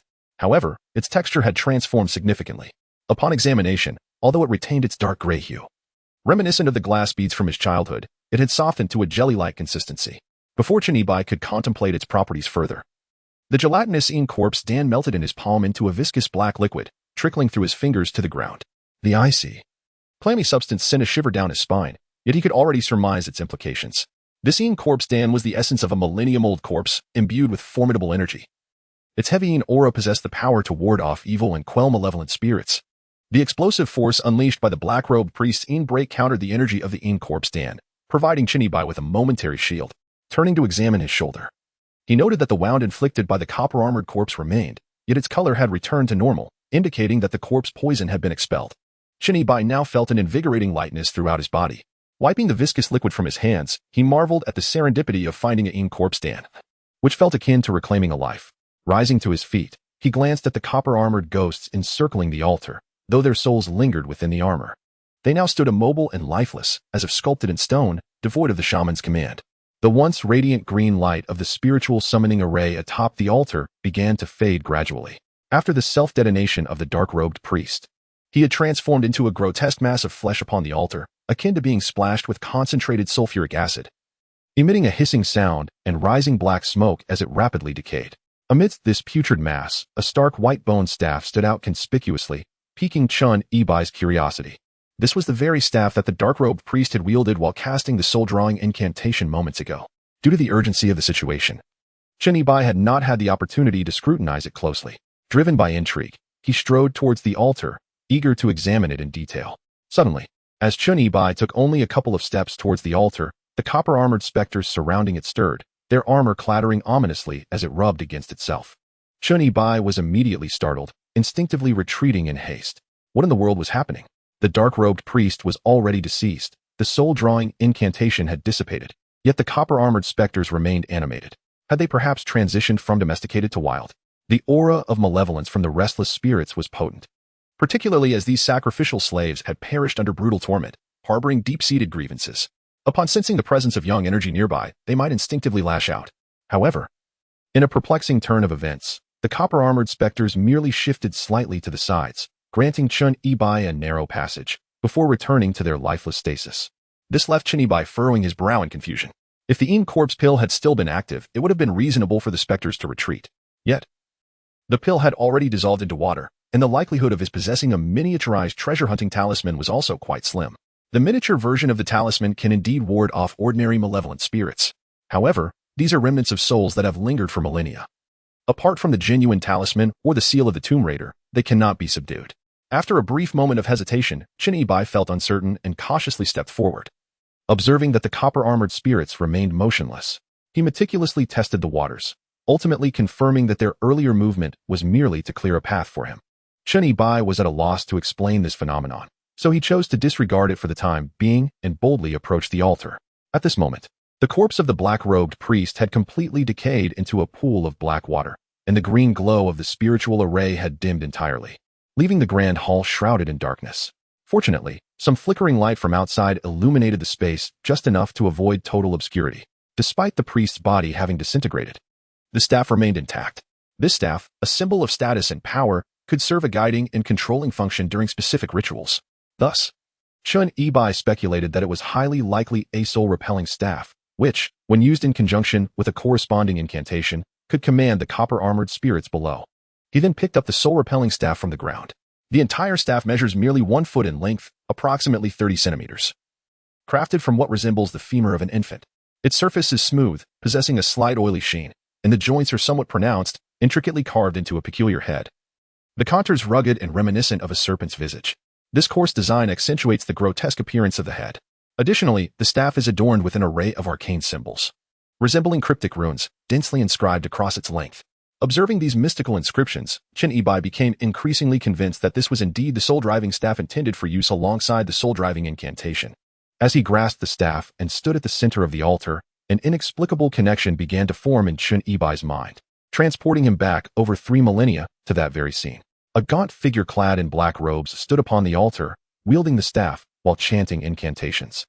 Amidst the haunting echoes of the witches' spells, countless shackled slaves were mercilessly flayed and disemboweled by a cadre of executioners, their gushing blood resembling a torrential rain of crimson. The air was filled with the harrowing screams of despair, intertwining with the incessant incantations, evoking a vision of a hellish purgatory. Suddenly, the incantations ceased, and the black-robed priest slowly removed the grotesque bronze mask from his face. Beneath the mask lay a visag. The soul-driving staff is designed to command and control the spirits of enslaved souls, thus placing its wielder in a state of spiritual communion. When Chun Ibai grasped the staff, his consciousness became acutely aware of the presence of these spirits, resulting in the haunting vision he had just experienced. This phenomenon is referred to as spiritual communion. In this state, one can communicate with the spirits through thought. Initially, the black-robed priest had set up a spiritual communion array with the intent to connect with these souls and cast spells to dominate them. However, Chun Ibai was taken aback to discover that the communion array had vanished. He had not established any such array himself. He was merely holding the soul-driving staff. Yet he found himself in communion with the spirits. Chapter 55, Spiritual Communion and Soul-Driving. Chun Ibai hastily steadied his mind, forcing himself to regain composure, only to realize that he was drenched in cold sweat. The horrifying visage of the black-robed priest, with his flayed skin and blood-red, malevolent eyes, instilled an overwhelming terror in the enslaved souls that had been sacrificed. Consequently, upon taking up the soul-driving staff and entering into communion with these spirits, Chun Ibai was also engulfed in this profound fear. Mr. Chen, Lieutenant Chen, Lieutenant Chen. At that moment, the hall was suddenly illuminated by a blaze, followed by the urgent shouts of Yin Wanlei and Wang Haichuan. At the entrance of the hall, after waiting for over 10 minutes and nearly losing their voices, the archaeological team had not received any response from Chun Ibai. The atmosphere remained oppressively silent. This unsettling silence filled the team with foreboding, and unable to endure the psychological strain any longer, they conferred and resolved to venture inside to uncover the truth. Due to all the flashlights being inoperative, the archaeological team hastily discarded their garments, wrapping them around wooden sticks to create makeshift torches. The roaring flames engulfed the clothing, producing billowing black smoke and illuminating the grand hall with a vibrant glow. Leading the way, the special operations team under Yin Wanlei brandished their torches, remaining alert and vigilant while calling out for Chun Ibai's presence. Even in death, they wished to see a body, providing closure for all. Captain Yin, Mr. Chen just mentioned that we shouldn't enter on our own. Could this be too perilous? Xiao Hu, trailing nearby, murmured with a tremor in his voice.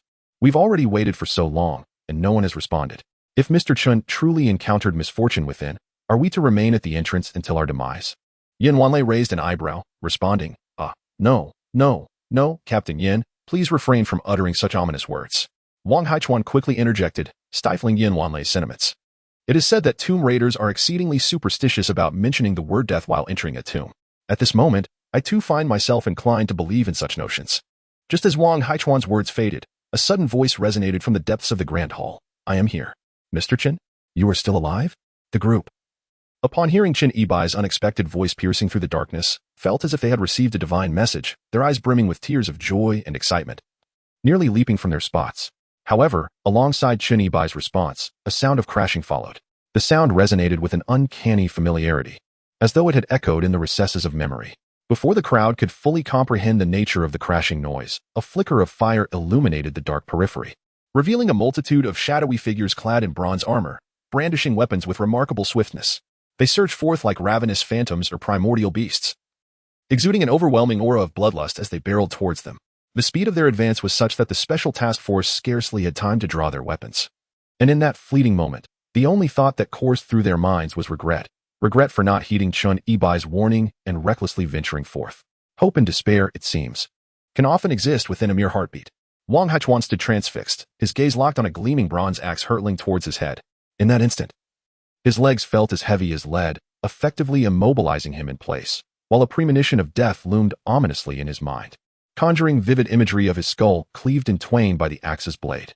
This was dire.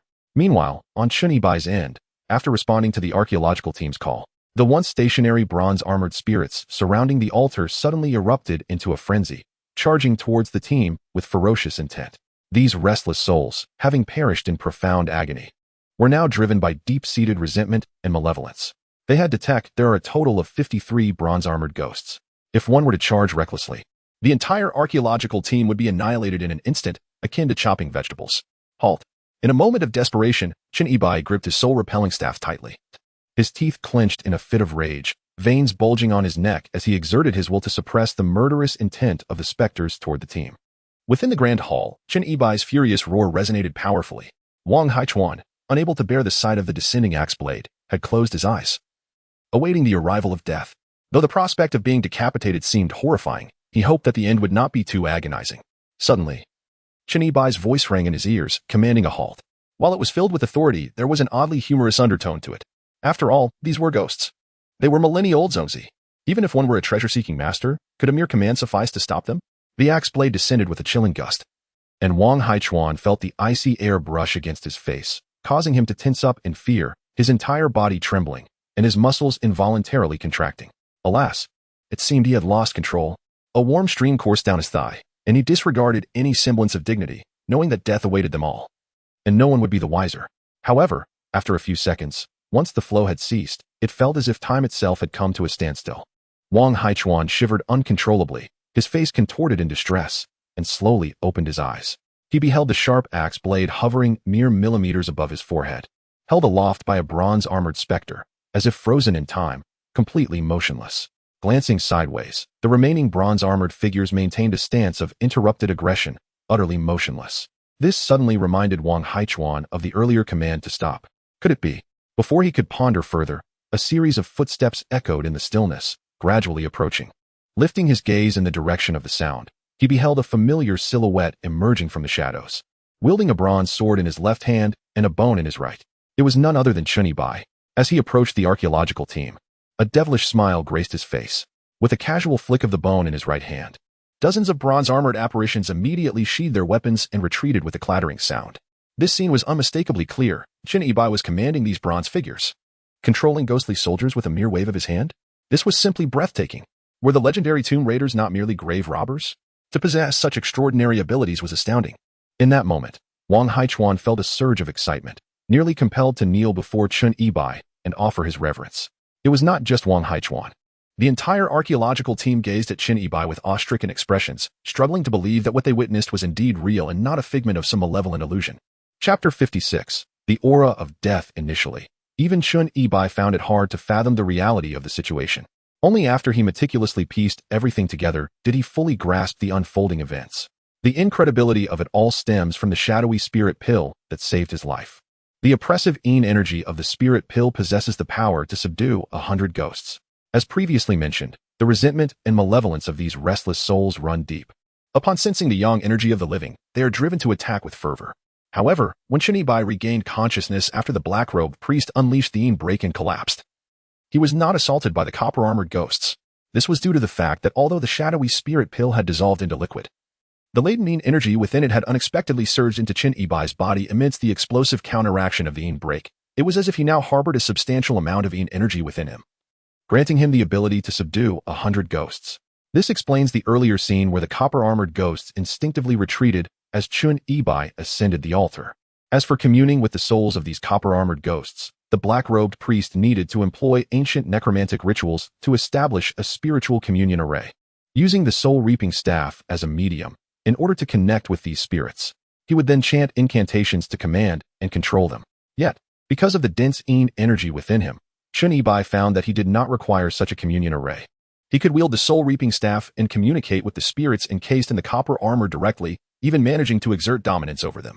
While Chen Yibai lacked the knowledge of soul-reaping incantations and could not compel the copper-armored ghosts to perform specific actions or form rakes, he was nevertheless capable of simply directing them to attack or to cease their movements. And this alone was more than sufficient. Initially, Chen Yibai had harbored concerns that if the mountain god Candle Dragon truly existed here, he, as a mere mortal, would lack the strength to contend with it.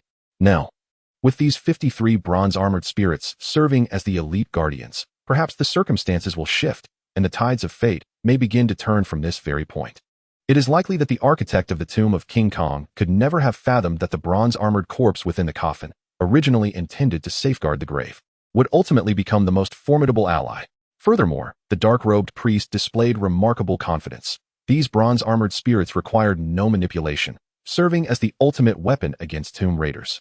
Yet, in a display of arrogance, he insisted on setting up a necromantic array, creating a 9-hell slaughter formation, which ultimately revealed numerous flaws, leaving Chen Yibai to reap the benefits. This is the essence of strategy. When the soldiers arrive, they shall be met with resistance. When the waters rise, the earth shall be fortified. There are no dead ends on the path forged by the Tomb Raider. Chinibai, you.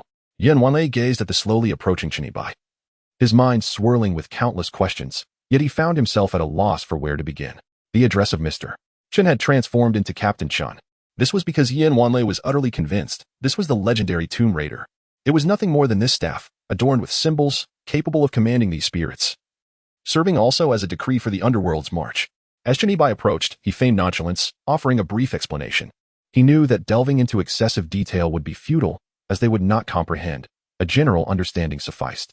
Meanwhile, upon hearing Chun Yibai's explanation, Wang Haichuan's eyes gleamed with excitement as he gazed at the soul-controlling staff in Chinibai hand. Could it truly be an artifact capable of commanding the spirits?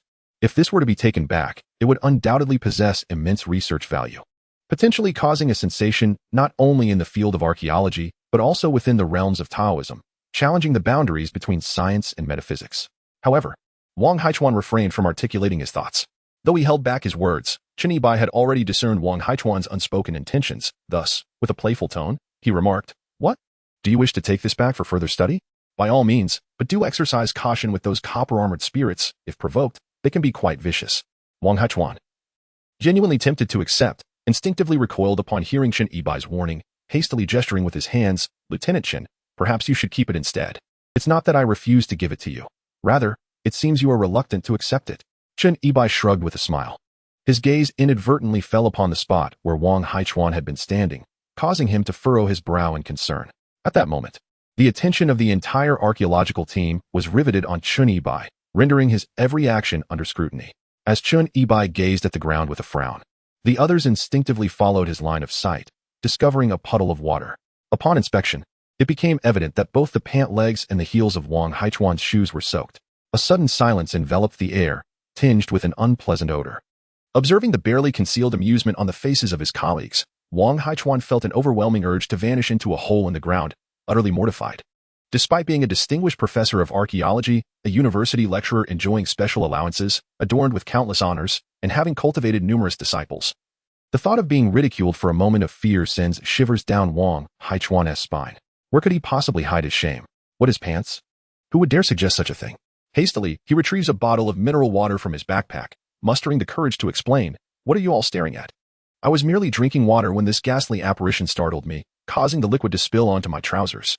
Is that explanation reasonable enough?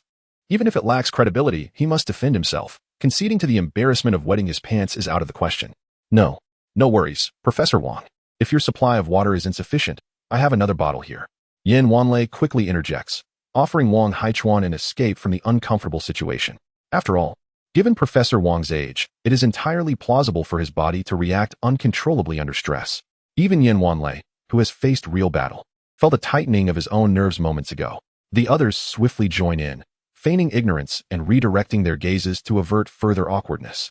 Meanwhile, an eerie gust of wind sweeps through the grand hall once more, causing the banners to sway chaotically, while the flames of the torches held by the crowd flicker ominously. This has become a recurring phenomenon, with the strange wind emanating from the depths of the hall in relentless waves. In previous instances, Chen Yibai merely sensed an oddity about the wind, suspecting it might be due to some peculiar ventilation. However, when the sinister wind swept over the torch, Chen Yibai was astonished to discover that, logically, the flame should dance in the direction of the wind. Yet, instead of adhering to the wind's course, the flame swirled violently, exploding outward from its center.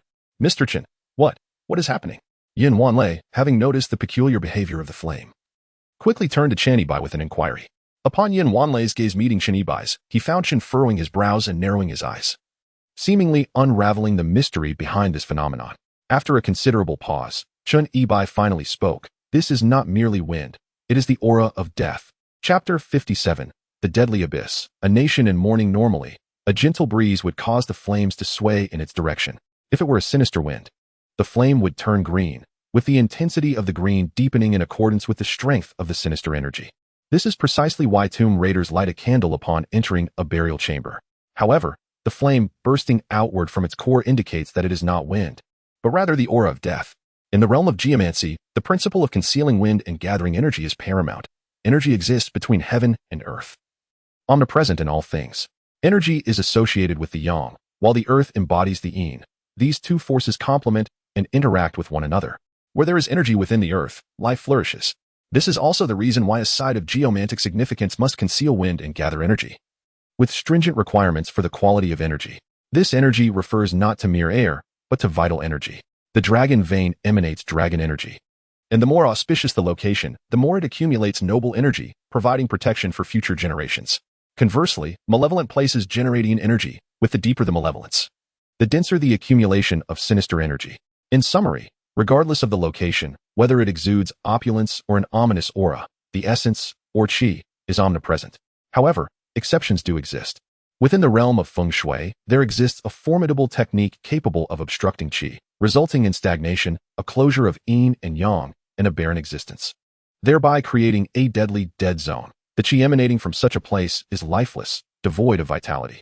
All living things depend on qi for existence. Without it, life ceases. And even the most resilient beings find it challenging to tread upon such ground. This embodies one of the most potent methods of safeguarding against intrusion in the cosmos. It is truly astonishing that the architect of the Kongwang tomb was such an adept master of feng shui. Although the concept of feng shui was first introduced during the Jin dynasty, the art of divination dates back to ancient times, thus categorizing this as a form of geomancy. Commander Chen, what is lifeless qi? Yin Wanlei inquired, observing the fluctuating expressions on Chun Yibai's face while noting the peculiar flicker of the torchlight. He cautiously knitted his brows and posed the question. Indeed, peril lurked at every corner. Just as one wave subsided, another arose. Those with a fragile mental constitution might find it unbearable to endure such torment. Fortunately, Commander Chen was present. After several harrowing escapes led by Chen Yibai, he had become the team's anchor of reassurance. As long as Commander Chen was among them, any threat could be mitigated. However, this time, Chen Yibai shook his head, his demeanor oscillating between hope and dread. Let us proceed and assess the situation first, he suggested, acknowledging the complexity of the circumstances. Elaborating further would prove futile at this juncture. Concerning the deadly dead zone, Chen Yibai had only heard of it. The specifics remained to be uncovered through exploration. As for these bronze-armored specters, although Chen Yibai possesses the ability to communicate with them, he can only compel them to attack or cease their actions. He cannot direct them according to his own volition. Thus, they must remain here for the time being. At the far end of the Grand Hall, there exists an archway exceeding 3 meters in height. This aligns with Chen Yibai's previous conjecture that this is merely the anteroom of the Dragon Palace, with the likelihood of a rear hall or main hall still ahead. The archway resembles an artificially excavated cavern. Chen Yibai extended his torch into the passage, and under the glow of the orange-red flame, it appeared to stretch endlessly into the depths. He exchanged a knowing glance with Yin Wanlei, who promptly signaled for the team behind to follow, commencing their entry into the cavern alongside Chen Yibai. After traversing several dozen meters into the darkness, they reached the end of the tunnel, which was engulfed in an abyss of blackness. As Chen Yibai halted at the tunnel's terminus and extended his torch once more, the flickering light revealed a scene that rendered him momentarily speechless. It resembled a natural cavern within the mountain, the flames swallowed by the impenetrable darkness, obscuring any sense of the space's vastness. Underfoot lay a multitude of human skeletal remains, illuminated by the torchlight, an overwhelming sight that seemed to stretch infinitely. Gazing upon this horrifying tableau, it compared to the mass graves. This is perhaps merely a drop in the ocean. The Kong dynasty devoted its entire national strength over more than 40 years to construct tombs, and yet, upon completion, the dynasty vanished overnight. It seems as though the entire population has congregated here. Chen Yibai gazed at the scene before him, his eyes narrowing slightly as he spoke softly. The entire population? Wang Haichuan immediately calculated in his mind. Although the Kong dynasty was merely a regional state during the Shang dynasty, it possessed a well-established national apparatus, likely comprising at least hundreds of thousands, if not millions. Hence, does this imply that there are hundreds of thousands of corpses here? The mere thought is horrifying and appalling. Wang Haichuan, who dedicated the better part of his life to the study of antiquities, recognized that the greatest discovery in archaeological history was merely the burial of 1,000 individuals. The notion of hundreds of thousands being interred together is beyond fathomable, unless witnessed firsthand. This Kong monarch must have been exceedingly ruthless. Qiu Jing, standing behind, could not help but murmur softly. This does not seem quite right, however. Yang Qingyan interjected with skepticism, furrowing her brow as she remarked, what does it mean to have hundreds of thousands of people? If they were all individually slain, how long would that take? Moreover, the scattered remains do not exhibit evident external injuries. The cervical bones appear discolored, and there are no clear signs of poisoning. How is it possible that these hundreds of thousands perish simultaneously here?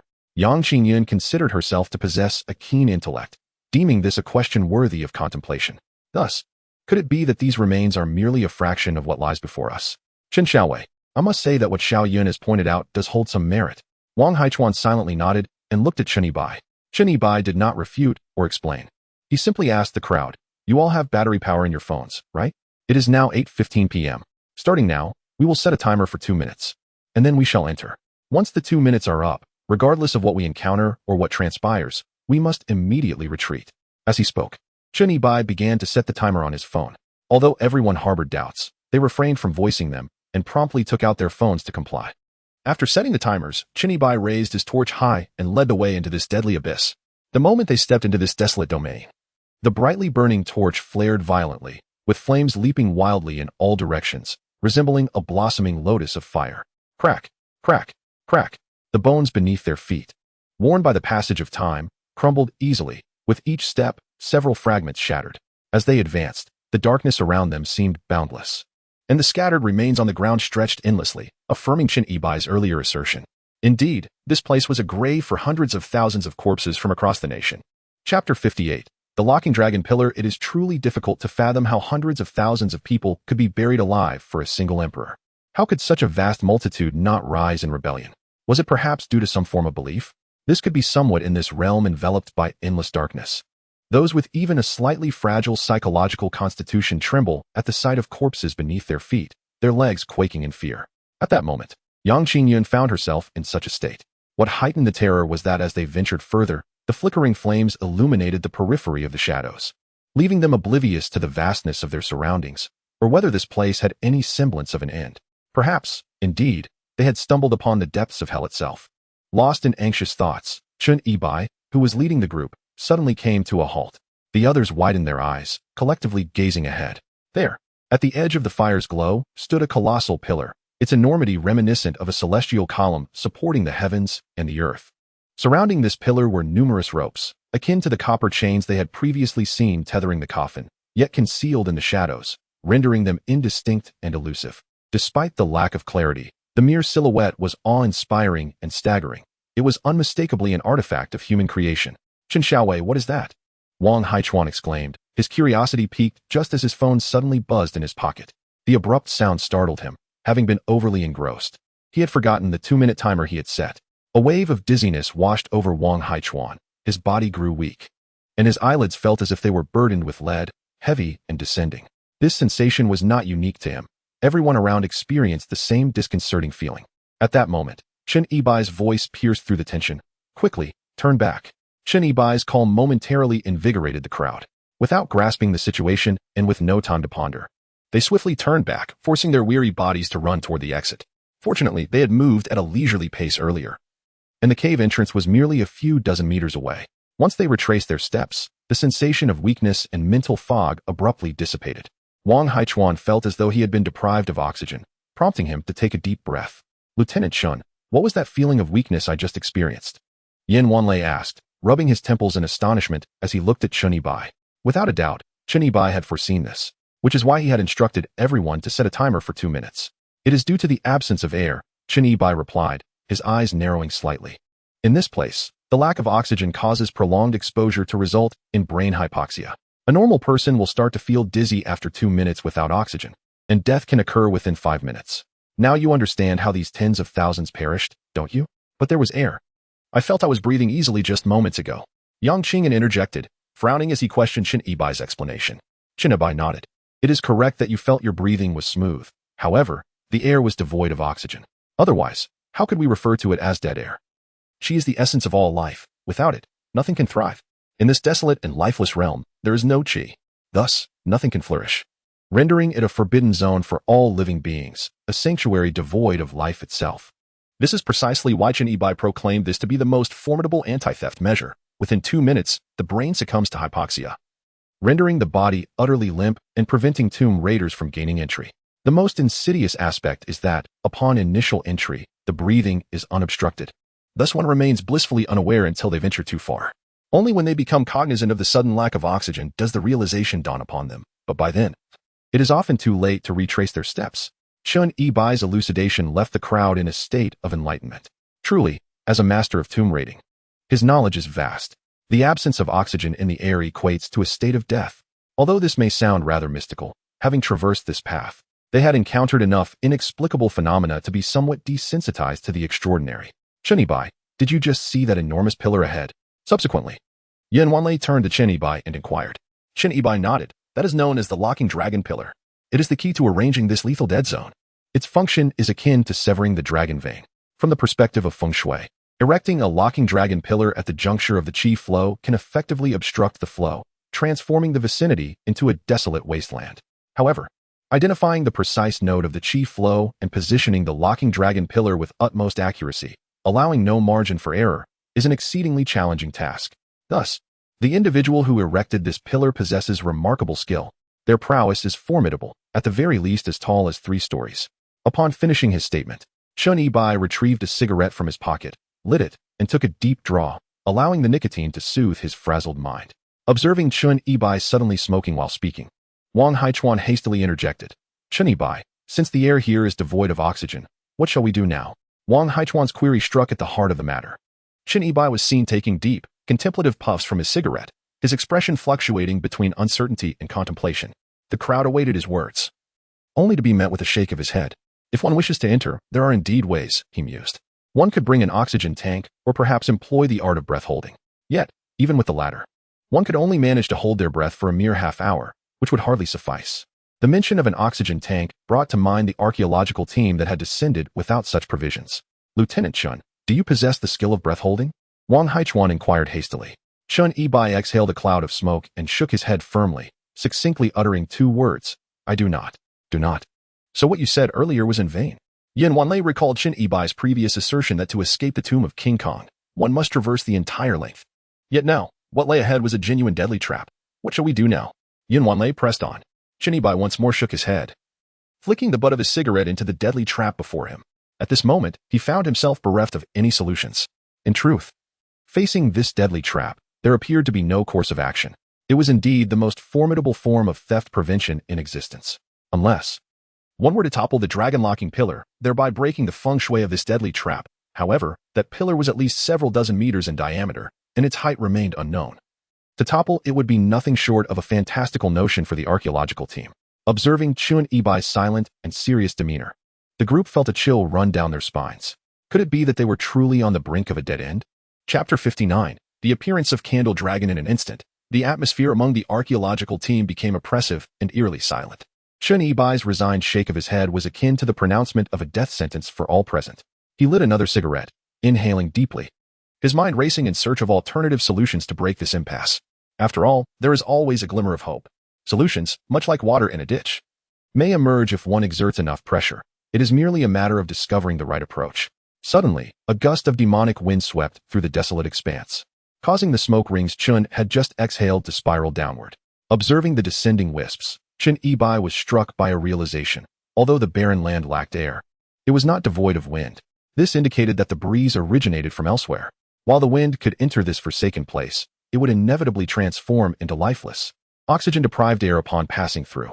However, that was not the crux of the matter.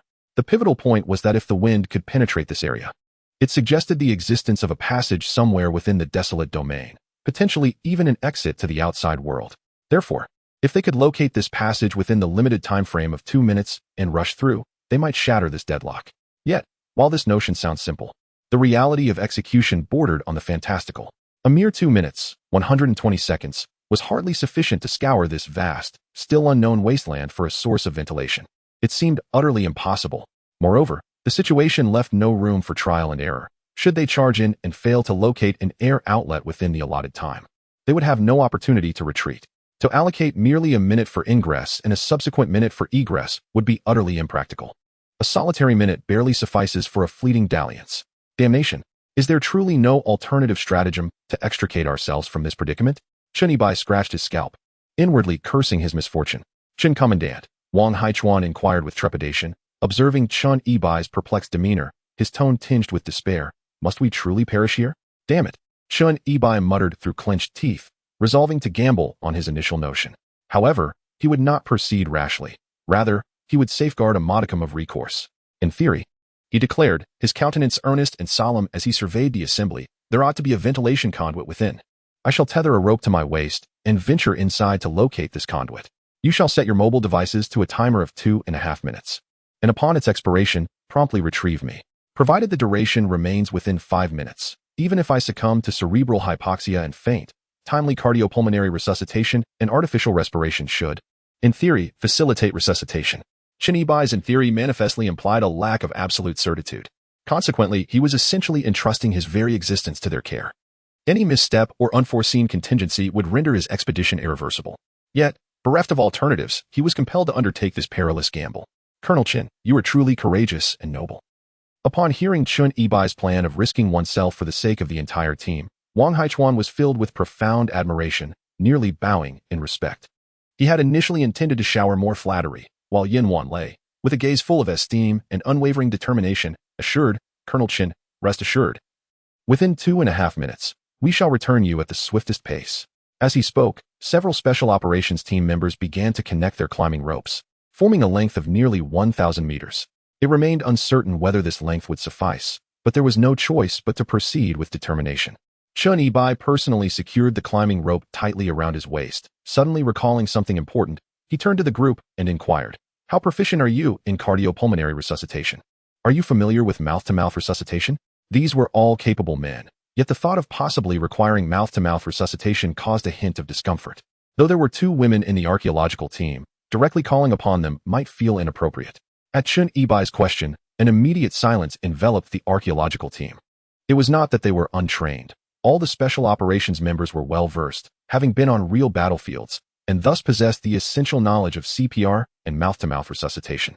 However, with 2 women in the group, the gallant Colonel Chun would surely prefer the encouragement of a lady's assistance in such a delicate matter, leading no one to volunteer as the sacrificial bird in this situation. The atmosphere grew momentarily awkward in its silence. Yin Wanlei chuckled nervously, inadvertently casting a glance towards Qiu Jing. It seemed that Qiu Jing instantly comprehended the implication behind Yin Wanlei's gaze. The opportunity to impress the captain has arisen once more. I have undergone 6 months of medical training at the police academy. It was ultimately Qiu Jing who shattered the awkward silence. In truth, Qiu Jing's desire for self-improvement and to demonstrate her capabilities was only part of the story. On another note, Chen Yibai's audacious efforts to seek a way out deeply impressed her. Therefore, should Chen Yibai ever find himself in peril, not even the thought of administering artificial respiration could suffice. Oh, what am I thinking? Qiu Jing's face flushed a deep crimson, her mind racing to expel any unhealthy thoughts. Ah, how fortuitous. Yin Wanlei nodded in satisfaction. Qiu Jing exhibited a strong sense of teamwork and high awareness, which greatly pleased him. Chen Yibai remained silent, his mind too preoccupied to entertain any errant thoughts. Perhaps, by successfully locating a ventilation passage, the need for artificial respiration would become obsolete. That would indeed be the best outcome. After a final check of the rope tied around his waist, Chen Yibai raised the torch high, drew a deep breath, and leaped into the heart of the deadly abyss. This time, however, he was not merely probing the darkness with the torch. With only 2.5 minutes to spare, he had no choice but to sprint into the shadows with all his might, running as swiftly as possible. The fabric surrounding the torch was nearly consumed by flames, leaving little room for repeated trials of such a perilous nature. Chen Yibai's primary objective was the Dragon Lock Pillar, for he sensed it harbored secrets about this treacherous domain. As the saying goes, a horse can only run as fast as it can see the mountain. At this moment, Chen Yibai profoundly experienced this reality. The desolate land of demise was vaster than he had anticipated. Whether it was due to the pressing time or an overwhelming sense of urgency, the Dragon Lock Column, which was clearly visible at the periphery of the darkness illuminated by flames, remained frustratingly elusive, no matter how swiftly he moved. It was not until nearly 2 minutes had elapsed that he finally discerned a portion of the Dragon Lock Column under the flickering light. The entire column boasted a diameter of nearly 30 meters, resting upon a square pedestal over 2 meters high and spanning 300 to 400 square meters. At each corner of the pedestal stood a bishi sculpture, their backs adorned with copper chains thicker than water barrels.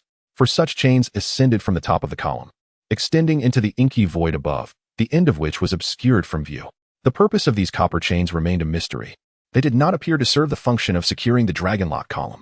Upon closer inspection of the central Dragon Lock Column, its surface was intricately carved with an array of patterns depicting various creatures, mythical beasts, and a multitude of cloud motifs, leaf scrolls, and complex auspicious symbols. Although the arrangement appeared somewhat chaotic, each detail of the carvings was rendered with exquisite realism, a testament to the monumental craftsmanship involved. The overall visual impact was nothing short of breathtaking. As he beheld this spectacle, Chen Yibai began to feel a sense of disorientation creeping into his mind, and his body grew weak and feeble. Over 2 minutes had passed, signaling a lack of oxygen to his brain. As Chun Ibai's consciousness teetered on the brink of a forced disconnection, his entire being on the verge of a mandatory shutdown, he suddenly heard a profoundly muffled wailing sound enveloping him, emanating from above. Although not particularly loud, the sound resonated like the distant rumble of thunder. Chun Ibai was certain that this was not an auditory hallucination born from his foggy mind, for he recognized the sound. It was identical to the noise he had heard before when he opened the bronze lid of a shrine in the haunted corridor. Moreover, as the heavy wailing reverberated, the massive copper chains surrounding the dragon lock pillar began to sway slightly. Thud! Just as Chun Ibai attempted to lift his gaze once more, his weary body succumbed, collapsing to the ground with a soft thud. Precisely 2.5 minutes had passed, down to the last second. The rope tethered around his waist suddenly tightened, a tremendous force pulling him back with alarming swiftness. Initially intent on surrendering to the inevitable, Chun Ibai contemplated closing his eyes, for even if he persevered, he would remain oblivious to the source of the sound in the darkness. However, at the moment he was about to shut his eyes, an eerie green light abruptly illuminated the oppressive darkness above, akin to sunlight breaking through after a tempest, casting a verdant glow upon the once impenetrable shadows of despair. This surreal scene invigorated Chun Ibai, compelling him to clench his fists and grit his teeth, forcing his heavy eyelids open once more. In that instant, Chun Ibai beheld. At the pinnacle of the locked dragon pillar, there resided a singular, vertically positioned eye, imbued with a sinister brilliance, emanating a verdant light capable of illuminating the entirety of the desolate land. Chapter 60. Borrowing souls and returning bodies, capturing souls and seizing hosts. It has been dragged back. It has returned. There is still breath. There is still breath. Xiao Jing, quickly, perform cardiopulmonary resuscitation, administer artificial respiration. Professor Wang, did you witness the green light just now? I did. Were you able to discern what it was? I could not. In a state of semi-consciousness, Chun Ibai faintly heard a cacophony of voices around him. Subsequently, his chest was pressed repeatedly, his nostrils pinched shut, and his mouth was pried open, as a soft, fragrant pair of lips pressed against his, delivering a breath that filled his lungs. The state of oxygen deprivation in his brain gradually receded, and his hazy consciousness began to awaken. With a sudden gasp, Chun Ibai opened his eyes wide, sitting up and inhaling deeply, instinctively wiping the corner of his mouth with his hand.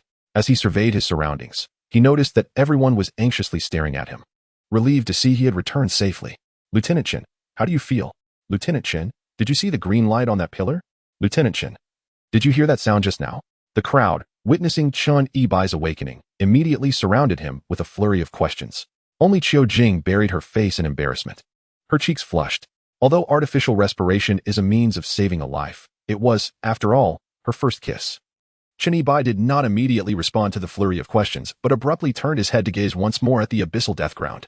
The entire expanse of the abyssal death ground remained shrouded in endless darkness, as if everything he had perceived and witnessed in his haze of consciousness was merely a dream. Yet, Chun Ibai was certain, beyond a shadow of a doubt, that it was undeniably real. I saw. Chun Ibai reconstructed the scene he had just witnessed in his mind, his breath quickening with excitement, his voice trembling slightly. Lieutenant Chen, what did you see?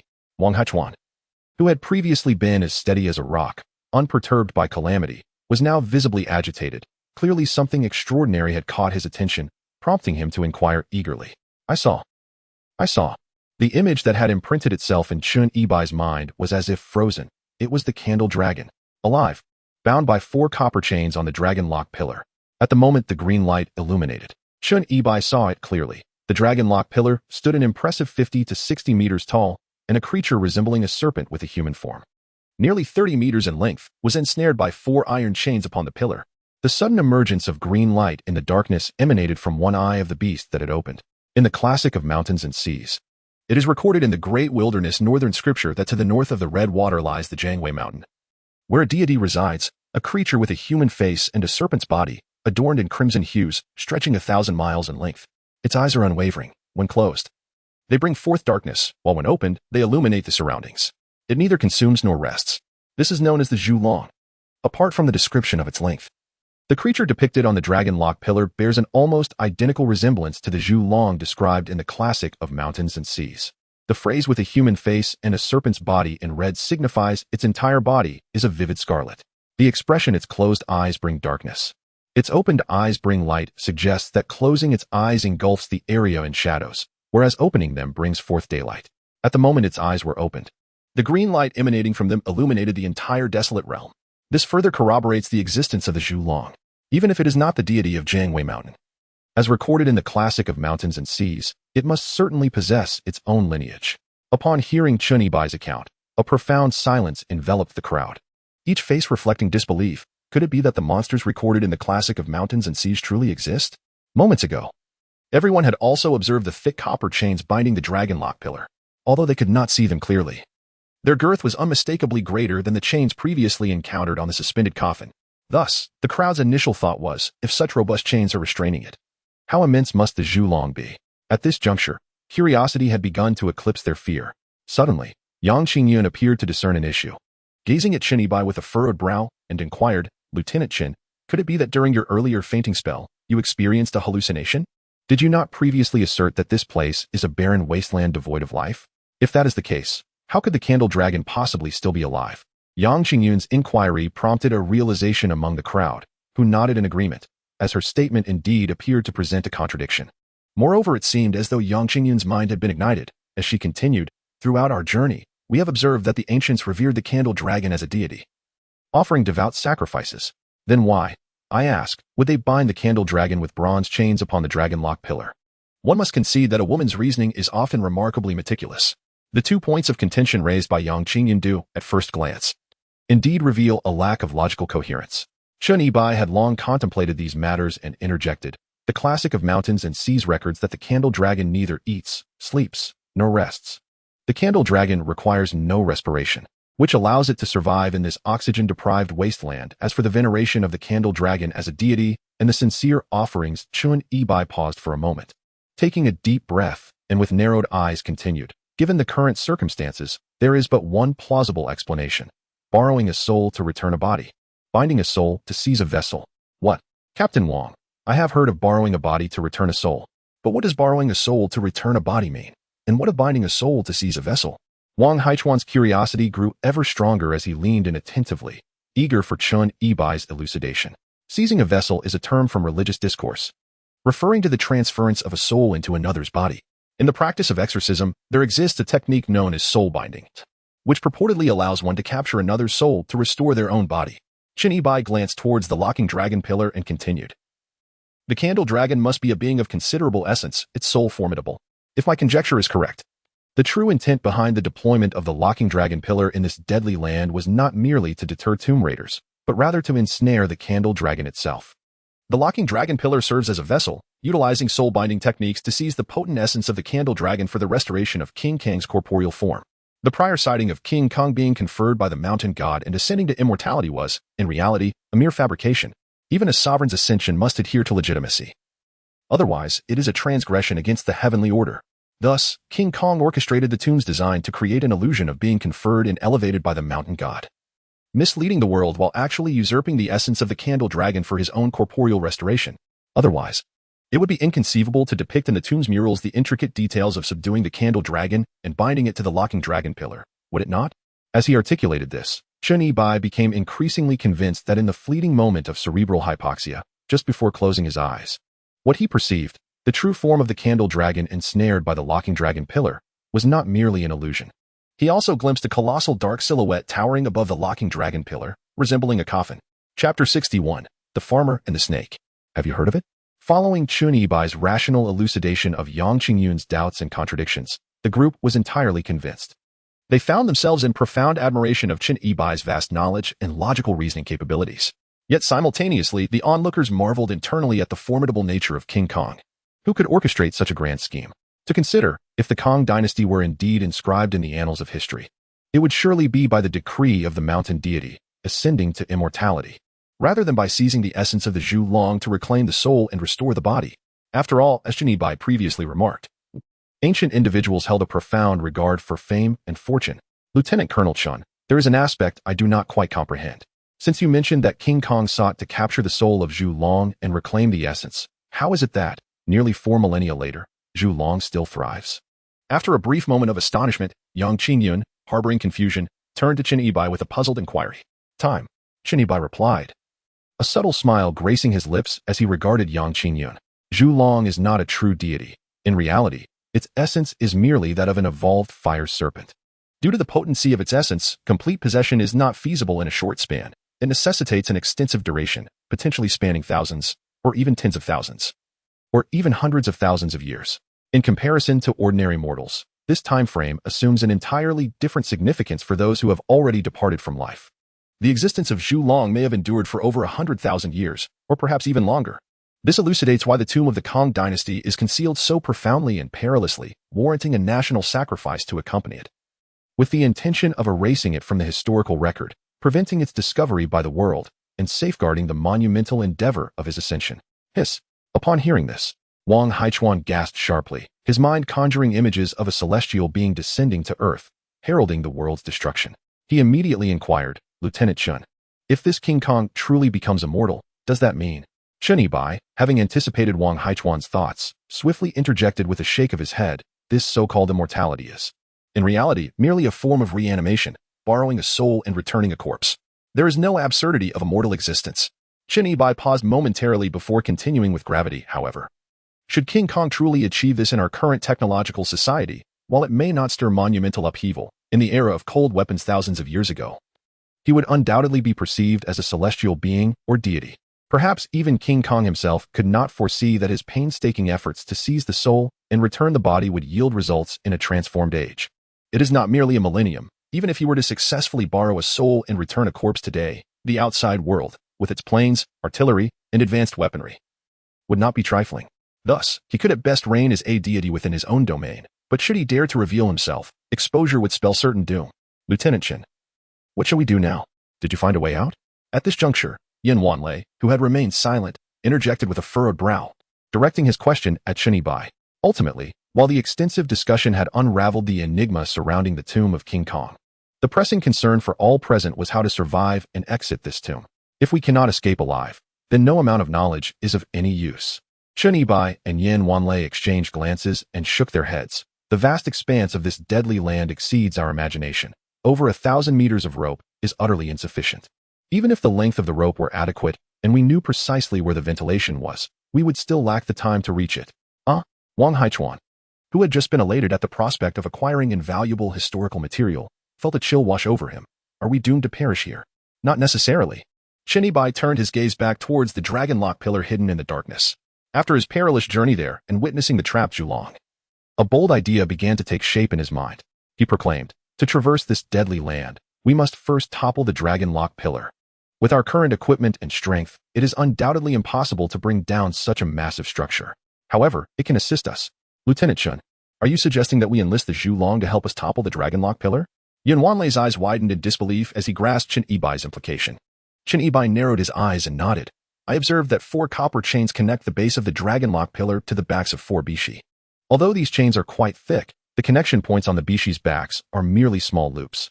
This is because the bishi enjoys bearing weight, which restrains the Zhu Long's abilities.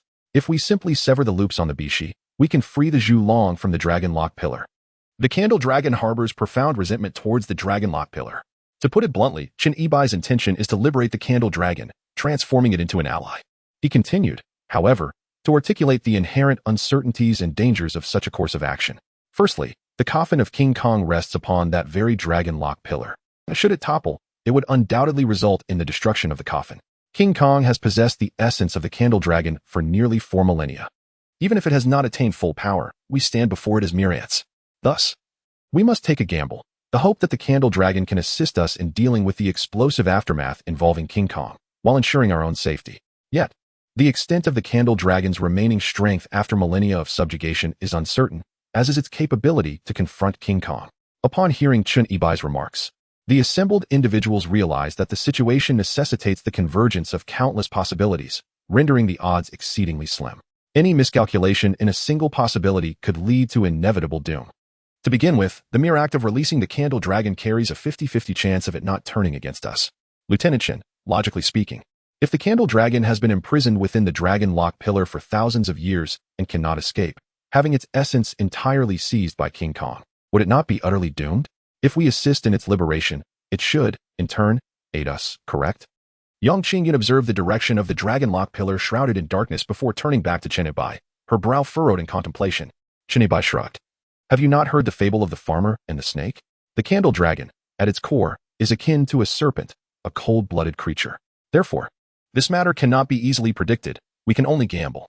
A deep sigh escaped as Chinibai's words hung in the air, only to be interrupted by the thunderous growl of the candle dragon, resonating from the depths of the oppressive darkness like a distant storm, imbued with an aura of fury that rendered the atmosphere suffocating. Concurrently, a green light ignited amidst the shadows. The candle dragon opened its eyes. Although the creature's form remained obscured by the distance, the chilling and malevolent gaze emanating from its opened eyes sent shivers down one's spine. This was undoubtedly a cold-blooded beast. Chapter 62. The candle dragons escaped the low, furious roar of the candle dragon, and its icy, sinister eyes instilled a profound sense of dread. The unyielding pressure in its growl felt like an insurmountable mountain, making it difficult to breathe. Lieutenant Chen, your proposed plan seems rather unfeasible. It appears this creature is not to be trifled with, Wang Haichuan stammered, instinctively retreating a step as he locked eyes with the candle dragon in the darkness. Indeed, Shinibai replied, a wry smile on his lips. It's not merely a matter of perception. The reality is unmistakable. It seems there is no need to gamble. If we must place our hopes anywhere, it will have to be on those 53 copper-armored ghosts. Truly a wretched creature. We endeavor to assist it in escaping, and yet it shows us no gratitude. Little tiger of the group cursed through gritted teeth. Yin Wanlei turned to Chun Yibai, cautiously inquiring, Lieutenant Chun, do you possess no means to subdue this candle dragon? As he spoke, his gaze flickered towards the soul-restraining staff firmly grasped in Chun Yibai's hand. At this moment, Chun Yibai was weighing in his mind whether he could manage to subdue the candle dragon with the 53 bronze-armored spirits he had at his disposal. From the perspective of their respective strengths on paper, hope appeared exceedingly dim. This largely depended on how much essence and energy had been siphoned from the candle dragon by King Kong, and how much power remained. What if the creature had been drained to the point of being merely a facade of strength? Conversely, if the candle dragon was indeed left in such a weakened state, would that not render King Kong even more formidable? For reasons unknown, this time the candle dragon opened its eyes and did not close them again. Fixating its cold gaze upon the archaeological team, its form illuminated in an eerie green light. A low, thunderous growl resonated continuously. While the meaning behind the candle dragon's gaze remained a mystery, its chilling stare clearly conveyed that it was not seeking assistance from the team. Just as the tension mounted within the hearts of the onlookers, their focus unwaveringly directed towards the perilous expanse, a sudden shadow darted through the ranks. Before anyone could react, it surged into the deadly zone. Who dared to do such a reckless thing? Chun Yibai exclaimed, his voice laced with incredulity, questioning who was so foolish as to seek death. Upon closer inspection, he noticed that the shadow was stained with brownish blood, indicating it was not a member of the archaeological team. To his astonishment, it turned out to be Brother Ji, standing in the treacherous ground. Brother Ji turned back to face the team, his face twisted in a grotesque, maniacal grin as he laughed. Ha ha, who would have thought that my training in the turtle-breathing technique would prove useful one day? Qin Xiaowei, are you not impressive? Is a mere candle dragon enough to instill such fear in you? Since you lack the courage, allow me to assist you. Ha ha. If you desire my demise, then let us embrace death together. Summon a grave robber and an entire archaeological team to accompany me in my burial. It would be worth it. Indeed, it would be worth it. Ha ha. In a fit of madness, Brother Ji dashed towards the dragon lock pillar, his intentions evident, to release the candle dragon and perish alongside everyone present. Damn it. Chun Yibai watched Brother Ji's frenzied retreat, his heart seething with indignation. How could this scoundrel still employ the tortoise-breathing technique and remain alive? This technique is not merely about holding one's breath for an extended period, it also conceals one's vitality, akin to a form of qigong, regarded as a remarkable skill among tomb raiders.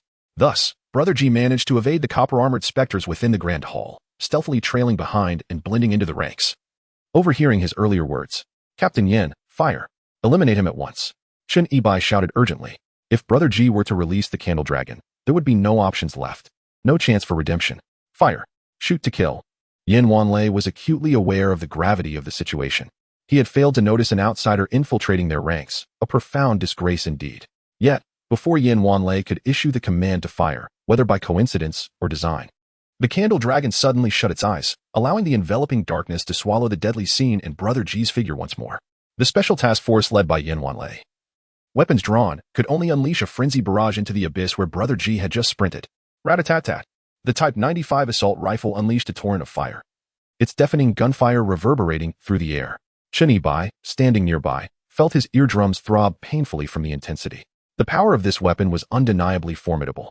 In the face of such indiscriminate and relentless gunfire, even the most resilient rhinoceros or the swiftest leopard would surely fall victim to its blind onslaught. As the last cartridge was expended, Yin Wanlei raised his hand to signal a ceasefire, his gaze fixated on the encroaching darkness ahead. Captain Yin, have we neutralized the target? Wang Haichuan inquired, wiping the cold sweat from his brow as he looked at Yin Wanlei. The latter's expression was grave, his eyes deep with contemplation, though he remained silent.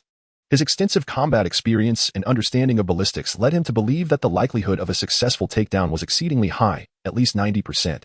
Even if the target had survived, he would undoubtedly be gravely injured. However, Chun Yibai furrowed his brow in concern.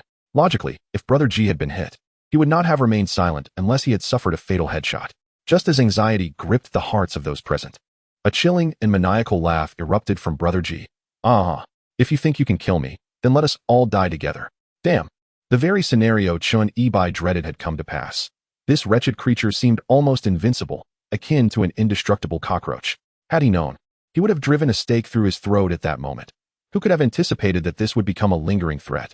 Accompanying Brother Ji's raucous laughter were the resonant sounds of clashing metal, gurgling, howling. The voice of Zhu Long followed.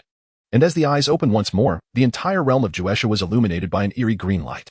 Beneath the locked dragon column, the 4 copper chains had already snapped. Looking upward, the candle dragon roared furiously, its colossal form, nearly 30 meters in length, writhed atop the locked dragon column, desperately attempting to free itself from the restraints of the copper chains. It was akin to a ferocious beast from ancient times breaking free, instilling a sense of dread that made one's legs tremble uncontrollably. Meanwhile, the triumphant chicken brother stood upon the square base, laughing maniacally, evidently resigned to his fate. Crack. The candle dragon exerted an immense force, and perhaps due to the lack of a solid foundation for the locked dragon column, the square base below began to fracture, causing the entire column to tilt. Although Chicken Brother had accepted his impending demise, Chun Yibai could not simply await his fate. The locked dragon column was on the verge of collapse. The deathly aura would dissipate along with it. Team Yin, you are the swiftest. Lure the copper-armored ghosts from the main hall to this location and have them support the column. Chun Yibai shouted urgently at Yin Wanlei. While he could not fully control the movements of the copper-armored ghosts, he could manipulate their attacks. As long as Yin Wanlei acted as bait to draw the copper-armored ghosts here, Chun Yibai could use spirit communication to redirect their aggression towards the candle dragon. Whether they could withstand the assault was now left to fate. Chapter 63, Copper-Armored Ghost vs. Candle Dragon. Upon hearing that he was to serve as a living bait to attract the copper-armored ghosts, Yin Wanlei's mind was immediately flooded with the memory of half an hour prior, when a copper axe swung down towards his head. At that moment, the axe blade was a mere 0.1 millimeters away from his forehead. Even now, Yin Wanlei still felt a lingering fear, the thought tightening his chest. However, given the urgency of the situation, as the captain of the special police team, he retained a fundamental sense of the bigger picture. Firmly resolving himself, Yin Wanlei gritted his teeth and turned to return to the front hall, torch raised high. Upon arriving at the front hall, he beheld dozens of copper-armored specters standing motionless, shrouded in a deathly stillness. At that instant, Chun Yibai, who was linked to the souls of these copper-armored ghosts, sensed Yin Wanlei's presence and was instantly filled with murderous intent. The copper-armored specters, like ferocious beasts from the primordial wilderness, charged towards Yin Wanlei. Run! Yin Wanlei had already made thorough preparations. Seeing the ferocity of the copper-armored ghost rushing towards him, he decisively turned on his heel, gritting his teeth, and sprinted back at a speed akin to a 100-meter dash. Meanwhile, in the realm of absolute death, the immense dragon-locking pillar began to crack and, upon reaching a critical tilt, came crashing down. The candle dragon, in a muffled roar of rage and frantic struggle, finally broke free from the confines of the copper chains binding it. As the tilting dragon-locking pillar fell, it too came crashing down. Additionally, atop the pillar stood a colossal coffin, upright and imposing. Boom! The thunderous sound of collapse echoed deafeningly, instantly sending a shockwave outward, scattering debris and stirring up clouds of dust, even causing the ground to tremble slightly as the entire cavern shook. Surely, that scoundrel Chicken Brother was doomed this time? As the dust gradually settled, the center of the realm of absolute death lay in ruins, a chaotic heap of collapsed stones. To be precise, this place is no longer the deadly abyss. After the collapse of the dragon-lock pillar, the once imprisoned aura began to circulate anew, dispelling the presence of death. As for the body of the candle dragon, it crashed to the ground along with the fallen pillar, plunging the entire space back into darkness. When the candle dragon opens its eyes, it is as if daybreak has arrived. When it closes them, darkness reigns. The manipulation of such light is profoundly unsettling. Yet, amidst this discomfort, what everyone fervently desires at this moment is for the darkness to persist, never to be illuminated again. For this would signify that the candle dragon had been crushed to death by the toppled dragon-lock pillar. Silence enveloped the space after the pillar's fall, rendering the atmosphere eerily still, punctuated only by the rapid heartbeat of those present. Each person silently prayed for this suffocating quiet to endure. However, this profound silence did not last more than a few seconds. Suddenly, the boundless chaos of darkness erupted into blinding light, but it did not herald the dawn of hope. As a green luminescence flickered amidst the darkness, the immense form of the candle dragon materialized before the onlookers. Its entire body was a vivid crimson, with a serpentine tail nearly 20 meters long curling beneath it, covered in scarlet scales that scraped against the ground with a crunching sound, akin to the sharp edge of a blade being honed on a whetstone. The upper half resembled a human form, standing almost 10 meters tall. With a robust physique and pronounced muscles, its rough red skin reminiscent of weathered tree bark, arms hanging down like those of a dragon, with hands resembling fearsome claws. The most terrifying aspect is its round, glistening head, devoid of ears and nose, its face protruding outward with a single eye in the center radiating an eerie green light. Its gaze chilling and malevolent. Below lies a gaping maw filled with jagged fangs. The crowd had not yet had time to feel fear. In the moment the darkness was pierced by the green glow, the candle dragon opened its cavernous mouth and let out a ferocious roar, its expression wicked and grotesque. Charging towards the crowd like a runaway steed, its stout serpentine tail swiftly scraping along the ground. Was this the manifestation of 4 millennia of pent-up rage? Chen Xiaowei. It has arrived. Simultaneously, a frantic shout erupted from behind. Yan Wanlei had lured the copper-armored ghosts from the front hall. These specters sprinted with remarkable speed. Were it not for the short distance, Yan Wanlei felt uncertain whether he could survive this daunting task. At this moment, he sensed that the copper-armored ghosts were less than 2 meters behind him, brandishing their long-handled bronze axes as they pursued. Clear the way. Chen Yibai urgently urged the crowd blocking the cave entrance to step aside. He firmly grasped his soul-driving staff, connecting his consciousness with the spirits within the bronze armor, redirecting their attacks towards the approaching candle dragon. The timing was nearly impeccable. Just as the candle dragon was about to charge, a dark mass of 53 copper-armored ghosts surged forward, axes and halberds raining down like a torrential downpour upon the candle dragon's form. It must be said that the malevolent aura within this bronze armor is extraordinarily potent, exuding an unfathomable ferocity that rivals even the grotesque and frenzied candle dragon, towering nearly 10 meters high. Yet, the scarlet scales adorning the lower half of the candle dragon are far more resilient than one might have anticipated. Despite the bronze-armored specter possessing the strength to uproot 1,000 pounds and wielding a bronze axe with a blade sharp enough to cleave stone, striking the candle dragon merely results in a cacophony of clashing metal and a shower of sparks, failing to inflict any significant damage. Although the upper half of the candle dragon is devoid of scales, its skin, resembling the coarse bark of an ancient tree, offers astonishing defense. A single axe strike merely grazes its surface, leaving little more than a superficial wound. Observing this spectacle, Chen Yibai felt a chill of despair wash over him. The candle dragon's thick hide was impervious to harm, akin to attempting to pierce the shell of a turtle with a mantis blade. How could one possibly prevail? Moreover, the candle dragon was not merely a turtle. In contrast, having just freed itself from the locking dragon pillar, the beast was in an agitated and frenzied state. Faced with a throng of bronze-armored specters launching a relentless assault, its fury escalated, erupting in a roar as it swung its massive arms and lashed its formidable tail, sweeping low to the ground in a wide arc. With a thunderous crash, the tail, covered in impenetrable scales, swept across the earth, instantly stirring a whirlwind of bleached bones and flying debris. "Retreat quickly!" Chen Yibai shouted, alarmed by the tumult of bones and rubble being hurled into the air. At that moment, the entire archaeological team stood frozen in shock, overwhelmed by the unfolding chaos. Although it was anticipated that the candle dragon would be terrifying, its ferocity exceeded all expectations. It appears that the King Kong, having possessed its essence for 4 millennia, did not drain it completely. The colossal tail of the candle dragon swept violently against the surrounding copper-armored spirits. Unsurprisingly, the spirits were sent flying, akin to cannonballs, crashing heavily into the heaps of bones scattered across the ground. This situation seemed utterly hopeless. Chen Yibai gritted his teeth, acutely aware of the dire circumstances.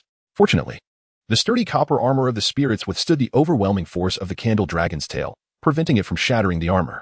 The souls within the copper did not experience pain, nor did they know fear.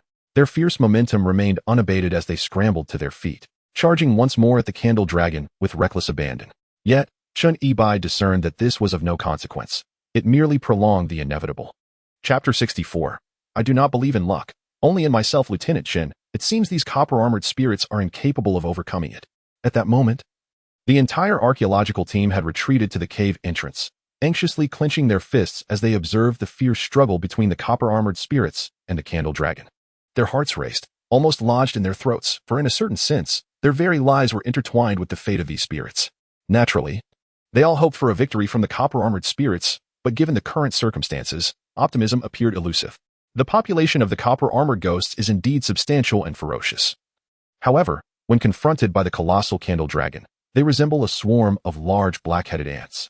Moreover, the candle dragon's robust and thick-skinned defenses render them incapable of inflicting any significant harm.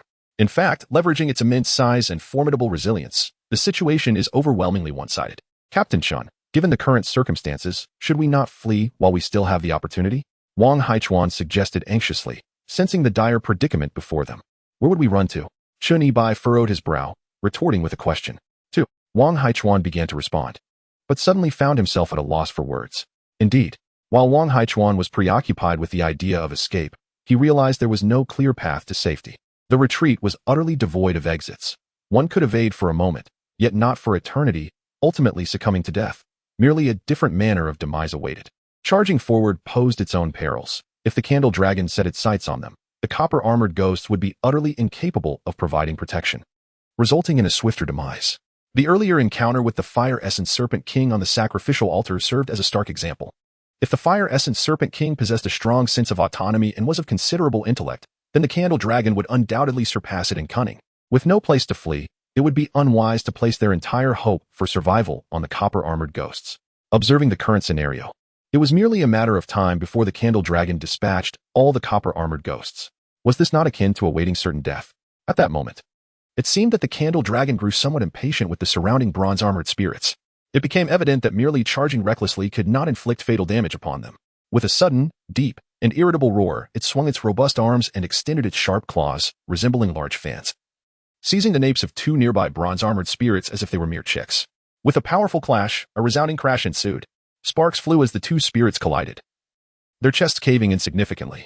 Immediately thereafter, they were raised high and, accompanied by the Candle Dragon's frenzied roar, were forcefully slammed down onto the ground with a thunderous impact, sending bones and shards of stone scattering in all directions. The two bronze armors crumpled like cucumbers on a cutting board, flattened into mere bronze fragments. A wisp of shadow drifted out from the crevices of the crushed bronze armor. The hearts of the archaeological team had already sunk to a chilling degree, still clinging to the hope that a miraculous turn of events might occur involving these bronze spirits. However, witnessing such a brutal scene extinguished any remaining flicker of hope. To crush a bronze armor with a mere slap. What kind of power was this? Truly, as recorded in the Shanhai Jing, if the Candle Dragon were to deal with all the bronze spirits in this manner, would the entire archaeological team not be obliterated in an instant?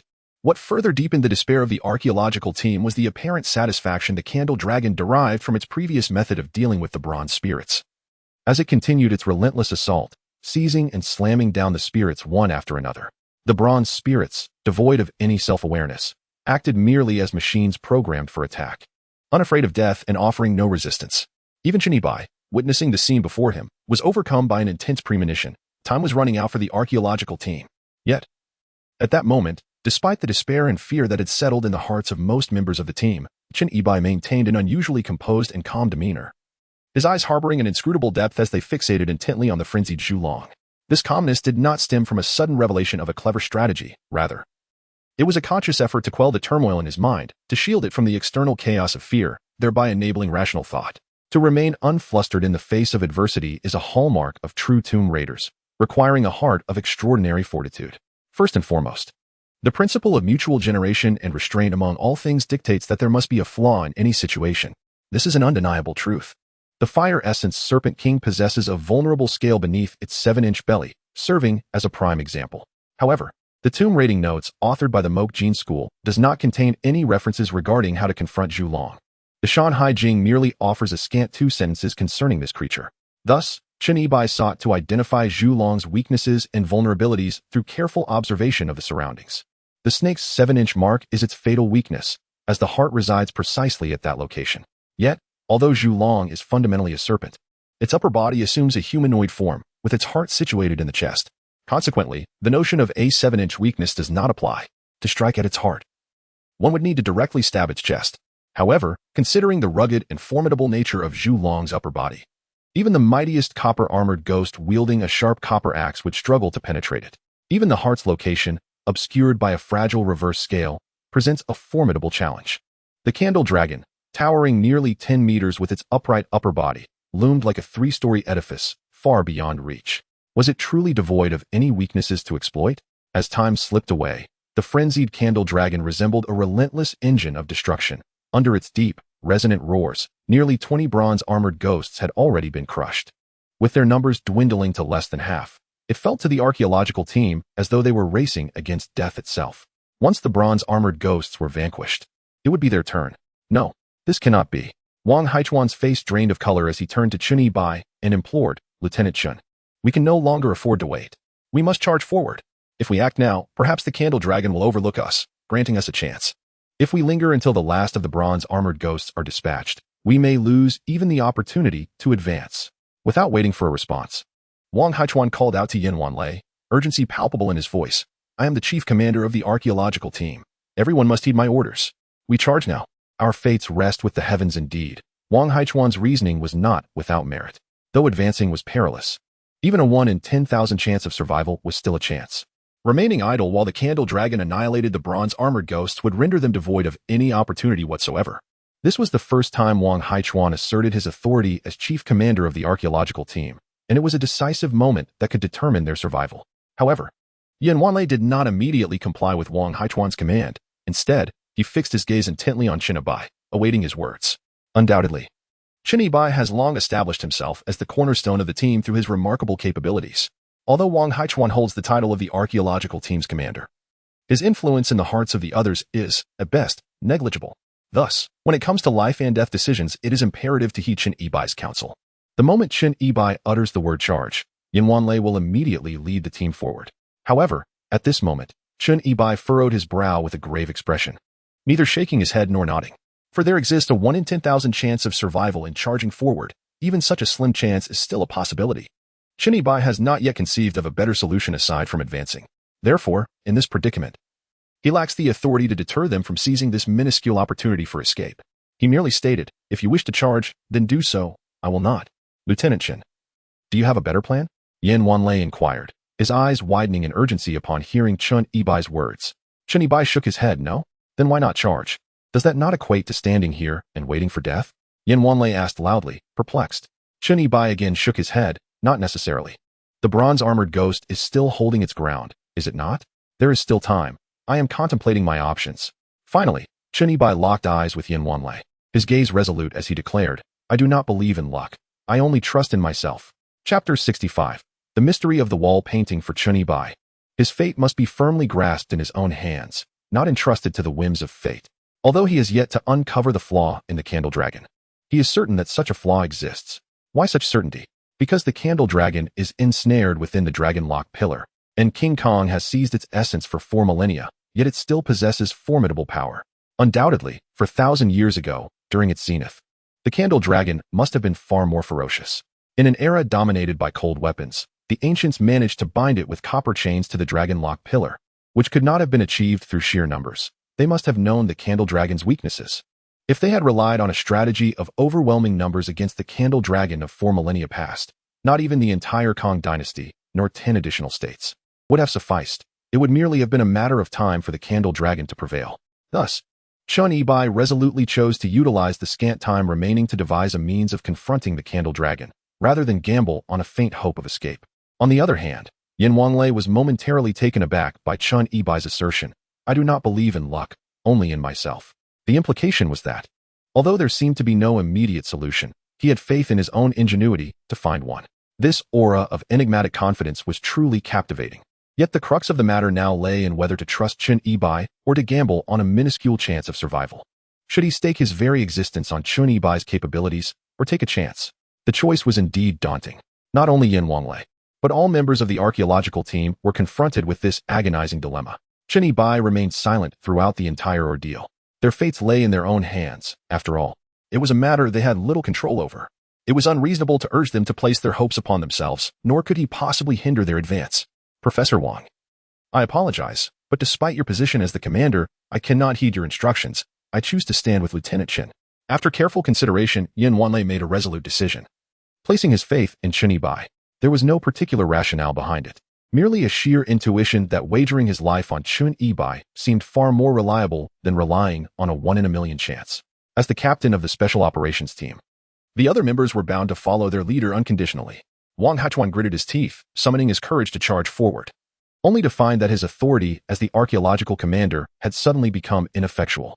Without the protection of the special operations team, what good was it to rush in? Professor Wang, I also wish to stand with Lieutenant Qin, Yang Qingyan added earnestly, echoing the sentiment. Unlike Yin Wanlei, Yang Qingyan was deeply moved by Qin Yibai's previous words, believing that trusting in luck paled in comparison to trusting in oneself. One must grasp their own destiny. And for Yang Qingyun, believing in oneself equated to believing in Qin Yibai.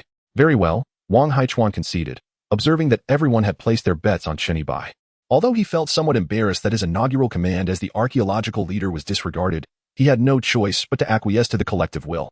After all, one could not recklessly risk their life alone, could they? Returning to the discourse, upon hearing Qin Yibai's words, Wang Haichuan too found his courage to charge diminished. Qin Yibai, acutely aware of the hopeful gazes directed at him by the crowd, felt an immense pressure weighing upon him. At that moment, the bronze-armored specters had already expended nearly half of their strength, leaving just over 20 still fiercely assailing the Candle Dragon. The frenzied Candle Dragon, seemingly driven to madness, bore a terrifying visage marked by a savage grimace, its eyes fierce and malevolent, its deep growls resounding like thunder as it relentlessly swung its arms at the bronze specters. Qin Yibai understood that it was imperative to devise a strategy to confront the Candle Dragon before the bronze specters were entirely depleted. Perhaps they could still serve a purpose thereafter. However, once the bronze specters were exhausted, even if a method to combat the Candle Dragon were conceived, it would be of little use with only himself and the archaeological team at hand. In the era of cold weapons 4,000 years ago, the ancients had managed to confine this creature within the dragon lock pillar. It undoubtedly possessed vulnerabilities. With a calm mind, Qin Yibai scrutinized every movement of the Candle Dragon anew. Qin Shaowei, could it be that the ancient incantations you previously mentioned are relevant here? Yin Wanlei interjected. Qin Yibai had indeed contemplated this notion before. He shook his head, stating, "It is improbable. The incantation of restrictions is not an omnipotent sorcery.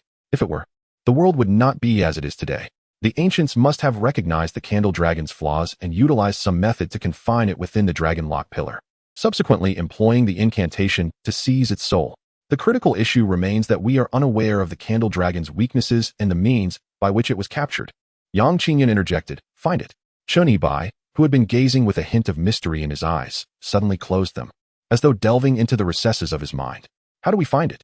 Yin Wanlei observed Qin Yibai's sudden gesture, presuming he was contemplating a strategy to confront the Candle Dragon. "When we entered, the murals we saw on the bronze door and stone walls. The ancients were fond of depicting significant events in murals. Perhaps they contain methods to deal with the Candle Dragon." With his eyes shut, Qin Yibai strived to recollect the murals he had encountered upon arrival. Yang Qingyan furrowed her brow. "But all the murals we observed were about the ritualistic offerings to the Candle Dragon, weren't they?" Yin Wanlei nodded in agreement. "Indeed, I recall that in every mural, the Candle Dragon appeared in the guise of a deity." Qin Yibai shook his head in dissent. "No, what we perceived at that moment was merely a reflection of our conventional thinking. Those murals may outwardly seem to celebrate worship, yet they could conceivably conceal alternative meanings. Since ancient times, people have cherished the practice of immortalizing their most pivotal achievements through painting within their tombs, regarding it as a testament to their valor and glory. Capturing the Candle Dragon alive and subsequently binding it with copper chains to the locking dragon pillar is a significant achievement that cannot be overlooked. However, for the sake of one's reputation, the process cannot be depicted directly." At this point, Yin Wanlei suddenly grasped the implication and interjected. "Thus, a rather subtle technique was employed, leading us to mistakenly perceive the scene as a ritual, while in truth, it was an act of subduing the Candle Dragon?" Qin Yibai solemnly nodded. On the surface, King Kong appeared to be venerating the mountain deity, the Candle Dragon, while secretly attempting to seize its soul and reclaim its body. Even if motivated by reputation, it is highly unlikely that the true essence of the murals solely depicts the worship of the Candle Dragon. Therefore, this possibility is indeed substantial. Chapter 66. Transforming the sacrifice into a banquet of homicide. Upon hearing Qin Yibai's reasoning, the others nodded in agreement, finding it exceedingly logical. Even Yin Wanlei could not help but inwardly marvel, acknowledging the astuteness of a tomb raider. It seems that in this profession, not only is extensive knowledge essential, but formidable logical reasoning skills are equally vital. Nevertheless, even if suspicions arise regarding the information related to the Candle Dragon depicted on the murals in the bronze door and stone chamber, it was only a cursory glance that none had paid attention to the details of the murals. "Captain Qin, we currently have no means to revisit and study those murals again, do we?" Yin Wanlei, imitating Qin Yibai, closed his eyes to meticulously recall the content of the murals he had previously observed. Despite Yin Wanlei's earnest efforts to recall, he could only conjure vague memories. Failing to grasp the finer details, he distinctly remembered everyone kneeling reverently before the candle dragon in a solemn ritual. He recalled some slaves being suspended upside down, and there seemed to be others around him began to strain their minds, contributing fragmented bits of information. Yet it was all rather disjointed. Hush. Qin Ibai placed a finger to his lips, signaling for silence. It became evident to Qin Ibai that, although the primary purpose of the archaeological team descending into the tomb was research, their journey had resembled that of tourists exploring a scenic site. With their hearts filled with awe but yielding little in terms of scholarly findings, the members of the Special Operations Team were even less likely to retain the content of the murals, as their duty was solely to ensure the safety of the archaeologists, leaving them no inclination to memorize intricate details. Thus, the information they provided was of little utility to Qin Ibai. In fact, it would be more beneficial for them to remain quiet. In contrast to the archaeological experts in the Special Operations Team, Qin Ibai was distinct, although he lacked photographic memory. As a master tomb raider, he understood that the content of the murals could prove crucial in unraveling the secrets of ancient tombs at pivotal moments.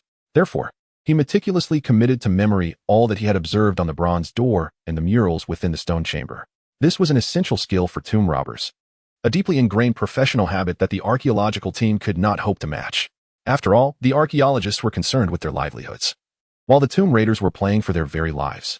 To return to the main topic, Qin Ibai closed his eyes, meticulously recalling every detail and element of the mural in his mind, logically deducing, since the mural depicted King Kong receiving a celestial decree, it implied the binding of souls and the reclamation of bodies. Therefore, the content of the worship and offerings should subtly conceal methods to confront the candle dragon. If only he could uncover any discrepancies within the sacrificial rites, he might discover a way to counter the candle dragon. Fortunately, Qin Ibai possessed a modicum of knowledge regarding the sacrificial culture of the Shang dynasty. Kneeling, worshipping, he swiftly revisited every aspect of the sacrificial details portrayed in the mural. Time was running short.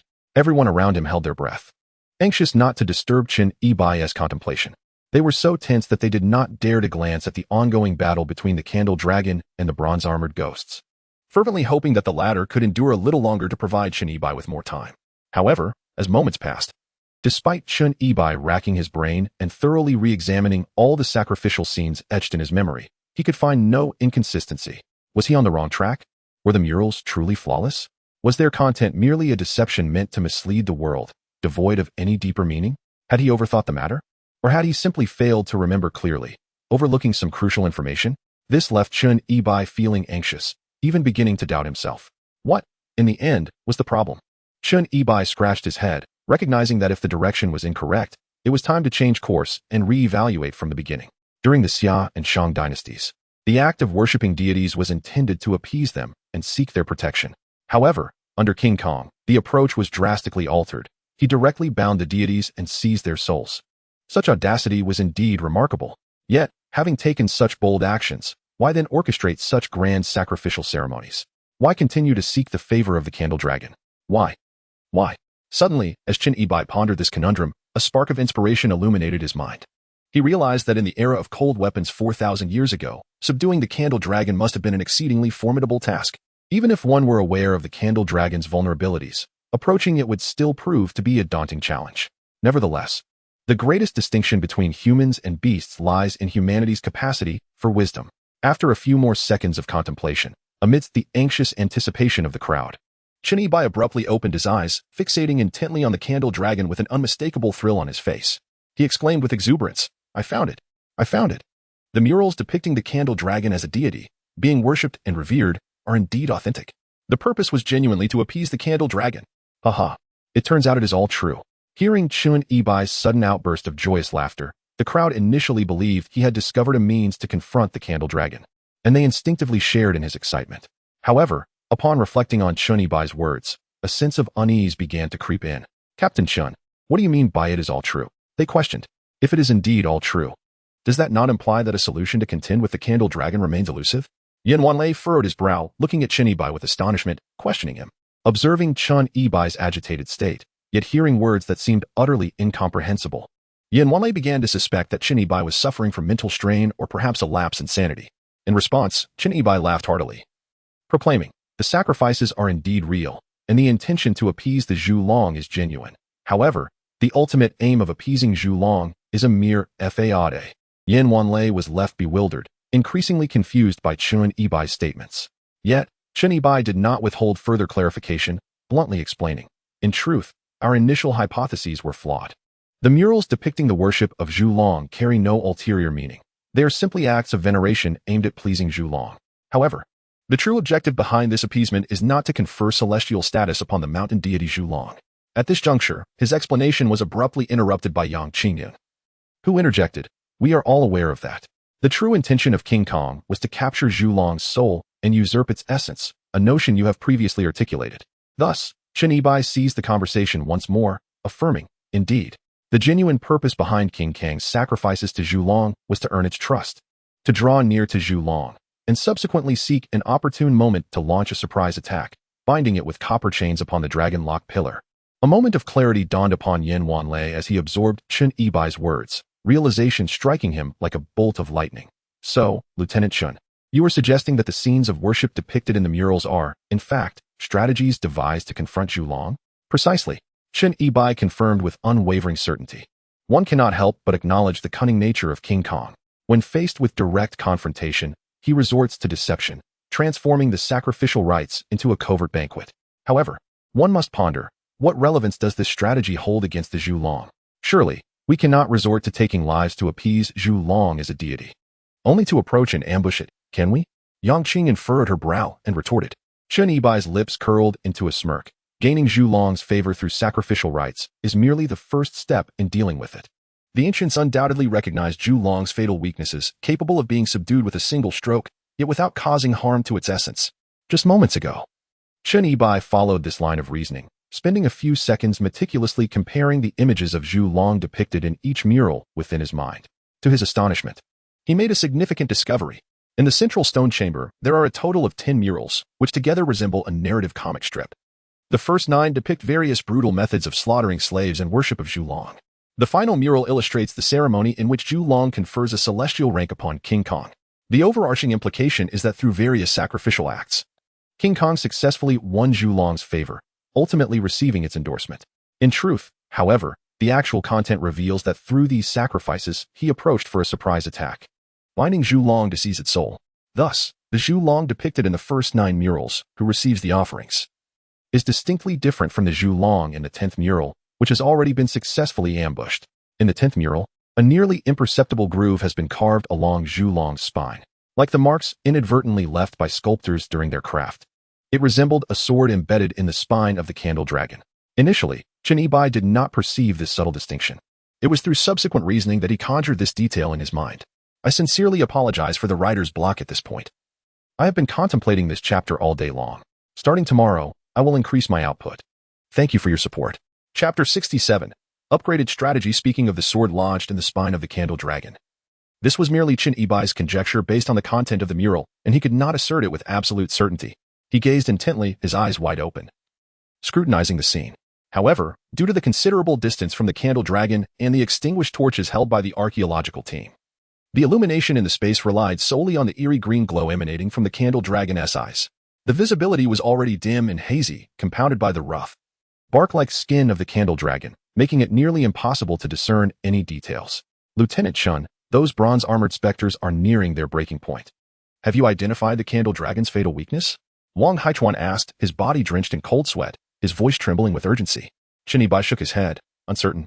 Then, Wang Haichuan, upon hearing Chun Yibai's uncertain response, felt an even greater sense of urgency. He was about to voice his concerns when Chun Yibai interjected, "Stay put here. I will go take a look first. If anything happens to me, you must charge forward without hesitation." With that, Chun Yibai's expression steeled as he leapt forward towards the candle dragon. Now, only about 17 or 18 copper-armored ghosts remain, and time is running short.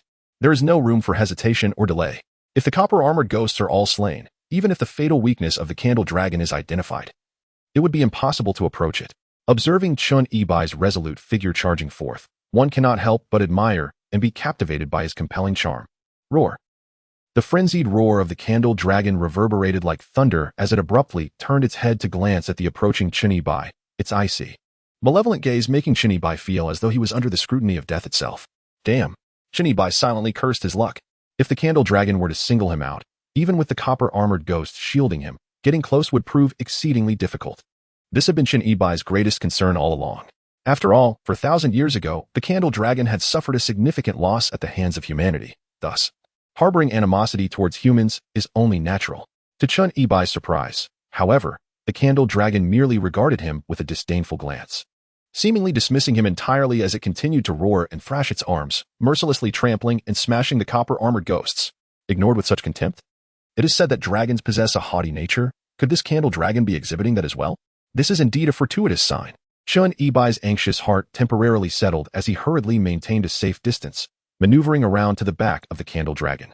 Once he found himself behind the creature, approximately 7 or 8 meters away, shrouded in the dim green glow. Qin Yibai was astonished to discover a roughly 4 to 5 inch long red sword hilt embedded in the rough skin along the middle of the Candle Dragon's back, extending down towards its tailbone. The hue of the red sword hilt closely resembles the crimson skin of the Zhulong.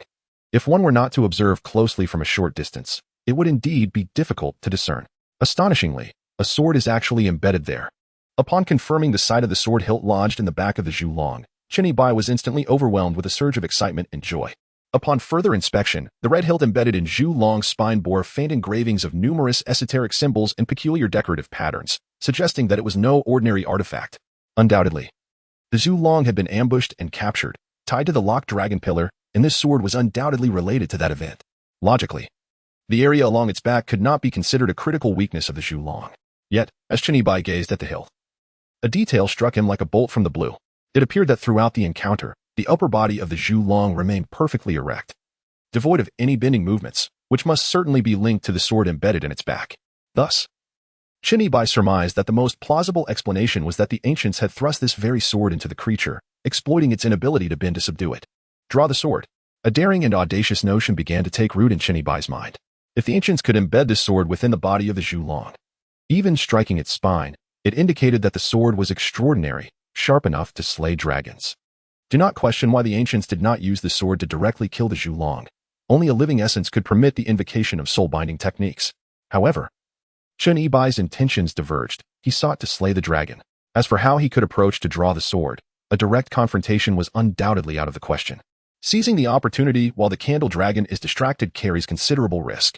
Should an unforeseen event occur, given the vast reach of the Candle Dragon's powerful arms, even the most agile and nimble body would stand no chance of evasion. Thus, it would be prudent to devise a clever strategy. Suddenly, a bold idea blossomed in Qin Yibai's mind. Since King Kong had once employed a cunning ruse, deliberately ingratiating himself to the Candle Dragon before launching a treacherous ambush, could he not adapt this tactic? The Candle Dragon had previously looked down upon him. Perhaps he could employ a fresh take on an old trick, an upgraded version of feigned surrender. After all, for millennia had passed, and strategies must evolve with the times. Regardless of the outcome, he resolved to take action. With determination, Qin Yibai clenched his teeth and gripped the bronze sword tightly, leaping forward with fervor. Yet, his target was not the Candle Dragon, but rather the copper-armored ghost. With a resounding clang, he struck fiercely at the ghost's forehead. The sound echoed, and while the ghost's bronze helmet remained unscathed, the impact reverberated painfully through Qin Yibai's hand. What was Lieutenant Qin thinking? Among the archaeological team, all eyes were fixated on him, their minds racing with curiosity about his method of confronting the Candle Dragon. Surely, a direct confrontation seemed unlikely. Yet, to their astonishment, Qin Yibai had indeed swung his sword at the copper-armored ghost, leaving the entire team in a state of bewilderment. Why was he attacking his own? Had Lieutenant Qin turned against them? No, wait. He must have a plan. Only Yin Wanlei seemed to suddenly discern Qin Yibai's true intentions, his expression peculiar and brows furrowed. He acknowledged Qin Yibai's cleverness, noting the cunning nature of his stratagem, but questioned its feasibility. After all, Zhulong had already fallen for a trick once, suffering a significant loss. Would it be so simple for him to trust humanity again? This remained uncertain. Beasts that had attained a certain level of intelligence often relished the admiration of humans, desiring to be revered and worshipped as deities. This, too, elucidates why, during the dawn of human civilization in ancient times, so many sacrificial cultures emerged. Why had Zhulong faced betrayal, despite having been deceived in the past? Humans can also forget their past sufferings, repeatedly falling into the same traps. Moreover, this was a proud beast. Thus, Qin Yibai contemplated attempting a strategy akin to that of King Kong, seeking to curry favor. Do not be alarmed, Dragon Brother. I come to your aid as your most devout follower. Chapter 68. You rascal, how dare you play me? The performance must be complete, and the acting must be convincing. Qin Yibai was fully immersed in his role, his expression fierce and determined as he relentlessly struck the copper-armored specters with his bronze sword, each clang resonating with intent. Through his actions, he silently conveyed to Zhu Long, "Brother, I am on your side. I have come to assist you." Fortunately, under Chun Yibai's spiritual guidance, these copper-armored specters regarded Zhu Long as their sole target, allowing Chun Yibai's bronze sword to strike without any effort to defend or resist. As for the candle dragon, its terrifying and grotesque visage, with its erect, coldly sinister eyes, gazed upon Chun Yibai. Although its expression remained menacing, it paid no heed to Chun Yibai, who, with a fierce countenance and a reckless valiance, was wildly hacking at the bronze-armored specter. After all, throughout this encounter, the archaeological team had not exhibited any malice towards the candle dragon. Ultimately, a beast is still a beast, even if it has existed for 100,000 years. Having never experienced the harshness and cruelty of society, it remains as ignorant as a frog confined to the depths of a well, incapable of understanding the treachery of human hearts. Furthermore, let us consider that even among humans, one could hardly surmise, given Chun Yibai's authentic performance, that this was all a ruse. Upon realizing the efficacy of this tactic, Chun Yibai felt an overwhelming surge of joy within. However, such an attempt to ingratiate was still insufficient. If the aim was to curry favor, one must also employ a measure of self-sacrifice. Sheathing his sword, Chun Yibai seized an opportunity. One of the bronze-armored specters lifted its bronze halberd high, exuding an intimidating aura as it lunged towards the candle dragon. Undeterred, Chun Yibai threw himself in the way, determined to achieve greatness by first embracing death and then rising again. Even in a performance, the pretense of suffering must be convincingly portrayed. With a clang, Chun Yibai dashed forward, positioning his body to shield against the thrust of the halberd. Given the immense strength behind the bronze specter's strike, even with his scales of serpent hide, he could not withstand the impact without consequence. The force could shatter his organs and fracture his ribs. Therefore, Chun Yibai meticulously calculated the angle, allowing the halberd to graze past the side of his body. Though he merely brushed against it, a formidable force struck Chun Yibai, sending him crashing heavily to the ground. A slight miscalculation could have led to his demise at his own hands. Lying on the ground, Chun Yibai quickly bit his lip, expelling a few mouthfuls of blood that clung to his lips. Chun Yibai, "Brother Long, do you think I remain loyal to you? Zudlong, you rascal. You truly are something." With a roar, Zudlong glanced at the disheveled Chun Yibai, blood still lingering at the corner of his mouth. He raised his arm, and with sharp claws, struck fiercely upon the armored copper specter wielding a spear. In an instant, the copper specter was reduced to a heap of scrap metal.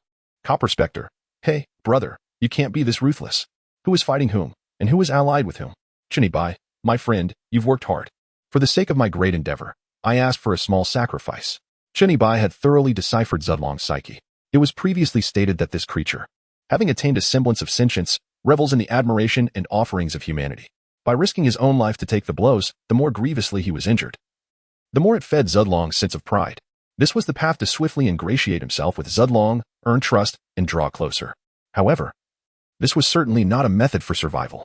Zudlong's spiritual gratification was but a fleeting state, fueled by animosity towards humanity. Once all the copper specters were dealt with, he would inevitably turn against Chun Yibai. It was akin to a courtesan who, after being satisfied, would still turn her back and deny all ties. With approximately 7 or 8 copper-clad ghouls remaining, Chun Yibai discerned the exigency of another perilous venture, and serendipitously, an opportune moment materialized. One of the ghouls, flanking Zhulong, brandished a bronze axe, poised to cleave Zhulong's tail. In the nick of time, Chun Yibai, tasting the sanguineous residue on his lips and inhaling the metallic scent of blood, gripped his bronze sword and intercepted the ghoul head-on. This time, a direct confrontation was unavoidable. Clang! The bronze axe collided with Chun Yibai's sword, producing a deafening clangor. The bronze sword shattered into fragments, and Chun Yibai's arms and torso were assailed by a numbing ache, his internal organs shuddering violently. The force of the impact propelled him through the air like a projectile, causing him to crash heavily onto the ground. A guttural expulsion of blood erupted from Chun Yibai's mouth, a genuine effusion this time, as his chest constricted and his throat filled with a bitter, metallic tang. This act of hematemesis was not feigned, but rather the consequence of a calculated gamble, a deliberate embrace of potential annihilation. As per Chun Yibai's meticulous calculations, his body, upon being hurled backward, landed squarely behind Zhulong. The sword hilts embedded in Zhulong's spine and tailbone were now within his line of sight, tantalizingly close. However, Chun Yibai refrained from immediate action, cognizant of the adage, impatience spoils great plans. This singular opportunity demanded composure and a resolute commitment to actions with an assured outcome. Verily, events unfolded precisely as Chun Yibai had envisioned. The candle dragon became acutely aware that Chinibai had been sent flying, his body crashing behind it. With a sense of trepidation, the candle dragon swiftly pivoted, casting its gaze downward to behold Chun-Ibai lying motionless on the ground, his limbs limp, blood oozing from his mouth and his eyes half closed, as if teetering on the brink of death. Humans, in their desperate bid to shield themselves from harm, often sacrificed their very lives. This realization profoundly gratified the spirit of the candle dragon. "Brother dragon, do you sense my loyalty towards you?" Chun-Ibai uttered. "Good lad, you indeed are that one," the candle dragon responded. A mere glance at Chun-Ibai, who appeared gravely incapacitated, caused the candle dragon to lower its earlier vigilance. It then redirected its attention forward, unleashing a furious roar as it reached out to seize a bronze-armored demon. This time, the candle dragon plunged its razor-sharp claws deep into the demon's chest, seemingly intent on inflicting torment, lifting it high while simultaneously driving another claw through the demon's back. At that moment, an opportunity arose. Though lying on the ground and seemingly on the verge of death, Chinibai suddenly opened his eyes wide. His gaze fixated intently on the hilt of the sword behind the candle dragon, gritting his teeth against the excruciating pain coursing through his body and the numbness in his arms. He seized the moment when the candle dragon's focus was entirely on the bronze-armored demon. With a sudden surge of determination, he rose and grasped the sword hilt. This hilt was akin to the candle dragon's Achilles heel. Roar! The instant Chun-Ibai clutched the hilt, the candle dragon sensed it, erupting in a frenzied roar of rage. In that moment, even its originally sinister and cold gaze underwent a transformation. Panic, unease, fear, and the fury born from betrayal surged within him. "How dare you deceive me?" Chapter 69, Drawing the Sword to Slay the Dragon. This sensation feels oddly familiar, reminiscent of events 4 millennia past. Despicable humans. Truly, they are vile creatures. As Chun-Ibai listened to the tumultuous roars of the candle dragon, filled with rage and trepidation, he felt as though he comprehended its words. Despicable. This is indeed one of humanity's most admirable traits for survival. Otherwise, how could they have risen to dominance on Earth? If you do not grasp this, how can you hope to navigate this world? Allow me to witness the true sharpness of this blade. Chun-Ibai gritted his teeth and shouted, his hands firmly gripping the hilt, while he delivered a powerful kick to the back of the candle dragon, exerting every ounce of strength to draw the sword outward. Coincidentally, moments before, the candle dragon's claws had pierced through the chest and back of the copper-armored ghost, intending to demonstrate a display of bare-handed strength. However, while piercing the armor was effortless, tearing it apart proved to be a challenge. After a failed attempt, in that fleeting half-second of opportunity, Chun-Ibai seized the moment and, with a swift motion, extracted the longsword embedded in the candle dragon's spine. The entire blade glowed a vivid crimson, measuring 3 fingers in width and nearly a meter in length, adorned with intricate inscriptions and beastly patterns. Its double-edged blade shimmered with a sharp, cold light, stained with dark green blood. In truth, even during the Xia and Shang dynasties, the art of swordsmithing had reached its zenith. The sword of King Gojian was but a mere trifle in comparison, not merely a matter of material selection and casting. The ancient artisans also employed the versatile techniques of spellbinding to enhance the efficacy of the forged swords. This crimson longsword, forged from an unknown material, bore a weight that was neither too light nor too heavy, and was astonishingly sharper than Chun-Ibai had envisioned. With all his might, Chun-Ibai attempted to draw the sword, yet he had barely utilized half of his strength before effortlessly extracting it from the coarse, thick flesh of the Zhulong. As he withdrew the sword, a surge of dark green blood gushed forth from the wound along the creature's spinal column.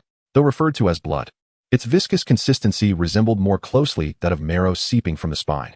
With the extraction of the sword, the Zhulong's body instantly stiffened, and it let out a mournful wail, tilting its head back in agony. This sound was far more pleasant to the ears than its previous low, rumbling roar. It even seemed more exhilarating than the cries of a woman in ecstasy. Meanwhile, the archaeological team, oblivious to the events unfolding behind them, could only hear the sudden shift from the Zhulong's furious roar to its anguished cries. Could it be that success had been achieved? If so, I would immediately rush over to kneel before Captain Chun and bow thrice in reverence. Wang Haichuan watched the Zhulong, frozen in anguish, and silently murmured in tension. As the creature cried out in pain, its rigid body swayed and collapsed like a mountain crumbling under its own weight, crashing to the ground with a resounding thud. The onlookers widened their eyes, eager to discern the situation, but in the next moment, darkness enveloped them once more as the creature closed its eyes. Did this closure signify its demise? At this very moment, everyone found joy for the first time in the embrace of darkness. They silently prayed that this darkness would persist indefinitely, fearing the return of light. As for Chun-Ibai, the boundless obscurity did not render him complacent. Caution. This is the quintessential trait of a tomb raider. One must never be careless. It is easy to surmise that withdrawing the blade from his spine would inevitably cause him to collapse in pain. However, It was clear that the candle dragon could not be instantly vanquished. Thus, the candle dragon was certainly not dead, and closing its eyes must conceal some trickery. Without a moment's hesitation, Chun Ibai drew the sword, and, observing the candle dragon's fall, even in the pitch blackness where one could not see a hand in front of their face, he could vaguely estimate the position of its neck.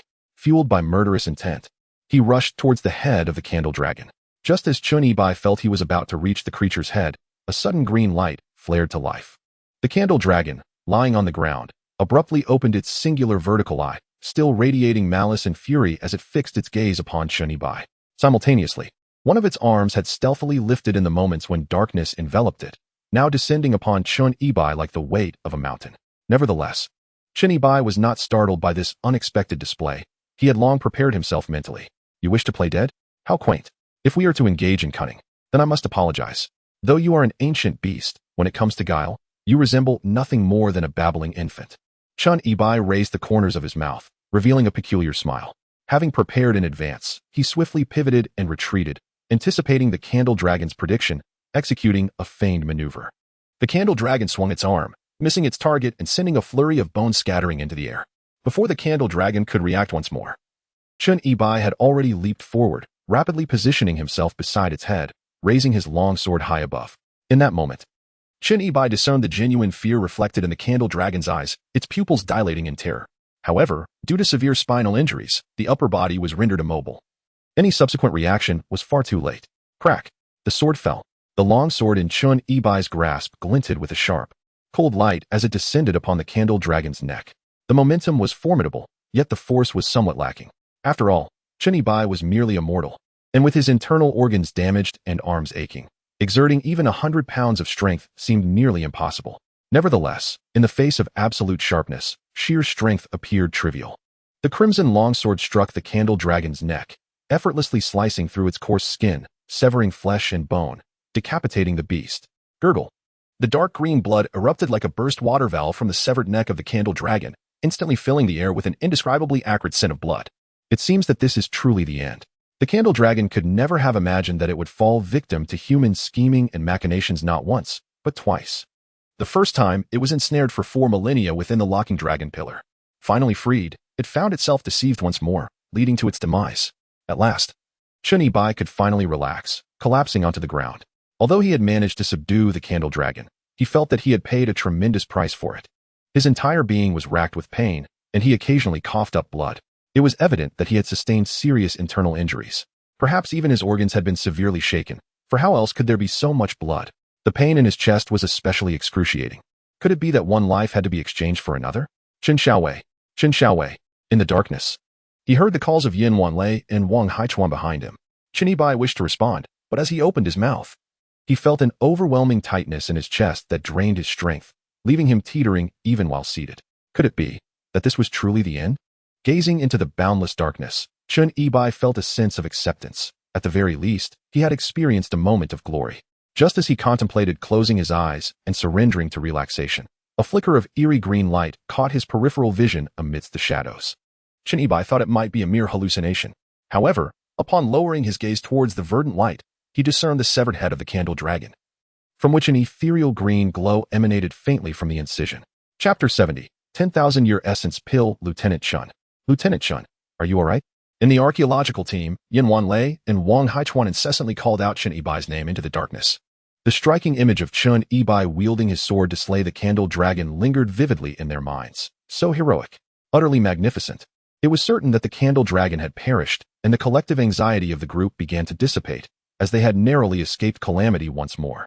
Nonetheless, they had all witnessed clearly that Chun Ibai had coughed up blood, an alarming amount, suggesting he had sustained severe internal injuries. Anyone with a modicum of medical knowledge would understand that while external wounds could be managed, the implications of such substantial internal bleeding were grave. Particularly concerning was the absence of any response despite their repeated calls. Thus, Yin Wanlei and Wang Haichuan were not consumed by elation over the slaying of the candle dragon. Rather, they were engulfed by anxiety for Chun Ibai's condition. On one hand, it would be an immense loss if Chun Ibai were to sacrifice himself in this manner. On the other, none of them had yet exited the tomb of King Kong, and they were still in dire need of Chun Ibai's presence. Xiaohu, quickly take some men and fetch more torches. Yin Wanlei directed urgently, observing the unsettling stillness surrounding Chun Ibai. Understood, Captain Yin. Xiaohu promptly grabbed a wooden stick and swiftly gathered a few members of the special operations team, hastening back outside to procure fire. Yin Wanlei wished to venture into the darkness to seek Chen Yibai, but upon reflection, he decided it prudent to wait for Xiaohu to bring the fire. Although the immediate crisis had been averted, the impenetrable darkness made it exceedingly difficult to pinpoint Chen Yibai's location. Even if he were to find him, any attempt at rescue would be futile. Moreover, the peril was not entirely dispelled. Despite the defeat of the Candle Dragon, something essential seemed to be missing. On Chen Yibai's end, the excruciating pain radiating from his internal organs, compounded by the rapid depletion of his strength, confirmed that his body had sustained severe internal injuries, likely of an irreversible nature. For someone like Chen Yibai, who had experienced death and rebirth, the specter of death held no terror. Perhaps there could be a second resurrection? Thus, he refrained from dwelling on thoughts of mortality and instead fixated on the faint green light emanating from the severed head of the Candle Dragon. What could be the source of that luminescence? Deep down, Chen Yibai had an inkling of the answer, though he could not be entirely certain. With renewed determination, he raised his long sword once more, summoning the last vestiges of his strength, and struck down upon the Candle Dragon's head. Clang! The sharp blade sliced through the Candle Dragon's head with the ease of cutting through soft fruit, yet it seemed to encounter an exceptionally hard substance, producing a resonant clang. As the Candle Dragon's head split apart like a severed watermelon, the once faint green aura surged outward, illuminating the surroundings. A bead radiating a green aura lay concealed atop the crown of the Candle Dragon's head, approximately the size of a large pearl, its surface smooth and lustrous, resembling a luminous gem that emitted a verdant glow in the darkness. Chen Yibai extended his hand and cradled it in his palm, and in that instant, a gentle warmth coursed through his body. This bead seemed to possess a lingering warmth, as if it were alive. Not merely warmth, as he held it. An exhilarating sensation surged through him, invigorating his spirit. Indeed, it was the essence pearl. Gazing at the bead in his palm, Chen Yibai's eyes widened in astonishment. Folklore suggests that entities that have attained sentience harbor within them a form of essence, akin to the relics of revered Buddhist monks, which can also be understood as a type of stone. However, this stone is unlike a kidney stone. The latter forms due to the prolonged accumulation of certain substances. In contrast, the essence is cultivated from an extensive absorption of the world's vital energy over an extended period. Hence the name Essence Pearl. This extended period spans not mere decades, but at least several millennia. The Fire Essence Serpent King he previously encountered likely bore a similar age, yet had not formed such an essence. The Essence Pearl encapsulates potent energy, hence its warmth. King Kong exerted tremendous effort to seize the soul of the Candle Dragon, aiming to absorb the energy of this Essence Pearl to restore his own life. Alas, he had not fully appropriated it when Chen Yibai intercepted him. Additionally, there are tales that the Essence Pearl is a rare treasure of the universe, for it contains vital energy. Holding it can rejuvenate one's spirit, replenish vitality, and strengthen the 3 souls and 7 spirits. Should one lose their essence, it could even serve as a substitute. Regarding this matter, Chen Yibai held the essence pill in his hand, which indeed had been validated. As for any other uses, that remains uncertain. After all, such an item is exceedingly rare throughout the millennia of human history. At this moment, with the essence pill cradled in his palm, Chen Yibai experienced a unique sense of mental elation brought on by the latent power within. A bold yet somewhat immature thought began to form unbidden in his mind. If merely holding it could replenish one's vitality and spirit, what if it were consumed directly? Would the effects be even more pronounced? Should he dare to experiment? Chen Yibai stared intently at the essence pill, his brow furrowed in contemplation, weighing his options. On one hand, given his current dire state, even if it resulted in his demise, he would have nothing to lose. Conversely, should it yield extraordinary benefits, it would be a tremendous gain. Furthermore, considering the pill's remarkable hardness, impervious even to a sword's edge, if it were not digested, he could always expel it, thus preventing waste. Therefore, it seemed reasonable to proceed with the experiment. Those who aspire to greatness must first venture into the depths of peril before emerging triumphant. After weighing his options, Chen Yibai decisively placed the essence pill into his mouth. Biting down, his eyes wide with determination, and with a swift motion, he swallowed it with a gulp. Folklore suggests that the essence pill can be worn to nourish one's vitality and fortify the 3 souls and 7 spirits. In the hands of King Kong, it was said to enable possession, allowing one to borrow a soul and return a corpse. Yet, in Chen Yibai's case, a new application was discovered: direct and unrefined ingestion. Upon swallowing the essence pill, he distinctly felt it glide smoothly down his throat and into his stomach. The essence pill, which originally bore warmth, intensified its heat within his stomach, creating an increasingly vivid sensation. At this moment, Chen Yibai, perceiving himself as a mere test subject, felt an overwhelming anxiety, as if he were awaiting the whims of fate. Would he emerge as a butterfly from its cocoon, experience a rebirth, or perhaps self-destruct in place? Or would it all amount to nothing, merely a process of ingestion followed by expulsion? Gurgle. A wave of warmth enveloped his body, and suddenly, a loud rumble emanated from his abdomen, accompanied by a slight cramp. Chun Ibai tightened his resolve. Was the response this swift? Could it be that he truly had to expel it? Chapter 71. The Power of Inheritance, Night Vision. As the essence pill seemed to be digested into a warm current within his stomach, it spread throughout his body, igniting an intense heat. Simultaneously, the sensation of abdominal pain grew more pronounced, akin to the effects of a purgative, as his intestines roared with turmoil. It appeared that this substance was indeed unsuitable for internal consumption. Bending over, clutching his stomach, he initially hoped to endure a bit longer. Yet, the urge became increasingly overwhelming, as if a bomb were poised to detonate within him. The pressure caused Chun Ibai's hair to stand on end, goosebumps rising across his skin. It was too much to bear. The fortress of Shanhaiguan could no longer be defended. Chun Ibai surveyed his surroundings. The boundless darkness rendered visibility non-existent. With no one to witness, he swiftly rose, clutching his abdomen, and dashed several meters in a singular direction to release the floodgates. Subsequently, the stillness of the darkness was pierced by a series of peculiar sounds. Puff, clap, clap, clap. Professor Wang, did you hear that? The archaeological team anxiously awaited Xiao Hu's return with fire. Their eyes widened as they fixed their gaze on the enveloping darkness, straining to catch any sounds. Hoping for a sudden reply from Chun Ibai. However, instead of his voice, they were met with the abrupt and eerie noises emanating from the depths of the obscurity. This unsettling sound startled the team, who had only just begun to relax. Yang Qingyun, in particular, felt a shiver run down her spine upon hearing the noise. Her lips quivering as she murmured, "Is something sneering at us?" Was it truly possible to discern a sneer from the sounds? It seemed rather absurd. Wang Haichuan appeared to make a connection, growing tense as he remarked, "Could it be? King Kong has risen from the dead?" I recall Chen Xiaowei mentioning that atop the locked dragon pillar stood a grand coffin. The others, upon hearing Yang Qingyun's words, felt their already taut nerves tighten further.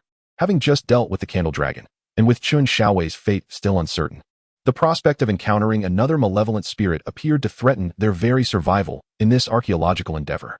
Professor Wang, that doesn't seem quite right, does it?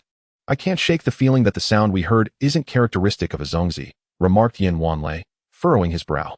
Professor Wang, with a serious demeanor, transformed into an expert in an instant, stating, "Captain Yin, one cannot be so certain. Based on our extensive research experience as archaeologists focusing on ancient corpses, the potential for any sound is conceivable due to the degradation of vocal cord muscle function in such remains. For instance, just a moment ago, we heard a sound akin to poof, clap, clap." Wang Haichuan spoke passionately, exuding an air of professionalism. In that moment, the atmosphere grew tense. All experts, scholars, and special operations team members engaged in fervent discussion, attempting to decipher the nature of the sound. Ultimately, they reached a unanimous conclusion. There was a strong likelihood that King Kong had risen from the grave. "Captain Yin, the torches have arrived." Within minutes, several special operations team members returned, brandishing torches. The flames of the torches pierced through the darkness, illuminating the surroundings and casting shadows upon the rocky walls of the cave. However, despite the arrival of the torches, the group felt unnerved by the earlier sound. What if King Kong truly had risen? Wouldn't he that render the interior perilous? They exchanged glances, apprehensive. Finally, Yin Wanlei, steeling himself, turned to Wang Haichuan and declared, "Professor Wang, please remain here while I lead a team to investigate." Though aware of the potential dangers lurking in the darkness, Yin Wanlei, after profound contemplation, resolved to venture inside to locate Chun Ibai. He understood that Chun Ibai was injured, and while the extent of the injury remained uncertain, the quicker they found him, the greater the chance for timely rescue. Meanwhile, on Chun Ibai's side, after the floodgates opened, Chun Ibai experienced an unprecedented sense of relief and exhilaration, akin to shedding the burdens of his pain. His entire body felt significantly lighter, and the discomfort within his organs dissipated. More importantly, he sensed a remarkable clarity in his mind, his vitality surging throughout his being. Yet, he remained acutely aware of the lingering heat coursing through him. This conspicuous transformation instilled within Chun Ibai a subtle, yet optimistic premonition. The internal administration of the essence pill seemed to yield extraordinary effects, for his waist no longer ached, his legs felt invigorated, and his breath gradually steadied. Even his mental state appeared to have improved considerably. Could it be that he had indeed made the right choice in consuming it? Hastily, he tidied himself up and glanced down, only to find the ground littered with filth. Upon closer inspection, he discovered that the essence pill he had ingested was nowhere to be seen, indicating that it had remained within his body and had not been expelled. Perhaps it had been swiftly digested. Wait, something felt amiss. A sudden change swept across Chin Bai's face as he sharply raised his head. His wide eyes fixated straight ahead. The cavern, with its irregular contours, was roughly the size of 2 football fields, strewn with corpses, resembling a realm of the damned. At its center, the dragon-locking pillar lay in ruins, reduced to a chaotic pile of debris, while a mere 10 meters away, the aftermath of a fierce battle between the candle dragon and the bronze-armored ghost lay scattered. The decapitated body of the candle dragon was split in two, with its head severed from its form. To the casual observer, all of this appeared rather ordinary. However, something felt amiss. Given that the candle dragon had perished, its head cleaved in two like a watermelon, how could Chin Bai once again perceive the green light? Indeed, everything Chin Bai observed at that moment was shrouded in green. It mirrored the luminous effect when the candle dragon was alive, its eyes radiating a verdant glow that illuminated the entirety of darkness. Yet the candle dragon was no more. From whence did this green light emanate? Mere seconds prior, the world before Chin Bai had been engulfed in impenetrable darkness. It was as if, in the blink of an eye, everything had transformed. Could it be? Chin Bai rubbed his eyes, his expression a curious blend of astonishment and uncertainty. Lieutenant Chin. Lieutenant Chin. At that moment, the anxious voice of Yin Wanlei pierced through the air.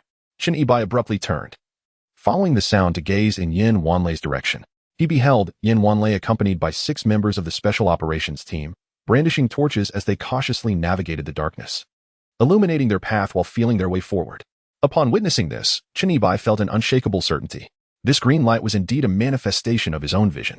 He had never anticipated that by ingesting the Candle Dragon's essence pill, he would inadvertently inherit its night vision prowess. If his conjecture held true, this must be the power of bloodline inheritance. Chapter 72. I now feel terrifyingly strong bloodline inheritance. An old adage rings true: dragons beget dragons, phoenixes beget phoenixes, and the offspring of a mouse will burrow. Every creature possesses a unique ability inscribed within its bloodline. Especially the ancient beings, such as those of the Qilin bloodline, possess the remarkable abilities to ward off evil, repel insects, and drive away malevolent entities.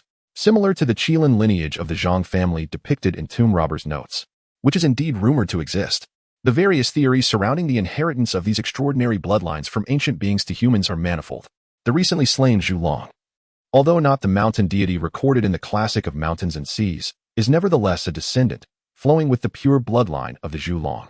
After Chin Bai ingested the essence pill and digested it, he uniquely merged with and inherited this bloodline, along with its distinctive ability, night vision. Could this be considered a blessing in disguise? Chin Bai widened his eyes and scanned his surroundings repeatedly. Night vision. This extraordinary ability is indeed remarkable, especially for tomb raiders traversing the realms of Yin and Yang as well as the underworld. This night vision ability is akin to having wings bestowed upon them. Furthermore, the Zhu Long bloodline may offer far more than just this singular capability. Chin Bai also felt that the pain in his previously injured organs had vanished. Not only was there no longer any pain, but a warm, soothing torrent coursed through his entire body, as if undergoing a tempering process that forged his muscles and bones anew. It felt as though he was experiencing a true rebirth through nirvana. To digress, it is plausible that King Kong's true desire was to acquire this Zhu Long bloodline. In a society that revered deities, inheriting the bloodline of an ancient being could, in a certain sense, be considered a form of divine ascension. As for why King Kong did not slay the candle dragon at that time and consume its essence, it is highly likely that he was only aware of the practice of soul binding and possession through the art of Zhu, and was oblivious to the fact that such essence could be ingested. Thus, Chin Bai may indeed be regarded as the first individual in both ancient and modern times to take such a bold step. Of course, it is also plausible that by the time the candle dragon was discovered, King Kong had already passed away. A deceased individual cannot ingest anything. Thus, the only recourse would be to bind the soul and reclaim the body. However, discussing these matters now holds little significance or meaning. Lieutenant Chin. Lieutenant Chin. Can you hear me? Yin Wanlei continued to call out, employing a highly professional triangular formation with his special operations team, holding a torch aloft as they cautiously advanced through the darkness, carefully uttering his words. His caution stemmed from a desire not to disturb whatever had emitted that strange sound earlier. The expanse of this place was indeed vast, and the reach of the torchlight was exceedingly limited. Should anything suddenly charge forth, there would be no time to react. I'm here, Chin Bai responded, striding boldly towards them. Yin Wanlei, nearly hoarse from calling out, was just about to give up when he suddenly heard Chin Bai's voice resonate clearly from straight ahead, the figure becoming distinctly visible, appearing to be quite near. The sound of Chin Bai's response thrilled Yin Wanlei, who was on the verge of calling out again. However, as he opened his mouth, he beheld a familiar silhouette emerging from the shadows, brandishing a crimson sword. Lieutenant Chin. You are alive. Yin Wanlei could hardly believe his eyes. He had clearly witnessed Chen Yibai spitting blood earlier, and his body was still stained with large patches of it. Yet here he was, striding forward with such vigor, appearing utterly unfazed by the ordeal. Was he truly made of iron? Captain Yin, what do you mean by that? Are you hoping for my demise? Chen Yibai quipped, a playful smile gracing his lips. And no. Yin Wanlei quickly replied, adopting a serious demeanor. I saw you spit blood just now. You must have sustained some internal injury. In certain circumstances, such injuries can feel less severe for a short period. Chen Yibai shook his head dismissively. Rest assured, I am perfectly fine. It was merely a cut in my mouth, nothing serious. He had no intention of divulging anything about the Zhulong's essence pill or the bloodline inheritance. Are you certain? You really haven't suffered any internal injuries? Yin Wanlei questioned, his gaze lingering on the bloodstains on Chen Yibai's chest as he sought reassurance. That large patch of blood certainly did not resemble a mere mouth injury. Was Chen Yibai merely putting on a brave face? With a shrug and a charming smile, Chen Yibai responded, I know my body better than anyone. At that moment, Wang Haichuan, upon hearing Chen Yibai's voice, hurriedly approached, brandishing a torch high. Upon seeing Chen Yibai standing before him in good health, Wang Haichuan felt an overwhelming urge to kneel and bow 3 times in reverence. However, with so many people around, he decided against it. Though he would forego the bowing, he certainly had to shower praise. Lieutenant Chen, you are truly a modern-day deity. Our nation is in dire need of exceptional talents like you. Would you be interested in joining our archaeological team? If you agree, I assure you a position within the organization. This flattery has transformed into a decree. For someone of Chen Yibai's caliber, he is indeed a rare asset to the archaeological team. Although Chen Yibai's title is that of a tomb raider, the policy for recruiting talent in our archaeological team allows for exceptions under special circumstances.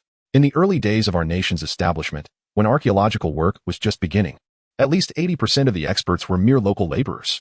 Professor Wang, I am not particularly fond of formal positions, Chen Yibai said with a smile, decisively declining Wang Haichuan's invitation. Transitioning from a tomb raider to a live-streaming seller of talismans would be a betrayal of his ancestors. If he were to be absorbed by the archaeological team, he would truly have no face to show to his forebears. Well, Wang Haichuan felt a tinge of disappointment, but it was within his expectations. Oh right. Suddenly, Wang Haichuan seemed to recall something important, instinctively glancing around at the surrounding darkness before turning to Chen Yibai and asking, Lieutenant Chen, did you hear any strange sounds just now? Huh, what sounds? Chen Yibai furrowed his brow, retorting with a question. Just now, there was a popping sound, followed by a series of crackles. Wang Haichuan replied earnestly, concerned that his description might not be clear. He even went so far as to demonstrate with sound effects. Chen Yibai instantly understood, his expression darkening with embarrassment. However, it must be said that Wang Haichuan's imitation was quite accurate. Observing Chen Yibai's peculiar expression, Wang Haichuan, perplexed, furrowed his brow and inquired, Lieutenant Chen, could it be that, as you previously mentioned, the coffin erected on the dragon lock pillar has risen from the dead? Is that sound emanating from the King of Kong? Ah, indeed. Yes, it is quite possible. Very likely. Chen Yibai pondered internally on how to deftly sidestep the topic. Just then, with Wang Haichuan's question, he nodded vigorously. However, upon mentioning the King of Kong, Chen Yibai turned his gaze toward the chaotic ruins where the dragon lock pillar had collapsed. The King of Kong had seized the ethereal essence of the candle dragon for 4 millennia. What state might he be in now? Why had there been no reaction from the beginning until now? Could it be that the soul binding and possession had failed, leading to his swift demise within the coffin? Based on Chen Yibai's experience and intuition, such a possibility seemed slim. Yet, irrespective of the outcome, he felt no trepidation. At this moment, infused with the power of the candle dragon's legacy, he felt an overwhelming strength coursing through him, fearsome and formidable. Chapter 72, The Obsidian Coffin After a Brief Respite. The archaeological team was met with a sudden gust of sinister wind. Although the wind's noise was quite ordinary, the torches in their hands crackled in response to its direction. However, recalling Chen Yibai's earlier mention of the King of Kong potentially rising from the dead, the group's spirits remained taut, enveloped in a state of unease. Perhaps it was a psychological effect, but they could not shake the feeling that a pair of eyes lurked in the surrounding darkness, watching them with a sinister gaze. Not only the members of the archaeological team, but even Chen Yibai felt a strong sensation of being observed, akin to the legendary sixth sense attributed to women, rendering him somewhat uneasy. With his night vision, Chen meticulously surveyed his surroundings, yet everything appeared calm and undisturbed. Captain Chen, perhaps we should momentarily set aside concerns regarding the King of Kong, since we seem to be safe for the time being. It might be prudent to seek out a ventilation passage, Wang Haichuan suggested, his eyes darting around as if fearing an impending ambush. At that moment, Wang was solely focused on hastily departing this eerie place, wishing to flee as quickly as possible.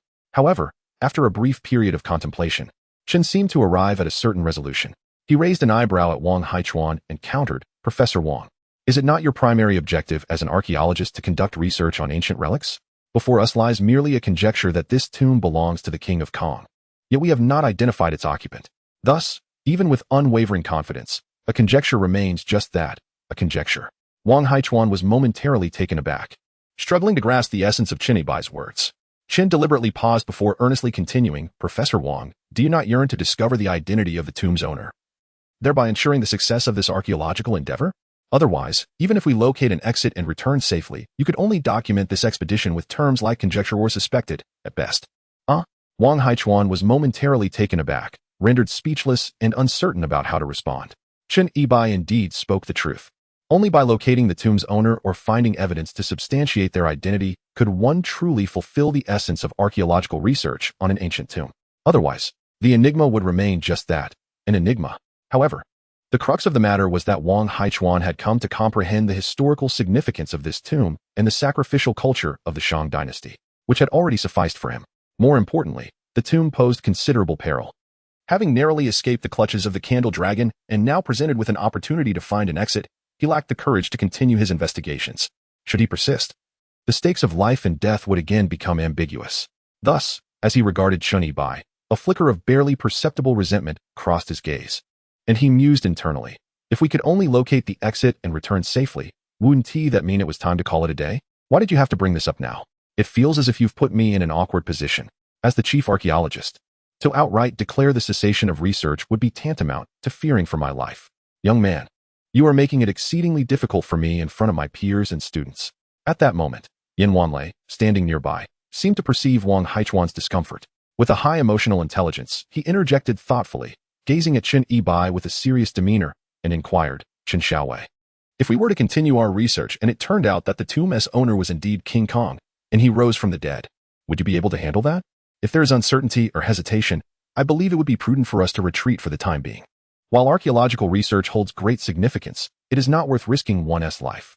Indeed, Captain Yin makes a compelling point, one that is undeniably reasonable. In the midst of his awkwardness, Wang Haichuan eagerly nodded in agreement, akin to a chicken pecking at grains, trailing behind Yin Wanlei and echoing his sentiments. However, before Wang Haichuan could complete his statement, Chen Yibai interjected with a serious expression, declaring, "Professor Wang, I am confident, at least 90%, or perhaps even 95.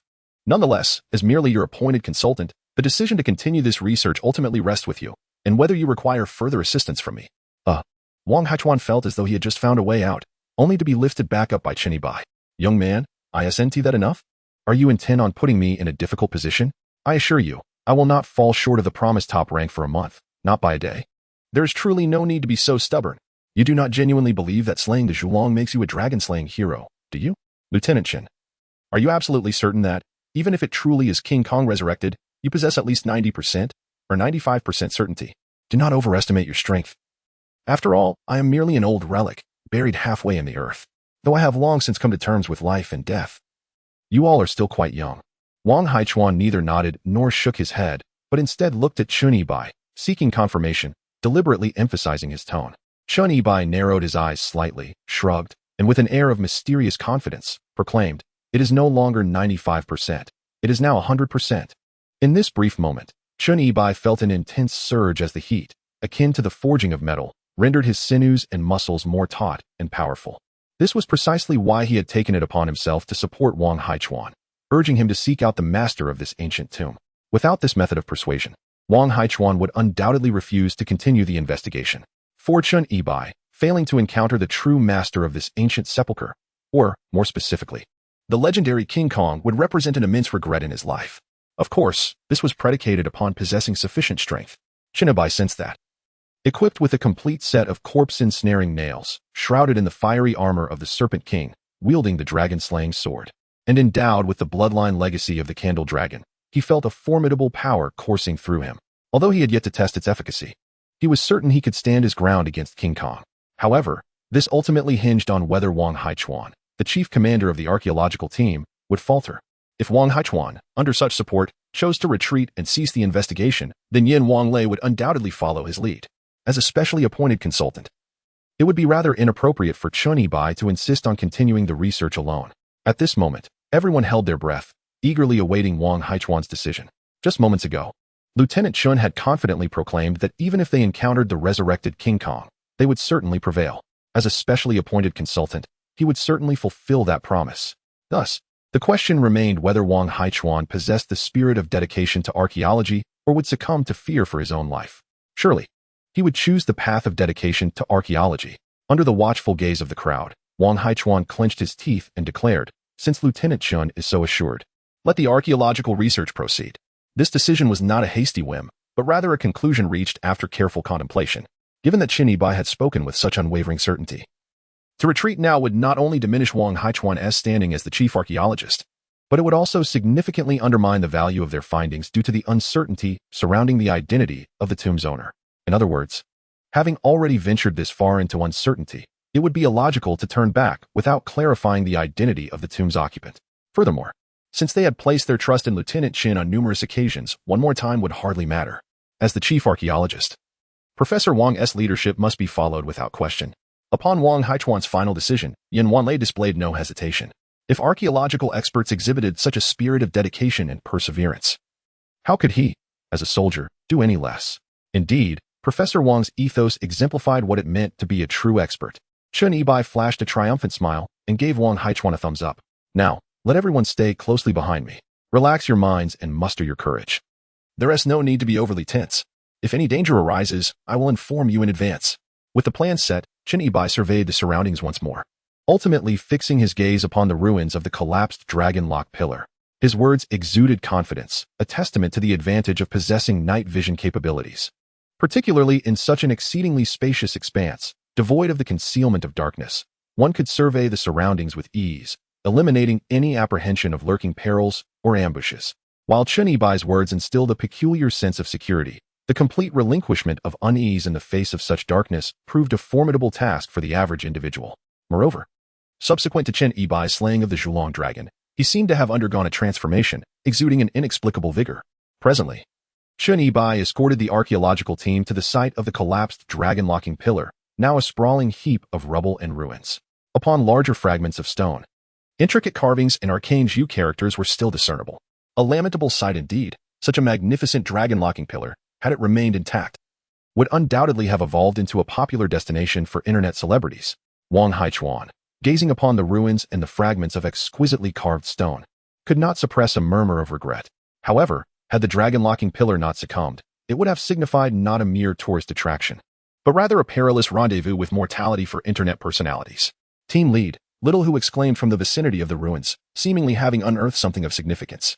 Chun Yi-bai cast a cursory glance and observed Little Who pointing towards a corpse, crushed beyond recognition by the debris. Yet, the facial features remained discernible. It was Brother G. Good heavens, he likely never envisioned our survival. Little Who chuckled, beholding Brother G's remains. Capture an image for subsequent identification to ascertain if he had any accomplices. Yin Wanlei instructed with a grave countenance. A premonition lingered in Yin Wanlei's mind, an intuition honed from years of confronting hardened criminals, suggesting that the individual known as Chicken Bro was undoubtedly affiliated with an organization, one of considerable complexity. The special operations team meticulously examined and photographed the deceased. Meanwhile, upon entering the dilapidated stone ruins, Chun Yi-bai maintained a furrowed brow, his gaze as sharp as a hawk's, relentlessly searching. Chun Yi-bai sought the colossal sarcophagus that had once been erected upon the dragon-locking pillar. Although Chun Yi-bai had only glimpsed the coffin in the final moments before losing consciousness, it was but a fleeting vision. However, Chun Yi-bai was unequivocally certain that his perception was accurate. Furthermore, the presence of the Prince of Kang's coffin alongside the candle dragon on the dragon-locking pillar aligned with the forbidden ritual of soul capture and body usurpation. Logically, one would assume that the sarcophagus would have crashed down alongside the collapsing dragon-locking pillar. It could not have simply vanished into thin air. Yet, a thorough search of the ruins yielded no trace of it. Chun Yi-bai even mentally calculated the trajectory, tentatively confining the search to a specific area, but still, the coffin remained elusive. Could it be buried beneath the rubble? Chun Yi-bai contemplated the towering debris, realizing that such a scenario would indeed present a formidable challenge. Chun Commandant, given the vastness of the area, locating the coffin you mentioned may prove quite arduous. Yin Wanlei called out to Chun Yi-bai, who stood atop the ruins, simultaneously wondering what Chun Yi-bai was peering at in the darkness without a torch in hand. In his mind, Yin Wanlei was mulling over this matter. Suddenly, he noticed a glimmer of excitement in Chun Yibai's searching gaze, as if he had made a delightful discovery. He had found it. Without hesitation, Chun Yibai dashed toward the direction of his gaze. Seeing this, Yin Wanlei quickly followed suit. Everyone else promptly trailed behind Chun Yibai, raising their torches high as they approached the base of the locking dragon column. The square base still stood firm, due to the column's collapse toward the northwest. The two Bishi stone statues at the southeast remained intact. Between these two statues, nestled beside a heap of rubble, the crowd beheld a colossal coffin. This coffin, cloaked in a deep black hue, measured nearly 6 meters in length and over 4 meters in width, appearing to be crafted from stone. Its front was adorned with a vividly carved image of a candle dragon, surrounded by swirling cloud patterns as decorative motifs. At its base, 2 lines of intricate and esoteric characters were inscribed, imparting an air of grandeur. However, what astonished everyone was the fact that such a massive coffin had plummeted from the towering locking dragon column, yet its surface remained completely unscathed. Even more unfathomable was the sight of the coffin lid, which lay ajar, revealing several layers within, reminiscent of a mille-feuille pastry. This so-called coffin was not merely a coffin, but rather a coffin set. Much like Russian nesting dolls, the greater the number of coffins, the higher the social status of the deceased during their lifetime. The material of this coffin was obsidian. Chun Yibai immediately recognized the composition of this magnificent coffin. Obsidian, also known as dragon crystal, possesses glass-like properties and, in truth, lacks any historical lineage within the country. Regarding the use of obsidian as a coffin, there exist various interpretations, yet Chun Yibai remains uncertain. His current focus lies within the coffin itself. Grasping the crimson sword tightly, he advances cautiously, his attention unwavering. The entire coffin comprises 9 layers, with 9 being the highest odd number, symbolizing the utmost authority, the pinnacle of burial status. Each crevice surrounding the layers is filled with exquisite treasures of gold, stone, and jade, captivating the observer and provoking an involuntary swallow. These are the most cherished possessions of the deceased, thus specially interred alongside them. However, to Chun Yibai's astonishment, the innermost layer, the main coffin at the center, is empty. Aside from some exquisite gold, stone, and jade artifacts, there is no body. Chapter 73, The Suspended Burial of 1,000 Coffins. How can it be an empty coffin? Staring at the open coffin lid, revealing its emptiness, Chun Yibai's eyes widen in disbelief, his mind racing to the conclusion that the corpse has indeed risen, and not in a typical manner. Obsidian, a crystalline stone akin to glass, could fall from a height of several dozen meters from the locked dragon pillar and remain unscathed, which is already astonishing. Moreover, with the lid ajar and the interior vacant, all signs indicate that not only has the corpse risen, but it has also pushed the lid open and fled. Fled? The Zongzi has escaped? As a seasoned tomb raider, Chun Yibai has witnessed countless scenarios in his previous life, having slain innumerable Zongzi. Yet he has never encountered one that opened its coffin and ran away. What on earth is happening? Chun Yibai now felt an overwhelming sense of power coursing through him. Initially, he had contemplated confronting King Kong head-on, yet he never anticipated encountering such a peculiar situation. Could it be that King Kong merely captured the essence of Zhu Long, having seized its soul for 4 millennia without achieving full mastery, thus retreating in fear? Chun Yibai furrowed his brow, pondering this possibility. Or perhaps there were other hidden intricacies at play. Upon reflection, such a notion was not entirely unfounded, especially considering King Kang's cunning in the ritual deception that led to the capture of Zhu Long. The more he contemplated, the stronger the sensation that a pair of eyes was observing him from some concealed vantage point. Instinctively, Chun Yibai lifted his gaze and scanned the surroundings, which were eerily silent and devoid of any movement. "Lieutenant Chun, what are you looking at?"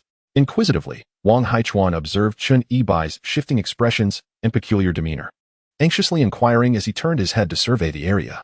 Having previously heard Chun Yibai's concerns about King Kang's potential resurrection, Wang Haichuan was not particularly surprised by the sight of the empty coffin. Instead, his gaze was transfixed on the coffin's compartments, brimming with an array of gold, stone, and jade artifacts.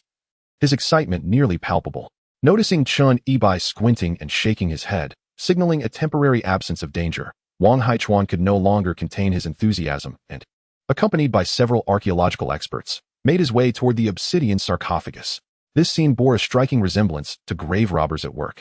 Albeit with one notable distinction, these archaeologists approached the various burial items with utmost care, even producing white gloves and magnifying glasses from their bags.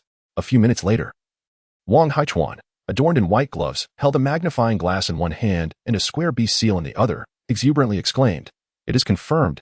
It is confirmed! This is the tomb of King Kong, and the owner of this coffin is none other than King Kong himself." The seal serves as the most compelling evidence of the tomb owner's identity. Thus, the discovery of this seal signifies a resounding success in Wang Haichuan's archaeological endeavors. As for the remains of the tomb owner, Lieutenant Chen, could it be that the sound we heard moments ago does not belong to King Kong at all? Might his body have long since decomposed within this coffin? After all, 1,000 years have passed. Yan Wanlei seemed to perceive Chen Yibai's thoughts at that moment and cautiously inquired. Chen Yibai was indeed certain that the sound was not from King Kong. However, the complete decomposition of King Kang's remains within the coffin was utterly implausible. Before Chen Yibai could respond, Wang Haichuan interjected excitedly. The possibility suggested by team leader Yin is not without merit, yet this necessitates further meticulous scientific investigation of this coffin. With that, Wang Haichuan turned to Chen Yibai and said, Lieutenant Chen, now that the identity of the tomb owner has been unequivocally established, shall we seek the exit? For the time being, we shall set these items aside, as we have already traversed this path and are familiar with it.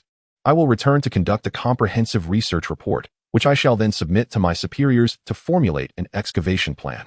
At that moment, Wang Haichuan began to envision in his mind the grand resurrection of the tomb of King Kong, contemplating the accolades his contributions would garner in the realm of archaeology. Chen Yibai pondered for a moment before nodding in agreement. Though many enigmas still lingered within Chen Yibai's thoughts, given the current circumstances, this was the only course of action. The cave's vast expanse rendered it impractical to locate King Kong, even with night vision capabilities, should he truly wish to remain concealed. Furthermore, if King Kong had indeed intended to hide, it would imply that he had successfully returned to his corporeal form, possessing consciousness, no longer a mere Zongzi. All units, assemble. Do not disturb anything within the coffin. Upon seeing Chen Yibai's nod, Yan Wanlei shouted to the special operations team. Chen Yibai collected his thoughts and took the torch from Yan Wanlei. Though a mysterious wind intermittently swept through, the air was still circulating. By closely observing the upward flicker of the flame, one could discern the direction of the airflow. Leading the team, Chen Yibai proceeded forward, attentively watching the flame. As for the elusive King Kong, while there was a sense of regret in his heart, it had to be set aside for the moment. As they advanced, the cave's lateral space gradually constricted, resembling a round pocket slowly tightening at its opening. Colonel Chen, you mentioned that during the reign of the Kong dynasty, the entire nation engaged in funerary practices, leaving no one behind. Is it possible that this ancient tomb lacks an exit? Yan Wanlei, trailing behind Chen Yibai, could no longer contain his curiosity and voiced his doubt. Not at all. Chen Yibai replied with unwavering certainty, further elucidating, although this is an ancient tomb, it was originally a dwelling for the Zhu Long. Do you recall when we first entered the passageway and opened the cover of the stupa, hearing that peculiar sound? That was the Zhu Long resonating within these walls. This indicates that the entire cavern is interconnected in ways not visible to the naked eye. Before he could complete his thoughts, Chen Yibai suddenly halted, his gaze fixed ahead, momentarily taken aback. Colonel Chen, what is it?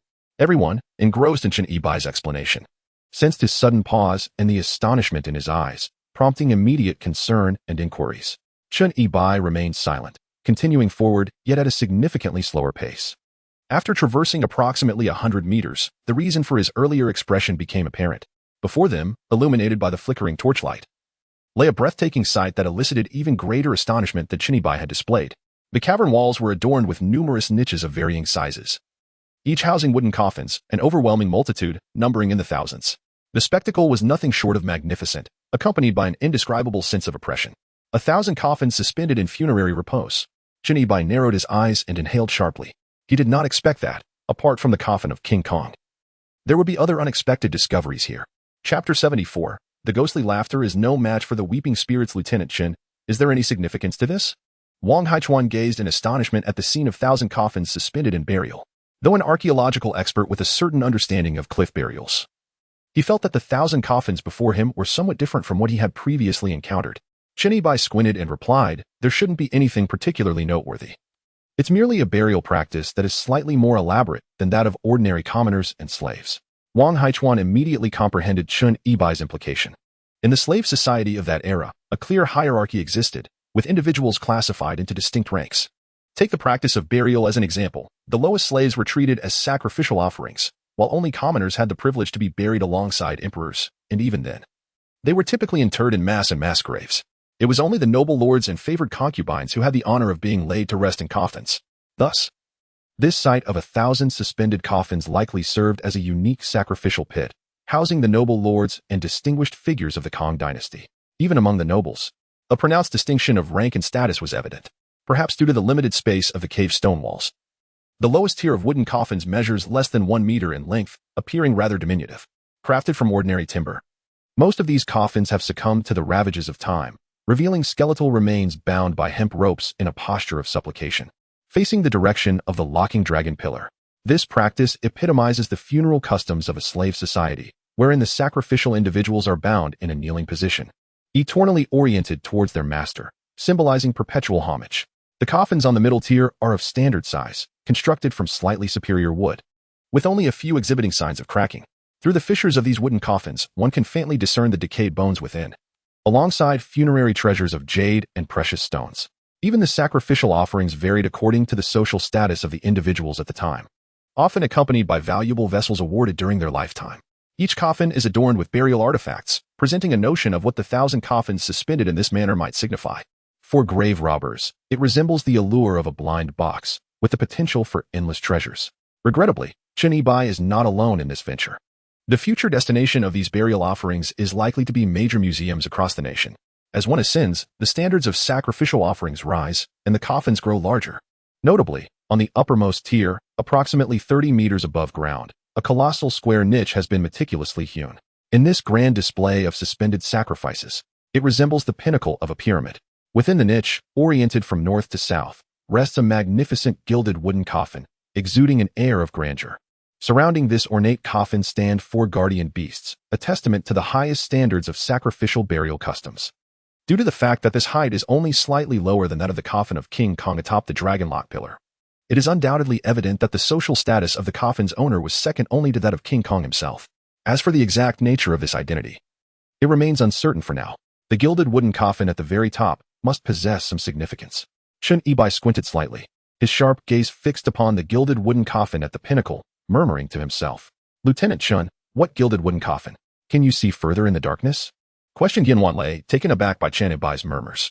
Holding a torch aloft, Yin could barely discern anything above 7 or 8 meters. All he could see were the diminutive coffins below, with the upper portion enveloped in utter blackness. Where, then, was this gilded wooden coffin?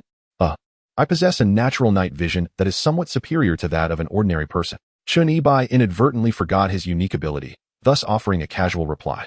It is quite normal for individuals to possess distinct and varied physical traits and sensory perceptions. Wang Haichuan took no heed of this and, upon hearing mention of the gilded wooden coffin above, grew increasingly curious and leaned in closer. Rising on his toes, he elevated the torch above his head. Yet all that met his gaze were the dilapidated coffins below. Suddenly, as the group became intrigued by the gilded wooden coffin mentioned by Chen Yibai, a cacophony of cackling echoed from the darkness above, resembling the eerie laughter of a ghostly woman, exceedingly loud, sharp, and piercing. The eerie laughter, haunting and sinister, sent shivers down the spines of all present, leaving them with a prickling sensation at the nape of their necks. And the first thought that sprang to mind was that of a ghost. In such a place, the sound of a woman's laughter could signify nothing but the supernatural. Chen Yibai furrowed his brow in surprise, recalling the ancient adage, "A red-clad specter is a harbinger of doom." The laughter of the dead is to be feared more than their weeping. It is preferable to hear a ghost wail than to hear it laugh. For the former signifies a wronged soul, while the latter indicates a malevolent spirit. Thus, for tomb raiders, encountering the laughter of a ghost within an ancient burial site would indeed be a most unfortunate omen. The laughter echoed through the darkness, wild and enchanting, growing ever louder, infusing the atmosphere with a chilling sense of foreboding. Under ordinary circumstances, one would instinctively flee upon encountering such a scene. Yet at this moment, Chen Yibai's gaze remained sharp and fixated on the gilded wooden coffin at the highest level, undeterred by fear. Instead, a smirk crept across his lips as he turned to Yin Wanlei and spoke in a low, determined tone. "Captain Yin, hand me the climbing rope. I intend to investigate this matter further. Since the whereabouts of King Kong remained elusive, he would test this female specter instead." Chen Yibai was curious to discern the capabilities of this ghostly figure that dared to laugh so audaciously in the presence of a tomb raider. "Go ahead and laugh now. Shortly, I shall ensure that you weep." Wang Haichuan, upon hearing Chen Yibai's intention to ascend, gasped in astonishment, momentarily believing he had misheard. Shouldn't one run in such a situation? Commander Chen, with a torch in hand. In stark contrast to Wang Haichuan's astonishment, Yin Wanlei promptly handed a bundle of climbing ropes to Chen Yibai, along with the torch. Ever since Chen Yibai vanquished the candle dragon, Yin Wanlei has harbored an inexplicable trust in him. "There is no need for the torch," Chen Yibai declared as he secured the crimson sword on his back. Deftly tying the climbing rope around his waist, he then sought a suitable route and commenced his ascent along the stone wall. aiming directly for the gilded wooden coffin perched at the pinnacle. Chun Yi-bai could not definitively ascertain whether the eerie laughter emanated from that very coffin. Yet the likelihood seemed substantial. Fortunately, the stone wall was not overly steep, likely designed to accommodate the placement of the coffin, thus offering ample footholds. With the aid of expansion rock anchors, Chun Yi-bai ascended with remarkable speed. In the blink of an eye, his figure vanished from sight, merging into the enveloping darkness. At a height of several dozen meters, even for those unafraid of heights, a formidable mental fortitude was requisite. This demanded not only psychological strength, but also a robust physique. Now, having inherited the bloodline of the Candle Dragon, Chun Yi-bai was no longer the frail figure gasping for breath after merely 3 steps.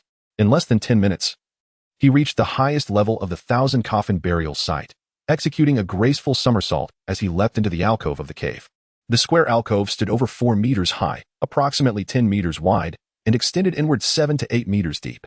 At the very center of the niche lay an immense wooden coffin, flanked by 4 exaggeratedly designed guardians, each embodying a fusion of human and beast. Their fierce expressions were vividly animated, with eyes protruding in a menacing glare. The massive coffin at the heart of these guardians, adorned with resplendent gold paint, resembled the gilded craftsmanship of bronze vessels. Remarkably, despite the passage of millennia and its complete exposure to the elements, it showed no signs of weathering, retaining a luster as brilliant as new. The surfaces of the gilded coffin were not embellished with overly intricate patterns. Instead, they were simply graced with decorative cloud motifs. Each side of the coffin lid was secured with 3 sealing nails, with an additional central nail at the front, summing to a total of 7. The depth at which these nails were embedded ensured a perfect seal of the lid, leaving the state of the corpse within, whether decayed or not, an open question. Earlier, as Chun Yi-bai climbed halfway up, the alluring and wild laughter had already faded. Now, standing before the gilded coffin, the air around him was eerily silent, exuding an unsettling and mysterious ambience. Without hesitation, Chun Yi-bai drew the crimson sword from his back, embedding its sharp blade into the crevice of the coffin lid, and began to pry upward with force. The lid, tightly secured by the nails, emitted a cacophonous grinding sound as Chun Yi-bai exerted his strength, reminiscent of teeth grinding, a most unpleasant noise. Even the archaeological team, several dozen meters below, could faintly perceive the commotion. With a final surge of energy, Chun Yi-bai forcefully lifted the massive coffin lid, his method somewhat crude, yet driven by sheer momentum. Once the lid was heaved open, a noxious stench, reminiscent of fish and shrimp left to rot for thousands of years, assailed his senses. Chun Yi-bai cautiously gripped the crimson ancient sword in his hand, instinctively holding his breath as he carefully peered into the coffin. The first sight that met his eyes was a splash of red within. Upon closer inspection, he discerned that the bottom of the coffin was lavishly adorned with a layer of resplendent gemstones and exquisite jewelry, upon which lay the body of a woman draped in a scarlet robe. Remarkably, this corpse showed no signs of decay. Not only was it preserved, but her supine form exhibited a strikingly voluptuous silhouette, her hands gracefully resting on her abdomen, with elongated and sharp fingernails. Her skin was smooth and fair, even radiating a gentle sheen. As he gazed upon the woman's visage, he noted her adorned with a phoenix crown of gold, her face painted with a layer of white foundation, her skin equally soft and fair, reminiscent of an infant's delicate flesh. Her features were exquisite, eyebrows like willow leaves, a proud nose, and lips of vibrant crimson, subtly curving upwards, as if she were smiling at Chun Yi-bai. Chapter 75, Feeling Like a Villain. Hiss. Chun Yi-bai, transfixed by the smiling corpse before him, instinctively inhaled sharply. The gently upturned corners of her mouth, intended to convey beauty that could rival celestial beings, instead emanated an unsettling eeriness, for she was but a lifeless body, invoking an unsettling sense of horror. This truly epitomized the notion that a sinister smile can be more terrifying than a ghastly visage. A crimson-clad specter, a smiling corpse. The ghostly laughter is no match for the cries of the dead. This is indeed the true embodiment of the crimson-clad smiling corpse. Chun Yi-bai's sharp intake of breath was not born of fear, but rather astonishment. Although Chun Yi-bai had anticipated that the corpse within the coffin was likely intact due to the coffin seal even before opening it, he was astonished to find not only that it had not decayed, but also that it was remarkably well preserved. The voluptuous figure showed no signs of distortion, and the skin possessed a delicate, luminous quality. Surely, it still retained elasticity. Could it possibly serve some purpose? What miraculous preservation method had been employed? If an audacious tomb raider were to stumble upon it, they might even be tempted to lie down beside it. If his conjecture held true, this smiling corpse must, more likely than not, belong to a queen of the Kong dynasty. Yet, Chun Yi-bai was puzzled. If the female corpse within the coffin had not decomposed, from whence had the foul stench of rotting fish and shrimp, which he had detected upon opening the coffin, originated? As he pondered this, the eyes of the smiling corpse suddenly flew open, wide and round as copper bells, fixating intently on Chun Yi-bai. Though her gaze was vacant, the wicked smile that curled at her lips would have rendered any other person present breathless with fear. Even Chun Yi-bai, seasoned by countless trials, was taken aback, instinctively stepping back while raising his crimson ancient sword, prepared to strike. However, as he lifted the sword above his head, a new thought struck him. Would it not be a terrible waste to sever the queen of the Kang dynasty with a single blow? Perhaps there was still some utility to be found in her presence. Chun Yi-bai's eyes darted as he set aside the crimson ancient sword, embedding it into the crevice of the stone beneath him, and instead withdrew the corpse restraining nails from his person. The eerie, manic laughter echoed once more, sharp as a knife scraping against his eardrums. This time, it was evident that the laughter emanated from within the female corpse, indicating that a formidable, malevolent spirit resided within her, one even more powerful than the spirit of the copper-armored corpse in the coffin. Fortunately, Chun Yi-bai had not only absorbed the essence of the Yin corpse pill, but also possessed the bloodline legacy of the Candle Dragon. Otherwise, this potent spirit could have directly interfered with and assaulted the psyche of an ordinary person. Any slight weakening of yang energy could have led to possession by this malevolent spirit. Amidst the frenzied laughter, the once porcelain-like skin of the corpse was swiftly marred by blackened patches. In an instant, as the dark stains spread across her visage, the resilient flesh rapidly withered and decayed, and her once upward curving lips twisted into a grotesque snarl, performing a veritable face change in a heartbeat. The foul stench of rotting fish and shrimp intensified, a testament to the corpse's exposure to air following the opening of the coffin. Regardless of how advanced preservation techniques may be, contact with air inevitably leads to oxidation. In the next moment, the decayed visage of the female corpse abruptly surged upright from the coffin, her hollow gaze fixated on Chun Yi-bai, lunging towards him with an even sharper, manic laughter, radiating a murderous aura that surpassed that of the copper-armored corpse. However, Chun Yi-bai was no longer the same as when he confronted the bronze-armored corpse, a crimson-clad fiend. A smiling cadaver? Do you find amusement and mirth? Henceforth, in the presence of Commandant Chun, no reanimated corpse shall dare to exhibit a smile. Chun Yi-bai fixed his gaze upon the smiling female cadaver, the corpse-suppressing nail firmly clutched in his hand, poised and ready, just as the smiling female cadaver lunged forward. Intending to rend Chun Yi-bai's chest with her sharp, elongated claws, Chun Yi-bai executed a swift upward kick, his toe landing squarely upon the cadaver's jaw. With a resounding thud, the force of Chun Yi-bai's kick propelled the smiling female cadaver backward, causing her to crash heavily against her gilded wooden coffin. She skidded several meters across the ground, ultimately colliding with the stone wall at the innermost recess of the alcove. The massive, gilded wooden coffin was shattered into fragments, revealing that it was crafted from precious Phoebe Jinan wood. It appears that the practice of using Phoebe Jinan wood for coffins dates back to the Xia and Shang dynasties. Had Wang Haichuan been present, he would undoubtedly have been heartbroken at the sight. The smiling female cadaver, who had only enjoyed a fleeting moment of swagger, rose from the ground, her previous sinister laughter replaced by an enraged and malevolent shriek directed at Chun Yi-bai. Not even a living person, let alone a reanimated corpse, could maintain a smile after such a humiliating blow. I shall not only deprive you of your laughter, but also reduce you to tears. The newly risen smiling female corpse merely emitted an enraged shriek, seemingly caught off guard, when Chun Yi-bai proactively charged forward with extreme velocity, as swift as an arrow.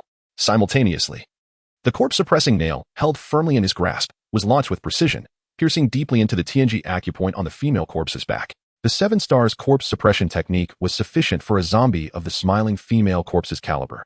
The smiling female corpse shuddered violently upon being impaled with the corpse-suppressing nail, emitting another piercing shriek.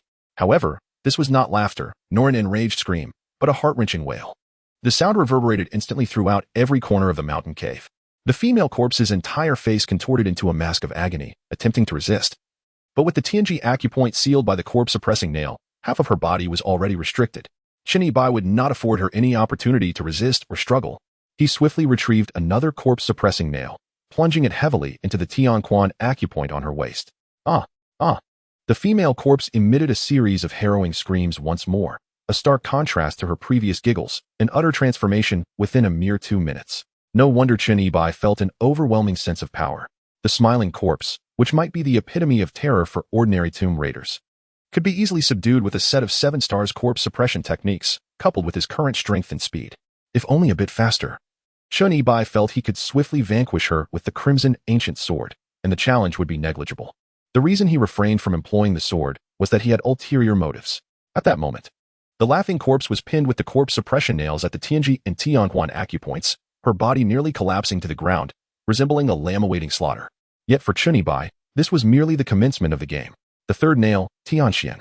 He pressed his foot upon the corpse's head and drove the third corpse suppression nail into her Tianxian acupoint. The 20-centimeter nail pierced deeply, eliciting a spine-chilling scream from the corpse that pierced Chen Yibai's eardrums, resonating painfully and forcing him to cover one ear. Standing upon the corpse, he positioned himself at the edge of the stone cavern, peering down into the vast expanse of the cave, his eyes meticulously scanning, as if in search of something. Indeed, Chen Yibai was still in pursuit of King Kong. Logically speaking, this laughing corpse was the queen of the Kong dynasty, and even the level of her burial was the highest, indicating her unparalleled status during the reign, second to none. If King Kong possessed any semblance of intellect, as a man, witnessing his beloved woman being so desecrated would surely be unbearable. Any man with a shred of dignity would find it intolerable. Chen Yibai conceded that his method of compelling King Kong to emerge might be rather despicable. He even felt that he resembled a great villain at this moment. Yet King Kong was not a mere mortal. This could be deemed as an act of divine justice. If it was indeed divine justice, what room was there for the notion of despicability?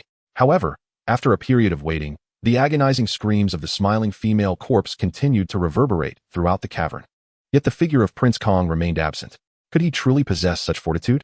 Even as his consort endured such torment, did he persist in playing the coward? Chen Yibai refused to concede, retrieving a fourth corpse-suppressing nail and directing it towards the Kaiyang acupoint of the smiling female corpse. This time, however, rather than a direct thrust, he deliberately prolonged the agony by slowly driving the nail and while pressing his foot upon the female corpse's head. This calculated measure ensured the persistence of her pain, extending the duration of her harrowing screams. Could this be construed as necrotorture? Surely not, as there were no witnesses to the act. The ends justify the means. I would rather betray the world than allow the world to betray me. Such was the motto of a renowned Majin captain of yesteryear. Simultaneously, below the surface, the archaeological team stared wide-eyed into the impenetrable darkness above. Bereft of visual perception, they were assailed by the incessant, harrowing screams of the female corpse, instilling a chilling dread and profound bewilderment within their hearts. From the cacophony, it seemed as though a fierce and desperate battle was unfolding above, with Captain Chen seemingly holding the upper hand. Yet, an unsettling sense of unease permeated their thoughts, as if something were amiss. Logically, such agonizing screams should have heralded a swift resolution to the conflict. Even in the case of a torturous execution, the scream should not have persisted for such an extended duration. What actions was Captain Chen inflicting upon the female corpse above?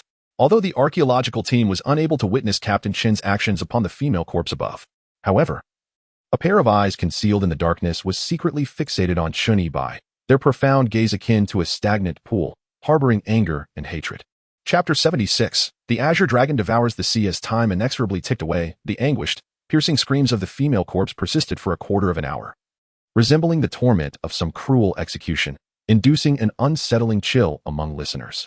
This relentless wailing intensified the archaeological team's growing apprehension, leading them to ponder whether Lieutenant Chen was genuinely indulging in a macabre display of power. After another 2 minutes, an uproarious, unrestrained laughter erupted from the depths of the darkness above. It was Chen Yibai's laughter, fierce, brazen, and laced with a hint of cunning, leaving the members of the archaeological team exchanging bewildered glances, utterly confounded. In his audacious attempt to draw out King Kong, Chen Yibai had indeed pushed arrogance to its zenith. At the pinnacle of the sepulchral silence, Chen Yibai continued to mercilessly tread upon the head of the smiling female corpse, laughing maniacally while casting a piercing gaze around him. Yet, the anticipated response remained elusive. How could one endure such desecration of the corpse? This led Chen Yibai to harbor doubts within himself. Could it be that King Kong was genuinely absent from this place? As these thoughts churned in his mind, the shrieks of the female corpse suddenly morphed into a sorrowful weeping, the sound chilling to the bone. The transition from screams to sobs rekindled Chen Yibai's previously wavering conviction, reinforcing his belief that King Kong was undoubtedly still present. Not only was she still present, but the smiling female corpse was also engaged in some form of communication with him. Was the meaning of this lamentation farewell, my lord? If that were indeed the case, it seemed that this tactic would not compel Prince Kong to reveal himself. Chen Yibai gazed down at the female corpse, a glint of frigidity in his eyes. Since this is the case, then let us abandon this endeavor. I shall not squander any more time dawdling here with you. Chen Yibai suppressed his unrestrained laughter and simultaneously drew the remaining 3 corpse-suppressing nails from his person, plunging them directly into the female corpse's other 3 Qixing acupoints. As the final corpse-suppressing nail pierced into the female corpse's Yaowang acupoint, the Qixing corpse suppression was complete. With a final, harrowing shriek, The female corpse emitted black smoke from her entire body, crackling and popping as it burned. In merely a few blinks of an eye, the smiling female corpse's body, within its scarlet robe, was reduced to a stream of black, cadaverous fluid. The acrid, putrid odor permeated the air, spreading and pervading the entire vast cavern, which once again reverted to its previous deathly silence and tranquility, as if nothing had transpired. Chen Yibai cast one last, lingering glance below. Since this has failed to draw out Prince Kong, it seems that for the time being, this is all that can be done. After one final look at the female corpse, he retrieved the 7 corpse-suppressing nails from the ground, slung the crimson ancient sword across his back, grasped the climbing rope, and rapidly descended along the original path. The members of the archaeological team, who had been anxiously awaiting him below, immediately surrounded him upon seeing Chen Yibai's descending figure. "Captain Chen, what is the situation up there?" Above, numerous hanging coffins adorned with burial artifacts awaited discovery, promising a substantial reward for this archaeological expedition. "I have already dealt with the first of these ghostly figures, a female zombie." As I handed the climbing rope to Yin Wanlei, speaking with a casual air, I then gestured ahead, stating, "Earlier, I observed a water pool straight ahead, and it appears there is also a cave, which should be the ventilation shaft we are searching for." Upon hearing about the many hanging coffins above, Wang Haichuan was eager to inquire further, but the mention of a ventilation shaft prompted him to swiftly organize the group to advance. The dangers here had largely been neutralized by Lieutenant Chun, and as long as they could exit, they could later devise a plan to return for thorough investigation. The water pool Chun referred to lay at the very end of the cave. It was an irregular semicircular shape, estimated to cover over 1,000 square meters. Nestled against the cave's rocky wall, the group raised their torches as they approached the edge of the pool, illuminated by the flickering flames. The water's surface evoked a sense of déjà vu, reminiscent of the pool outside the ancient tomb, where the coffin had been submerged. The dark waters hinted at great depth, and the surface was anything but still, rippling as if disturbed by unseen forces prior to their arrival. Perhaps due to past harrowing experiences, the moment the group noticed the agitation on the water's surface, they instinctively took a step back, wary of drawing too close. Only Chen Yibai stood by the water's edge, his eyes narrowed as he gazed at the rippling surface, seemingly pondering something in his mind. "Captain Chen, it appears there are no caves or vents as you mentioned," Wang Haichuan remarked, raising his torch and scrutinizing the perimeter of the pond. Despite the dimness, he could barely discern that there were indeed no caves or vents as described by Chen Yibai. "Captain Chen, could it be that this pond operates on the same principle as the one we observed earlier outside?" Yin Wanlei inquired, frowning as he examined the pond, and then turned to Chen Yibai. It was plausible that the entrance and exit of the tomb were sealed using the same method. However, Chen Yibai shook his head, dismissing Yin Wanlei's hypothesis. Then, as Yin Wanlei began to speak again, he had barely opened his mouth when he suddenly noticed the water level of the pond plummeting. "Step back," Chen Yibai urgently shouted. This unexpected phenomenon startled everyone, and upon hearing Chen Yibai's warning, they hastily retreated several steps. The water level visibly sank, dropping nearly 2 meters, revealing a dark stone cave on the opposite wall of the pond. Yet, before anyone could comprehend the situation, the descending water level abruptly surged back up. The water surged rapidly, akin to the inhalation and exhalation of breath. With a resounding bang, the rising waves crashed against the shore, splashing up to 3 or 4 meters high, cascading down with a thunderous roar, accompanied by a gust of wind that swept towards the crowd. This refreshing breeze, infused with droplets, invigorated everyone, instantly clarifying the source of the intermittent, eerie winds that had previously disturbed them. However, the sudden fluctuation in water levels raised questions. What could be the cause? Was there something sinister hidden beneath, or perhaps a contraption at play? After a moment of composure, all eyes turned to Chen Yibai. This phenomenon was known as the Songlong swallowing the sea. It was neither an enigma nor a mechanism, but rather an extraordinarily unique geographical occurrence, reminiscent of the siphon effect. The underlying principle suggested that beneath the water pool lay numerous winding caves, some ventilated and others sealed, akin to a one-way valve in a pipeline. Chen Yibai lit a cigarette, reasoning that discussing feng shui would only confuse them further, so he endeavored to elucidate this geographical phenomenon using modern terminology. Although the archaeological team found themselves somewhat bewildered by his explanation, they grasped the essence. It was merely a special geographical occurrence.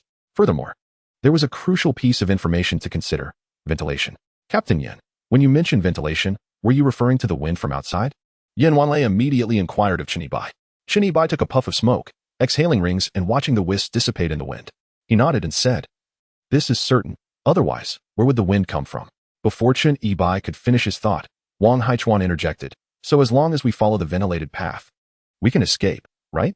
"Indeed, that's correct," Chen Yibai affirmed with a nod. However, before the group could savor the moment, Chen Ibai shifted his tone and added, "But the prerequisite is that we must accurately locate the ventilated cave. As I mentioned earlier, the caves inside are intricately winding and exceedingly complex. Most of them are water-filled, and many are dead ends, which creates a siphoning effect, akin to a dragon swallowing the sea.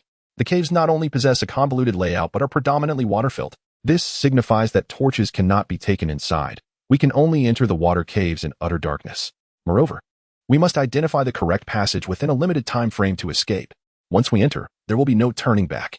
It is well known that distinguishing direction in darkness is exceedingly challenging, especially within the subterranean water caves." Thus, upon hearing Chen Yibai's previous remarks, a chilling sensation enveloped everyone. Nevertheless, Yan Wanlei, with a tone of tentative inquiry, looked at Chen Yibai and asked, "Lieutenant Chen, do you have a solution?" Hiss. Chen Yibai took a deep drag from his cigarette, crushing the butt beneath his foot. His eyes narrowed as he gazed into the water, exhaling clouds of smoke. "There is no foolproof method. We can only force our way through, with a 50-50 chance of success." In Chen Yibai's discourse regarding the 50-50 chance, it is predicated upon his possession of night vision capabilities, enabling him to see clearly even underwater. This grants him the audacity to wager on the possibility of survival. Without such abilities, the prospect of emerging alive is unequivocally futile. Not only is survival out of the question, but even a corpse would struggle to drift to the surface. Even if one were to master the art of breath-holding to perfection, managing to endure for an entire day, it would remain impossible to navigate the intricacies of a convoluted underwater cavern without any visual cues. Enough of this hesitation. There exists no alternative course of action. Chen Yibai glanced at Yan Wanlei and Wang Haichuan, instructing them to have their team members shed their gear, opting for a lighter load. They were to eliminate everything extraneous, securing themselves with ropes tied every half-meter. He would lead the way, urging them to merely focus on holding their breath and following closely behind. Yan Wanlei and Wang Haichuan exchanged a knowing glance, understanding that even with a mere 50-50 chance, their only option was to follow Chen Yibai and gamble on this final endeavor. Chapter 77. The corpse guides the way promptly. The members of the archaeological team adhered to Chen Yibai's directives, divesting themselves of all equipment and backpacks, even discarding their cameras, retaining only a memory card to alleviate their underwater burden. After all, no external possession could rival the value of one's life. The Special Operations Team even relinquished their personal Type 95 rifles. For soldiers, their weapon is akin to their very existence, as long as the gun remains. So does the life, and with the demise of the weapon, so too the demise of the individual. However, despite the words spoken, beneath the dark waters, the gun felt akin to a mere firewood stick, utterly useless and a cumbersome burden. In fact, it could become a liability, posing a grave risk of entanglement that could lead to dire consequences. Once the gear was shed, everyone sequentially secured a climbing rope around their waists, a precaution to prevent losing one another. Although there was a risk of being hindered by unforeseen accidents, the essence of teamwork still prevailed among them. Taking a deep breath, they resolved to remain calm, regardless of what they might encounter or what might transpire. Panic and haste were to be avoided at all costs. Chen Yibai solemnly reminded the group once more, and then, seizing the opportunity presented by the receding water level, he swiftly led the way into the pool. The frigid water felt like plunging into an icy abyss, and Wang Haichuan was jolted by the sensation. Despite being the eldest in the archaeological team, his regular exercise and passion for winter swimming endowed him with commendable swimming skills. Yet, upon entering the cave with Chen Yibai, he sensed an overwhelming force drawing him in, as if he were being swept away by a torrent. Visibility vanished, and breath became a luxury. All he could do was cling to the rope and propel himself forward in Chen Yibai's wake. The experience was akin to hanging his very life as an ornament on Chen Yibai's belt. Although Chen Yibai had previously stressed the importance of remaining composed and avoiding panic, lest a racing heart accelerate the brain's oxygen consumption, under such circumstances, it was a challenge to maintain tranquility. Currently, the only one who can maintain composure is undoubtedly Chen Yibai. Submerged in water, he holds his breath, his eyes wide open as he swims swiftly forward. As Chen Yibai had anticipated, even underwater, his night vision proves invaluable. It is akin to donning night vision goggles, revealing a world awash in green. Moreover, he has accurately deduced the intricate nature of the water tunnels, which twist and turn in a far more complex manner than he had envisioned. Every few meters, a fork appears, and more dauntingly, the majority of these passages lead to dead ends, necessitating a return to the previous route if one goes astray. The average person can hold their breath for no more than 2 minutes. Beyond that, the brain succumbs to hypoxia, teetering on the brink of unconsciousness. To find an exit within such a convoluted network of tunnels in that limited time frame is utterly implausible. Fortunately, fate has not forsaken him. Just as he nears the limit of his endurance, Chen Yibai shifts to another tunnel and faintly perceives light flickering on the water's surface above. This is a tunnel not entirely submerged, providing a pocket of air. Chinibai hastily pulls the rope to signal and thrusts his head above the surface. Thud. Ouch. Though this tunnel is not completely flooded, it offers merely enough space for half his head. As Chun-Ibai emerges from the water, he collides forcefully with the rocky ceiling, causing a sharp pain that elicits a cry. He quickly tilts his neck, pressing his face against the ceiling, and gasps greedily for air. Ouch! Ouch! Following closely behind, a series of similar cries resonates. It is evident that others are in the same predicament as Chinibai. Nevertheless, a bump on the head is far preferable to drowning. If every time I emerged for air, I had to endure such a collision, I would accept it willingly. However, this time was merely a stroke of luck, as I discovered a waterhole that had not been entirely submerged. Next time, I may not be so fortunate. With half of his face pressed tightly against the roof of the cave, Wang Haichuan gasped for air, surrounded by an impenetrable darkness, unable to ascertain Chun-Ibai's direction. Anxiously and fearfully, he shouted, "Lieutenant Chun, will we be able to find an exit?" I nearly suffocated. Surprisingly, Chun-Ibai never anticipated the intricate complexity of this waterhole, which was far more chaotic than an anthill. Thus, his initial confidence, which was a 50-50 chance, had now dwindled to merely 20%. No.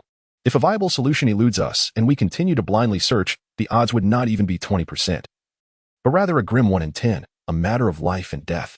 However, it is manageable. We are still in control. The space here is narrow and oxygen is scarce. Stay close behind me.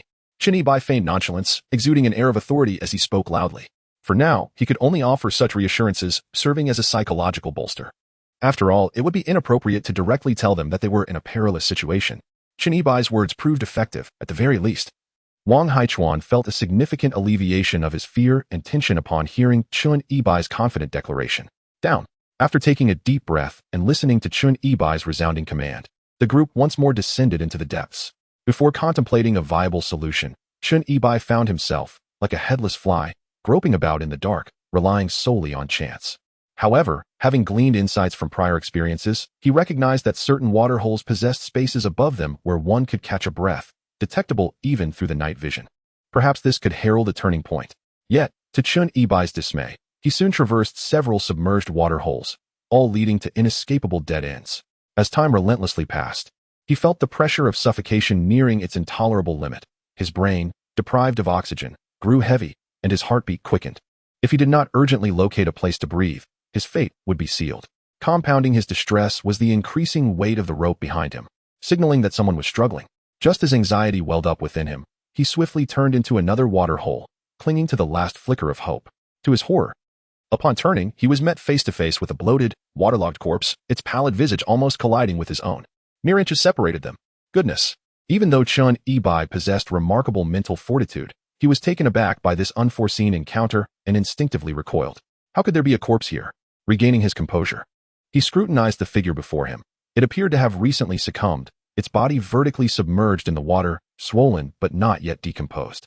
The clothing seemed eerily familiar, reminiscent of something he had seen before. The rescue team. This is the uniform of the rescue team. Remarkably, the previously missing rescue team has also drifted to this location. Furthermore, Chun-Ibai observed that although the deceased rescuer's body was submerged vertically in the water, one of his arms was floating, while the other sank. Coincidentally, the floating arm was directed towards a nearby opening. At this moment, Chun-Ibai had held his breath to the utmost limit and had no time for further contemplation. He exerted all his remaining strength and immediately swam into the waterhole. To his astonishment, there was indeed space above the waterhole, and it was quite expansive, with the ceiling being over a meter high and ample oxygen available. Chun-Ibai burst through the water's surface, gasping for air while simultaneously observing the situation of the archaeological team. Fortunately, the delay had not been excessively long, and everyone seemed to be relatively unscathed, albeit with pale expressions that suggested they had been thoroughly startled. "See Captain Chun, it was so close." Wang Haichuan gasped for breath, feeling as though he had narrowly escaped death. Chun-Ibai, too, felt a lingering dread.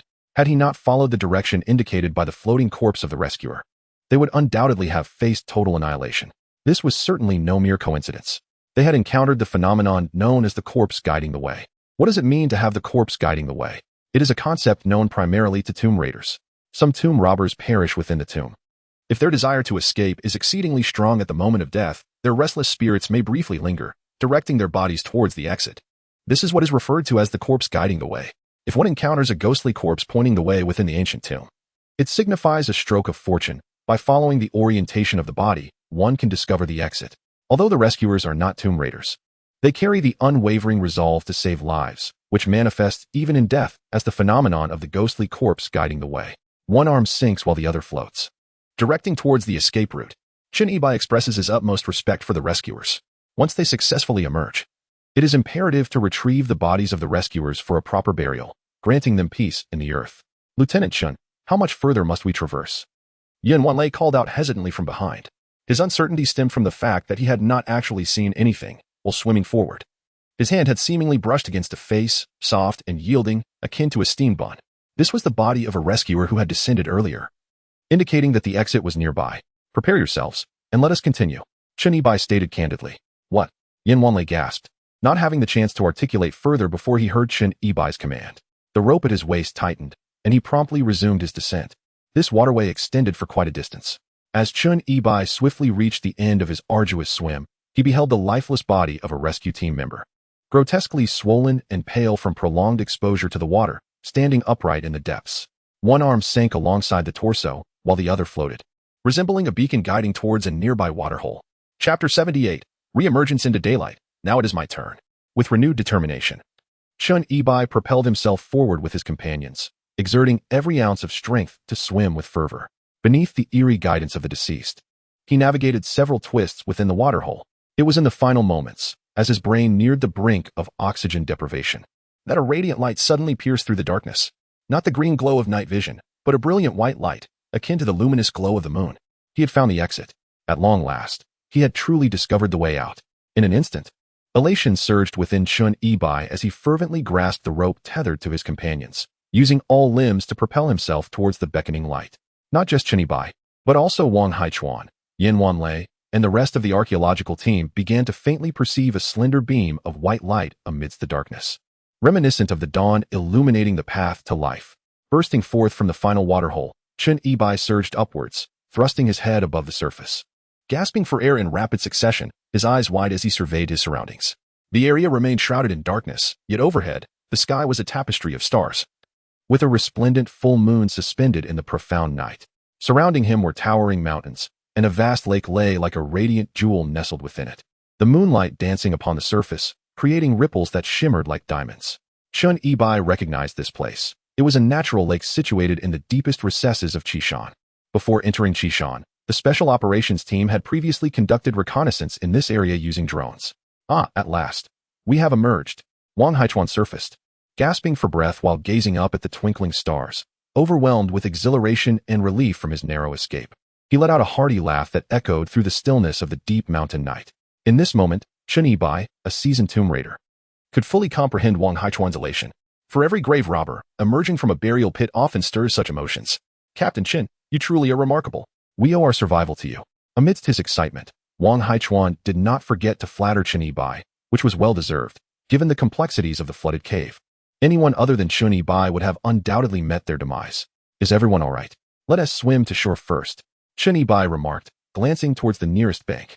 Then he casually added, Professor Wang, there is no need for such formality. Just remember, when I go live, hang a fan light, and send a few gifts my way upon hearing about the gifts. Wang Haichuan burst into laughter. Rest assured, Captain Chen, I will be your #1 supporter. Everyone here can bear witness. If I go back on my word, I shall write my name, Wang Haichuan, backwards. From Wang Haichuan's laughter, Chen Yibai could distinctly discern that this old fellow felt that taking such a substantial risk, with merely a month's worth of top ranking as remuneration, was an extraordinary bargain, a veritable windfall. Beside him, Yin Wanlei, surprised to learn that Chen Yibai was engaging in live streaming, interjected, Lieutenant Chen, you also delve into live streaming? Upon our return, I shall adorn you with a fan badge and shower you with gifts. Captain Yin. Let us establish a clear understanding.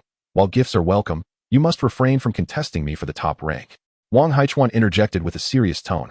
This old trickster was evidently wary of others vying for the top spot, eager to accumulate more gifts. Before long, everyone managed to reach the shore, albeit utterly exhausted, collapsing onto the ground as they gasped for breath while gazing at the surrounding night. The feeling of having survived a calamity was indeed exquisite. The pristine air of the mountains was genuinely refreshing. However, as it was the dead of night, and having just emerged from the water, everyone was drenched and shivering from the chilly wind sweeping down from the depths of the mountains, their teeth chattering in response. Quickly, let us call for rescue. Yin Wanlei promptly retrieved his phone from his pocket. Earlier, in an effort to travel lightly, he had discarded his backpack and firearm, but had retained his phone, along with a tactical dagger at his waist. However, upon attempting to power on his phone, he discovered it had been waterlogged and was unresponsive. Although the phone was waterproof, it likely succumbed to the immense water pressure encountered in the cavern.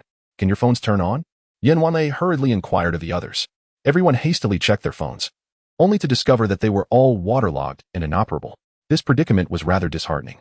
Should they find themselves unable to summon external assistance, it would necessitate a trek through the mountains on foot. Previously, Yin Wanlei had conducted a meticulous survey of the terrain around Qishan, and the nearest point to the outside world was the location where the temporary camp had been established, situated on the opposite side of the mountain. They would need to ascend the entire mountain behind them. Gurgle. As Yin Wanlei pondered their next course of action, a sudden gurgling sound interrupted his thoughts. Perhaps it was a remnant of the experience at the Kongwang tomb, startling him into a reflexive glance. Qiu Jing, feeling rather embarrassed, was sheepishly scratching her head. It dawned on Yin Wanlei that he too, as if infected by the moment, felt his stomach rumble in response. A wave of intense hunger washing over him. Indeed, since descending into the tomb, none of them had consumed anything apart from water. As the saying goes, a man is iron, and food is steel. Even the strongest would feel hunger after such a prolonged absence of sustenance. Chun Yibai noticed the group's physical condition and turned to Yin Wanlei, saying, Captain Yin, it appears to be around 2 or 3 in the deep of night. Can everyone still endure? Should we wait until dawn to set out, or venture out now? Yin Wanlei was equally contemplating this dilemma, as he possessed extensive experience in outdoor survival. At present, everyone's physical endurance has reached its limits. Even a brief respite before resuming the journey proves insufficient. As the mountain's lush vegetation presents formidable challenges, not only must one forge a path through the terrain, but the absence of even the most rudimentary lighting renders the situation perilous. Moreover, one must remain vigilant against the wild beasts that inhabit these mountains. A section of Qishan is a nature reserve, frequently visited by wolves and wild boars. After considerable contemplation, Yin Wanlei, with a serious demeanor, suggested, Lieutenant Chun, perhaps we should endure a little longer and wait until dawn to venture out. Chun Yibai, perceiving the apprehensions in Yin Wanlei's heart, merely smiled and shrugged, choosing not to elaborate further. For Chun Yibai, the circumstances were of little consequence. After all, they had emerged from the tomb and were once again graced by daylight. Could one truly perish outside? No matter how treacherous the ground might be, it could scarcely rival the dangers of the underworld. With Yin Wanlei having voiced his opinion, no one opposed it. They remained by the lakeshore, gazing at the shimmering surface of the water and the luminous moon, awaiting the break of dawn. Although they had the opportunity to rest, the chill of the wind against their damp bodies was arduous, and the pangs of hunger grew increasingly intense. The group of 10 or so sat huddled together, trembling like a chorus of electric motors, while the rumblings of their stomachs created a comical symphony. According to Chun Yibai's conjecture, it was now around 2 or 3 o'clock in the dead of night, and dawn was still at least 3 or 4 hours away. You all wait here. I will gather some dry wood to start a bonfire. Yin Wanlei observed that everyone was shivering like electric motors, and if they succumbed to the cold, they would become burdensome in their journey. Thus, he rose and went to collect some dry branches and easily combustible leaves, using his knife to strike flint and kindle a fire. As a special forces soldier, Yin Wanlei possessed considerable wilderness survival skills, and within a mere 10 minutes, he had ignited a bonfire amidst the group. The flames roared, flickering and dancing with the wind, illuminating the surroundings and providing a warmth that instantly alleviated the chill. The harshness of hunger and cold had, at least for the moment, been mitigated. However, just as the group huddled around the fire for warmth, a series of howls echoed from the mountains, reverberating through the forest. In the stillness of the night, the sound sent a shiver down their spines. Under normal circumstances, hearing wolf howls in such a remote area was not unusual, as there were indeed packs of wolves lurking in these woods. Yet, one howl seemed alarmingly close. Yin Wanlei's senses heightened, and he swiftly drew his knife, gripping it firmly, his eyes scanning the surroundings with vigilance. All units, remain alert, he shouted. Several members of the Special Operations team promptly unsheathed their knives, quickly forming a triangular tactical position to shield the archaeologists. Yin Wanlei's anxiety stemmed from his extensive outdoor experience and his keen understanding of wolf behavior. He surmised that the howls were directed towards him. Wolves are social creatures, remarkably intelligent, and excel at cooperative hunting. When a wolf in search of food identifies a potential prey, it will utilize howls to communicate support signals to its pack. Indeed, no sooner had Yin Wanlei spoken than the Special Operations team, having just completed their triangular tactical formation, beheld a pair of yellow-brown eyes gleaming from the dense, dark underbrush ahead, fixed intently upon the archaeological team with a fierce and penetrating gaze. Wolves, They were wolves. Yang Qingyun gasped in fright. Instinctively scooting closer to Chen Yibai, Wang Haichuan and the other archaeological experts shared in the trepidation, having narrowly escaped the perils of the ancient tomb. They now faced a pack of wolves. Was death truly unavoidable? Stay calm, we are here. Suddenly, amidst the collective fear, a familiar voice resonated. However, it was not Chen Yibai who spoke, but Yin Wanlei, with a resolute expression and fierce eyes. He silently mused, now it's time for our special operations team to shine. While the special operations team bore the critical responsibility of safeguarding the archaeological crew. Throughout their journey, it had been Lieutenant Chun who dominated the spotlight, leaving the special operations team feeling utterly invisible. Now, an opportunity to assert their presence had finally arrived. Chapter 79. Following Captain Chun for a feast, Chen Yibai continued to sit cross-legged by the campfire, basking in its warmth. Given the unwavering confidence in Yin Wanlei's tone, it seemed unnecessary for him to take matters into his own hands. Moreover, as a specially appointed consultant for archaeology, Chen Yibai had fulfilled his duties. Since their special operations team exhibited such valor, it would be inappropriate to overshadow their efforts. Suddenly, a chilling howl pierced the night. Emanating from the shadows of the underbrush, a wild wolf announcing its presence. Before the sound faded, a cacophony of howls answered from all directions, indicating a formidable number of wolves encircling them. This was a tactic the pack was adept at, coordinated hunting. Those familiar with wolves understood that such synchronous behavior typically signaled a substantial pack, likely no fewer than 10, and possibly exceeding 20. Captain Yan, perhaps we should make a run for it? Wang Haichuan suggested, sensing an unsettling shift in the atmosphere. Despite having heard Yin Wanlei's assured demeanor moments ago, he felt a lack of security that was palpable when compared to the calm confidence exuded by Chen Yibai. No, we cannot retreat. This open space is advantageous for combat. We are already targeted by the wolves. The deeper we flee into the mountains, the less chance we have to defend ourselves.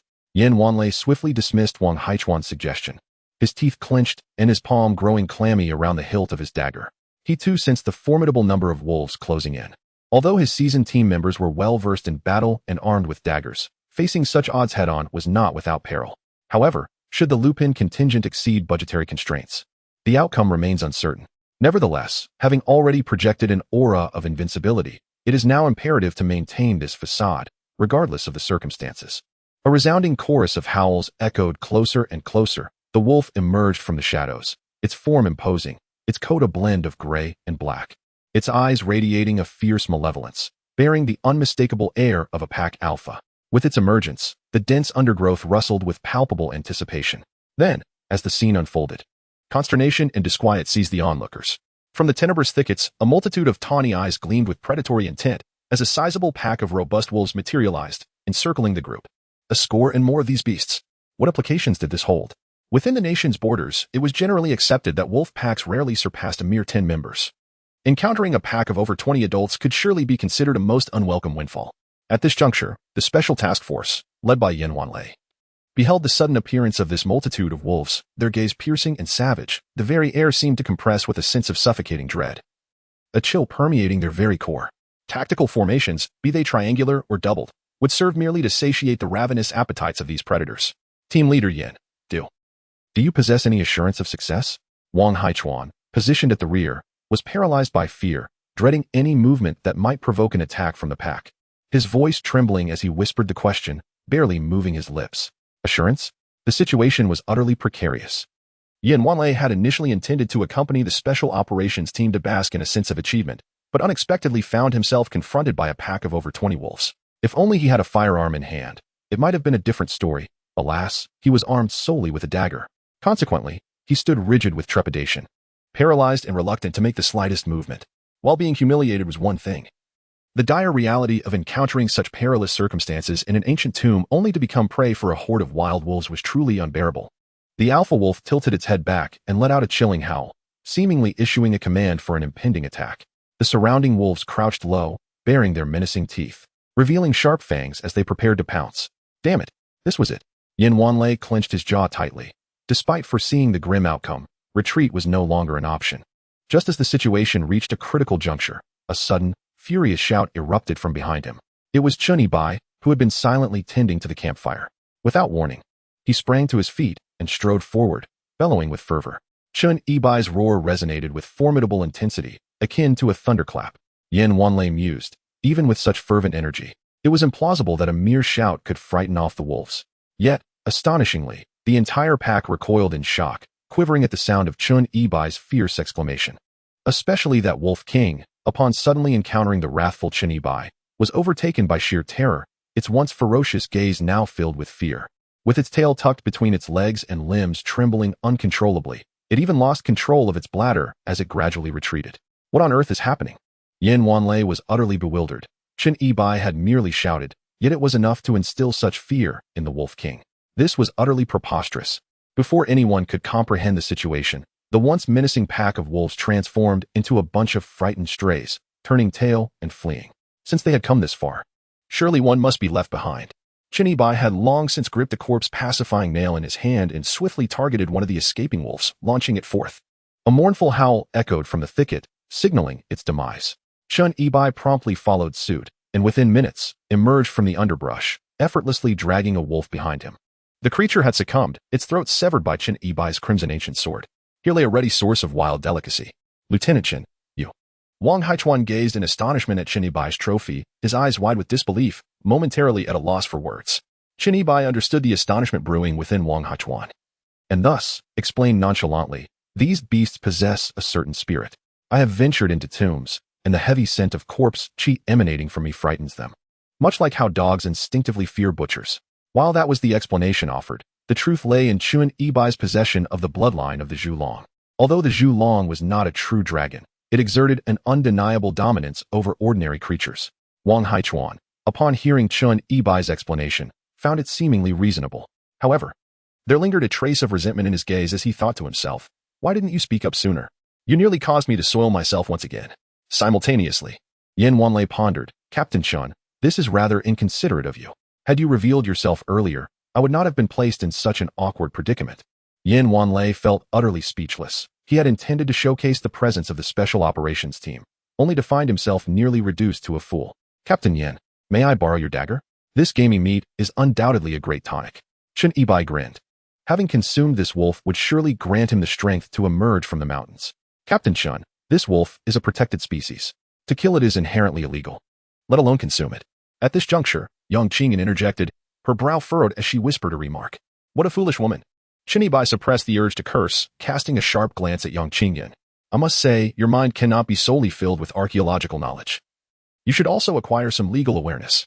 Do you understand the concept of emergency avoidance? If you are so concerned about legality, then simply do not partake in the feast once it is prepared. Yin Wanlei offered an awkward smile, extending the dagger to Chun Yibai, the implication quite clear. One must learn to be adaptable in all matters. In extraordinary situations, the preservation of human life must take precedence. It is imperative to avoid stepping forward as a self-righteous savior. Chun Yibai accepted the dagger handed over by Yin Wanlei, skillfully peeling and deboning it. After rinsing it in water, he divided the meat into portions and presented them to the others, beginning to roast it over the campfire. In a short while, the wolf meat sizzled and oozed with juices, filling the air with an enticing aroma. In the depths of their hunger, the scent was utterly tantalizing. At that moment, Yang Qingyun began to regret her earlier words, lamenting her impulsive remark that had been so out of place. Now, she found herself salivating at the delicious fragrance of the meat, feeling utterly embarrassed and unable to redeem herself. Qingyun, here in the end, it was Qiu Jing who acted benevolently, offering a piece of the roasted wolf meat to Yang Qingyun. Her face, flushed from the heat of the fire or perhaps from embarrassment, turned a deep crimson as she shyly accepted the meat. Yet, she devoured it with an appetite that surpassed everyone else's. Surviving a calamity to indulge in a feast of wild game, Chun Yibai declared, with Captain Chun, one is assured of meat. After finishing the wolf meat, they rested for over an hour until dawn broke. The archaeological team regrouped, officially commencing their descent from the mountain. The journey proceeded relatively smoothly. Although the terrain was rugged and the vegetation dense, the physical prowess of the archaeologists proved commendable. The Special Operations Team, of course, was in even better condition. By noon, under the blazing sun with temperatures soaring close to 40 degrees, the archaeological team finally emerged from Qishan, hailing a private vehicle on the road to call for rescue. The Municipal Bureau of Cultural Heritage placed great emphasis on the recent archaeological endeavors. Upon receiving news, they swiftly dispatched a special police convoy along with 5 ambulances to the scene. This archaeological work has now reached a temporary conclusion.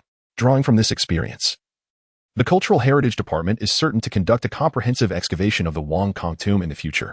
However, for Chun Yibai, the absence of the true body of King Kong has left an unresolved knot within his heart. King Kong, having seized the essence of the candle dragon's spirit for 4 millennia, now exists in an uncertain state after returning the soul to the body.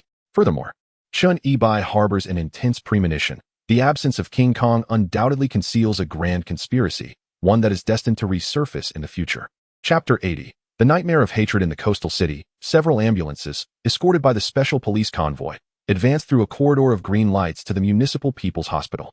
A multitude of journalists had already gathered at the hospital entrance, equipped with an array of cameras and recording devices, awaiting developments. Merely a day had passed since the discovery of an ancient tomb during the Chishan Tunnel project, along with the disappearance of an archaeological team and a rescue squad. And somehow this information had leaked. Consequently, this matter swiftly became a sensational news topic, attracting significant attention towards the archaeological situation.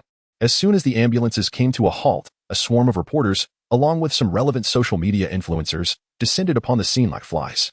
Even the special police had not anticipated such a turn of events and hurriedly attempted to maintain order at the scene.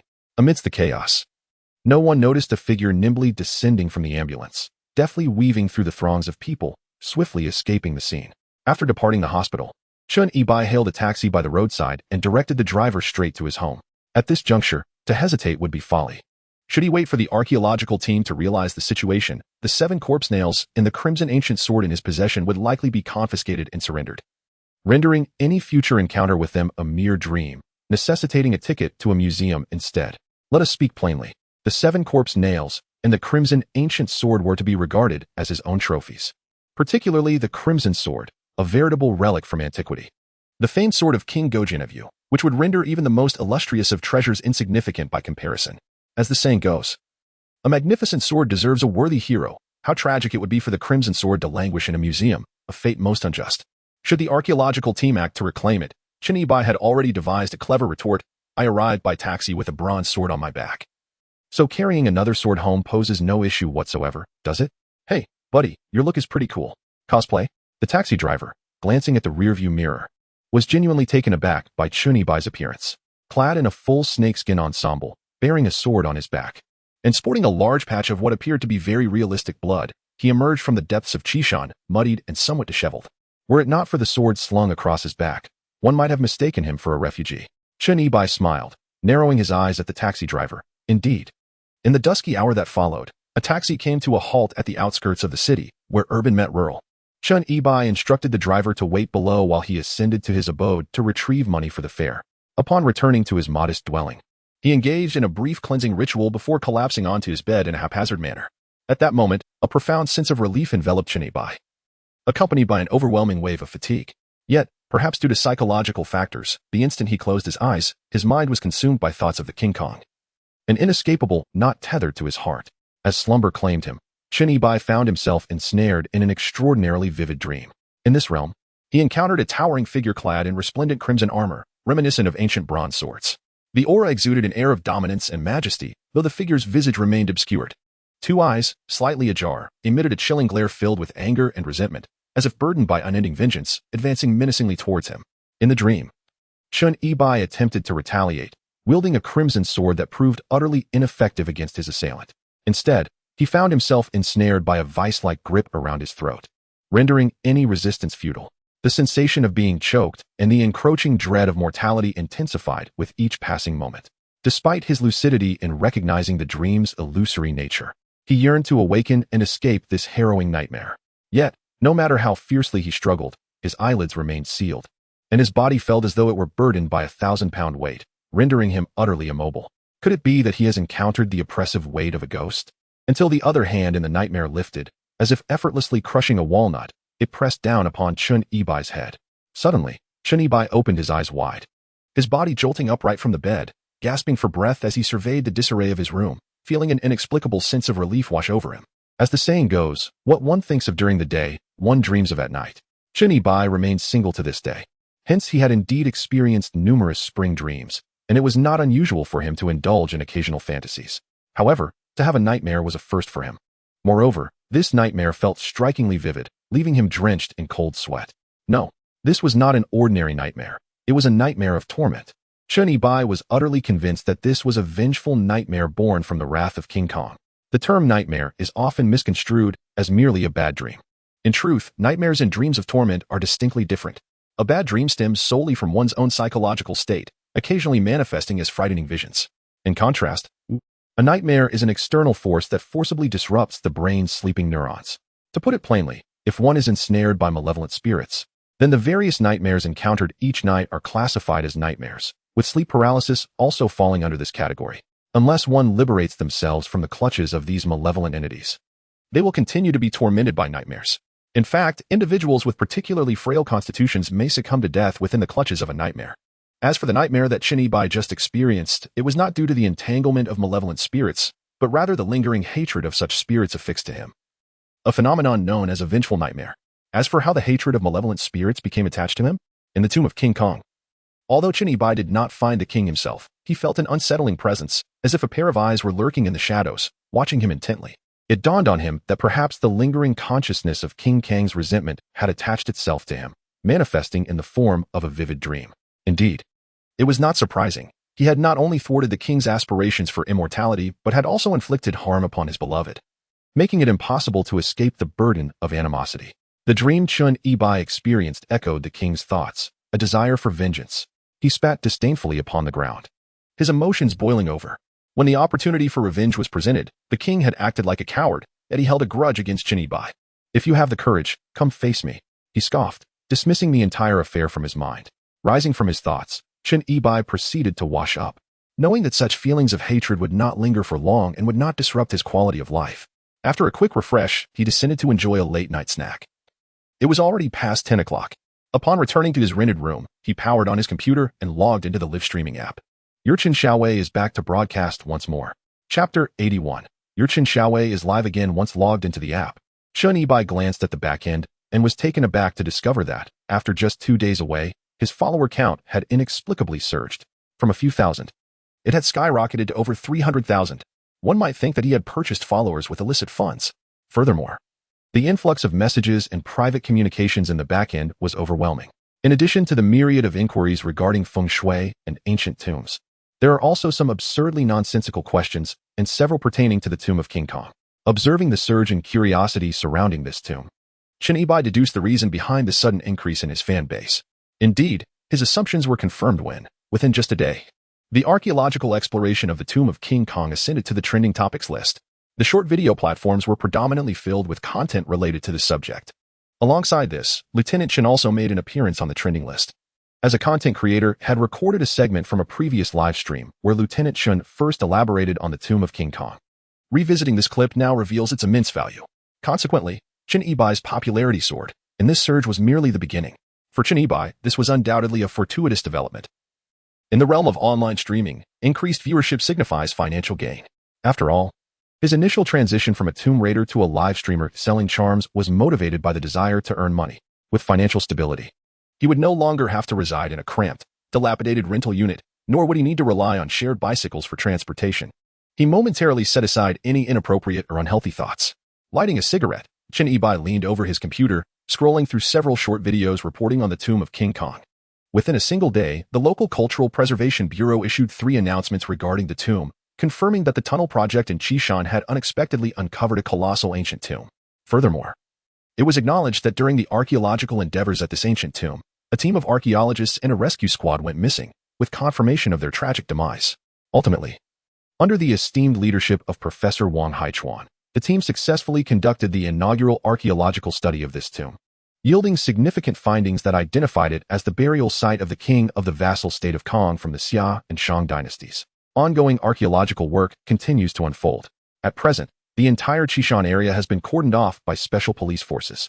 As the chief commander of this archaeological mission, Professor Wang Haichuan's name has become synonymous with prominence in the realm of domestic archaeology.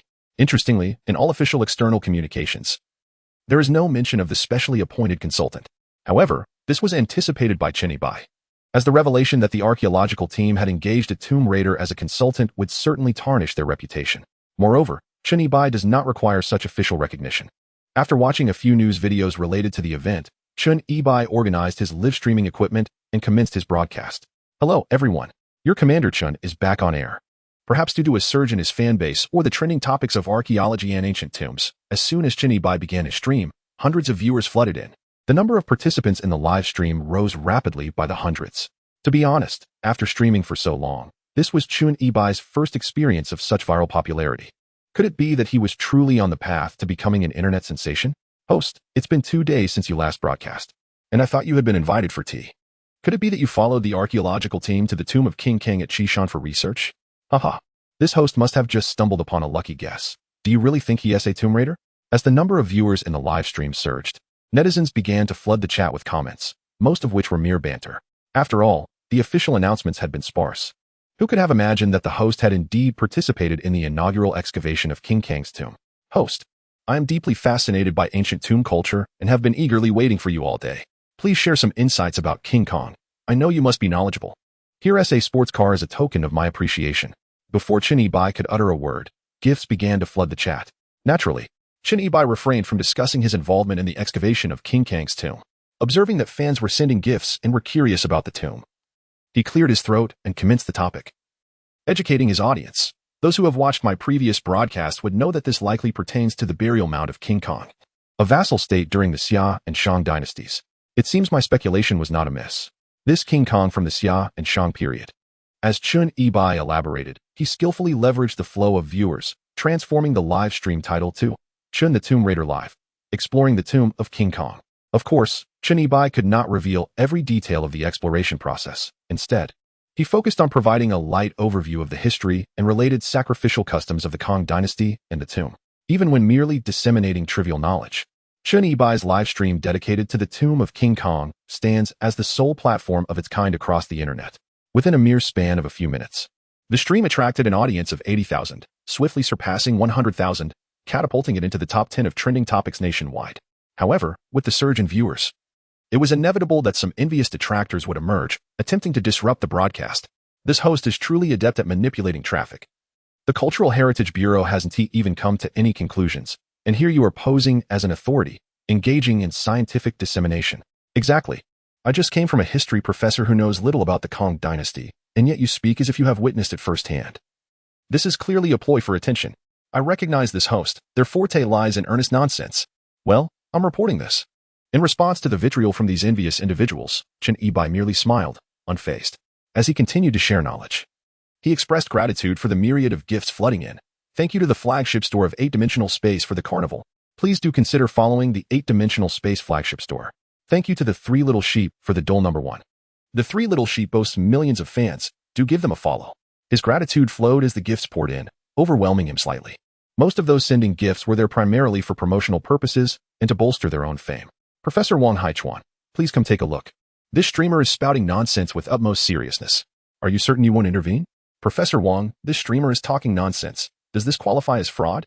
Chun Ibai observed that numerous netizens were fervently tagging Professor Wang Haichuan in the comments. This was precisely what Chun Ibai desired. Those envious souls could never fathom that the one they were desperately tagging was, in fact, the yet-to-be-revealed number 1 supporter. Chapter 82, Professor Wang's Defense of the Top Spot in Lingang City. At 10:30 in the evening, Professor Wang Haichuan, wearing a pair of reading glasses, was seated before his computer in an office of the Cultural Heritage Bureau, diligently composing an archaeological research report on the Kong Wang tomb, along with a proposal for further detailed excavation of the site. Indeed, the Bureau's next initiative is to undertake a comprehensive and thorough archaeological excavation of the Kong Wang tomb, allowing it to be fully unveiled. This ambitious long-term plan, once realized, could potentially transform the tomb into a museum, significantly impacting the cultural and economic development of the entire city. Consequently, the municipal leadership places great emphasis on this endeavor. Having previously led an archaeological team into the Kong Wang tomb, Wang Haichuan naturally assumed this vital responsibility once more. After returning, he scarcely rested for a few hours before immersing himself back into his work. Just as he was engrossed in writing the report, his mobile phone on the desk suddenly buzzed, an alert from the live streaming app indicating that Chun Ibai had gone live. Wang Haichuan is a man of his word, renowned for his integrity. After acquiring a new smartphone and downloading a live streaming application, he set notifications for Chun Ibai's streaming account to ensure he would not miss any opportunities to show support through gifts. Upon opening the app and entering Chun Ibai's live stream, he was taken aback to discover that the viewer count had soared to an astonishing 100,000. The last time he tuned in, there were merely a few hundred viewers. Curious, Wang Haichuan glanced at the stream's title and listened for a while. Gradually comprehending the reason behind the sudden surge in popularity, a sense of unease began to settle in his heart. Although he was not an avid livestream user, He understood that a stream boasting over 100,000 viewers typically attracted formidable competition for the top spot. Even streams that experience a meteoric rise in popularity usually require a substantial fan base to maintain such momentum. The leading contender was likely not a mere average stream. As this realization dawned on him, he felt a slight pang of anxiety and instinctively clicked on the leaderboard for fans. Currently, the top spot was occupied by Baidu Space's flagship store, which had spent nearly 30,000 yuan on promotional efforts. Wang Haichuan exhaled a sigh of relief. The amount, while substantial, was not excessively outrageous, and he found it somewhat manageable. 30,000 it was, despite the need for consistent support over the month. He reasoned that the fervor would eventually wane, and in a few days, Chen Yibai's live stream would likely return to a quieter state. Wang Haichuan could only think this way now. He located the recharge portal and deposited a substantial sum of 30,000 yuan in one go. He procured 10 carnival gifts, successfully surpassing the 8-degree space flagship store to become the top supporter in Chen Xiaowei's live stream. Such prestige was simply remarkable. Meanwhile, in Chen Yibai's corner, a few envious detractors in the live stream were relentlessly tagging Wang Haichuan, accusing him of deceit, even going so far as to notify the online police of Linhai City. Yet, the live stream unexpectedly erupted with carnivals, and remarkably, it was a continuous barrage of 10 in succession. What left everyone astounded, with eyes nearly popping out of their heads, was that these 10 carnivals were gifted by none other than the very archaeological Wang Haichuan whom the detractors had been targeting. What was this situation? The expert professor leading the archaeological team studying the Kong Wang tomb not only refrained from confronting the deceitful streamer, but also bestowed a series of 10 carnivals. What did this signify? It indicated that the archaeological professor was indeed the #1 supporter in the live stream. There was no need for deep contemplation. Even a mere thought would reveal the streamer's undeniable prowess. Chen Yibai remained silent throughout.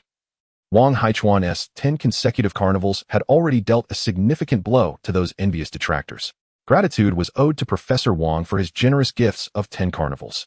Wishing him continued success in his archaeological endeavors was essential, and such appreciation needed to be proclaimed loudly in the live stream. Streamer 666. This streamer does seem to possess some remarkable qualities, doesn't he? From the very beginning, I sensed that you were extraordinary. Some fans in the live stream began to shower compliments. The previously vocal detractors fell silent upon witnessing Wang Haichuan's 10 extravagant gifts, a mere 20 minutes into the broadcast. As Wang Haichuan unleashed his barrage of gifts, it seemed as if the platform's algorithms had detected the surge, unleashing a deluge of viewers. Although the live interface consistently displayed an audience of 100,000, Chen Yibai's backend revealed that the actual number had surpassed 1 million. Initially, Wang Haichuan's intention was simply to secure the top position with those 10 gifts. Little did he anticipate that this dazzling display would generate such momentum for Chen Yibai's stream, resulting in an explosive rise in popularity and an avalanche of gifts flooding the screen. Within mere minutes, however, a well-known internet celebrity, drawn by the excitement, usurped Wang Haichuan's top position. This was unacceptable. He had set his sights on being #1. Frustrated by the loss, Wang Haichuan promptly invested an additional 20,000 yuan, sending 2 more gifts to reclaim his position. Yet, no sooner had he settled into his reclaimed throne than it was snatched away again. In exasperation, he adjusted his spectacles, reflecting on the current state of online patrons who seemed to have an abundance of disposable income. Was it truly the norm to bestow gifts in the tens of thousands? Yet, for the sake of his reputation, Wang Haichuan gritted his teeth and resolved to reclaim his rightful place at the top once more. What follows is bound to be intriguing. Wang Haichuan fixates on the top position of the live stream leaderboard. Should anyone dare to challenge him, he promptly retaliates by showering the platform with a flurry of carnival gifts. Currently, owing to the affairs surrounding the Chishan Kong Wang tomb, Wang Haichuan is basking in the spotlight of online fame, fervently seizing the #1 spot in the live stream. Tomorrow's trending topics are likely to welcome yet another fresh discussion.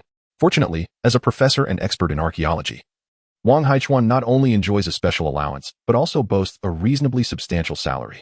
Occasionally, he earns some extra income or stumbles upon a fortunate deal, allowing him to maintain a modest financial cushion. However, even with this cushion, it represents a lifetime of hard-earned savings. In less than an hour, in his quest for the top spot, Wang Haichuan has already expended nearly 100,000 yuan. And this is merely the first day of Chen Yibai's broadcast. Just as Wang Haichuan feels the sting of that expenditure, another prominent figure emerges in the live stream. Shindang Group gifts 100 carnivals, Wang Haichuan. Chapter 83. Shindang Group. As he gazes at the live stream filled with dazzling carnival gift effects, Wang Haichuan's face turns an unappealing shade of purplish brown. He had assumed that his 100,000 yuan gift would render him invincible. Yet to his astonishment, the live stream reveals an astonishing barrage of carnival gifts. Who among the ranks possesses such audacity? Frustrated, Wang Haichuan grimaces as he notices that the avatar of the leaderboard's top contender bears a familiar Fongding logo, accompanied by the bold inscription Xindang Group. In the entirety of Lingang City, as well as within the domestic antique and cultural relic circle, few are unaware of the esteemed Xindang Group.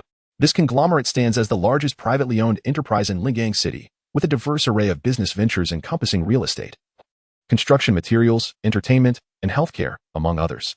The foremost industry, however, lies in the trading and auctioning of antiques and cultural artifacts, with the largest auction house in the country, and one of the top 3 globally, operating under the Xindang Group's aegis.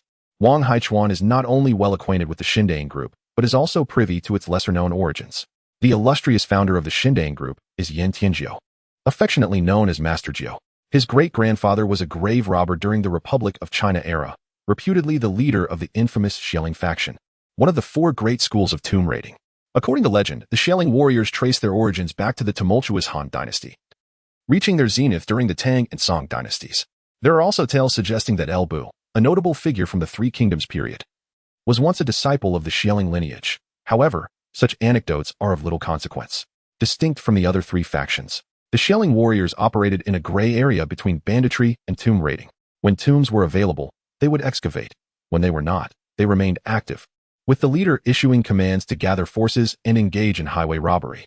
Relying on their numerical superiority, they dared to plunder even the most formidable mausoleums, employing crude and destructive methods that left devastation in their wake.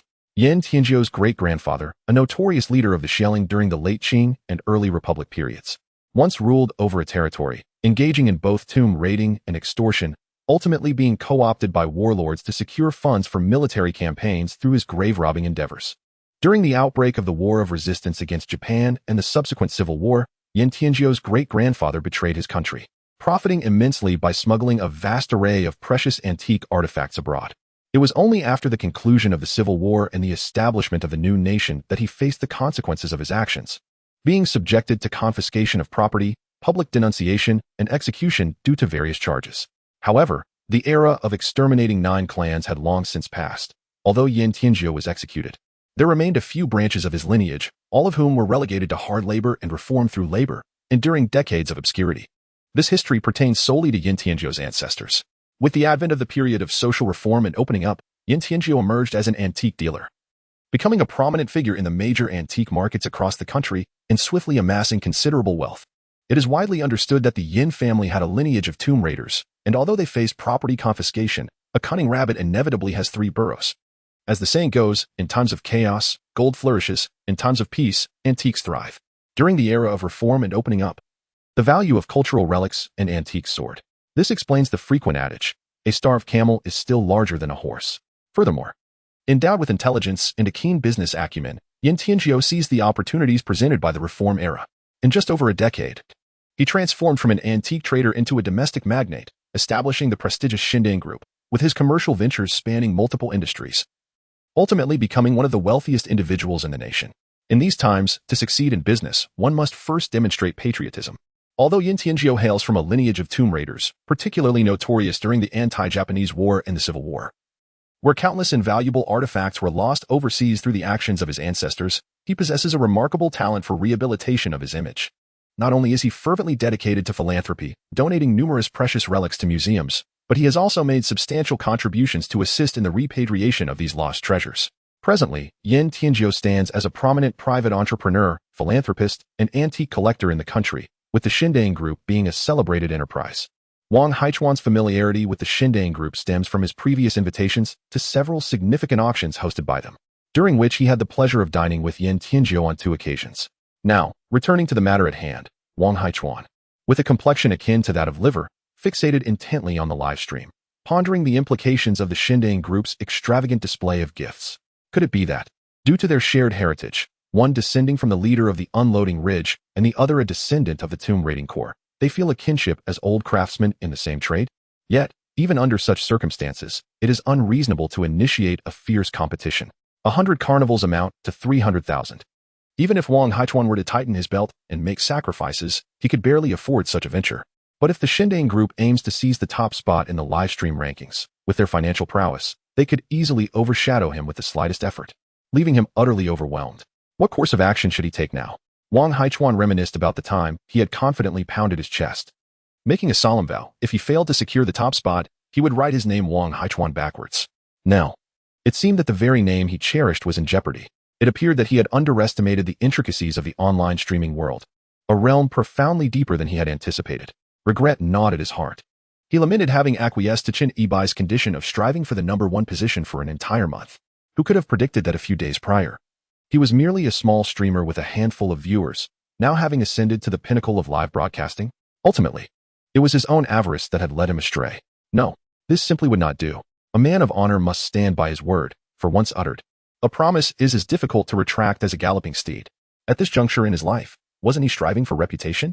With renewed determination, Wang Haichuan gritted his teeth and, in a fit of anger, transferred 300,000 yuan into his account. XX Bank, your account ending in 5588 has completed a payment transaction of 300,000 yuan, balance 321. As the virtual currency arrived, his fingers trembled slightly, his heart aching as he sent out 100 carnival gifts in one fell swoop. It was a gamble, but if the Xindang Group ceased their support, his position at the top would surely be secured. Wang Haichuan mused that his desire to claim the top spot was abundantly clear. Surely, the Xindang Group would not deny him this small favor. After all, he was a distinguished guest at their annual grand auction. Meanwhile, within the live stream, the number of online viewers had surged beyond 150,000. Moments ago, the carnival of the Xindang Group sent the viewers in the live stream into a frenzy. Such a spectacle seems only to be witnessed during extravagant competitions among the affluent in the foreign version of the Douyin app, particularly in Dubai. We extend our gratitude to the Xindang Group for presenting 100 carnivals. Upon witnessing this astonishing gift, Chen Yibai was momentarily taken aback, struggling to grasp the reality of the situation, and he confirmed the count once more. Indeed, it was 100 carnivals, which, when mentally calculated, amounted to 300,000. After deducting the platform's commission, it would yield a net of 150,000. However, these figures pale in comparison to the sheer opulence of such an event, which is quite rare on livestream platforms. Moreover, Chen Yibai found himself puzzled by the Xindang Group's intentions. It seemed rather illogical for them to bestow 100 carnivals at once.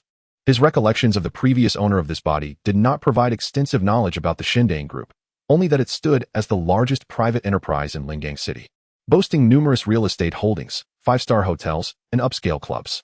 Surely, even the wealthiest individuals in Lingang would not typically engage in such extravagant promotional displays. This unprecedented generosity of 100 carnivals might overwhelm certain individuals. Chen Yibai's mind drifted to envisioning Wang Haichuan's expression upon confronting the staggering sum of 300,000 at the top of the leaderboard. Just as Chen Yibai was about to deactivate the live stream effects, yet another flurry of 100 carnivals arrived. This time, it was Wang Haichuan who made the splash. Gratitude to Professor Wang for gifting 100 carnivals. Wang Haichuan's audacious move left Chen Yibai utterly astonished. Chen Yibai had presumed that Wang Haichuan would not attempt to seize the top ranking again, considering he was merely an archaeology expert.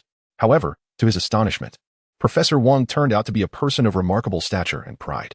It appears his perspective was limited. Indeed, this archaeology professor possesses considerable wealth. This consecutive display of 100 carnivals has undeniably propelled the live streaming experience to a zenith. Such scenes are exceedingly rare in the live streaming industry. Even the most prominent internet celebrities today would surely be envious upon witnessing this. More significantly, it is the competition for the top spot between two individuals of notable social standing that has, in an intangible manner, elevated the prestige of the live streaming room. Am I seeing this correctly? Did Professor Wang really contribute 100 carnivals? 100 carnivals equates to 300,000. That's enough for my breakfast tomorrow. What a spectacle. An archaeology professor and a business mogul vying for the top spot. The streamer must be secretly grinning from ear to ear right now. What charm does the streamer possess? I have a premonition that the streamer will undoubtedly become a future sensation. Streamer, do you still sell treasure hunting talismans? I desire a signed edition for my collection. Streamer, please release a fortune bag. The audience in the live streaming room is exceptionally agitated. The barrage of comments is so rapid that Chen Yibai cannot keep up with the replies. However, just as Wang Haichuan's 100 carnivals had been freshly submitted, the top position had not even lingered for 30 seconds before another wave of gifts flooded the live stream. Xindang Group gifted 200 carnivals. Chen Yibai exclaimed, "What on earth? Has the world gone mad? Are these two at odds with each other? Is the top position an absolute necessity? Is Xindang Group simply wealthy and reckless?" Chen Yibai mused that none of these scenarios seemed plausible. Wealth does not equate to foolishness. If spending 100 carnivals is deemed extravagant, then the gift of 200 carnivals suggests a more calculated intention from Xindang Group. Chapter 84. You're competing with me for the top spot just to connect for appraisal? Damn. Wang Haichuan sat in his office, watching in dismay as the 300,000 yuan he had spent vanished, only for his freshly acquired top position to be usurped in less than half a minute. It left him feeling nauseous, nearly spewing blood onto his smartphone screen. After all, he is a well-respected archaeology professor. Should he not be afforded some dignity? Contemplating the mere 3 yuan left in his bank account while observing the audacity of Shindang Group, it became clear that securing the top spot was no longer feasible for him. What pained Wang Haichuan the most was the regret of having known this beforehand. If he had, he could have settled for second place without squandering that 30,000. Now, after tightening his belt and furiously spending that 30,000, he was left with nothing but the title of second place. Even if it were a rather significant second place, it remains just that, second place. The ancestral lineage of your esteemed Shindang Group traces back to the tomb raiders known as the, and now they are extravagantly showering gifts in the live streaming room of the, completely unfazed by the whispers that may arise behind their backs. Wang Haichuan, in a fit of indignation, silently cursed within. The mere thought of the caused him to furrow his brows. He promptly retrieved a mobile phone stand from his desk drawer, propping his phone up as he abandoned his current tasks. Wang Haichuan was determined to uncover the significance behind Shindang Group's lavish gift-giving and their attempt to claim the top spot. Shindang Group, how impressive. Is this streamer a favored child of Shindang Group? Nonsense. The streamer is clearly the long-lost son of Shindang Group. A grand family reunion, perhaps? The live chat was inundated with an array of comments. Yet, amidst the chaos, one comment stood out for its astuteness. You mere mortals fail to grasp the obvious. Shindang Group is undoubtedly aiming to recruit the streamer. At that moment, the Shindang Group, which had been silently showering gifts, finally spoke up. Shindang Group, streamer, there are matters I wish to consult with you about. Would it be convenient for us to connect via audio? The top donor applying for a connection? Although the live stream did not typically accommodate such requests, the fact remained that this individual had generously contributed nearly 900,000 soft sister coins within the hour. To decline would be exceedingly impolite. Very well, let us connect. Chun Yibai nodded in agreement, activating the connection settings in the background, and the invitation for the audio link was promptly sent. Once the connection was established, the live stream was divided into 2 screens. In the other half of the screen appeared a breathtakingly beautiful young woman, seemingly no older than 24 or 25. Her flowing black hair cascaded elegantly, her beauty reminiscent of a celestial being. Around her alabaster neck hung a magnificent necklace of imperial green jade, exuding an innate and transcendent air of nobility. It turned out to be a stunning young lady. Hello. Chun Bai was taken aback, not anticipating that the person joining the call would be such a youthful and lovely woman. He momentarily froze, nearly losing his composure in front of over 1 million viewers. Wow, am I seeing this correctly? Is that not the young princess of the Shindang Group, Yin Xuefei? It is her. My goddess. Sister Xuefei, I love you. The viewers in the live stream erupted like boiling water, buzzing with excitement. The atmosphere was even more exhilarating than the carnival earlier, where gifts were sent in hundreds. Judging by the comments, it seemed that the audience was well acquainted with this enchanting lady. As Chun Yibai observed the frenzied repetition of Yin Xuefei in the comments section, a faint recollection stirred in his mind. This Yin Xuefei was indeed the young princess of the Shindang Group, the adopted daughter of Yin Tianjiu, and a distinguished auctioneer at one of the largest international auction houses under the Shindang Group. As for the nature of this adopted-daughter relationship, that remained a mystery to all. How is the screen rotating? Yin Xuefei on the other end of the video frowned slightly, murmuring softly, indicating that she was likely not well-versed in live streaming. Dear lady, it is perfectly fine as it is. There is no need to rotate the screen. Chun Yibai chuckled, understanding that visibility is essential for gaining viewership. Many websites attract traffic by touting high definition and face reveals. On the other end of the video, Yin Xuefei shook her head and said, Lieutenant Chen, I have a few items I would like you to take a look at. Oh, so it turns out this is a live treasure appraisal. However, this is a live stream dedicated to popularizing knowledge about feng shui and ancient tombs, not a treasure appraisal session. Have you perhaps wandered into the wrong place? Fortunately, Chun Yibai, as a treasure hunter, possesses a modicum of understanding regarding antique appraisal. Moreover, the viewers in the live stream room appeared as if they were invigorated, so he thought, why not indulge their curiosity? After all, there was nothing else to do. Miss, just double-tap the screen, Chun Yibai cheerfully reminded her.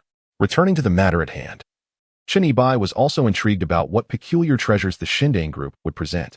Meanwhile, Wang Haichuan mused, after spending 900,000 in gifts to compete for the top spot, was it really to seek Lieutenant Chen's help in appraising treasures? If you need assistance, just come to me. I would offer it for free. Yet, he soon reconsidered. No, the Shindang Group is a titan in the world of antiques. The finest appraisal masters in the country are employed by them. How could they possibly need to seek out a streamer for online evaluations? Perhaps they sought to leverage the popularity of Chun Ebai's livestream for promotional purposes? That seemed even less plausible. What caliber of organization would stoop to such tactics? What, then, was the true intention of the Shindane group? Wang Haichuan scratched his already sparse hair, lamenting the strands that had been lost to his scratching. As Yin Shuefei pivoted the camera in the live stream, the image revealed the opulent interior of a traditional Chinese mansion, adorned with exquisite decor that exudes both elegance and sophistication. What the viewers beheld were solid wooden furnishings and a mink fur carpet, while Chun Ebai's discerning gaze caught sight of the abundant golden silk Nanmu wood that graced every corner, including the handrails of the spiral staircase. In ancient times, such a residence would undoubtedly belong to an emperor. Is this truly the mansion of our wealthiest tycoon? Indeed, taste varies vastly. I suspect even the bathroom here is larger than my bedroom. To the fellow upstairs, stop daydreaming. Their bathroom features a wet and dry separation, and the area allocated for the bathtub is more spacious than your 3-bedroom apartment. As the live stream followed Yin Shuefei into a study, the antiquarian ambience of the room was strikingly lavish, with the desk and bookshelves crafted from the finest golden silk Nanmu wood. Merely a chip taken from the corner of the desk could equate to the annual earnings of an average family. Although the camera only briefly scanned the study, Chun Ebai discerned that the shelves were filled to the brim with authentic ancient texts. The seemingly haphazardly placed items on the desk were, in fact, valuable antiques. It resembled an antique repository, yet it served as someone's personal study. The live stream finally focused on a substantial safe within the study.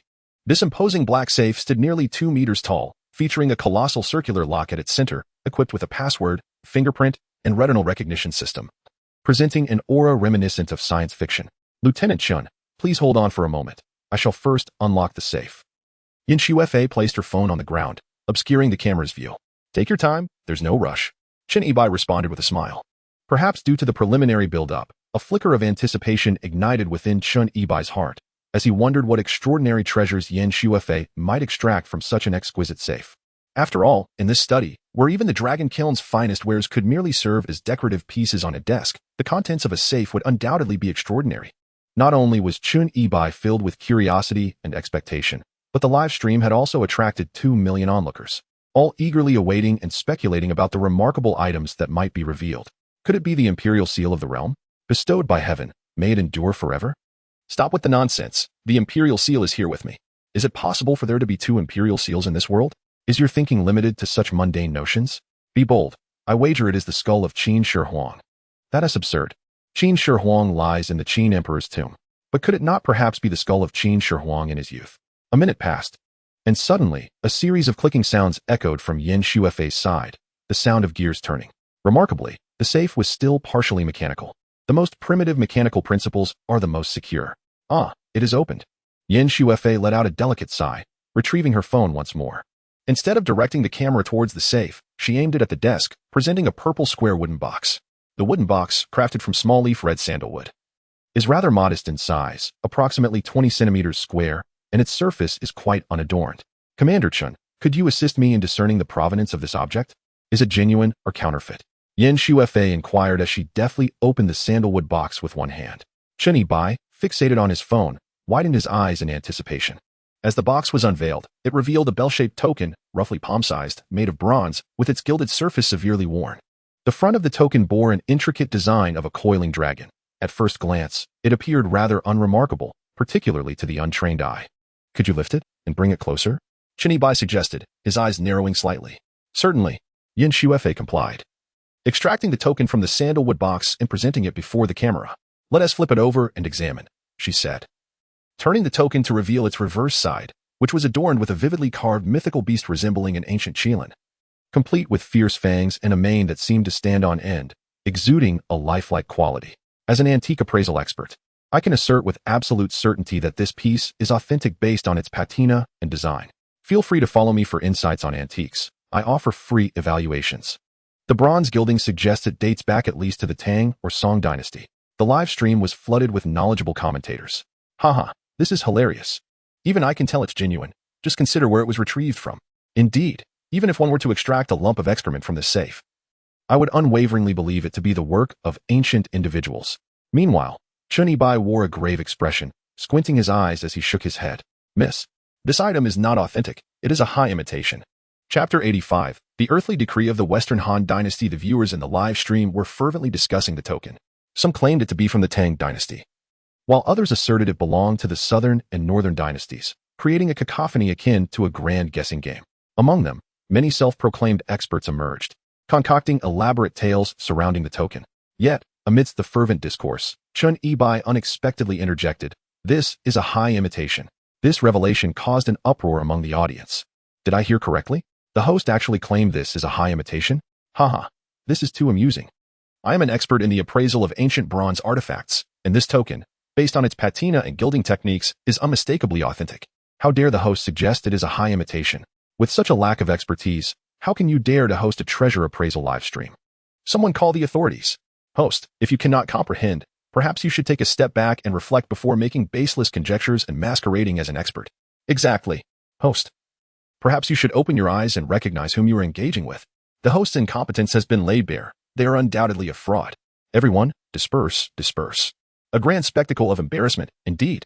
Observing the fervent critiques and jests from viewers in the live stream, it appears to be not merely a grand spectacle of failure, but one that may potentially lead to the collapse of a carefully crafted persona. Millions of followers, all at risk of being lost in an instant. Even Wang Haichuan, who was intently watching the stream, could not help but furrow his brow upon hearing Chun Yibai declare that it was a counterfeit. The token in Yan Shuefei's hand, upon close inspection, displayed unmistakable signs of authenticity, from its naturally aged patina to its exquisite gilding. Truly a genuine artifact. Anyone with even a modicum of appraisal knowledge could discern its legitimacy at a glance. Yet, why would Chun Yibai assert that it was a replica? This did not seem to align with the expertise expected of a seasoned treasure hunter. Wang Haichuan scratched his head and, pondering further, considered, perhaps the Shindang group had gone to great lengths to enlist Chun Yibai for this authentication, suggesting there might indeed be something amiss. Adjusting his reading glasses, he squinted at his phone, scrutinizing the object once more, yet he found no fault. It certainly appeared to be an antique. Oh, Chun Yibai, are you certain that my item is a counterfeit? Might you reconsider the verdigris and gilding present on it? In another segment of the split screen, Yan Shuefei remained focused on the token. Upon hearing her possession labeled as a replica, she expressed no anger, merely a tone tinged with surprise as she sought confirmation. Chun Yibai calmly shook his head and remarked, "There is no need to look further. This is a counterfeit, albeit one that has been unearthed for quite some time. It is conservatively estimated to date back to the late Qing dynasty, or perhaps an artifact from the transitional period between the Sui and Tang dynasties." Upon hearing this, the viewers in the live stream became increasingly agitated. Host, didn't you just claim this was a high-quality imitation? How has it suddenly transformed into something from the late Sui to early Tang era? Stop pretending. I refuse to believe the host can discern the exact period of this item. Is the host merely playing for effect? Just a moment ago, it was labeled a high imitation, and now it is said to originate from the late Sui to early Tang? What a farce of a live stream. It's so blatant that the host must have glanced at the comments and changed their story on the fly. Yan Shuefei also inquired, intrigued, "Host, why did you initially state that this was a high imitation?" Chun Yibai shrugged with a smile and replied, "It is indeed a high imitation, but I never claimed it to be a modern counterfeit. This is a Tang imitation of a Han artifact." Before Yan Shuefei could pose another question, Chun Yibai continued with a serious demeanor, "This is a Tang imitation of a Han Tuxingling. More precisely, it is a Sui Tang high imitation of a Western Han Tuxingling. Now, allow me to provide a brief explanation of what a Tuxingling entails. Those knowledgeable about the history of funerary customs are likely aware that during the Qin and Han dynasties, there was a prevalent trend of extravagant burials. Historical texts record that the tribute of the realm is divided into three parts, one for the ancestral temples, one for the guests, and one for the construction of tombs. This indicates that constructing a mausoleum for the emperor required 1/3 of the national revenue. From the second year of their reign, Han emperors commenced the construction of their tombs, with some projects even spanning several decades. Thus, the building of tombs was regarded as a matter of significant national importance. In the Western Han period, a specialized office known as the Earthly Affairs Bureau was established, tasked with the design and construction of imperial tombs.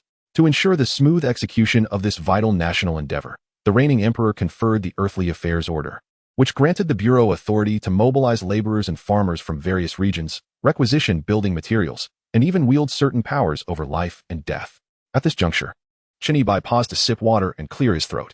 He then continued, stating that, according to historical records, the Earthly Affairs Bureau existed for a relatively short duration during the Western Han.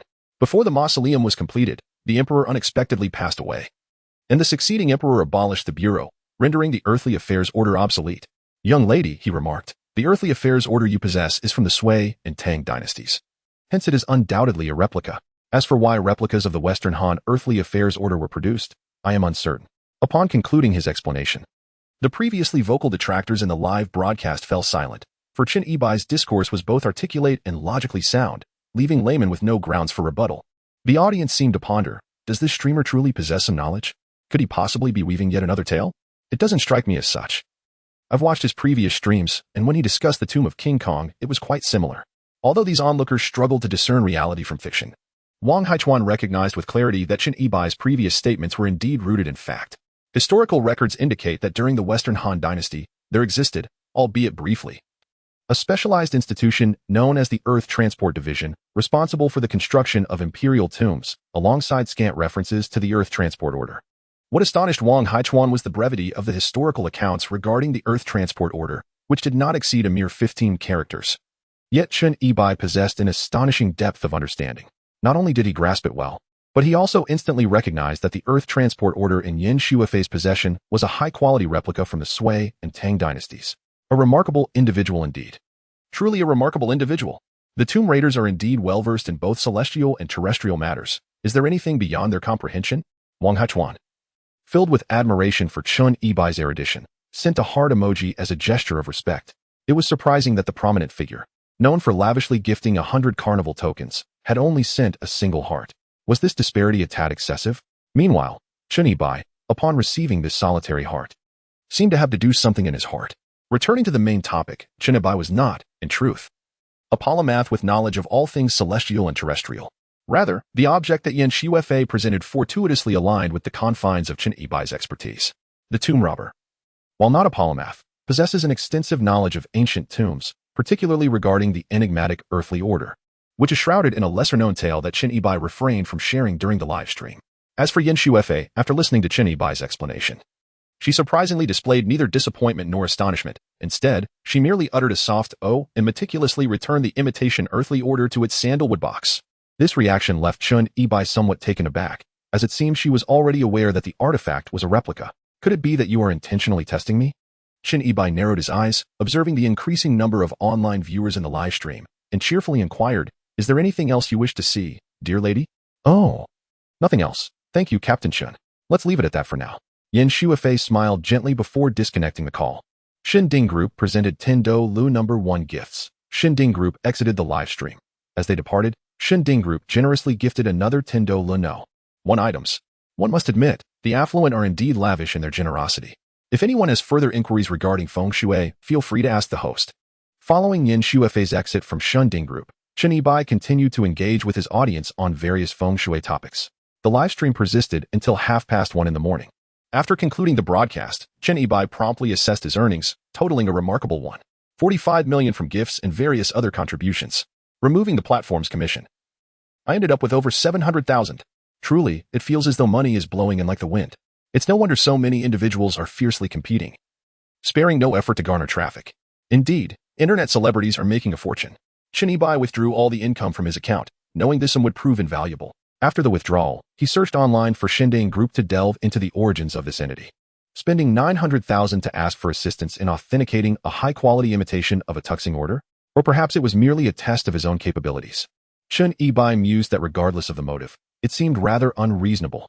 A search for Xinding Group revealed a plethora of reports about its philanthropic endeavors, painting a picture of a true philanthropist.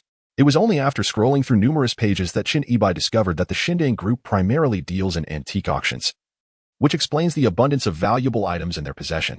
Even more astonishing was a post he found online detailing the origin story of the Xinding Group.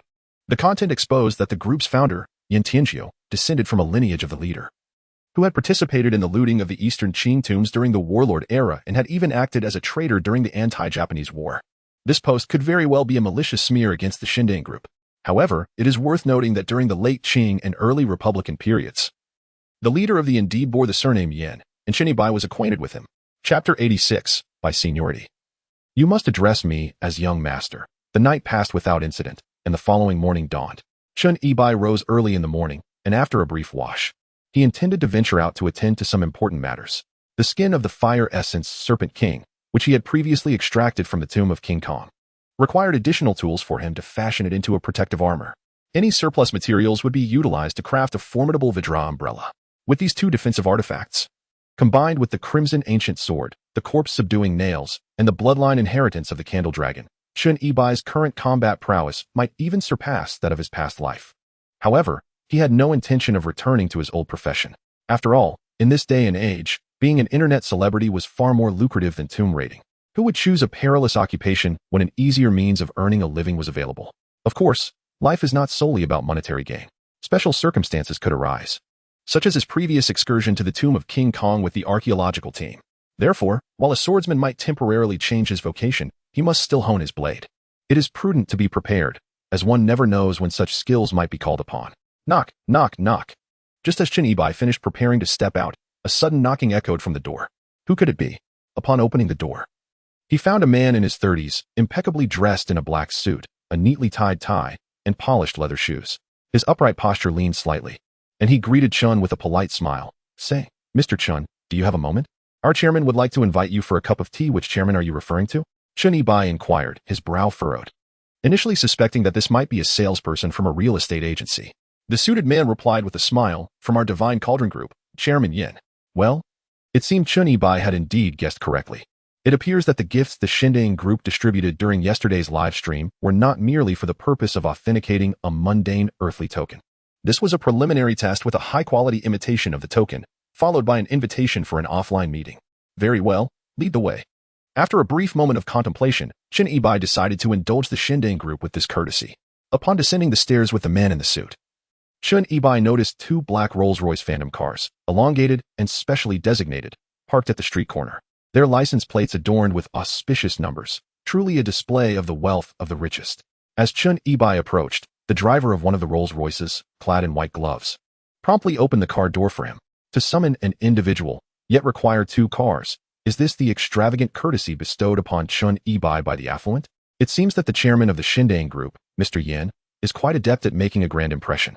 Once inside the vehicle, Chen Yibai reclined in the back seat, his leg crossed, pondering the significance of this lavish invitation from the Xindang Group. Approximately half an hour later, the two Rolls-Royces arrived at the entrance of an upscale private club in the suburban area. This establishment is entirely exclusive, presenting a rather unassuming facade to the outside world. However, once inside, Chen Yibai was astounded by the opulence. The decor, resplendent in gold and extravagance, was blinding, while the waitstaff, dressed in alluring maid outfits, were each more enchanting than the last. This must surely be a private paradise for the wealthy. Indeed, it seems that the joys of the affluent are many. The security at this establishment is exceedingly tight, with a suited bodyguard stationed every few meters, each exuding an air of sternness, likely having undergone specialized training. Reminiscent of veterans or mercenaries. Captain Chen, we meet again. As Chen Yibai entered the venue, a familiar and pleasant voice resonated. It was Yin Xuefei, who had video chatted with him the previous night. She seemed to have been waiting here for quite some time. Hello there. Chen Yibai chuckled, instinctively surveying Yin Xuefei. In their video interaction, she had merely shown her face, but in person, she was even more stunning than he had imagined, graceful and possessing an extraordinary figure. Standing at an impressive height of 1.7 meters, she wore jeans paired with a simple white shirt, which, despite its apparent simplicity, radiated an indescribable charm. Alas, she was the adopted daughter of someone else. Hee, Captain Chen, you can simply call me Xuefei or Xiaofei. Yin Xuefei smiled warmly, devoid of any airs of a young lady of privilege, which indeed elicited some fondness. Chen Yibai opted against further pleasantries and got straight to the point, asking, is there a reason for this grand invitation? If it's merely for tea.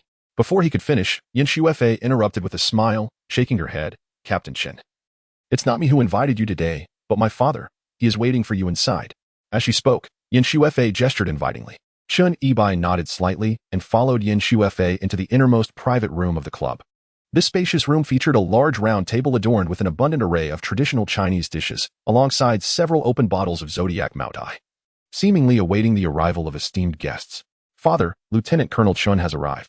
As she entered, Yin Xuefei respectfully addressed the middle-aged man with white hair seated at the head of the table.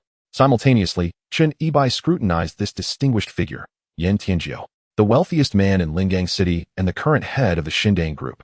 At just 50 years of age, Yin Tianjiu, though still in his prime, sported a full head of silver hair, a square face, prominent brows, and deep-set eyes. His high nose and the pronounced lines on his face conveyed a commanding presence. Accentuated by his impeccably tailored black Zhongshan suit, exuding an aura of authority. After all, he presided over a business empire valued at hundreds of billions, having risen from humble beginnings, which undoubtedly contributed to his formidable demeanor. However, as Chun Yibai examined Yin Tianjiu, he felt an unsettling familiarity, a sense of recognition that transcended the memories of this body's previous owner. Instead, it stemmed from Qin Yibai's recollections of a world during the late Qing dynasty and early republic. Mr. Qin, Lieutenant Colonel Qin, Yin Tianjiu, seated in a position of prominence, scrutinized Qin Yibai in return. His expression was nearly impassive, yet he radiated an oppressive aura that made Qin Yibai feel somewhat uneasy. Perhaps it is due to Qin Yibai's rebellious nature and accustomed solitude that he finds it difficult to adjust to someone exerting their presence and imposing an air of superiority before him. "Good day, Mr. Yin." Qin Yibai smiled politely, undeterred by Yin Tianjiu's imposing aura. Instead, he strolled over with a sense of ease, intending to casually pull out a chair, only to be abruptly obstructed by the cold expressions of the security guards flanking him. What is the meaning of this? Qin Yibai immediately retracted his smile, raising an eyebrow. Is this how you treat your guests? Hospitality should be accompanied by sincerity. It would be best not to put on airs in front of a mere captain. I did not come here to witness your pretentiousness. The atmosphere instantly shifted into an uncomfortable tension. Ahem. Ultimately, it was Yin Tianjiu who cleared his throat a couple of times, signaling for the bodyguards blocking Qin Yibai to step aside. With a swift motion, Qin Yibai pulled out a chair, seated himself, and crossed his legs, fixing his gaze directly upon Yin Tianjiu. Without further ado, he delved straight into the matter at hand. Mr. Yin, first and foremost, I would like to express my gratitude for your generous support during my live stream last night. If you have business to discuss, let us proceed without delay, as I must admit I am rather busy. Qin Yibai's words elicited a barely perceptible surprise from Yin Tianjiu, astonished that a young person would dare to speak to him in such a manner. Alongside this surprise was a hint of indignation. Do contemporary internet celebrities lose their sense of identity once they achieve fame? However, considering that Qin Yibai was able to instantly recognize that the earthen decree belonged to Tang imitation Han, and even knew it was excavated during the late Qing dynasty, he could only endure it for the moment.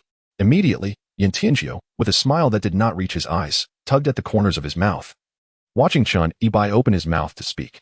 Yet, before the words could escape his lips, Qin Yibai suddenly posed another question. Mr. Yin, may I ask you a few questions first? Oh, Yin Tianjiu responded with a hint of curiosity, nodding in agreement. Go ahead, ask your questions. Gazing intently at Yin Tianjiu's square face, Qin Yibai spoke earnestly. Mr. Yin, I came across a post online that claims your ancestors were involved in tomb robbing. Specifically that you were the leader of the Unloading Ridge Gang, and during the Republic of China, you allied with a warlord and participated in the looting of the Eastern Qing tombs. Is this true? At that moment, as fate would have it, Yin Tianjiu was holding a cigar. Upon hearing Qin Yibai's unexpected inquiry, his expression shifted dramatically. He clenched the cigar cutter tightly in his palm, causing a small section of the cigar tip to fly away.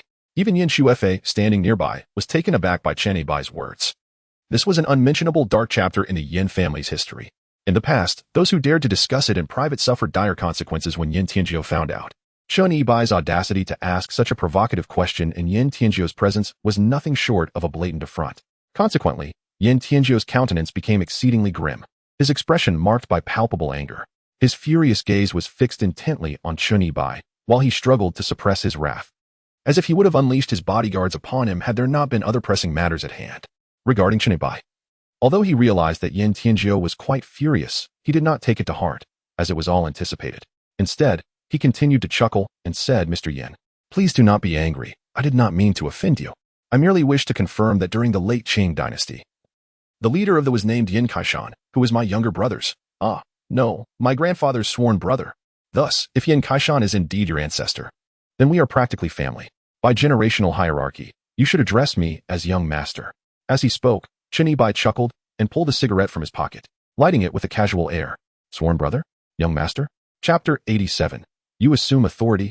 I shall consider you my ancestor.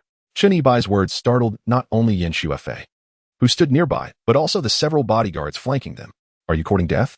They thought. It is said that distant relatives may come from wealthy families and remote mountains. Many had previously approached Yin Tianjiu seeking familial connections, but they were all in the role of grandchildren. Yet here you are, coming to claim the title of grandson. Or are you deliberately seeking trouble? Consequently, the bodyguards immediately displayed their professional demeanor, preparing for combat, ready to subdue him at Yin Tianjiu's command. The atmosphere in the private room became exceptionally tense. At this moment, Yin Tianjiu's complexion was as dark as iron. Under ordinary circumstances, with Yin Tianjiu's temperament, Anyone daring to address him as grandfather would likely be lying on the ground, howling in agony. However, this time, Yin Tianzhou did not immediately erupt in anger. For his great-grandfather was indeed the head of the gang during the late Qing dynasty, and he was truly named Yin Kaishan. Yet, over a century had passed, and few outsiders would recognize his great-grandfather's name. In truth, Qin Yibai not only knew of him, but was also quite familiar with Yin Kaishan. This was because Qin Yibai had traversed from the late Qing era and, in his past life, was several years older than Yin Kaishan at that time. He had collaborated with Yin Kaishan on several significant undertakings and had even taken him under his wing as a younger brother. It was indeed a remarkable twist of fate.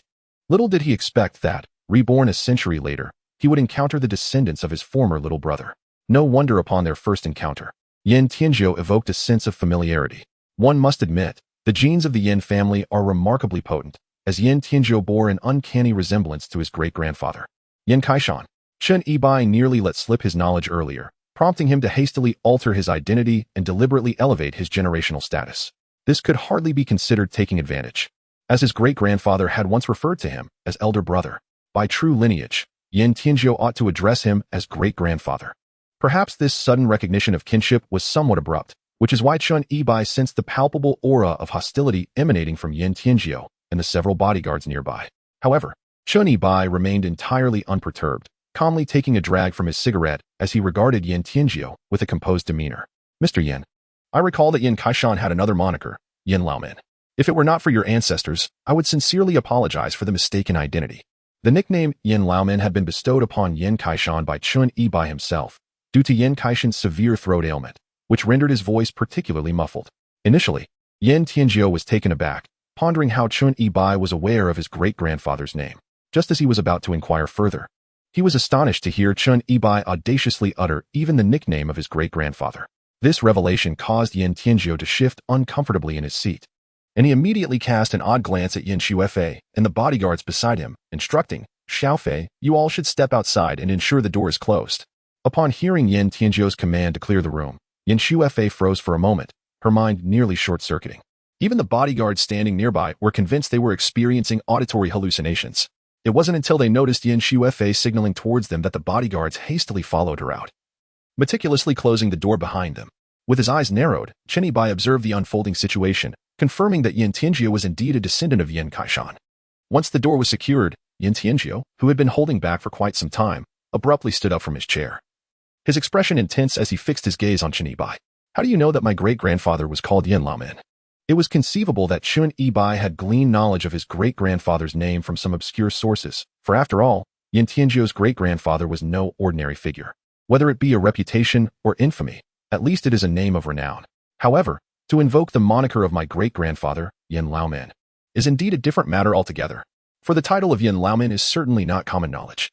Even Yin Tianzhou only heard it mentioned in passing by his grandfather during his childhood. Qin Yibai, with a playful smile, shrugged and said, I learned of it from my father, who heard it from my grandfather.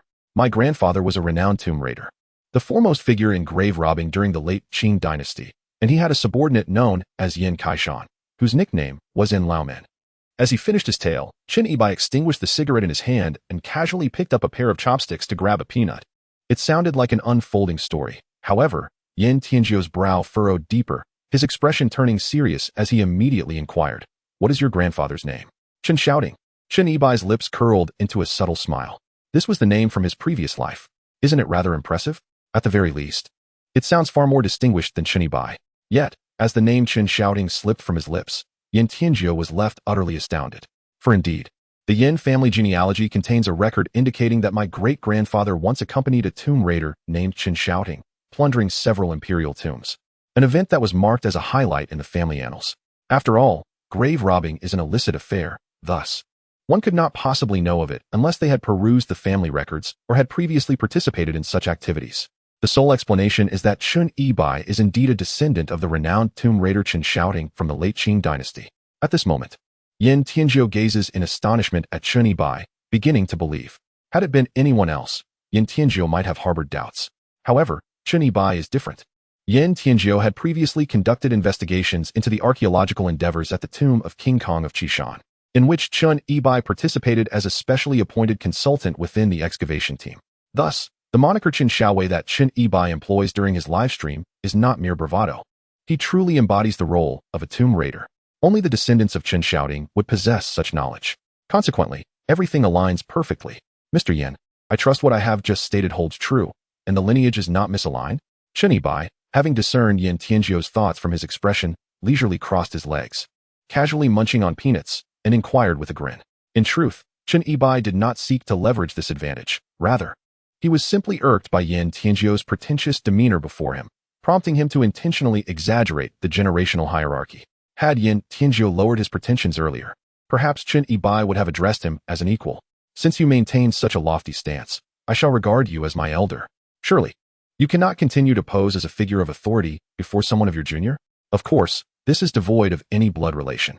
It is merely a matter of generational respect. Should Yan Tianzhou refuse to acknowledge it, then it shall be as if nothing was ever said. Chapter 88. The Silk of the Western Han Dynasty on Yan Tianzhou's side, although he had essentially confirmed Chen Yibai's identity. The mention of generational matters by Chen Yibai still left Yan Tianzhou with a face ashen with displeasure. After all, Yan Tianzhou is undeniably a magnate presiding over a commercial empire worth billions, a prominent figure in the domestic and international antique circles. He rose from humble beginnings, and while one might not label him a legendary hero, he is undoubtedly a revered character wherever he goes. Yet now, he is being addressed as young master by this youth before him? It is only natural that Yan Tianzhou feels quite irked by this. However, despite his discontent, he refrains from openly expressing it. The reasons behind this restraint are manifold. The antiquated connections of his ancestors are of secondary importance. The crux of the matter lies in the confirmation that Chen Yibai is indeed a tomb raider, and moreover, a descendant of the lineage of Chen Xiaoding, which marks him as an individual of significant potential. Were it not for the substantial generational gap, Yan Tianzhou would have even considered acknowledging Chen Yibai as kin, thereby fostering a closer relationship for future assistance. Yet, the generational disparity is indeed quite considerable. Wait, suddenly, Yan Tianzhou seems to have an epiphany. His family's ancestors were contemporaries with Chen's. It has only been a little over a century. How could there be a difference of 2 generations? Yan Tianzhou gazes at Chen Yibai, skepticism etched on his face. Young Master Chen, how old are you this year? Mr. Chen Xiaoding lived during the late Qing dynasty. That was over a century ago. How could he possibly be your grandfather? Although Yan Tianzhou has come to accept Chen Yibai's identity as a tomb raider descendant, he harbors serious doubts, suspecting that Chen Yibai is deliberately fabricating his lineage to gain an advantage over him.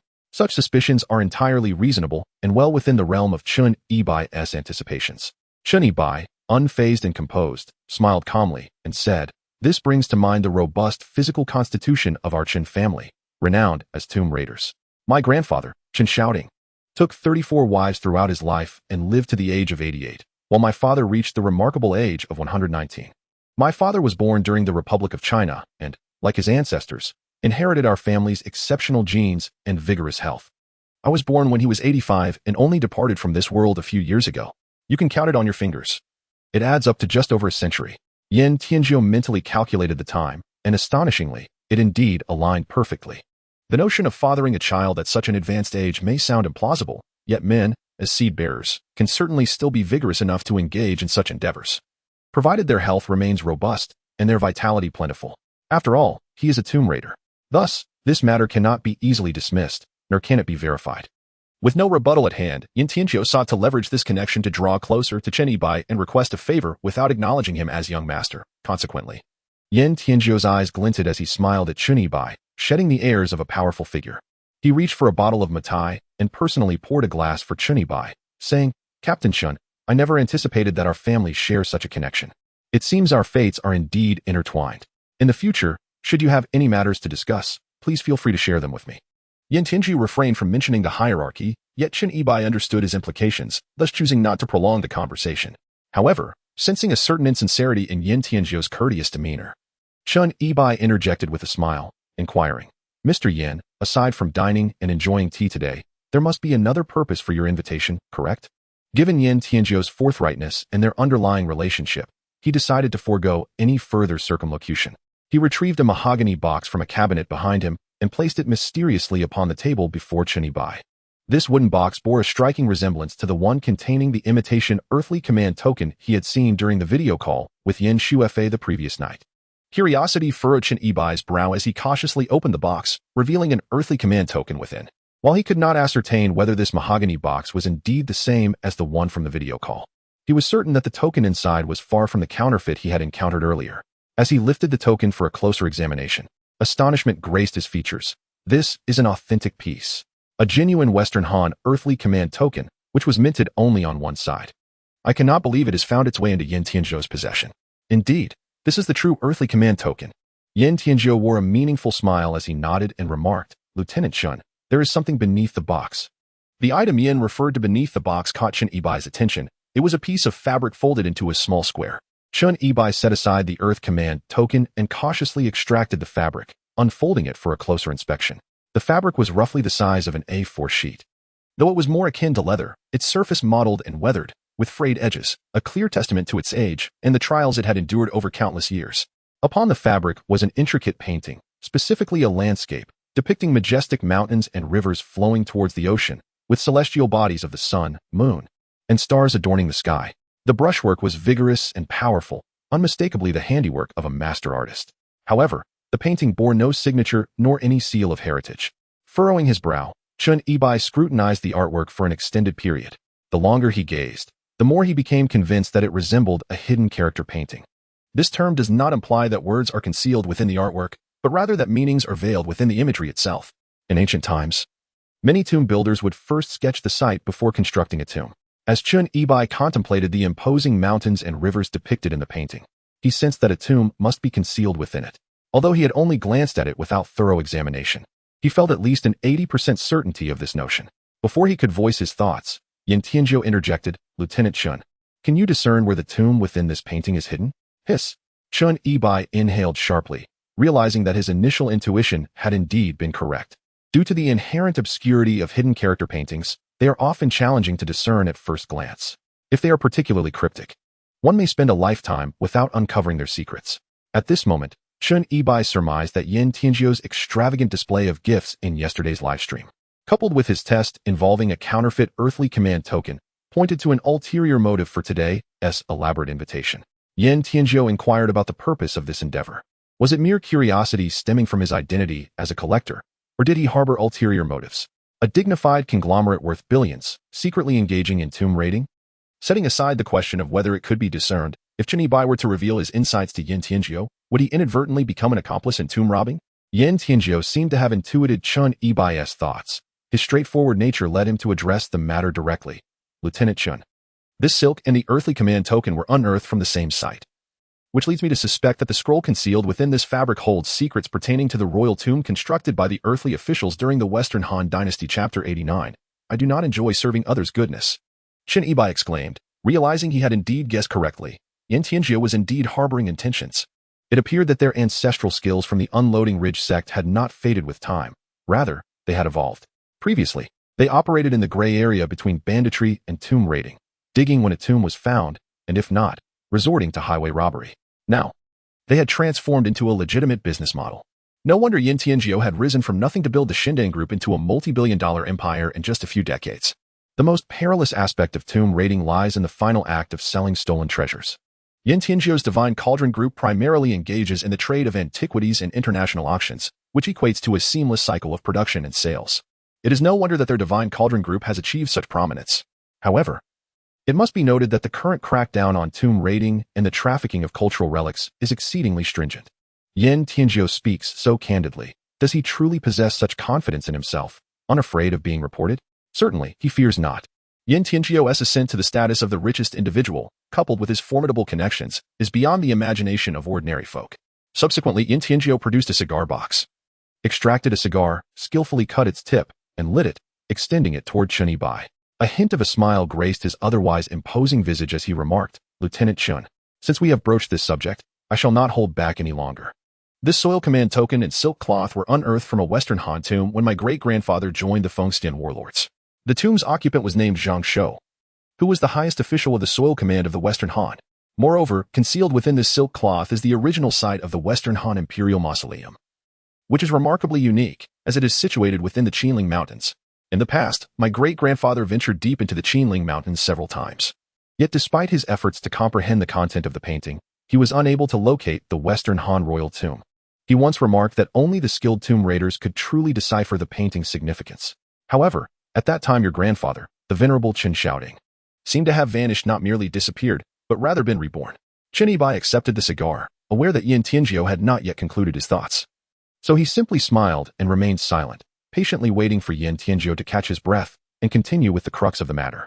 Yin Tianjiu took a deep drag from the cigar, gazing earnestly at Chen Yibai as he resumed, Lieutenant Chen. Uncovering this enigmatic Western Han royal tomb has been the aspiration of several generations of the Yin family. Regrettably, we have not excelled in the art of divining tombs.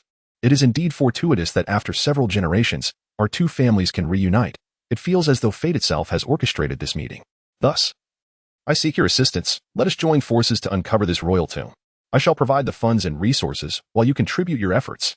Regardless of the costs or the resources you require, with my current influence and connections, I can secure whatever you need. In this regard, Chen Yibai found Yin Tianjiu's assertions credible. However, his enthusiasm for collaborating in the venture of grave robbing was rather tepid. Yin Tianjiu seemed to discern Chen Yibai's hesitation and promptly remarked, Commander Chen, regarding safety, you need not worry at all. Opening this enigmatic Western Han royal tomb has been a cherished aspiration of the Yin family for generations, driven not by monetary gain. As I lack for nothing in that regard, rest assured, none of the burial artifacts will be sold on the market. Instead, I shall establish a museum under the auspices of our group. As for your personal remuneration, 100 million. What do you think?